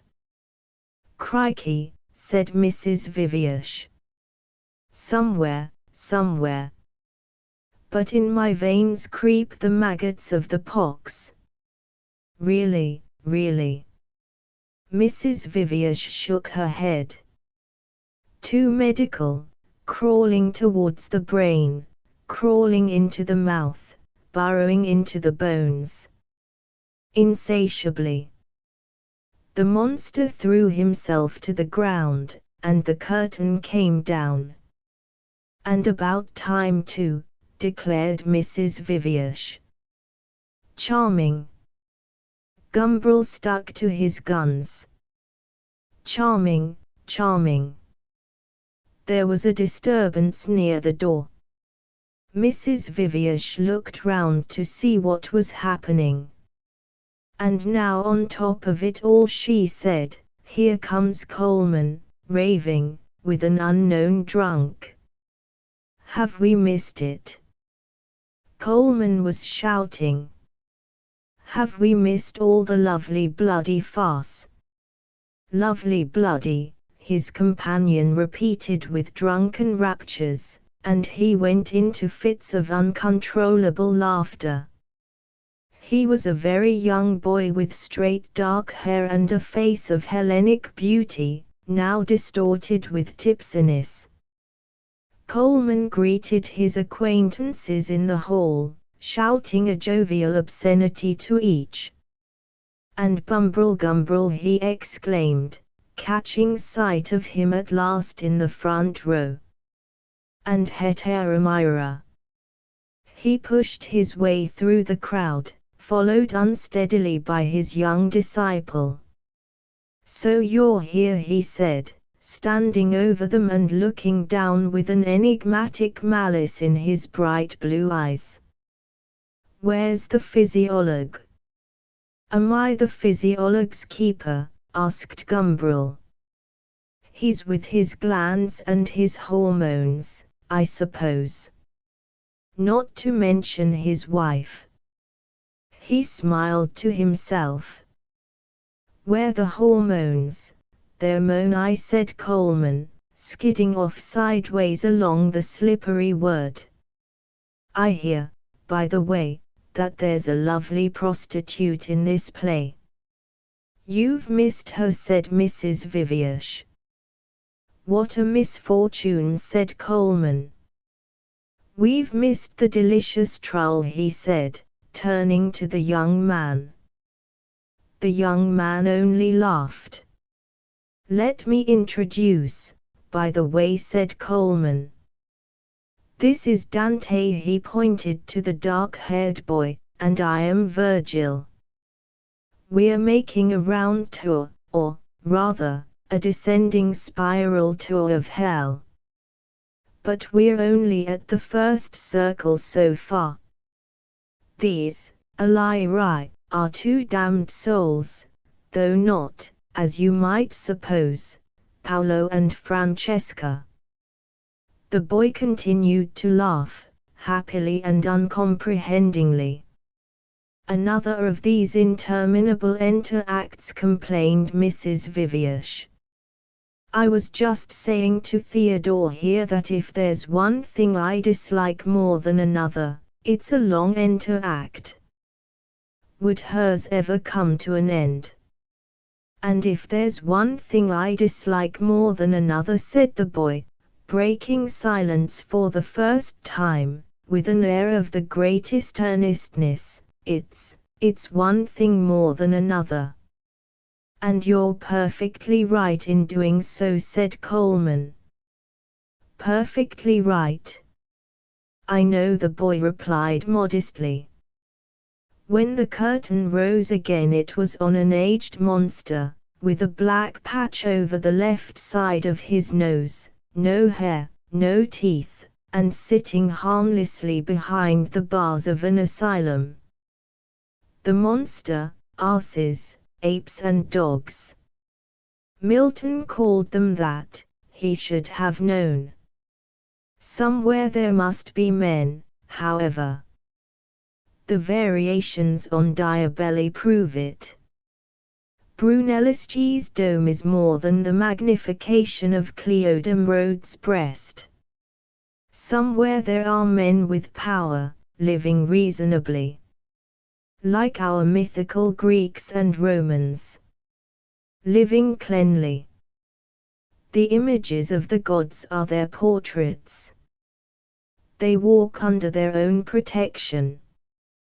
The monster climbs onto a chair and stands in the posture of a statue. Jupiter, father of gods, a man, I bless myself, I throw bolts at my own disobedience, I answer my own prayers, I pronounce oracles to satisfy the questions I myself propound. I abolish all tetanus, poxes, blood-spitting, rotting of bones. With love I recreate the world from within. Europa puts an end to squalor, Leda does away with tyranny, Dani tempers stupidity. After establishing these reforms in the social sphere, I climb, up through the manhole, out of the manhole, beyond humanity. For the manhole, even the manhole, is dark, though not so dingy as the doggle it was before I altered it. Up through the manhole, towards the air. Up, up. And the monster, suiting the action to his words, climbs up the runged back of his chair and stands, by a miraculous feat of acrobacy, on the topmost bar. I begin to see the stars through other eyes than my own. More than dog already, I become more than man. I begin to have inklings of the shape and sense of things. Upwards, upwards I strain, I peer, I reach aloft.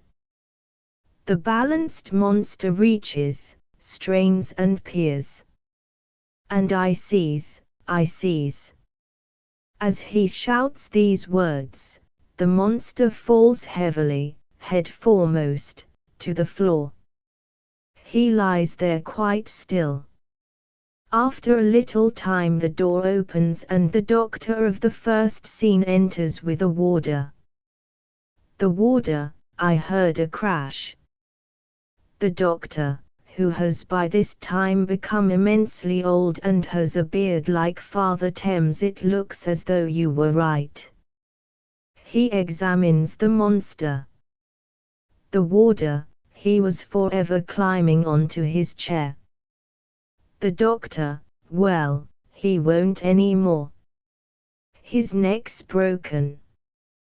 The warder, you don't say so. The doctor, I do. The warder, well, I never. The doctor, have it carried down to the dissecting room. The warder, I'll send for the porters at once. Exeunt severally, and curtain. Well said Mrs. Viviash, I'm glad that's over. The music struck up again, saxophone and cello, with the thin draught of the violin to cool their ecstasies and the thumping piano to remind them of business. Gumbrel and Mrs. Viviash slid out into the dancing crowd, revolving as though by force of habit. These substitutes for the genuine copulative article, said Coleman to his disciple, are beneath the dignity of hell-hounds like you and me. Charmed, the young man laughed. He was attentive as though at the feet of Socrates. Coleman had found him in a night-club, where he had gone in search of Zoe, found him very drunk in the company of two formidable women 15 or 20 years his senior, who were looking after him, half maternally out of pure kindness of heart, half professionally, for he seemed to be carrying a good deal of money.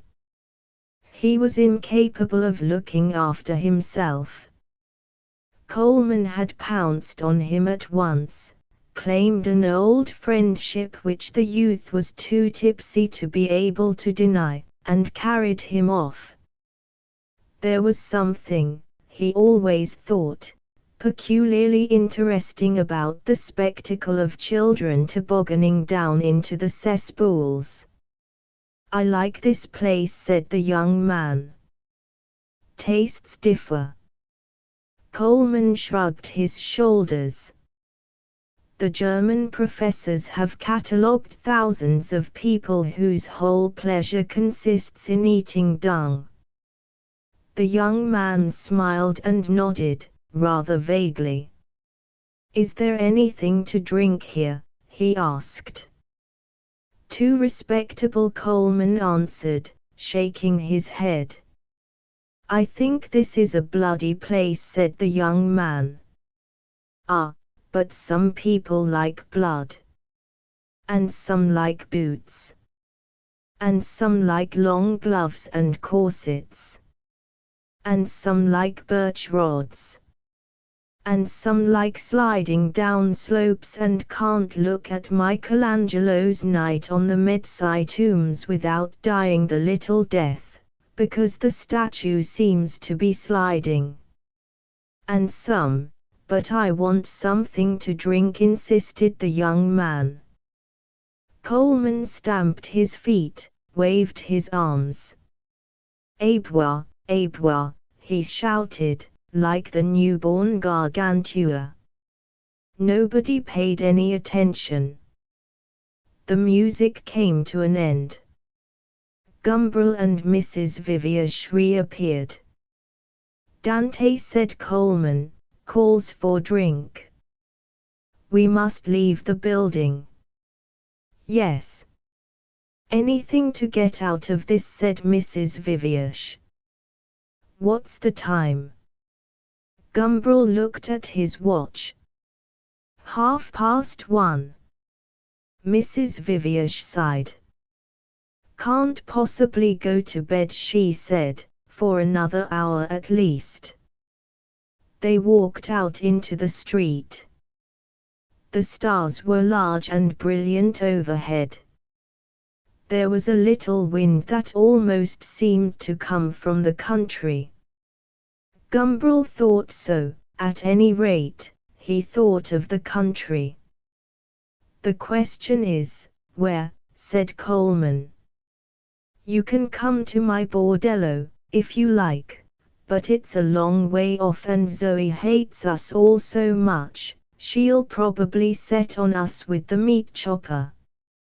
If she's back again, that is. Though she may be out all night. Zoe mu, says Agapo. Shall we risk it? To me it's quite indifferent, said Mrs. Viviers faintly, as though wholly preoccupied with expiring. Or there's my place, Gumbrel said abruptly, as though shaking himself awake out of some dream. But you live still farther, don't you, said Coleman. With venerable parents, and so forth. 1 foot in the grave and all that. Shall we mingle hornpipes with funerals? He began to hum Chopin's Funeral March at 3 times its proper speed, and seizing the young stranger in his arms, two-stepped 2 or 3 turns on the pavement, then released his hold and let him go reeling against the area railings.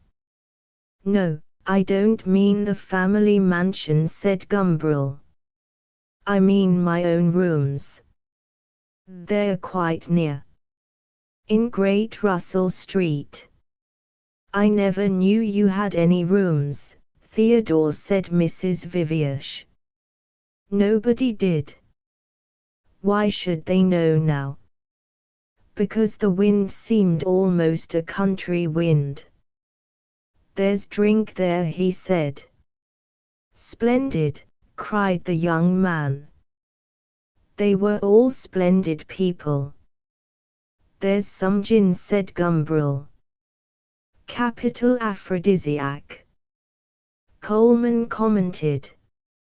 Some light white wine. Diuretic. And some whiskey. The great emetic, said Coleman. Come on. And he struck up the march of the fascisti. Giovinezza, Giovinezza, primavera di bellezza. The noise went fading down the dark, empty streets. The gin, the white wine, and even, for the sake of the young stranger, who wanted to sample everything, the emetic whiskey, were produced. I like your rooms, said Mrs. Viviers, looking round her. And I resent your secrecy about them, Theodore. Drink, puppy. Coleman refilled the boy's glass. Here's to secrecy, Gumbrel proposed. Shut it tightly, keep it dark, cover it up. Be silent, prevaricate, lie outright. He laughed and drank. Do you remember, he went on, those instructive advertisements of Inno's fruit salt they used to have when we were young? There was one little anecdote about a doctor who advised the hypochondriacal patient who had come to consult him, to go and see Grimaldi, the clown, and the patient answered, "I am Grimaldi." Do you remember? No, said Mrs. Viviash. And why do you? Oh, I don't know. Or rather, I do know, Gumbrel corrected himself, and laughed again. The young man suddenly began to boast. I lost £200 yesterday playing chemin de fer, he said, and looked round for applause. Coleman patted his curly head. Delicious child, he said. You're positively Hogarthian. Angrily, the boy pushed him away. What are you doing? He shouted, then turned and addressed himself once more to the others. I couldn't afford it, you know, not a bloody penny of it. Not my money, either. He seemed to find it exquisitely humorous. And that 200 wasn't all, he added, almost expiring with mirth. Tell Coleman how you borrowed his beard, Theodore. Gumbrel was looking intently into his glass, as though he hoped to see in its pale mixture of gin and sauterne visions, as in a crystal, of the future. Mrs. Viviash touched him on the arm and repeated her injunction. Oh, that, said Gumbrel rather irritably. No. It isn't an interesting story. Oh yes, it is. I insist, said Mrs. Viviash, commanding peremptorily from her deathbed. Gumbrel drank his gin and sauterne. Very well then, he said reluctantly, and began. I don't know what my governor will say, the young man put in once or twice. But nobody paid any attention to him. He relapsed into a sulky and, it seemed to him, very dignified silence. Under the warm, jolly tipsiness he felt a chill of foreboding. He poured out some more whiskey. Gumbrel warmed to his anecdote. Expiringly, Mrs. Viviash laughed from time to time, or smiled her agonizing smile.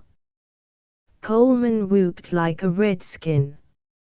And after the concert to these rooms, said Gumbrel. Well, let everything go. Into the mud.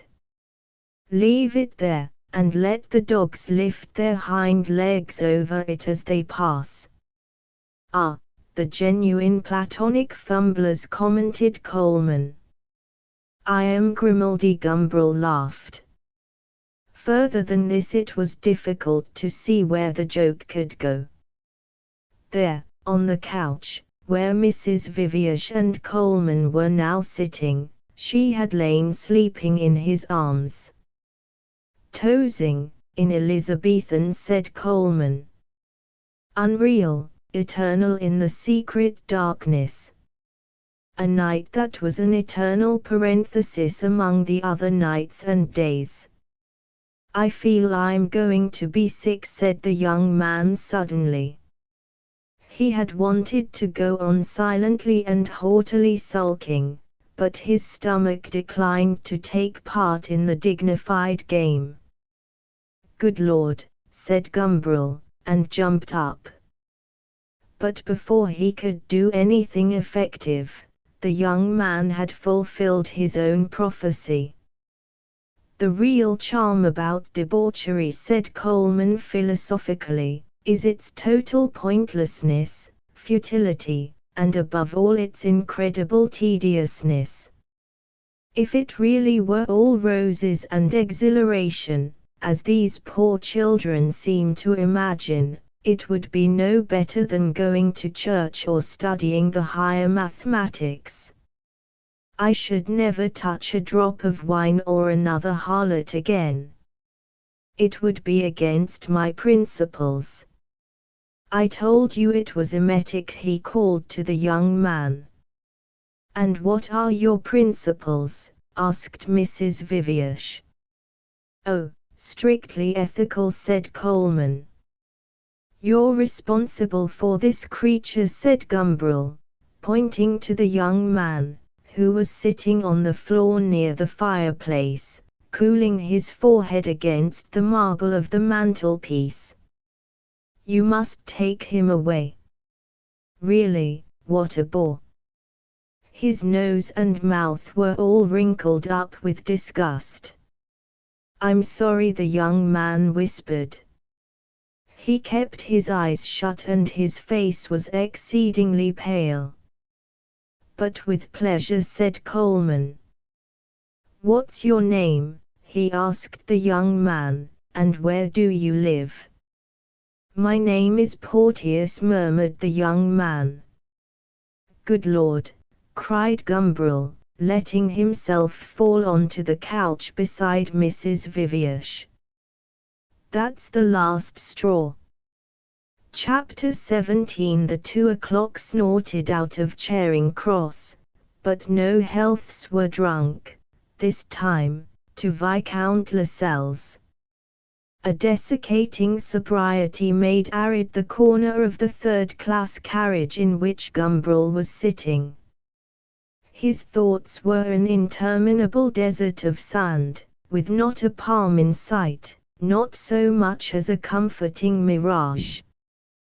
Once again he fumbled in his breast pocket, brought out and unfolded the flimsy paper.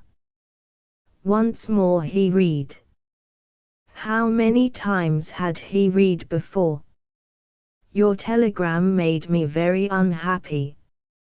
Not merely because of the accident, though it made me shudder to think that something terrible might have happened, poor darling, but also, selfishly, my own disappointment. I had looked forward so much. I had made a picture of it all so clearly. I should have met you at the station with the horse and trap from the Chequers, and we'd have driven back to the cottage, and you'd have loved the cottage. We'd have had tea and I'd have made you eat an egg with it after your journey. Then we'd have gone for a walk, through the most heavenly wood I found yesterday, to a place where there's a wonderful view, miles and miles of it.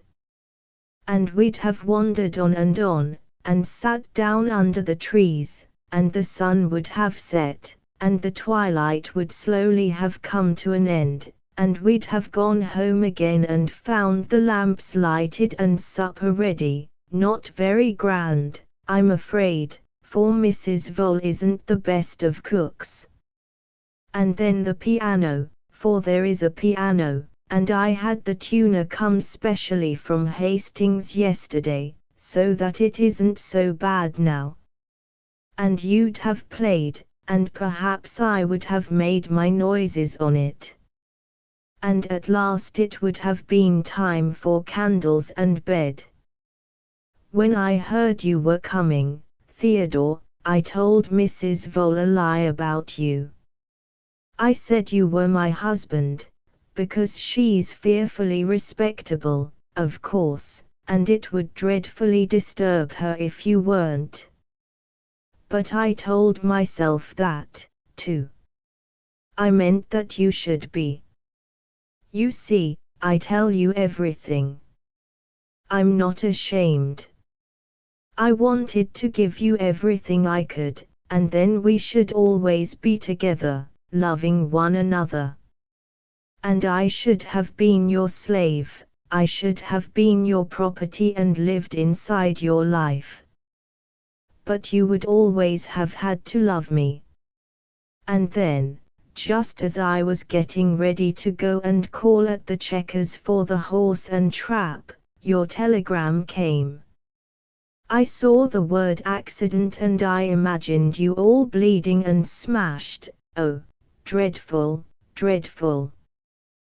But then, when you seemed to make rather a joke of it, why did you say a little indisposed? That seemed, somehow, so stupid, I thought, and said you were coming tomorrow. It wasn't that which upset me, it was the dreadful, dreadful disappointment.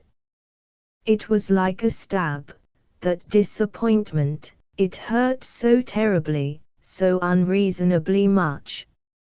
It made me cry and cry, so that I thought I should never be able to stop. And then, gradually, I began to see that the pain of the disappointment wasn't unreasonably great. It wasn't merely a question of your coming being put off for a day, it was a question of its being put off forever, of my never seeing you again. I saw that that accident had been something really arranged by Providence. It was meant to warn me and show me what I ought to do. I saw how hopelessly impracticable the happiness I had been imagining really was.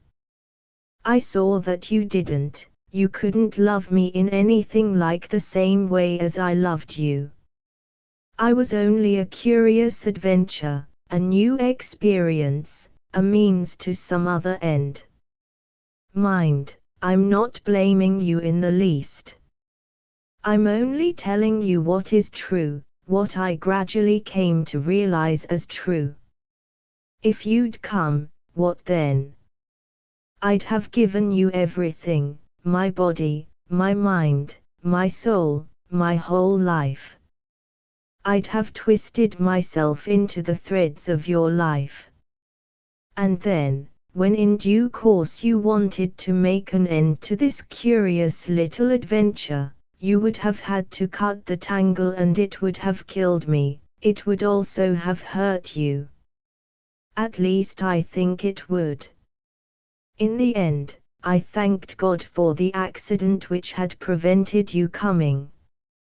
In this way, Providence lets us off very lightly, you with a bruise or two, for I do hope it really is nothing, my precious darling, and me with a bruise inside, round the heart.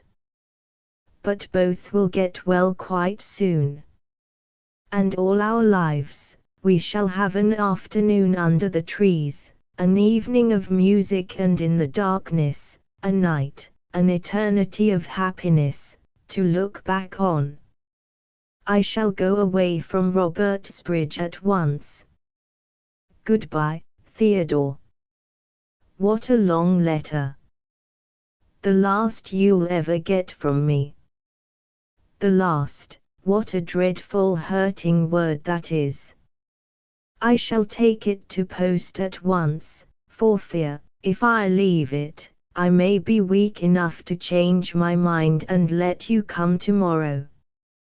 I shall take it at once, then I shall come home again and pack up and tell some new fib to Mrs. Vole.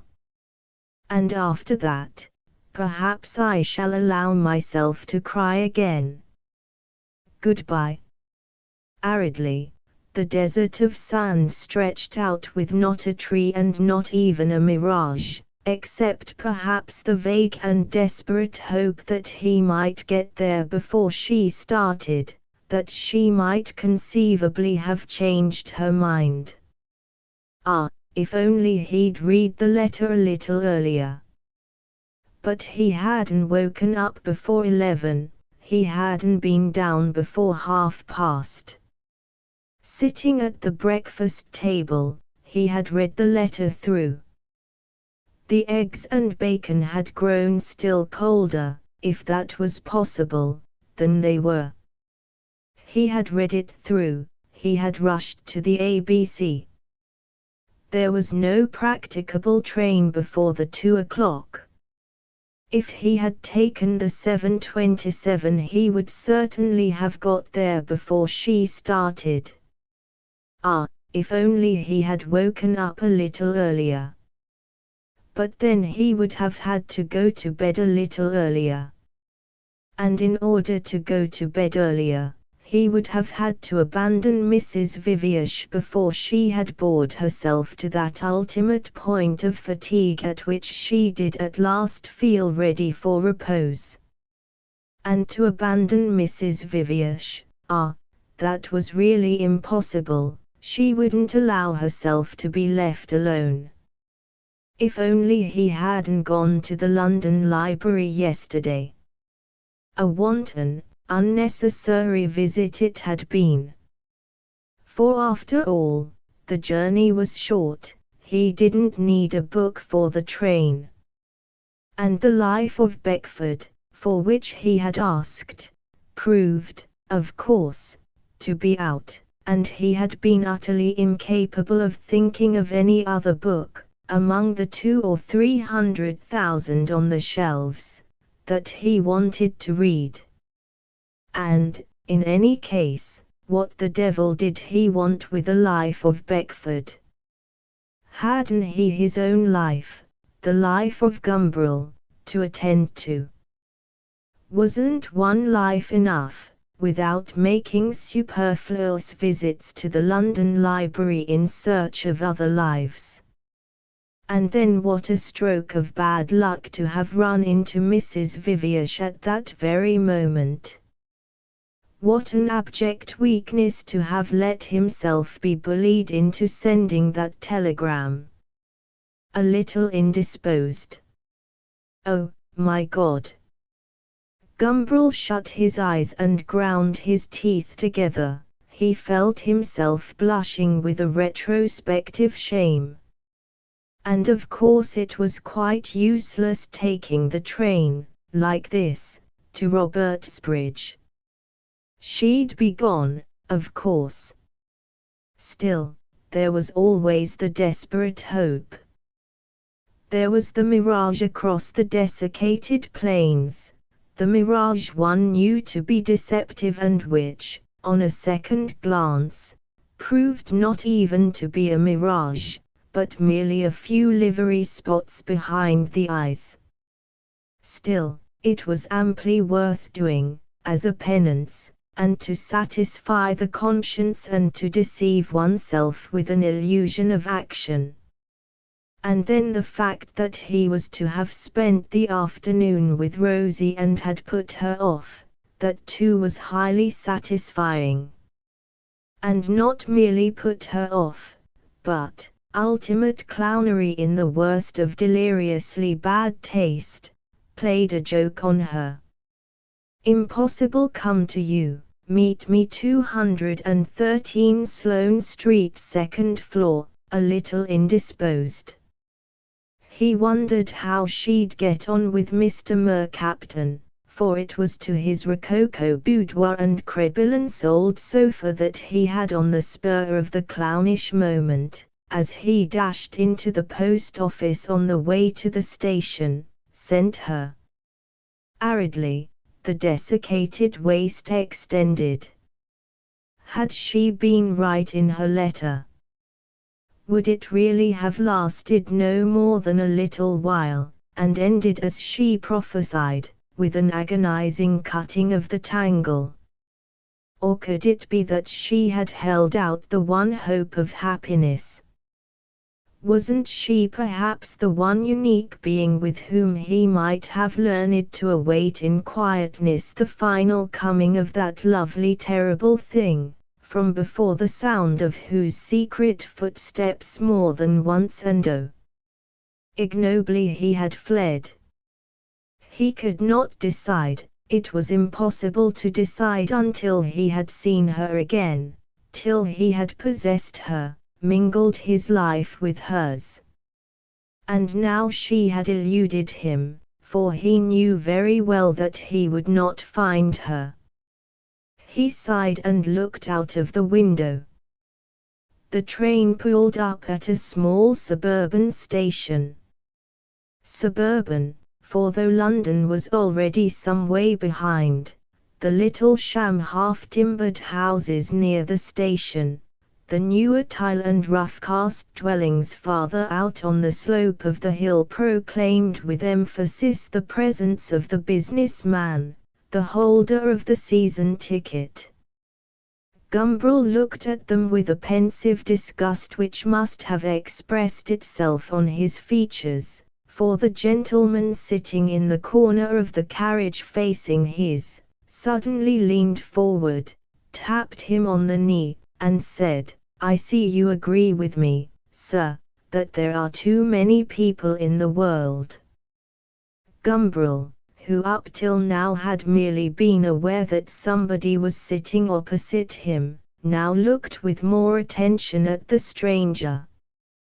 He was a large, square old gentleman of robust and flourishing appearance, with a face of wrinkled brown parchment and a white moustache that merged, in a handsome curve, with a pair of side whiskers, in a manner which reminded one of the photographs of the Emperor Francis Joseph. "I perfectly agree with you," Sir Gumbrel answered.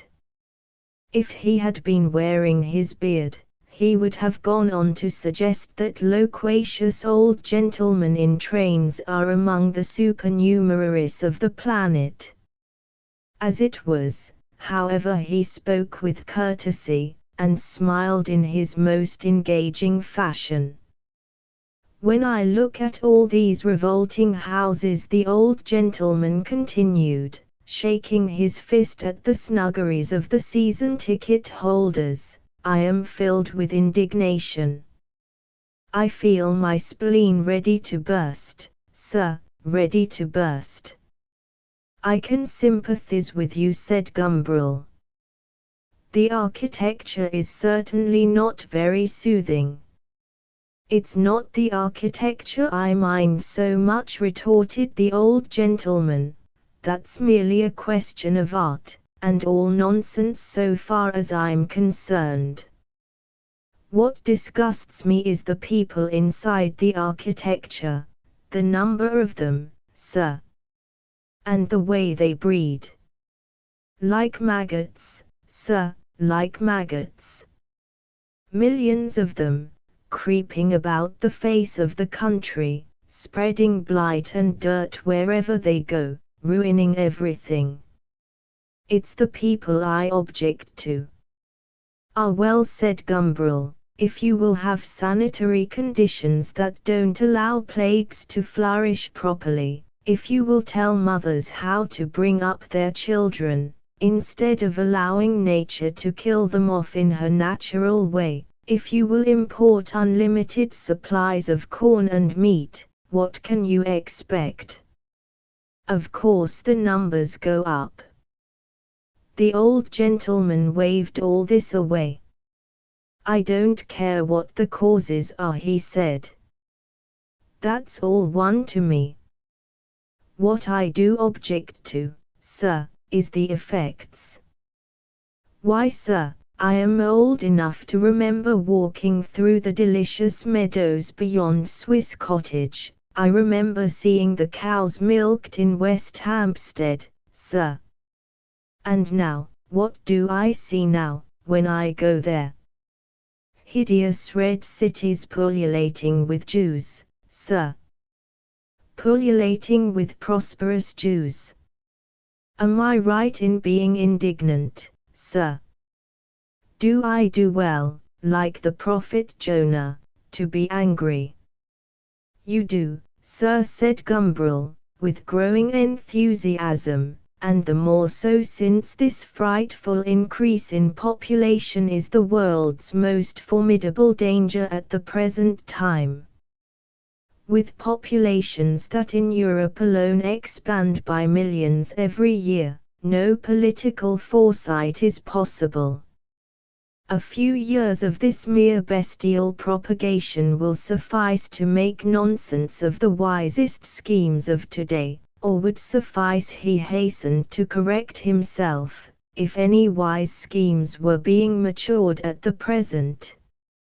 "Very possibly," sir, said the old gentleman, but what I object to is seeing good cornland being turned into streets, and meadows, where cows used to graze, covered with houses full of useless and disgusting human beings. I resent seeing the country parcelled out into back gardens. And is there any prospect, Gumbrel earnestly asked, of our ever being able in the future to support the whole of our population? Will unemployment ever decrease? I don't know, sir, the old gentleman replied.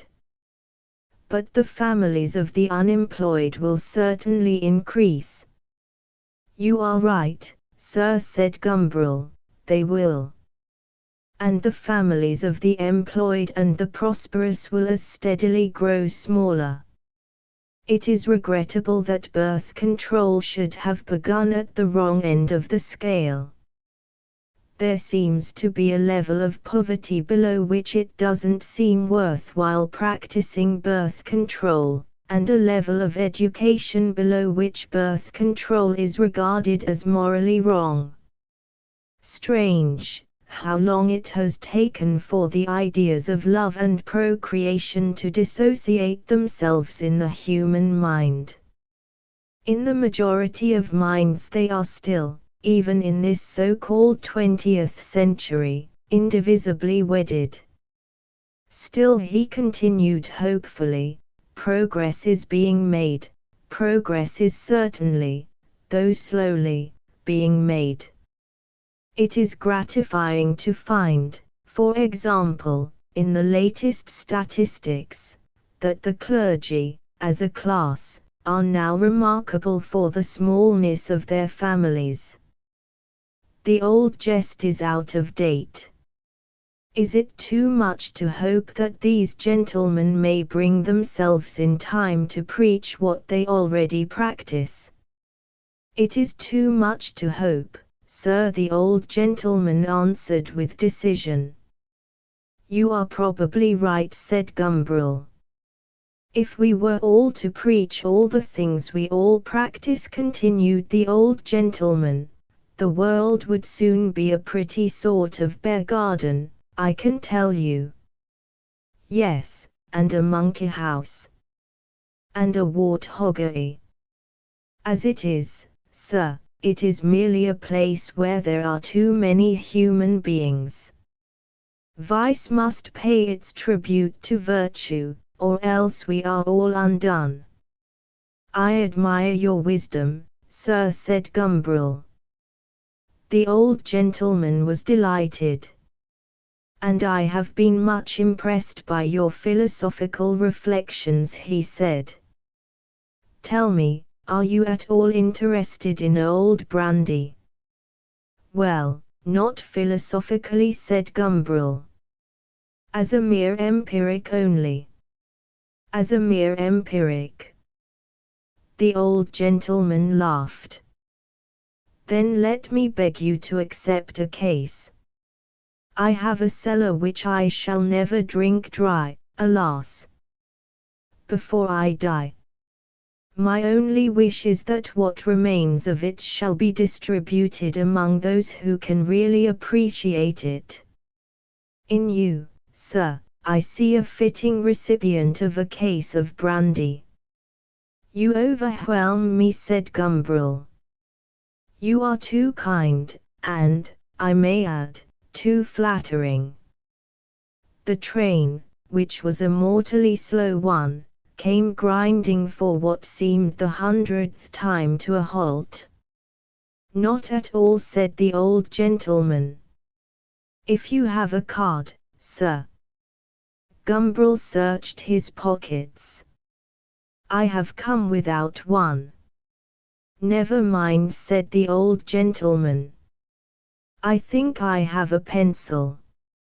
If you will give me your name and address, I will have the case sent to you at once. Leisurely, he hunted for the pencil, he took out a notebook. The train gave a jerk forward. Now, sir, he said. Gumbrel began dictating. "Theodore," he said slowly. Door," the old gentleman repeated, syllable by syllable. The train crept on, with slowly gathering momentum, through the station. Happening to look out of the window at this moment, Gumbrel saw the name of the place painted across a lamp. It was Robertsbridge. He made a loud, inarticulate noise, flung open the door of the compartment, stepped out onto the footboard and jumped. He landed safely on the platform, staggered forward a few paces with his acquired momentum and came at last to a halt. A hand reached out and closed the swinging door of his compartment and, an instant afterwards, through the window, a face that, at a distance, looked more than ever like the face of the Emperor Francis Joseph, looked back towards the receding platform. The mouth opened and shut, no words were audible. Standing on the platform, Gumbrel made a complicated pantomime, signifying his regret by shrugging his shoulders and placing his hand on his heart, urging in excuse for his abrupt departure the necessity under which he labored of alighting at this particular station, which he did by pointing at the name on the boards and lamps, then at himself, then at the village across the fields. The old gentleman waved his hand, which still held, Gumbrel noticed, the notebook in which he had been writing. Then the train carried him out of sight. There went the only case of old brandy he was ever likely to possess, thought Gumbrel sadly, as he turned away. Suddenly, he remembered Emily again. For a long time he had quite forgotten her. The cottage, when at last he found it, proved to be fully as picturesque as he had imagined. And Emily, of course, had gone, leaving, as might have been expected, no address. He took the evening train back to London. The aridity was now complete, and even the hope of a mirage had vanished. There was no old gentleman to make a diversion. The size of clergymen's families, even the fate of Europe, seemed unimportant now, were indeed perfectly indifferent to him. Chapter 18 213 Sloane Street. The address, Rosie reflected, as she vaporized synthetic lilies of the valley over all her sinuous person, was decidedly a good one. It argued a reasonable prosperity, attested a certain distinction. The knowledge of his address confirmed her already high opinion of the bearded stranger who had so surprisingly entered her life, as though in fulfillment of all the fortune-tellers' prophecies that ever were made, had entered, yes, and intimately made himself at home. She had been delighted, when the telegram came that morning, to think that at last she was going to find out something more about this man of mystery. For dark and mysterious he had remained, remote even in the midst of the most intimate contacts. Why, she didn't even know his name. "Call me Toto," he had suggested, when she asked him what it was. And Toto she had had to call him, for lack of anything more definite or committal. But today he was letting her further into his secret. Rosie was delighted. Her pink underclothing, she decided, as she looked in the long glass, was really ravishing. She examined herself, turning first one way, then the other, looking over her shoulder to see the effect from behind. She pointed a toe, bent and straightened a knee, applauding the length of her legs. Most women, Toto had said, are like dachshunds, their slenderness and plump suavity of form. In their white stockings of Milanese silk they looked delicious, and how marvelously, by the way, those Selfridge people had mended those stockings by their new patent process. Absolutely like new, and only charged 4 shillings. Well, it was time to dress. Goodbye, then, to the pink underclothing and the long white legs. She opened the wardrobe door. The moving glass reflected, as it swung through its half-circle, pink bed, rose-wreathed walls, little friends of her own age, and the dying saint at his last communion. Rosie selected the frock she had bought the other day at one of those little shops in Soho. There they sell such smart things so cheaply to a clientage of minor actresses and cocottes. Toto hadn't seen it yet. She looked extremely distinguished in it. The little hat, with its inch of veil hanging like a mask, unconcealing and inviting, from the brim, suited her to perfection. One last dab of powder, one last squirt of synthetic lilies of the valley, and she was ready. She closed the door behind her. Saint Jerome was left to communicate in the untenanted pinkness.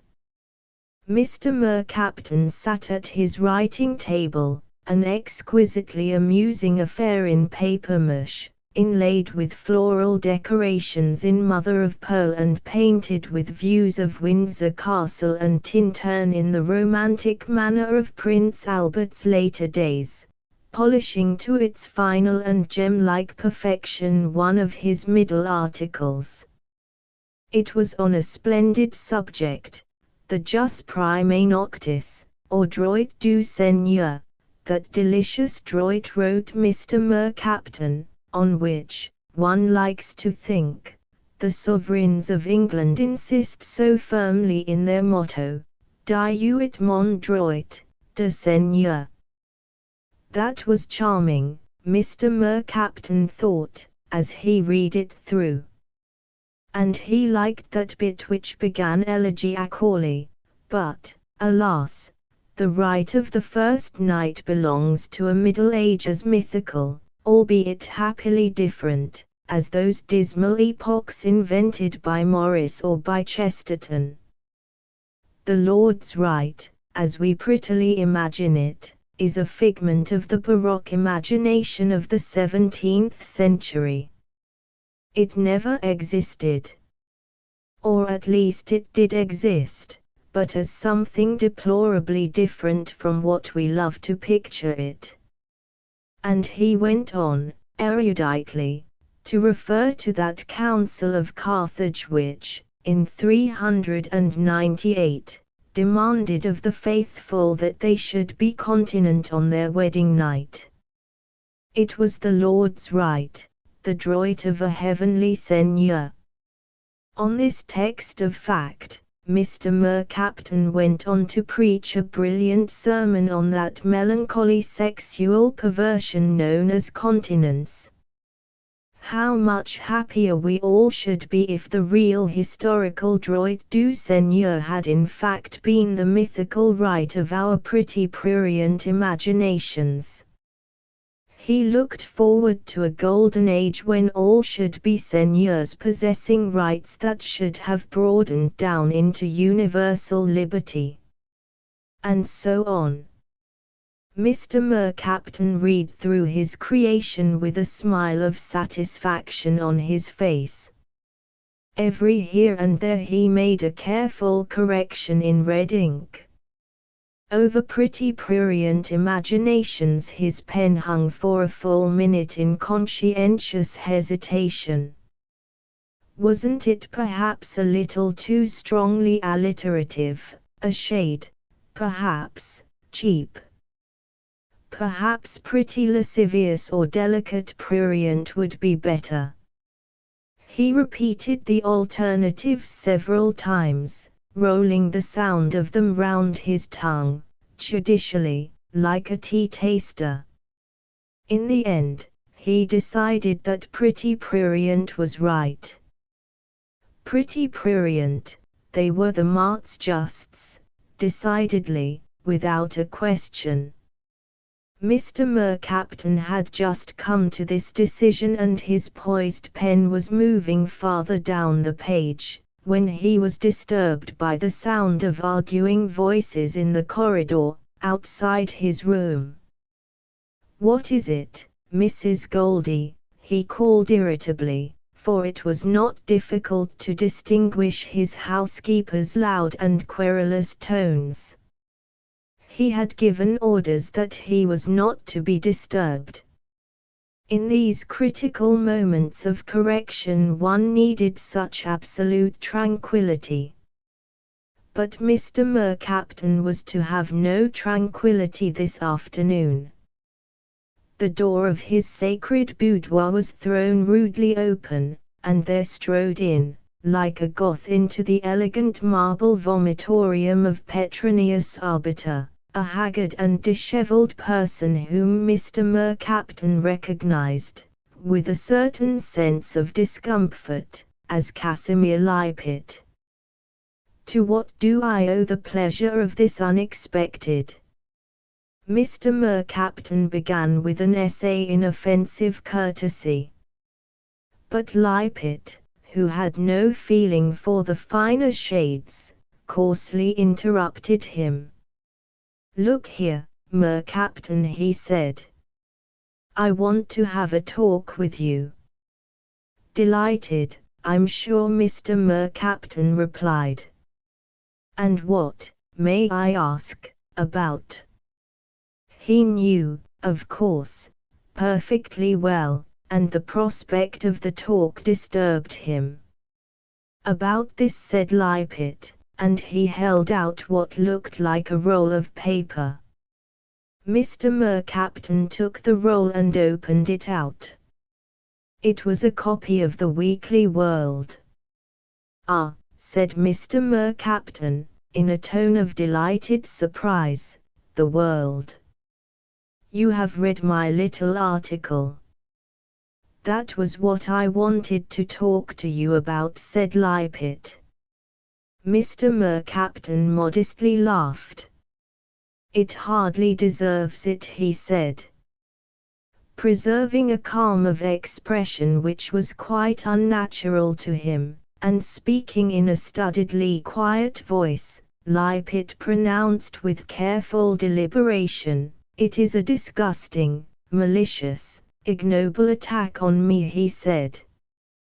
"Come, come," protested Mr. Mercaptan.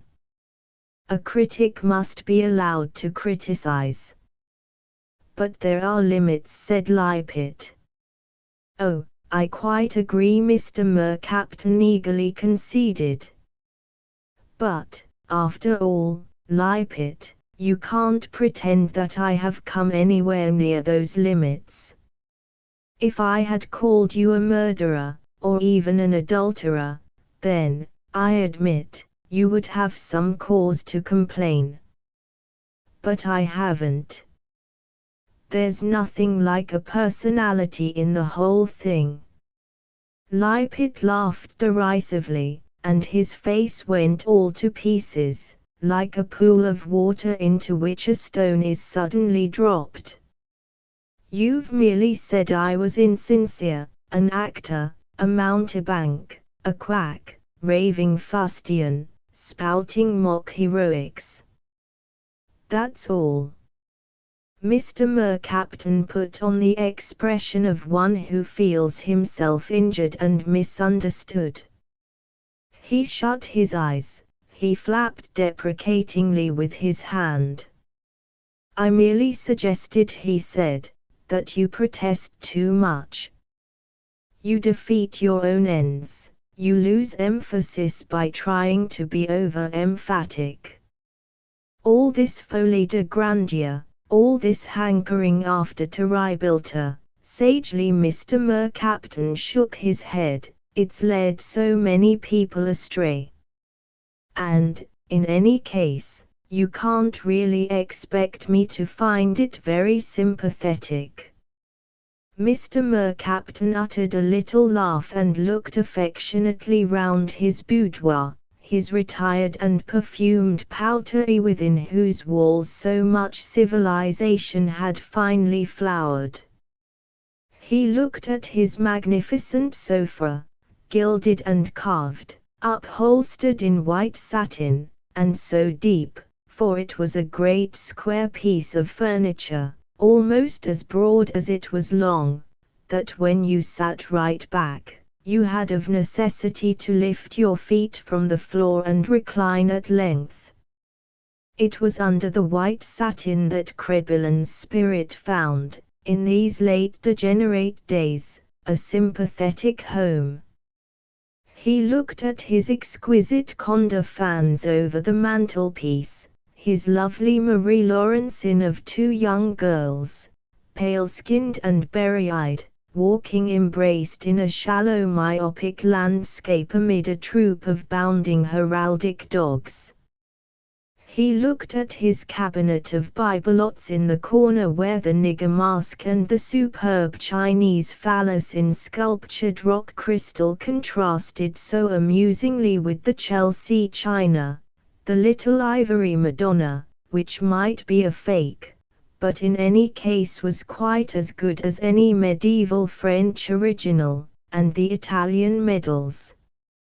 He looked at his comical writing desk in shining black papier-mâché and mother-of-pearl. He looked at his article on the Jus Prime Noctis black and neat on the page, with the red corrections attesting his tireless search for, and his, he flattered himself, almost invariable discovery of, the inevitable word. No, really, one couldn't expect him to find Lippitt's notions very sympathetic. But I don't expect you to, said Lippitt, and, good God, I don't want you to. But you call me insincere. That's what I can't and won't stand. How dare you do that? His voice was growing louder. Once more Mr. Mercaptan deprecatingly flapped. At the most he corrected, I said that there was a certain look of insincerity about some of the pictures. Hardly avoidable, indeed, in work of this kind. Quite suddenly, Lippitt lost his self-control. All the accumulated anger and bitterness of the last days burst out. His show had been a hopeless failure. Not a picture sold, a press that was mostly bad, or, when good, that had praised for the wrong, the insulting reasons. Bright and effective work. Mr. Lippitt would make an excellent stage designer. Damn them! Damn them! And then, when the dailies had all had their yelp, here was Mercaptan in the Weekly World taking him as a text for what was practically an essay on insincerity in art. How dare you, he furiously shouted. You, how dare you talk about sincerity? What can you know about sincerity, you disgusting little bug? And avenging himself on the person of Mr. Mercaptan against the world that had neglected him, against the fate that had denied him his rightful share of talent, Lippitt sprang up and, seizing the author of the Jus Prime Noctis by the shoulders, he shook him, he bumped him up and down in his chair, he cuffed him over the head. How can you have the impudence, he asked, letting go of his victim, but still standing menacingly over him, to touch anything that even attempts to be decent and big. All these years, these wretched years of poverty and struggle and courageous hope and failure and repeated disappointment, and now this last failure, more complete than all. He was trembling with anger. At least one forgot unhappiness while one was angry. Mr. Mercaptan had recovered from his first terrified surprise. Really, really, he repeated, too barbarous. Scuffling like hobbledehoys. If you knew, Lippitt began, but he checked himself. If you knew, he was going to say, what those things had cost me, what they meant, what thought, what passion, but how could Mercaptan understand? And it would sound as though he were appealing to this creature's sympathy. Bug, he shouted instead, bug. And he struck out again with the flat of his hand. Mr. Mercaptan put up his hands and ducked away from the slaps, blinking. Really, he protested, really. Insincere? Perhaps it was half true. Lippitt seized his man more furiously than before and shook him. And then that vile insult about the vermouth advertisement, he cried out. That had rankled. Those flaring, vulgar posters. You thought you could mock me and spit at me with impunity, did you? I've stood it so long, you thought I'd always stand it. Was that it? But you're mistaken. He lifted his fist. Mr. Mercaptan cowered away, raising his arm to protect his head. Vile bug of a coward, said Lippitt, why don't you defend yourself like a man? You can only be dangerous with words. Very witty and spiteful and cutting about those vermouth posters, wasn't it? But you wouldn't dare to fight me if I challenged you. Well, as a matter of fact, said Mr. Mercaptan, peering up from under his defenses, I didn't invent that particular piece of criticism. I borrowed the aperitif. He laughed feebly, more canary than bull. You borrowed it, did you? Lippitt contemptuously repeated. And who from, may I ask? Not that it interested him in the least to know. Well, if you really want to know, said Mr. Mercaptan, it was from our friend Myra Viviash. Lippitt stood for a moment without speaking, then putting his menacing hand in his pocket, he turned away. Oh, he said noncommittally, and was silent again. Relieved, Mr. Mercaptan sat up in his chair. With the palm of his right hand he smoothed his dishevelled head. Airily, outside in the sunshine, Rosie walked down Sloane Street, looking at the numbers on the doors of the houses. 199, 200, 201, she was getting near now.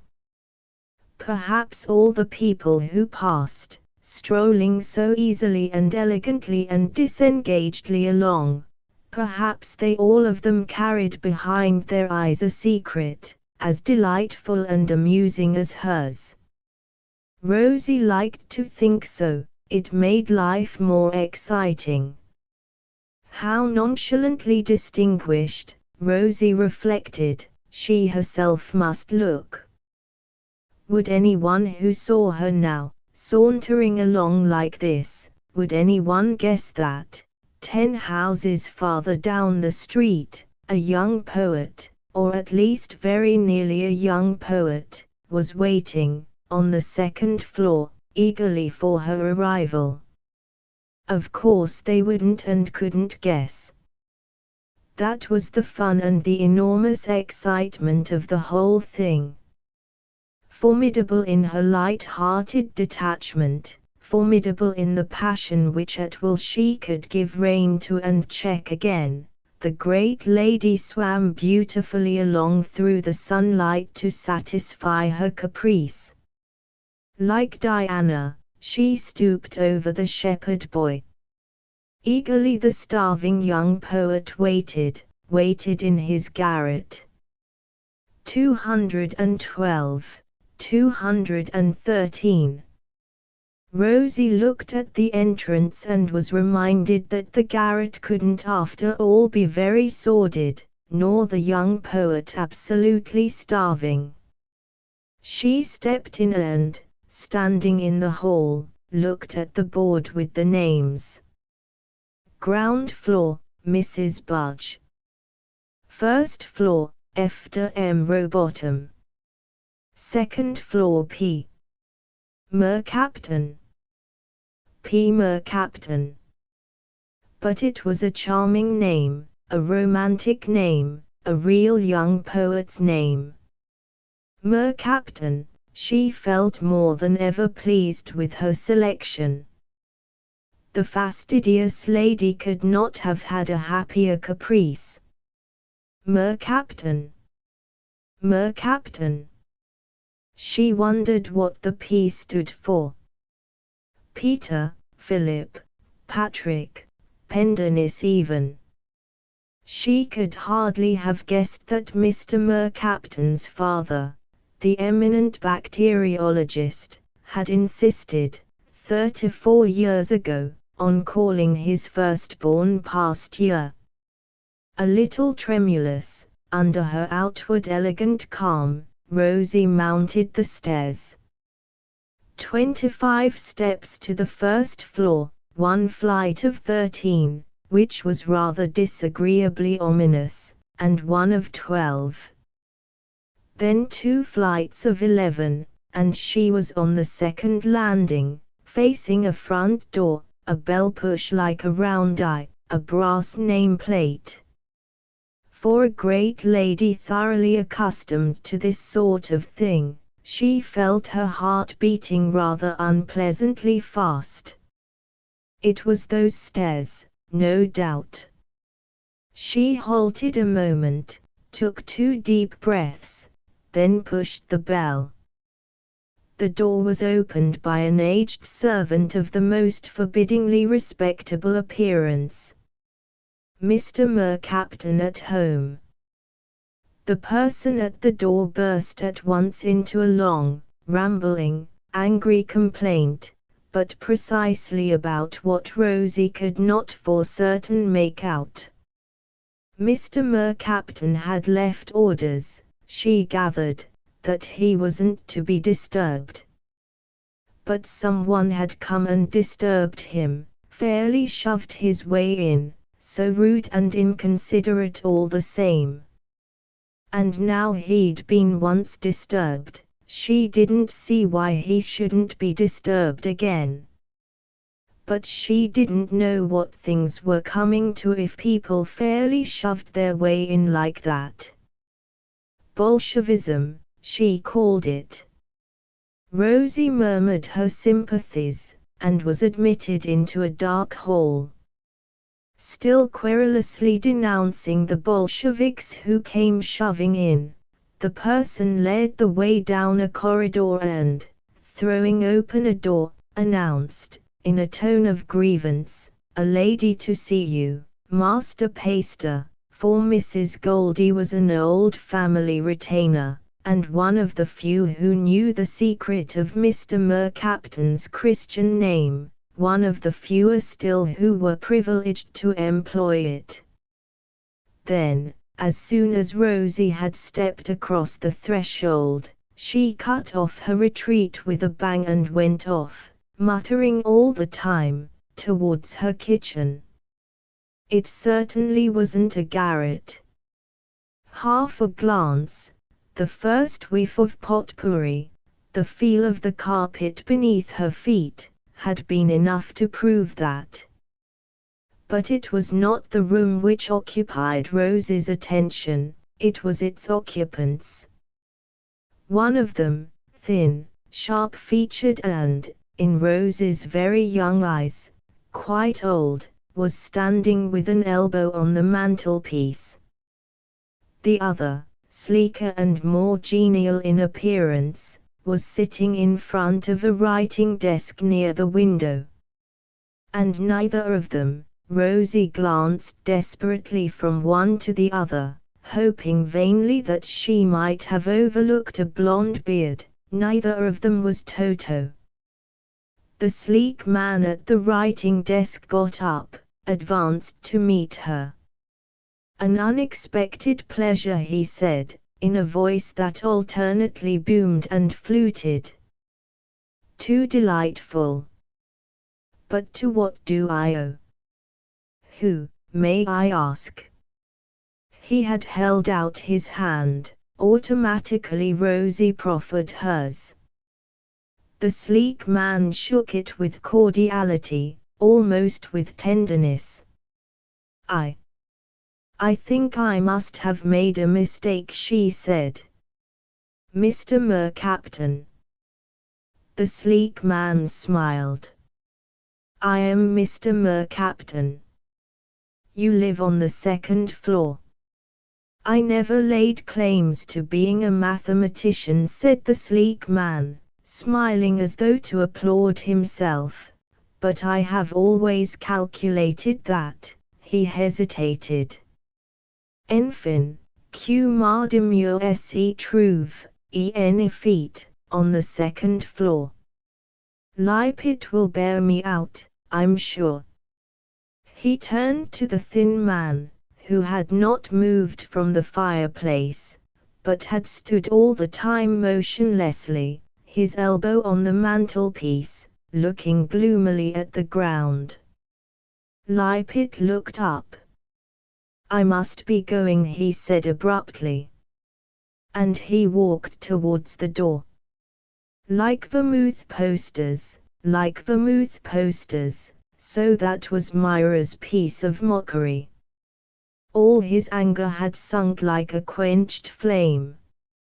He was altogether quenched, put out with unhappiness. Politely Mr. Mercaptan hurried across the room and opened the door for him. "Goodbye, then," he said airily. Lipit did not speak, but walked out into the hall. The front door banged behind him. "Well, well," said Mr. Mercaptan, coming back across the room to where Rosie was still irresolutely standing. "Talk about the furor poeticus. But do sit down, I beg you. On Crébillon." He indicated the vast white satin sofa. "I call it Crébillon," he explained, "because the soul of that great writer undoubtedly tenants it, undoubtedly. You know his book, of course. You know Le Sofa." Sinking into Crébillon's soft lap, Rosie had to admit that she didn't know Le Sofa. She had begun to recover her self-possession. If this wasn't the young poet, it was certainly a young poet. And a very peculiar one, too. As a great lady she laughingly accepted the odd situation. "Not know Le Sofa," exclaimed Mr. Mercaptan. "Oh, but, my dear and mysterious young lady, let me lend you a copy of it at once. No education can be called complete without a knowledge of that divine book." He darted to the bookshelf and came back with a small volume bound in white vellum. "The hero's soul," he explained, handing her the volume, "passes, by the laws of metempsychosis, into a sofa." He is doomed to remain a sofa until such time as two persons consummate upon his bosom their reciprocal and equal loves.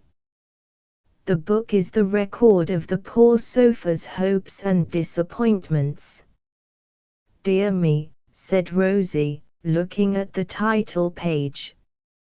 "But now," said Mr. Mercaptan, sitting down beside her on the edge of Crebillon, "won't you please explain? To what happy quiproquo do I owe this sudden and altogether delightful invasion of my privacy?" "Well," said Rosie, and hesitated. It was really rather difficult to explain. "I was to meet a friend of mine." "Quite so," said Mr. Mercaptan encouragingly. "Who sent me a telegram?" Rosie went on. "He sent you a telegram?" Mr. Mercaptan echoed, changing the place we had fixed and telling me to meet him at this address. "Here." Rose nodded. "On the second floor." She made it more precise. "But I live on the second floor," said Mr. Mercaptan. "You don't mean to say your friend is also called Mercaptan and lives here too?" Rosie smiled. "I don't know what he's called," she said with a cool ironical carelessness that was genuinely grande dame. "You don't know his name?" Mr. Mercaptan gave a roar and a squeal of delighted laughter. "But that's too good," he said. Second floor," he wrote in the telegram. Rosie was now perfectly at her ease. "When I saw your name, I thought it was his name. I must say," she added, looking sideways at Mr. Mercaptan and at once dropping the magnolia petals of her eyelids, "it seemed to me a very charming name." "You overwhelm me," said Mr. Mercaptan, smiling all over his cheerful, snouty face. "As for your name, I am too discreet a galantuomo to ask. And, in any case, what does it matter? A Rose by any other name, but, as a matter of fact," she said, raising and lowering once again her smooth, white lids, "my name does happen to be Rose, or, at any rate, Rosie." "So you are sweet by right," exclaimed Mr. Mercaptan, with a pretty gallantry which he was the first to appreciate. "Let's order tea on the strength of it." He jumped up and rang the bell. "How I congratulate myself on this astonishing piece of good fortune." Rosie said nothing. This Mr. Mercaptan, she thought, seemed to be even more a man of the great artistic world than Toto. "What puzzles me," he went on, "is why your anonymous friend should have chosen my address out of all the millions of others. He must know me, or, at any rate, know about me." "I should imagine," said Rosie, "that you have a lot of friends." Mr. Mercaptan laughed, the whole orchestra, from bassoon to piccolo. "Des amis, with and without the mute E," he declared. The aged and forbidding servant appeared at the door. "Tea for two, Mrs. Goldie." Mrs. Goldie looked round the room suspiciously. "The other gentleman's gone, has he?" she asked. And having assured herself of his absence, she renewed her complaint. "Shoving in like that," she said. "Bolshevism, that's what I—" All right, Mrs. Goldie. Let's have our tea as quickly as possible." Mr. Mercaptan held up his hand, authoritatively, with the gesture of a policeman controlling the traffic. "Very well, Master Pastor." Mrs. Goldie spoke with resignation and departed. "But tell me," Mr. Mercaptan went on, "if it isn't indiscreet, what does your friend look like?" "Well," Rosie answered, "he's fair, and though he's quite young he wears a beard." With her two hands she indicated on her own unemphatic bosom the contours of Toto's broad blonde fan. "A beard. But, good heavens," Mr. Mercaptan slapped his thigh, "it's Coleman, it's obviously and undoubtedly Coleman." "Well, whoever it was," said Rosie severely, "he played a very stupid sort of joke. For which I thank him. De tout mon cœur." Rosie smiled and looked sideways. "All the same," she said, "I shall give him a piece of my mind." Poor Aunt Aggie. Oh, poor Aunt Aggie, indeed. In the light of Mr. Mercaptan's boudoir her hammered copper and her leadless glaze certainly did look a bit comical. After tea Mr. Mercaptan played cicerone in a tour of inspection round the room. They visited the papier-mâché writing desk, the Conde fans, the Marie Laurencin, the 1914 edition of Du Côte de Chez Swann, the Madonna that probably was a fake, the nigger mask, the Chelsea figures, the Chinese object of art in sculptured crystal, the scale model of Queen Victoria in wax under a glass bell. Toto, it became clear, had been no more than a forerunner.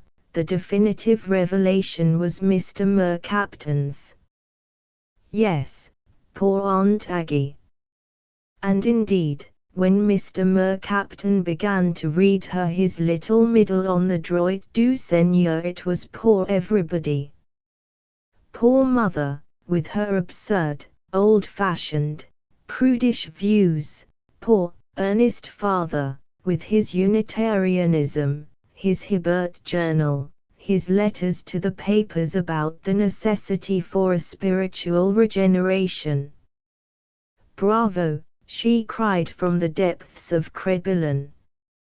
She was leaning back in one corner, languid, serpentine, and at ease, her feet in their mottled snake's leather tucked up under her. "Bravo!" she cried as Mr. Mercaptan finished his reading and looked up for his applause. Mr. Mercaptan bowed.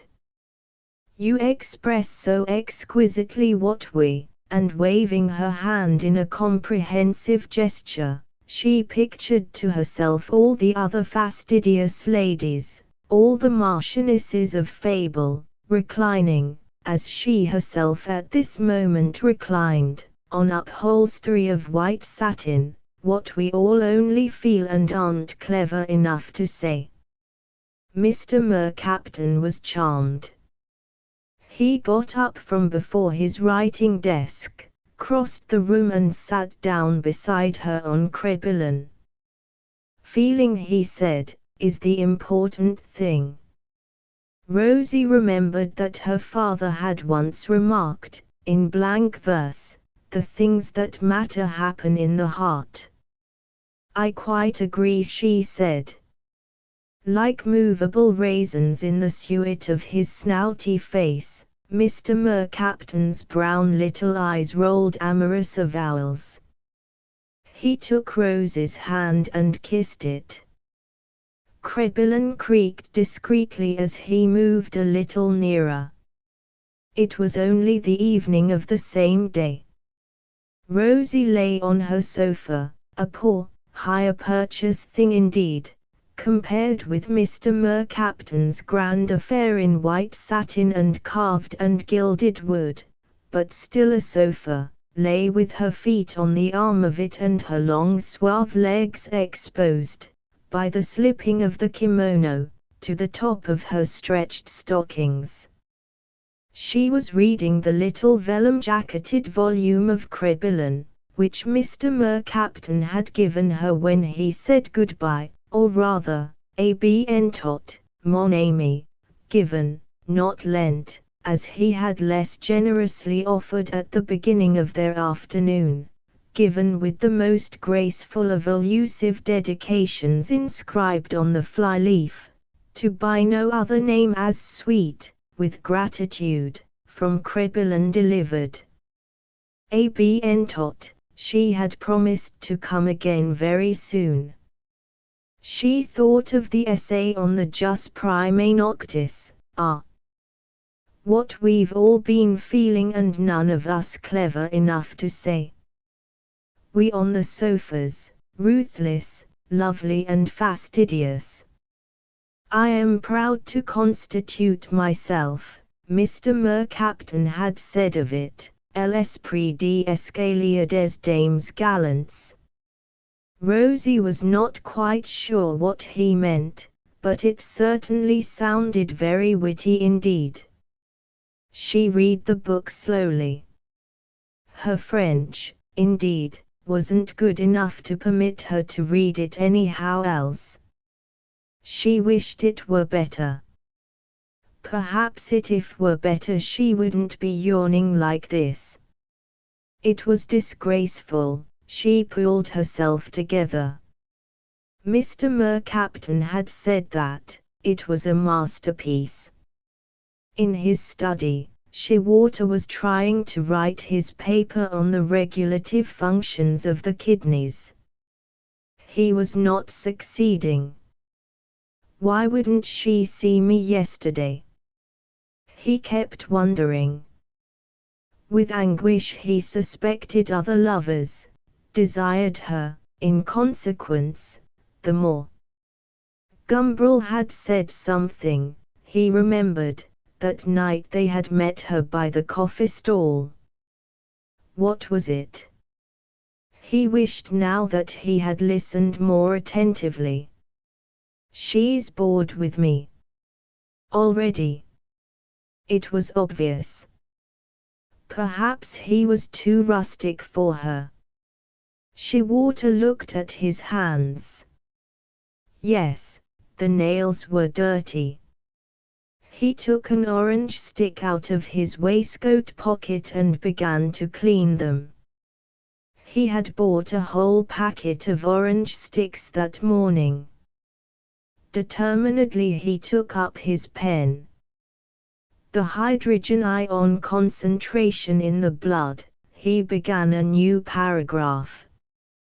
But he got no further than the first 7 words. If, he began thinking with a frightful confusion, if, past conditionals, hopelessly past. He might have been brought up more elegantly, his father, for example, might have been a barrister instead of a barrister's clerk. He mightn't have had to work so hard when he was young, might have been about more, danced more, seen more young women. If he had met her years ago, during the war, should one say, dressed in the uniform of a lieutenant in the Guards. He had pretended that he wasn't interested in women, that they had no effect on him, that, in fact, he was above that sort of thing. Imbecile. He might as well have said that he was above having a pair of kidneys. He had only consented to admit, graciously, that they were a physiological necessity. Oh God, what a fool he had been! And then, what about Rosie? What sort of a life had she been having while he was being above that sort of thing? Now he came to think of it, he really knew nothing about her, except that she had been quite incapable of learning correctly, even by heart, the simplest facts about the physiology of frogs. Having found that out, he had really given up exploring further. How could he have been so stupid? Rosie had been in love with him, he supposed. Had he been in love with her? No. He had taken care not to be. On principle. He had married her as a measure of intimate hygiene, out of protective affection, too, certainly out of affection, and a little for amusement, as one might buy a puppy. Mrs. Viviers had opened his eyes. Seeing her, he had also begun to notice Rosie. It seemed to him that he had been a loutish cad as well as an imbecile. What should he do about it? He sat for a long time wondering. In the end he decided that the best thing would be to go and tell Rosie all about it, all about everything. About Mrs. Viviers too. Yes, about Mrs. Viviers too. He would get over Mrs. Viviers more easily and more rapidly if he did. And he would begin to try and find out about Rosie. He would explore her. He would discover all the other things besides an incapacity to learn physiology that were in her. He would discover her. He would quicken his affection for her into something livelier and more urgent. And they would begin again, more satisfactorily this time, with knowledge and understanding, wise from their experience. Shewater got up from his chair before the writing table, lurched pensively towards the door, bumping into the revolving bookcase and the armchair as he went, and walked down the passage to the drawing room. Rosie did not turn her head as he came in, but went on reading without changing her position, her slippered feet still higher than her head, her legs still charmingly avowing themselves. Shewater came to a halt in front of the empty fireplace. He stood there with his back to it, as though warming himself before an imaginary flame. It was, he felt, the safest, the most strategic point from which to talk. "What are you reading?" he asked. "Le Safar," said Rosie. "What's that?" "What's that?" Rosie scornfully echoed. "Why, it's one of the great French classics." "Who by?" "Crebillon the Younger." "Never heard of him," said Shewater. There was a silence. Rosie went on reading. "It just occurred to me," Shewater began again in his rather ponderous, infelicitous way, "that you mightn't be very happy, Rosie." Rosie looked up at him and laughed. "What put that into your head?" she asked. "I'm perfectly happy." Shewater was left a little at a loss. "Well, I'm very glad to hear it," he said. "I only thought that perhaps you might think that I rather neglected you." Rosie laughed again. "What is all this about?" she said. "I have it rather on my conscience," said Shewater. "I begin to see, something has made me see, that I've not. I don't treat you very well, but I don't notice it, I assure you," put in Rosie, still smiling.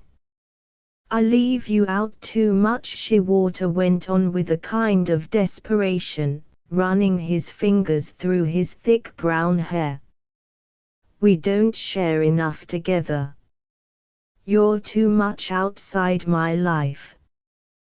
"But after all," said Rosie, "we are a civilian, civilized couple. We don't want to live in one another's pockets, do we? No, but we're really no more than strangers, said Shewater. That isn't right. And it's my fault. I've never tried to get into touch with your life. But you did your best to understand mine, at the beginning of our marriage. Oh, then, said Rosie, laughing. You found out what a little idiot I was. Don't make a joke of it, said Shewater. It isn't a joke. It's very serious. I tell you, I've come to see how stupid and inconsiderate and understanding I've been with you. I've come to see quite suddenly. The fact is, he went on with a rush, like an uncorked fountain, I've been seeing a woman recently whom I like very much, and who doesn't like me. Speaking of Mrs. Viviash, unconsciously he spoke her language. For Mrs. Viviash people always euphemistically liked one another rather a lot, even when it was a case of the most frightful and excruciating passion, the most complete abandonments. And somehow that's made me see a lot of things which I'd been blind to before, blind deliberately, I suppose. It's made me see, among other things, that I've really been to blame towards you, Rosie. Rosie listened with an astonishment which she perfectly disguised. So James was embarking on his little affairs, was he? It seemed incredible, and also, as she looked at her husband's face, the face behind its bristlingly manly mask of a harassed baby, also rather pathetically absurd. She wondered who it could be. But she displayed no curiosity. She would find out soon enough. I'm sorry you should have been unhappy about it, she said. It's finished now. Shewater made a decided little gesture. Ah, no, said Rosie. You should persevere. She looked at him, smiling. Shewater was taken aback by this display of easy detachment. He had imagined the conversation so very differently, as something so serious, so painful and, at the same time, so healing and soothing, that he did not know how to go on.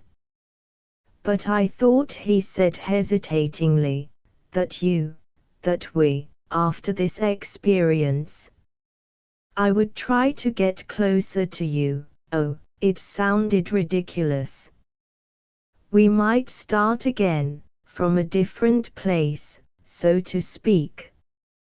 But, cher Amy, protested Rosie, with the inflection and in the preferred tongue of Mr. Mercaptan, you can't seriously expect us to do the Darby and Joan business, can you?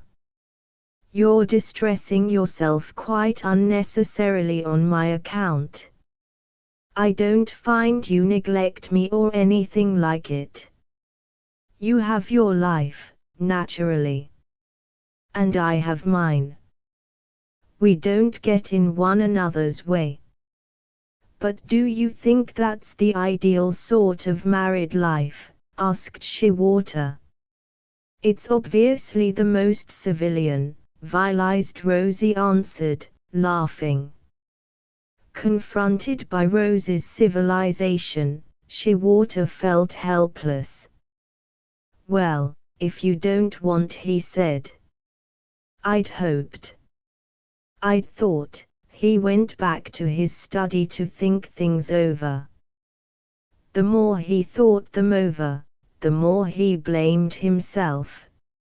And incessantly the memory of Mrs. Viviash tormented him. Chapter 19. After leaving Mr. Mercaptan, Lippitt had gone straight home.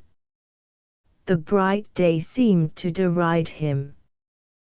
With its shining red omnibuses, its parasols, its muslin girls, its young-leaved trees, its bands at the street corners, it was too much of a garden party to be tolerable.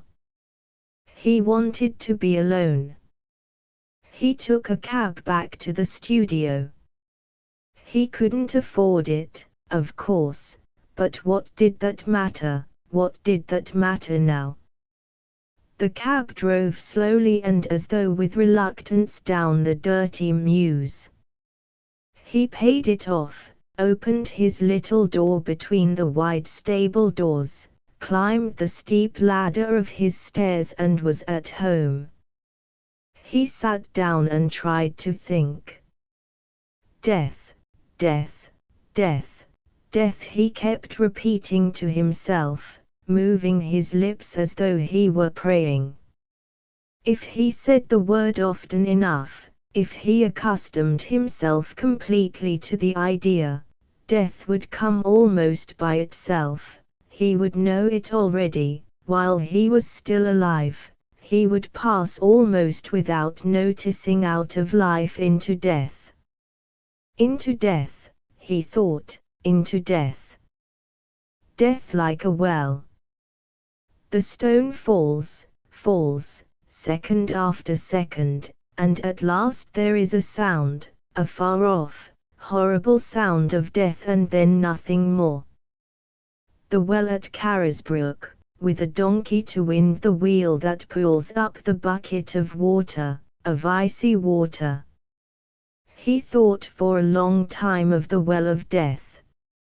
Outside in the mews a barrel organ struck up the tune of Where Do Flies Go in the Winter Time. Lippitt lifted his head to listen. He smiled to himself. Where do flies go? The question asked itself with a dramatic, a tragical appositeness. At the end of everything, the last ludicrous touch. He saw it all from outside. He pictured himself sitting there alone, broken. He looked at his hand lying limp on the table in front of him. It needed only the stigma of the nail to make it the hand of a dead Christ. There, he was making literature of it again. Even now. He buried his face in his hands. His mind was full of twisted darkness, of an unspeakable, painful confusion. It was too difficult, too difficult. The inkpot, he found when he wanted to begin writing, contained nothing but a parched black sediment.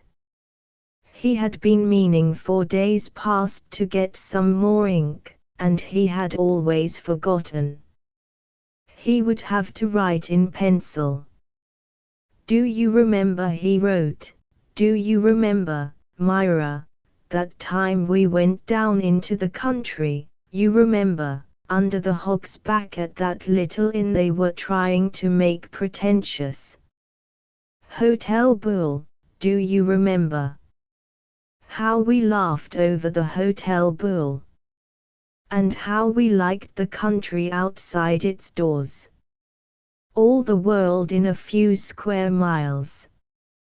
Chalk pits and blue butterflies on the hog's back. And at the foot of the hill, suddenly, the sand, the hard, yellow sand with those queer caves, dug when and by what remote villains at the edge of the Pilgrim's Way. The fine grey sand on which the heather of Puttenham Common grows. And the flagstaff and the inscription marking the place where Queen Victoria stood to look at the view. And the enormous sloping meadows round Compton and the thick, dark woods. And the lakes, the heaths, the Scotch firs at Cut Mill. the forests of Shackleford. There was everything. Do you remember how we enjoyed it all? I did, in any case. I was happy during those 3 days. And I loved you, Myra. And I thought you might perhaps, someday, love me. You didn't. And my love has only brought me unhappiness. Perhaps it has been my fault. Perhaps I ought to have known how to make you give me happiness. You remember that wonderful sonnet of Michelangelo's, where he says that the loved woman is like a block of marble from which the artist knows how to cut the perfect statue of his dreams. If the statue turns out a bad one, if it's death instead of love that the lover gets, why, the fault lies in the artist and in the lover, not in the marble, not in the beloved. Amor donc non ha, enitur beltate, o fortuna, o dureza, o grandis degno, del mio mal culpa, o mio destino, o sort. Esse dentro del tuo cor morti pietit porti in un tempo, echl mio basso ingegno non sapia ardendo tron altro che mort. Yes, it was my basso ingegno, my low genius which did not know how to draw love from you, nor beauty from the materials of which art is made. Ah, now you'll smile to yourself and say, poor Casimir, he has come to admit that at last. Yes, yes, I have come to admit everything. That I couldn't paint, I couldn't write, I couldn't make music. That I was a charlatan and a quack. That I was a ridiculous actor of heroic parts who deserved to be laughed at, and was laughed at. But then every man is ludicrous if you look at him from outside, without taking into account what's going on in his heart and mind. You could turn Hamlet into an epigrammatic farce with an inimitable scene when he takes his adored mother in adultery.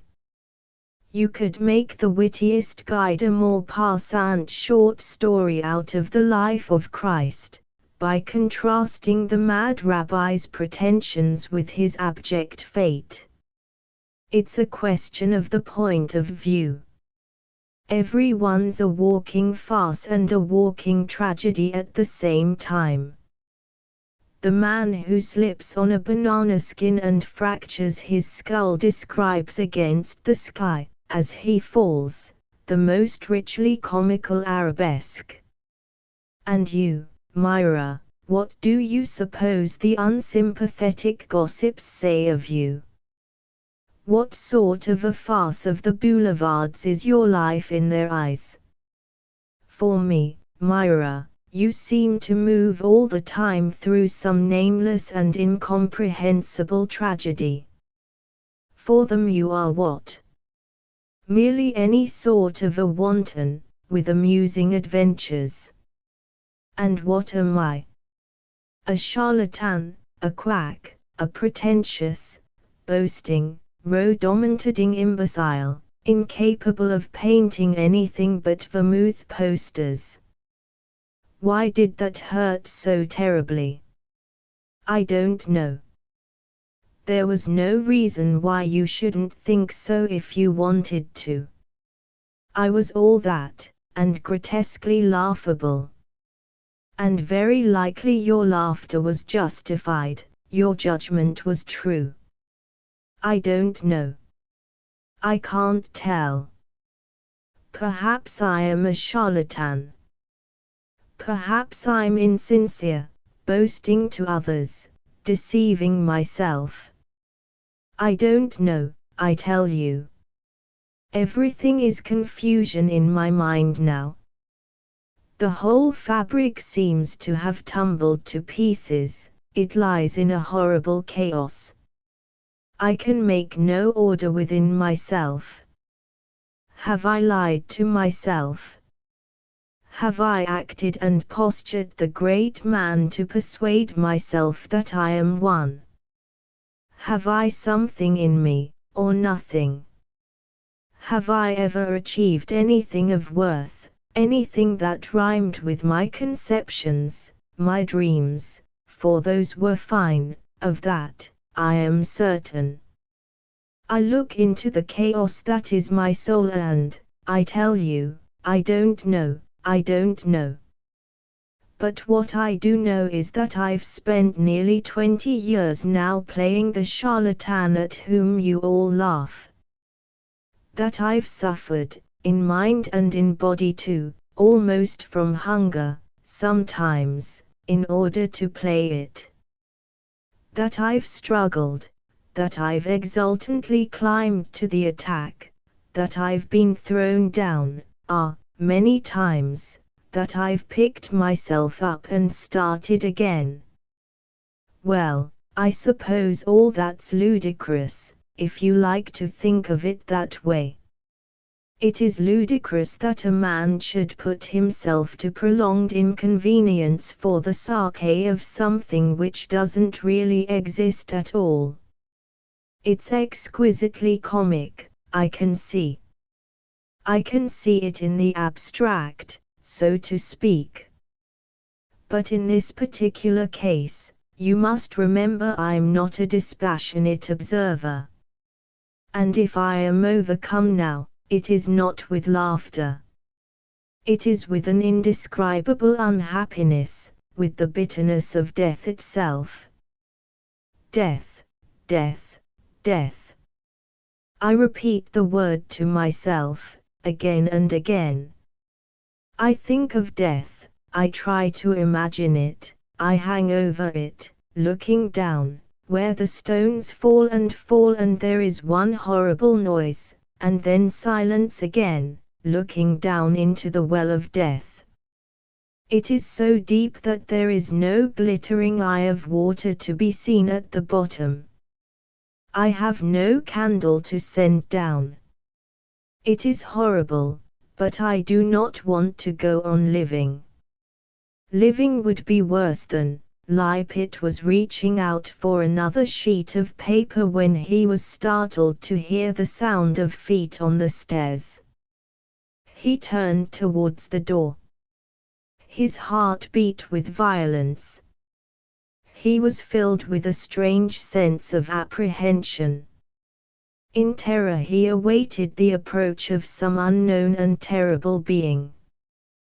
The feet of the angel of death were on the stairs. Up, up, up. Lippitt felt himself trembling as the sound came nearer. He knew for certain that in a few seconds he was going to die.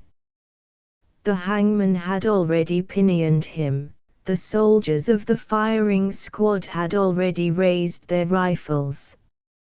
1, 2, he thought of Mrs. Viviash standing, bareheaded, the wind blowing in her hair, at the foot of the flagstaff from the site of which Queen Victoria had admired the distant view of Selborne.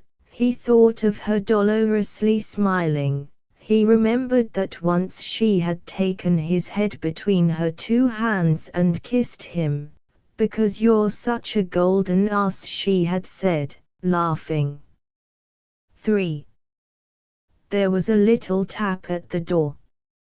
Lippitt pressed his hand over his heart. The door opened.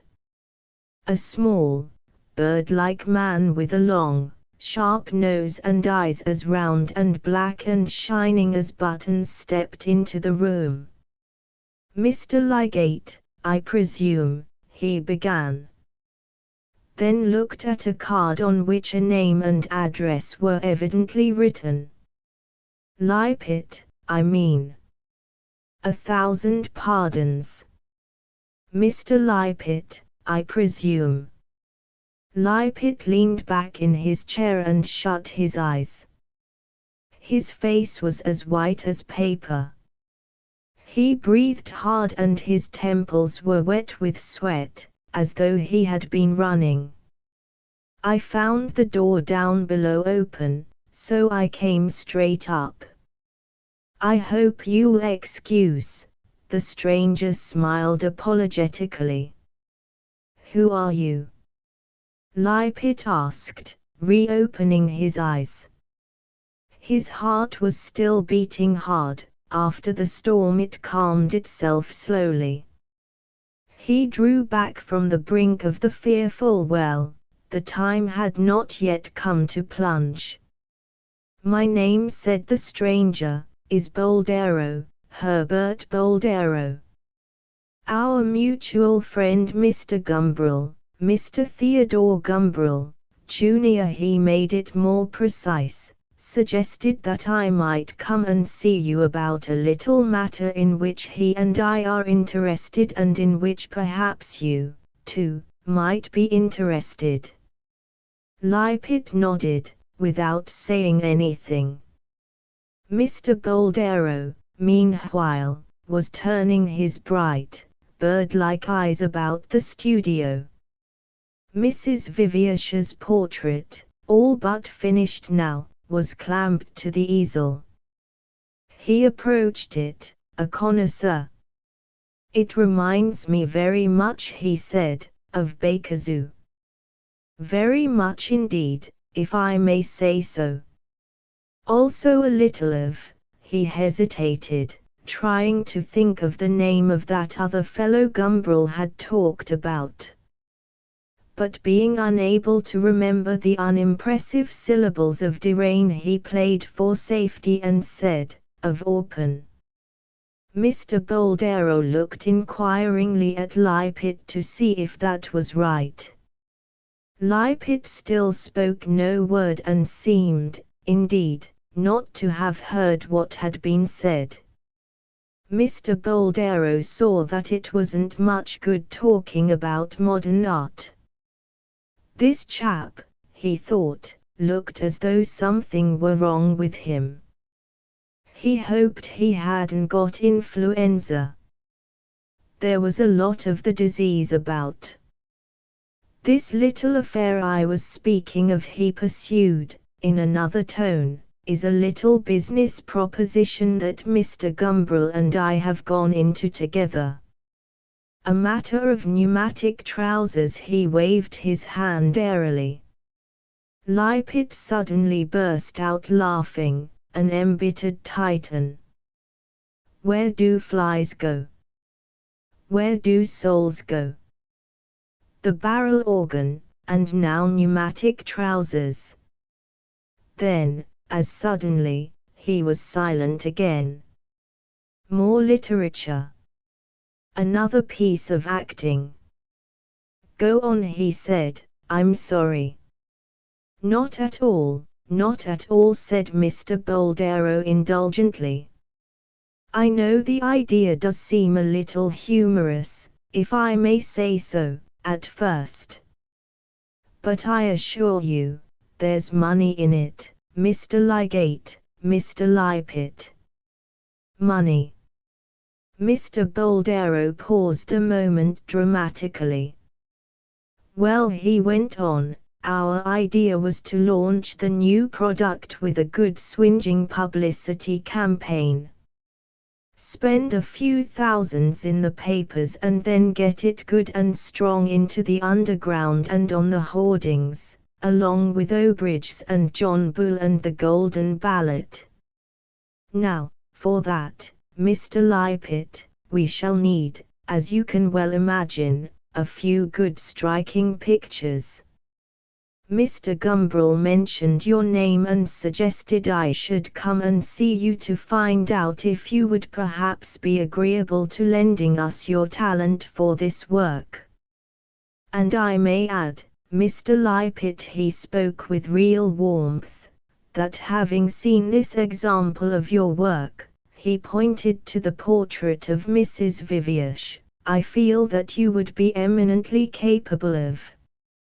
He did not finish the sentence, for at this moment Lipit leapt up from his chair and, making a shrill, inarticulate, animal noise, rushed on the financier, seized him with both hands by the throat, shook him, threw him to the floor, then picked him up again by the coat collar and pushed him towards the door, kicking him as he went. A final kick sent Mr. Boldero tobogganing down the steep stairs. Lippitt ran down after him, but Mr. Boldero had picked himself up, had opened the front door, slipped out, slammed it behind him, and was running up the mews before Lippitt could get to the bottom of the stairs. Lippitt opened the door and looked out. Mr. Boldero was already far away, almost at the Piranesian arch. He watched him till he was out of sight, then went upstairs again and threw himself face downwards on his bed. Chapter XX. Zoe ended the discussion by driving half an inch of penknife into Coleman's left arm and running out of the flat, slamming the door behind her. Coleman was used to this sort of thing. This sort of thing, indeed, was what he was there for. Carefully he pulled out the penknife which had remained sticking in his arm. He looked at the blade and was relieved to see that it wasn't so dirty as might have been expected. He found some cotton wool, mopped up the blood as it oozed out, and dabbed the wound with iodine. Then he set himself to bandage it up. But to tie a bandage round one's own left arm is not easy. Coleman found it impossible to keep the lint in place, impossible to get the bandage tight enough. At the end of a quarter of an hour he had only succeeded in smearing himself very copiously with blood, and the wound was still unbound. He gave up the attempt and contented himself with swabbing up the blood as it came out. And forthwith came there out blood and water, he said aloud, and looked at the red stain on the cotton wool. He repeated the words again and again, and at the 50th repetition burst out laughing. The bell in the kitchen suddenly buzzed. Who could it be? He went to the front door and opened it. On the landing outside stood a tall, slender young woman with slanting Chinese eyes and a wide mouth, elegantly dressed in a black frock piped with white. Keeping the cotton wool still pressed to his bleeding arm, Coleman bowed as gracefully as he could. "Do come in," he said. "You are just in the nick of time. I am on the point of bleeding to death." And forthwith came there out blood and water. "Enter, enter," he added, seeing the young woman still standing irresolutely on the threshold. "But I wanted to see Mr. Coleman," she said, stammering a little and showing her embarrassment by blushing. "I am Mr. Coleman." He took the cotton wool for a moment from his arm and looked with the air of a connoisseur at the blood on it. "But I shall very soon cease to be that individual unless you come and tie up my wounds." "But you're not the Mr. Coleman I thought you were," said the young lady, still more embarrassed. "You have a beard, it is true, but—" "Then I must resign myself to quit this life, must I?" He made a gesture of despair, throwing out both hands. "Out, out," breathed Coleman. "Out, damned spot," and he made as though to close the door. The young lady checked him. "If you really need tying up," she said, "I'll do it, of course. I passed my first aid exam, in the war." Coleman reopened the door. "Saved," he said. "Come in." It had been Rose's original intention yesterday to go straight on from Mr. Mercaptan's to Toto's. She would see him at once. She would ask him what he meant by playing that stupid trick on her. She would give him a good talking to.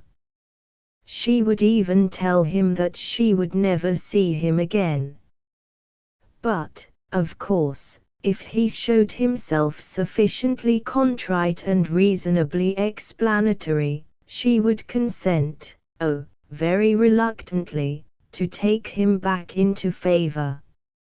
In the free, unprejudiced circles in which she now moved, this sort of joke, she imagined, was a mere trifle. It would be absurd to quarrel seriously about it.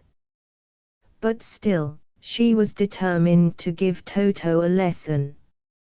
When, however, she did finally leave Mr. Mercaptan's delicious boudoir, it was too late to think of going all the way to Pimlico, to the address which Mr. Mercaptan had given her.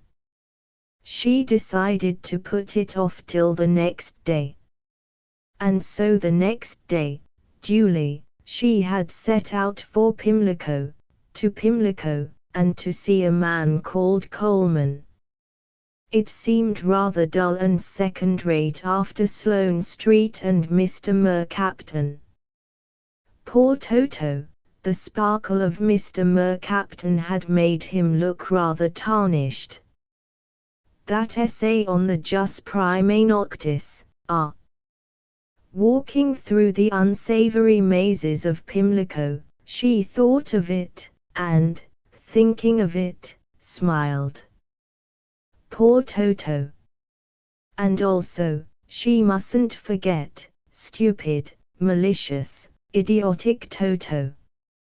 She had made up her mind exactly what she should say to him. She had even made up her mind what Toto would say to her. And when the scene was over they would go and dine at the Café Royal, upstairs, where she had never been.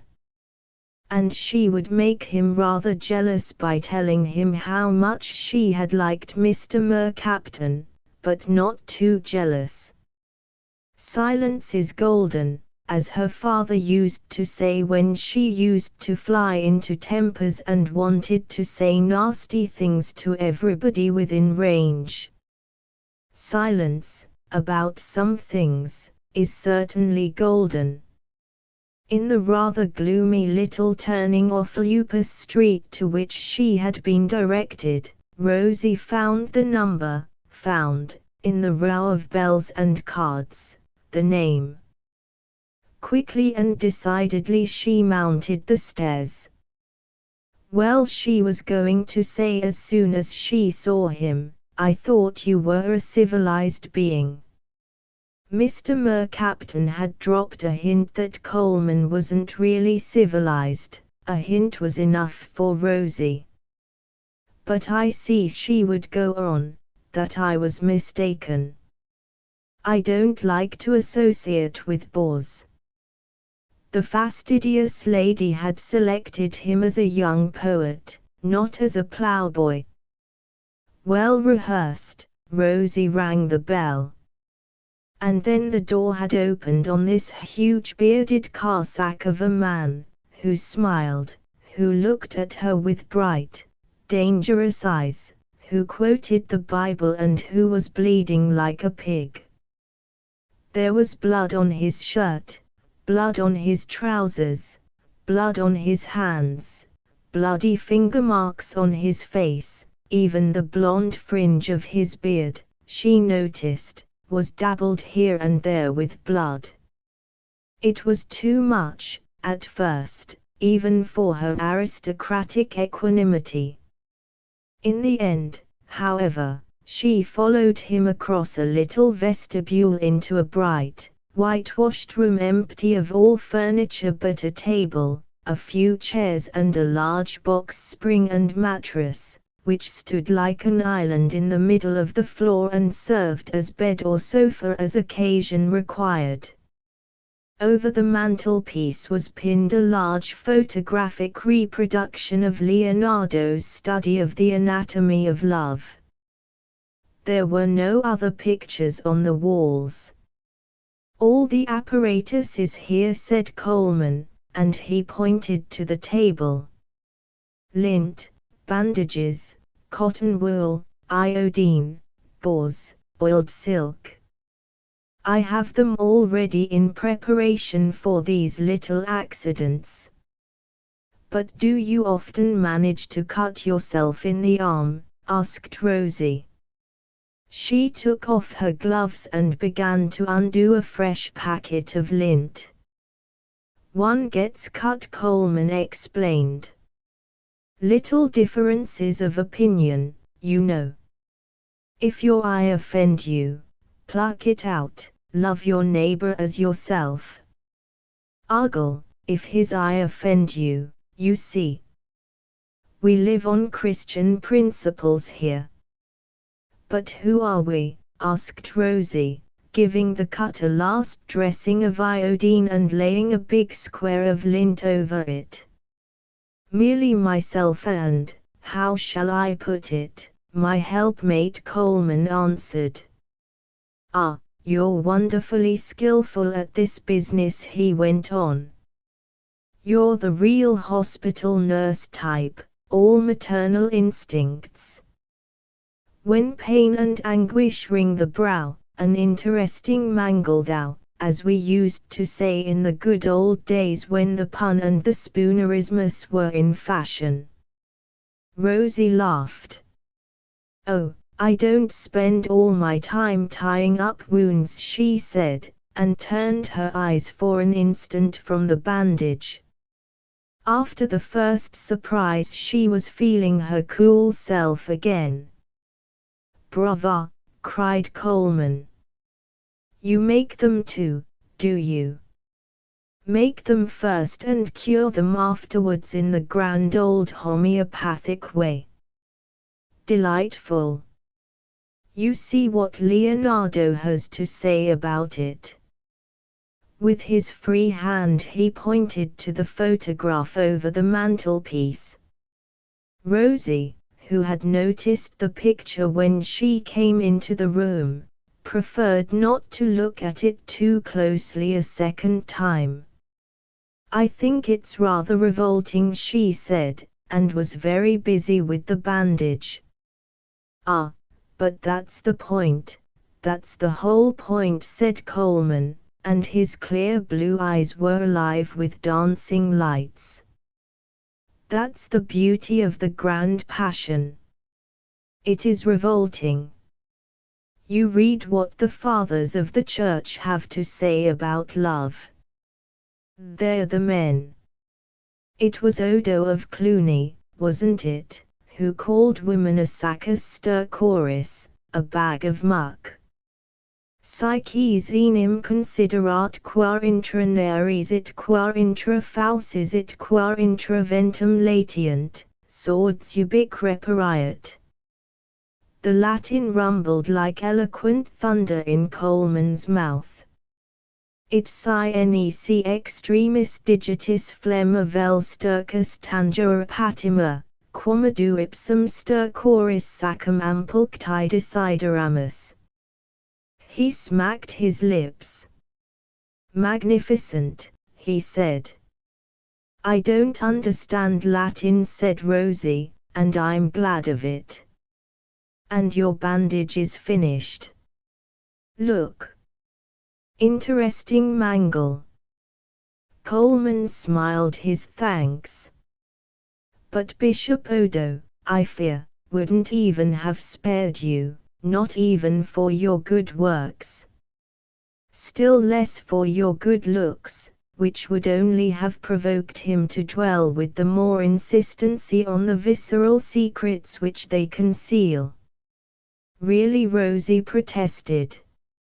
She would have liked to get up and go away, but the Cossack's blue eyes glittered at her with such a strange expression and he smiled so enigmatically, that she found herself still sitting where she was, listening with a disgusted pleasure to his quick talk, his screams of deliberate and appalling laughter.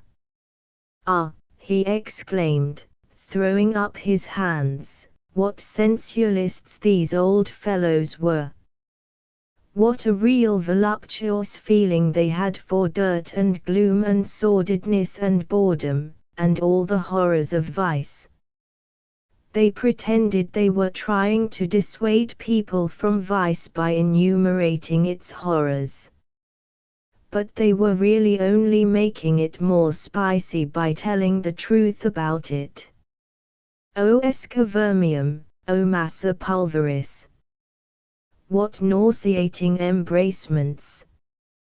To conjugate the copulative verb, boringly, with a sack of tripes, what could be more exquisitely and piercingly and deliriously vile?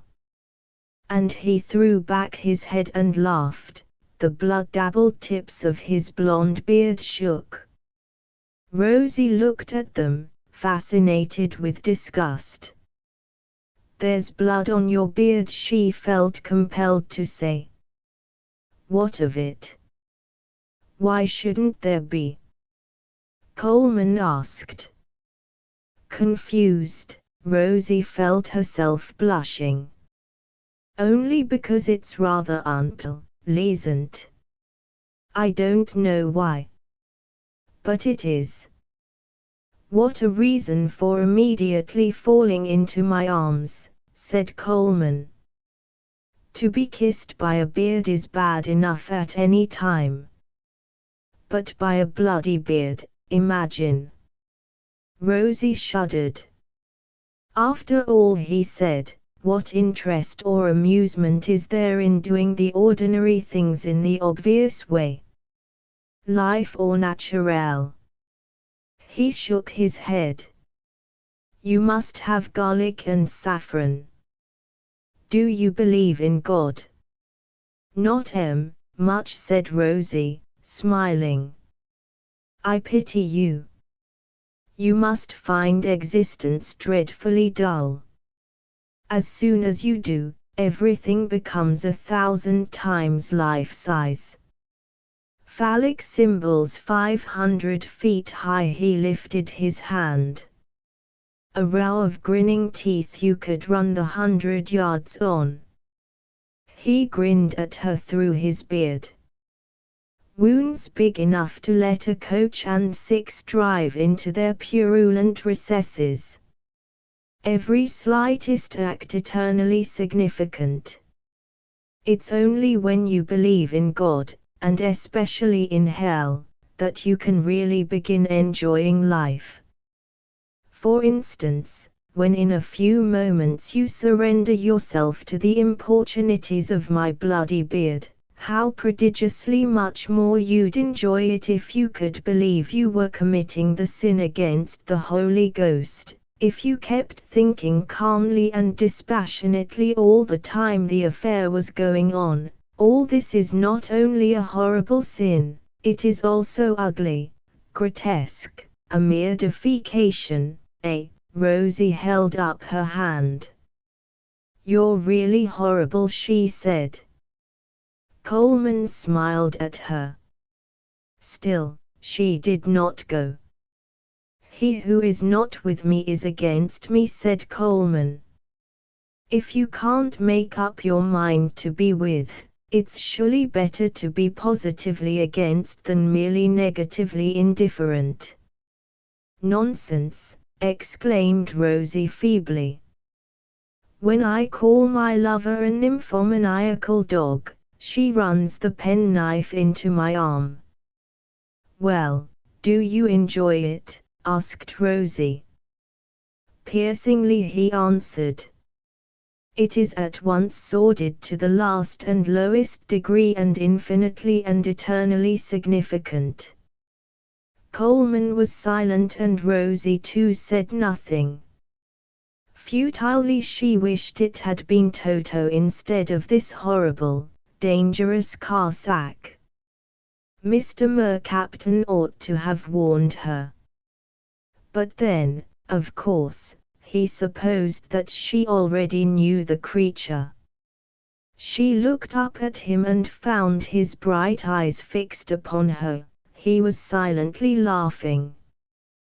"Don't you want to know who I am?" she asked. "And how I got here?" Coleman blandly shook his head. "Not in the very least," he said. Rosie felt more helpless, somehow, than ever. "Why not?" she asked as bravely and impertinently as she could. Coleman answered with another question. "Why should I? It would be natural curiosity." "But I know all I want to know," he said. "You are a woman, or, at any rate, you have all the female stigmata. Not too sumptuously well developed, let me add. You have no wooden legs.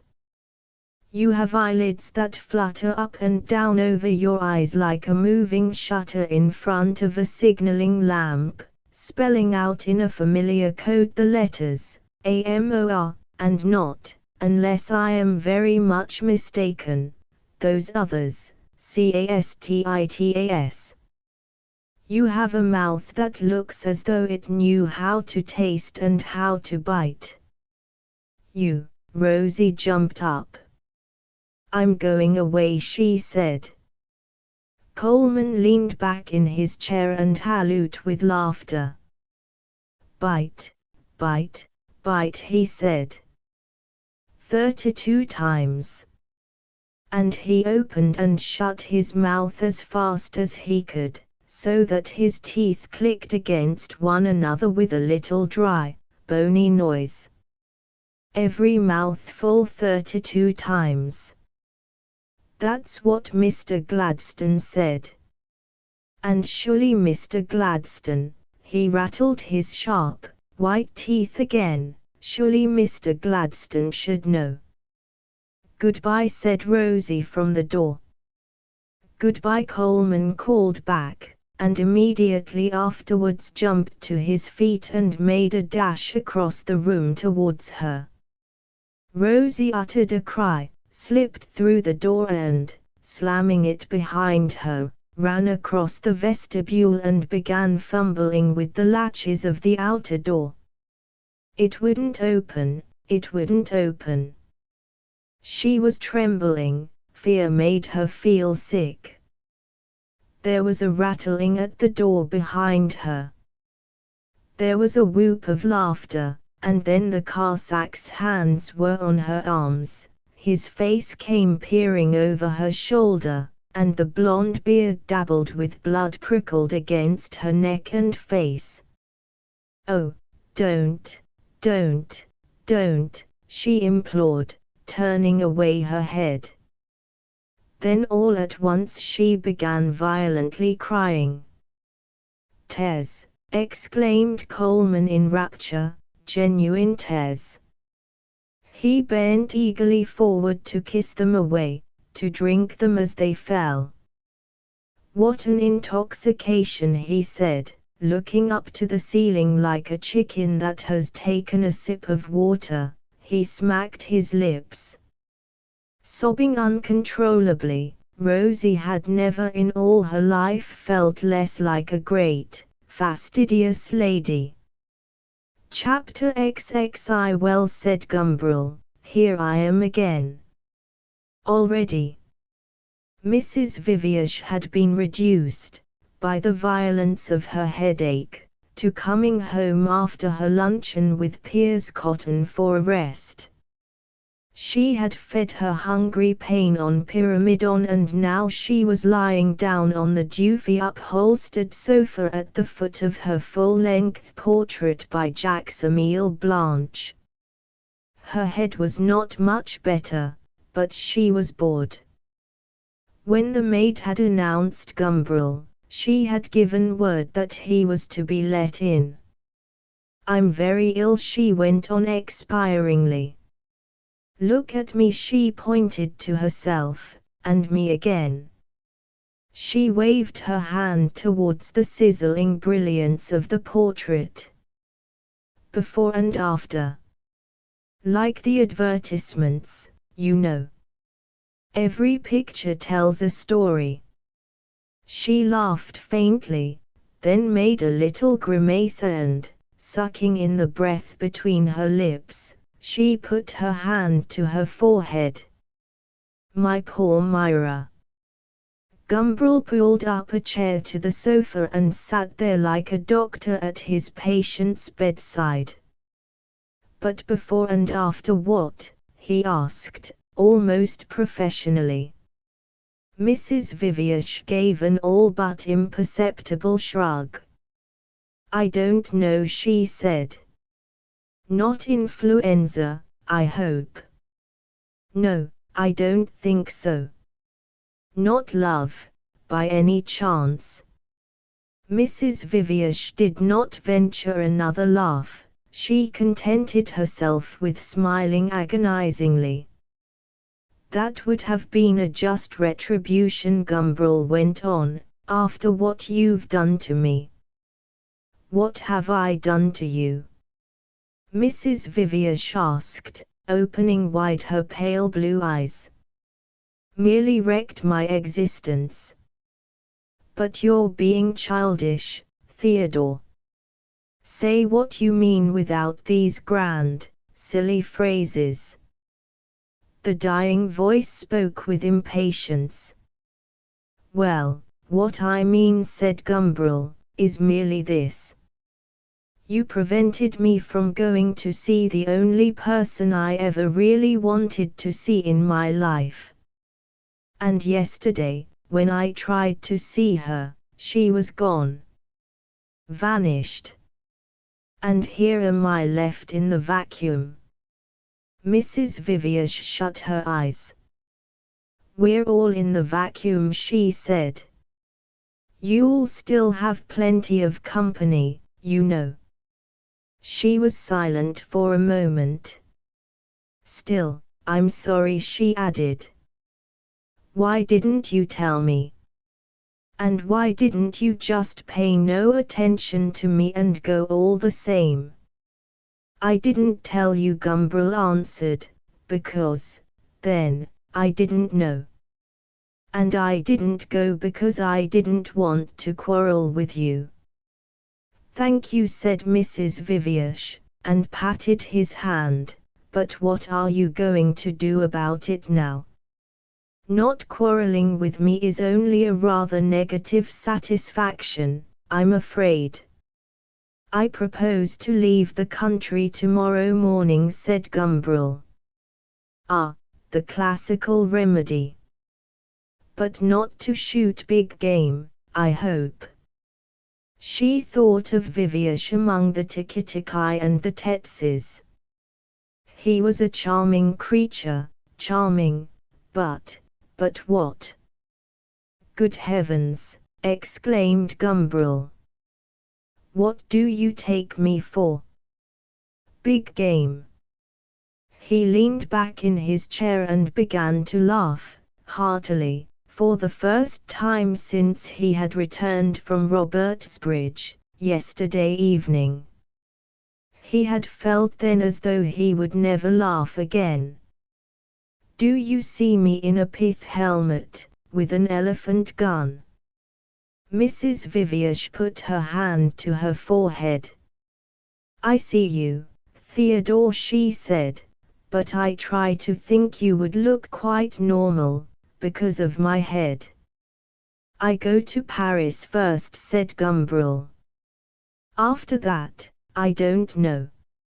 I shall go wherever I think people will buy pneumatic trousers.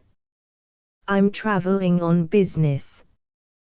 This time, in spite of her head, Mrs. Viviash laughed. I thought of giving myself a farewell banquet, Gumbrel went on. We'll go round before dinner, if you're feeling well enough, that is, and collect a few friends. Then, in profoundest gloom, we'll eat and drink. And in the morning, unshaved, exhausted and filled with disgust. I shall take the train from Victoria, feeling thankful to get out of England. "We'll do it," said Mrs. Viviash faintly and indomitably from the sofa that was almost genuinely a deathbed. "And, meanwhile, we'll have a second brew of tea and you shall talk to me." The tannin was brought in. Gumbrel settled down to talk and Mrs. Viviash to listen and from time to time to dab her brows with eau de cologne, to take a sniff of hartshorn. Gumbrel talked. He talked of the marriage ceremonies of octopuses, of the rites intricately consummated in the submarine green grottos of the Indian Ocean. Given a total of 16 arms, how many permutations and combinations of caresses? And in the middle of each bunch of arms a mouth like the beak of a macaw. On the backside of the moon, his friend Umbilikov, the mystic, used to assure him, the souls of the dead in the form of little bladders, like so much swelled sago, are piled up till they squash and squeeze one another with an excruciating and ever-growing pressure. In the exoteric world this squeezing on the moon's backside is known, erroneously, as hell. And as for the constellation, Scorpio, he was the first of all constellations to have a proper sort of backbone. For by an effort of the will he ingurgitated his external armor, he compressed and rebuilt it within his body and so became the first vertebrate. This, you may well believe, was a notable day in cosmic history. The rents in these new buildings in Regent Street and Piccadilly run to as much as £3 or £4 a square foot. Meanwhile, all the beauty imagined by Nash has departed, and chaos and barbarism once more reign supreme, even in Regent Street. The ghost of Gumbrel Senior stalked across the room. Who lives longer, the man who takes heroin for 2 years and dies, or the man who lives on roast beef, water and potatoes till 95? One passes his 24 months in eternity. All the years of the beefeater are lived only in time. "I can tell you all about heroin," said Mrs. Viviash. Lady Capricorn, he understood, was still keeping open bed. How Rubens would have admired those silk cushions, those gigantic cabbage roses, those round pink pearls of hers, vaster than those that Captain Nemo discovered in the immemorial oyster. And the warm dry rustle of flesh over flesh as she walks, moving first one leg, then advancing the other. Talking of octopuses, the swim bladders of deep-sea fishes are filled with almost absolutely pure oxygen. C'est la vie, Gumbrel shrugged his shoulders. In alpine pastures the grasshoppers start their flight, whizzing like clockwork grasshoppers. And these brown invisible ones reveal themselves suddenly as they skim above the flowers, a streak of blue lightning, a trailing curve of scarlet. Then the overwing shuts down over the colored wing below and they are once more invisible fiddlers rubbing their thighs, like Lady Capricorn, at the foot of the towering flowers. Forgers give patina to their medieval ivories by lending them to stout young Jewesses to wear for a few months hanging, like an amulet, between their breasts. In Italian cemeteries the family vaults are made of glass and iron, like greenhouses.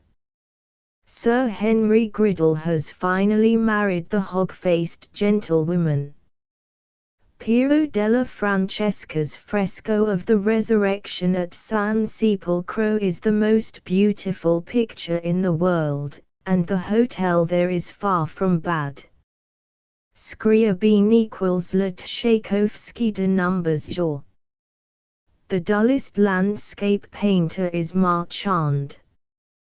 The best poet. You bore me, said Mrs. Viviash. Must I talk of love, then? Asked Gumbrel. It looks like it, Mrs. Viviash answered, and closed her eyes. Gumbrel told the anecdote about Joe Peters, Connie Esticott and Jim Baum. The anecdote of Lola Knopf and the Baroness Neumann. Of Margarita Radicofani, himself, and the pastor Mayer. Of Lord Cavey and little Toby Nobbs. When he had finished these, he saw that Mrs. Viviash had gone to sleep. He was not flattered. But a little sleep would do her headache, he reflected, a world of good.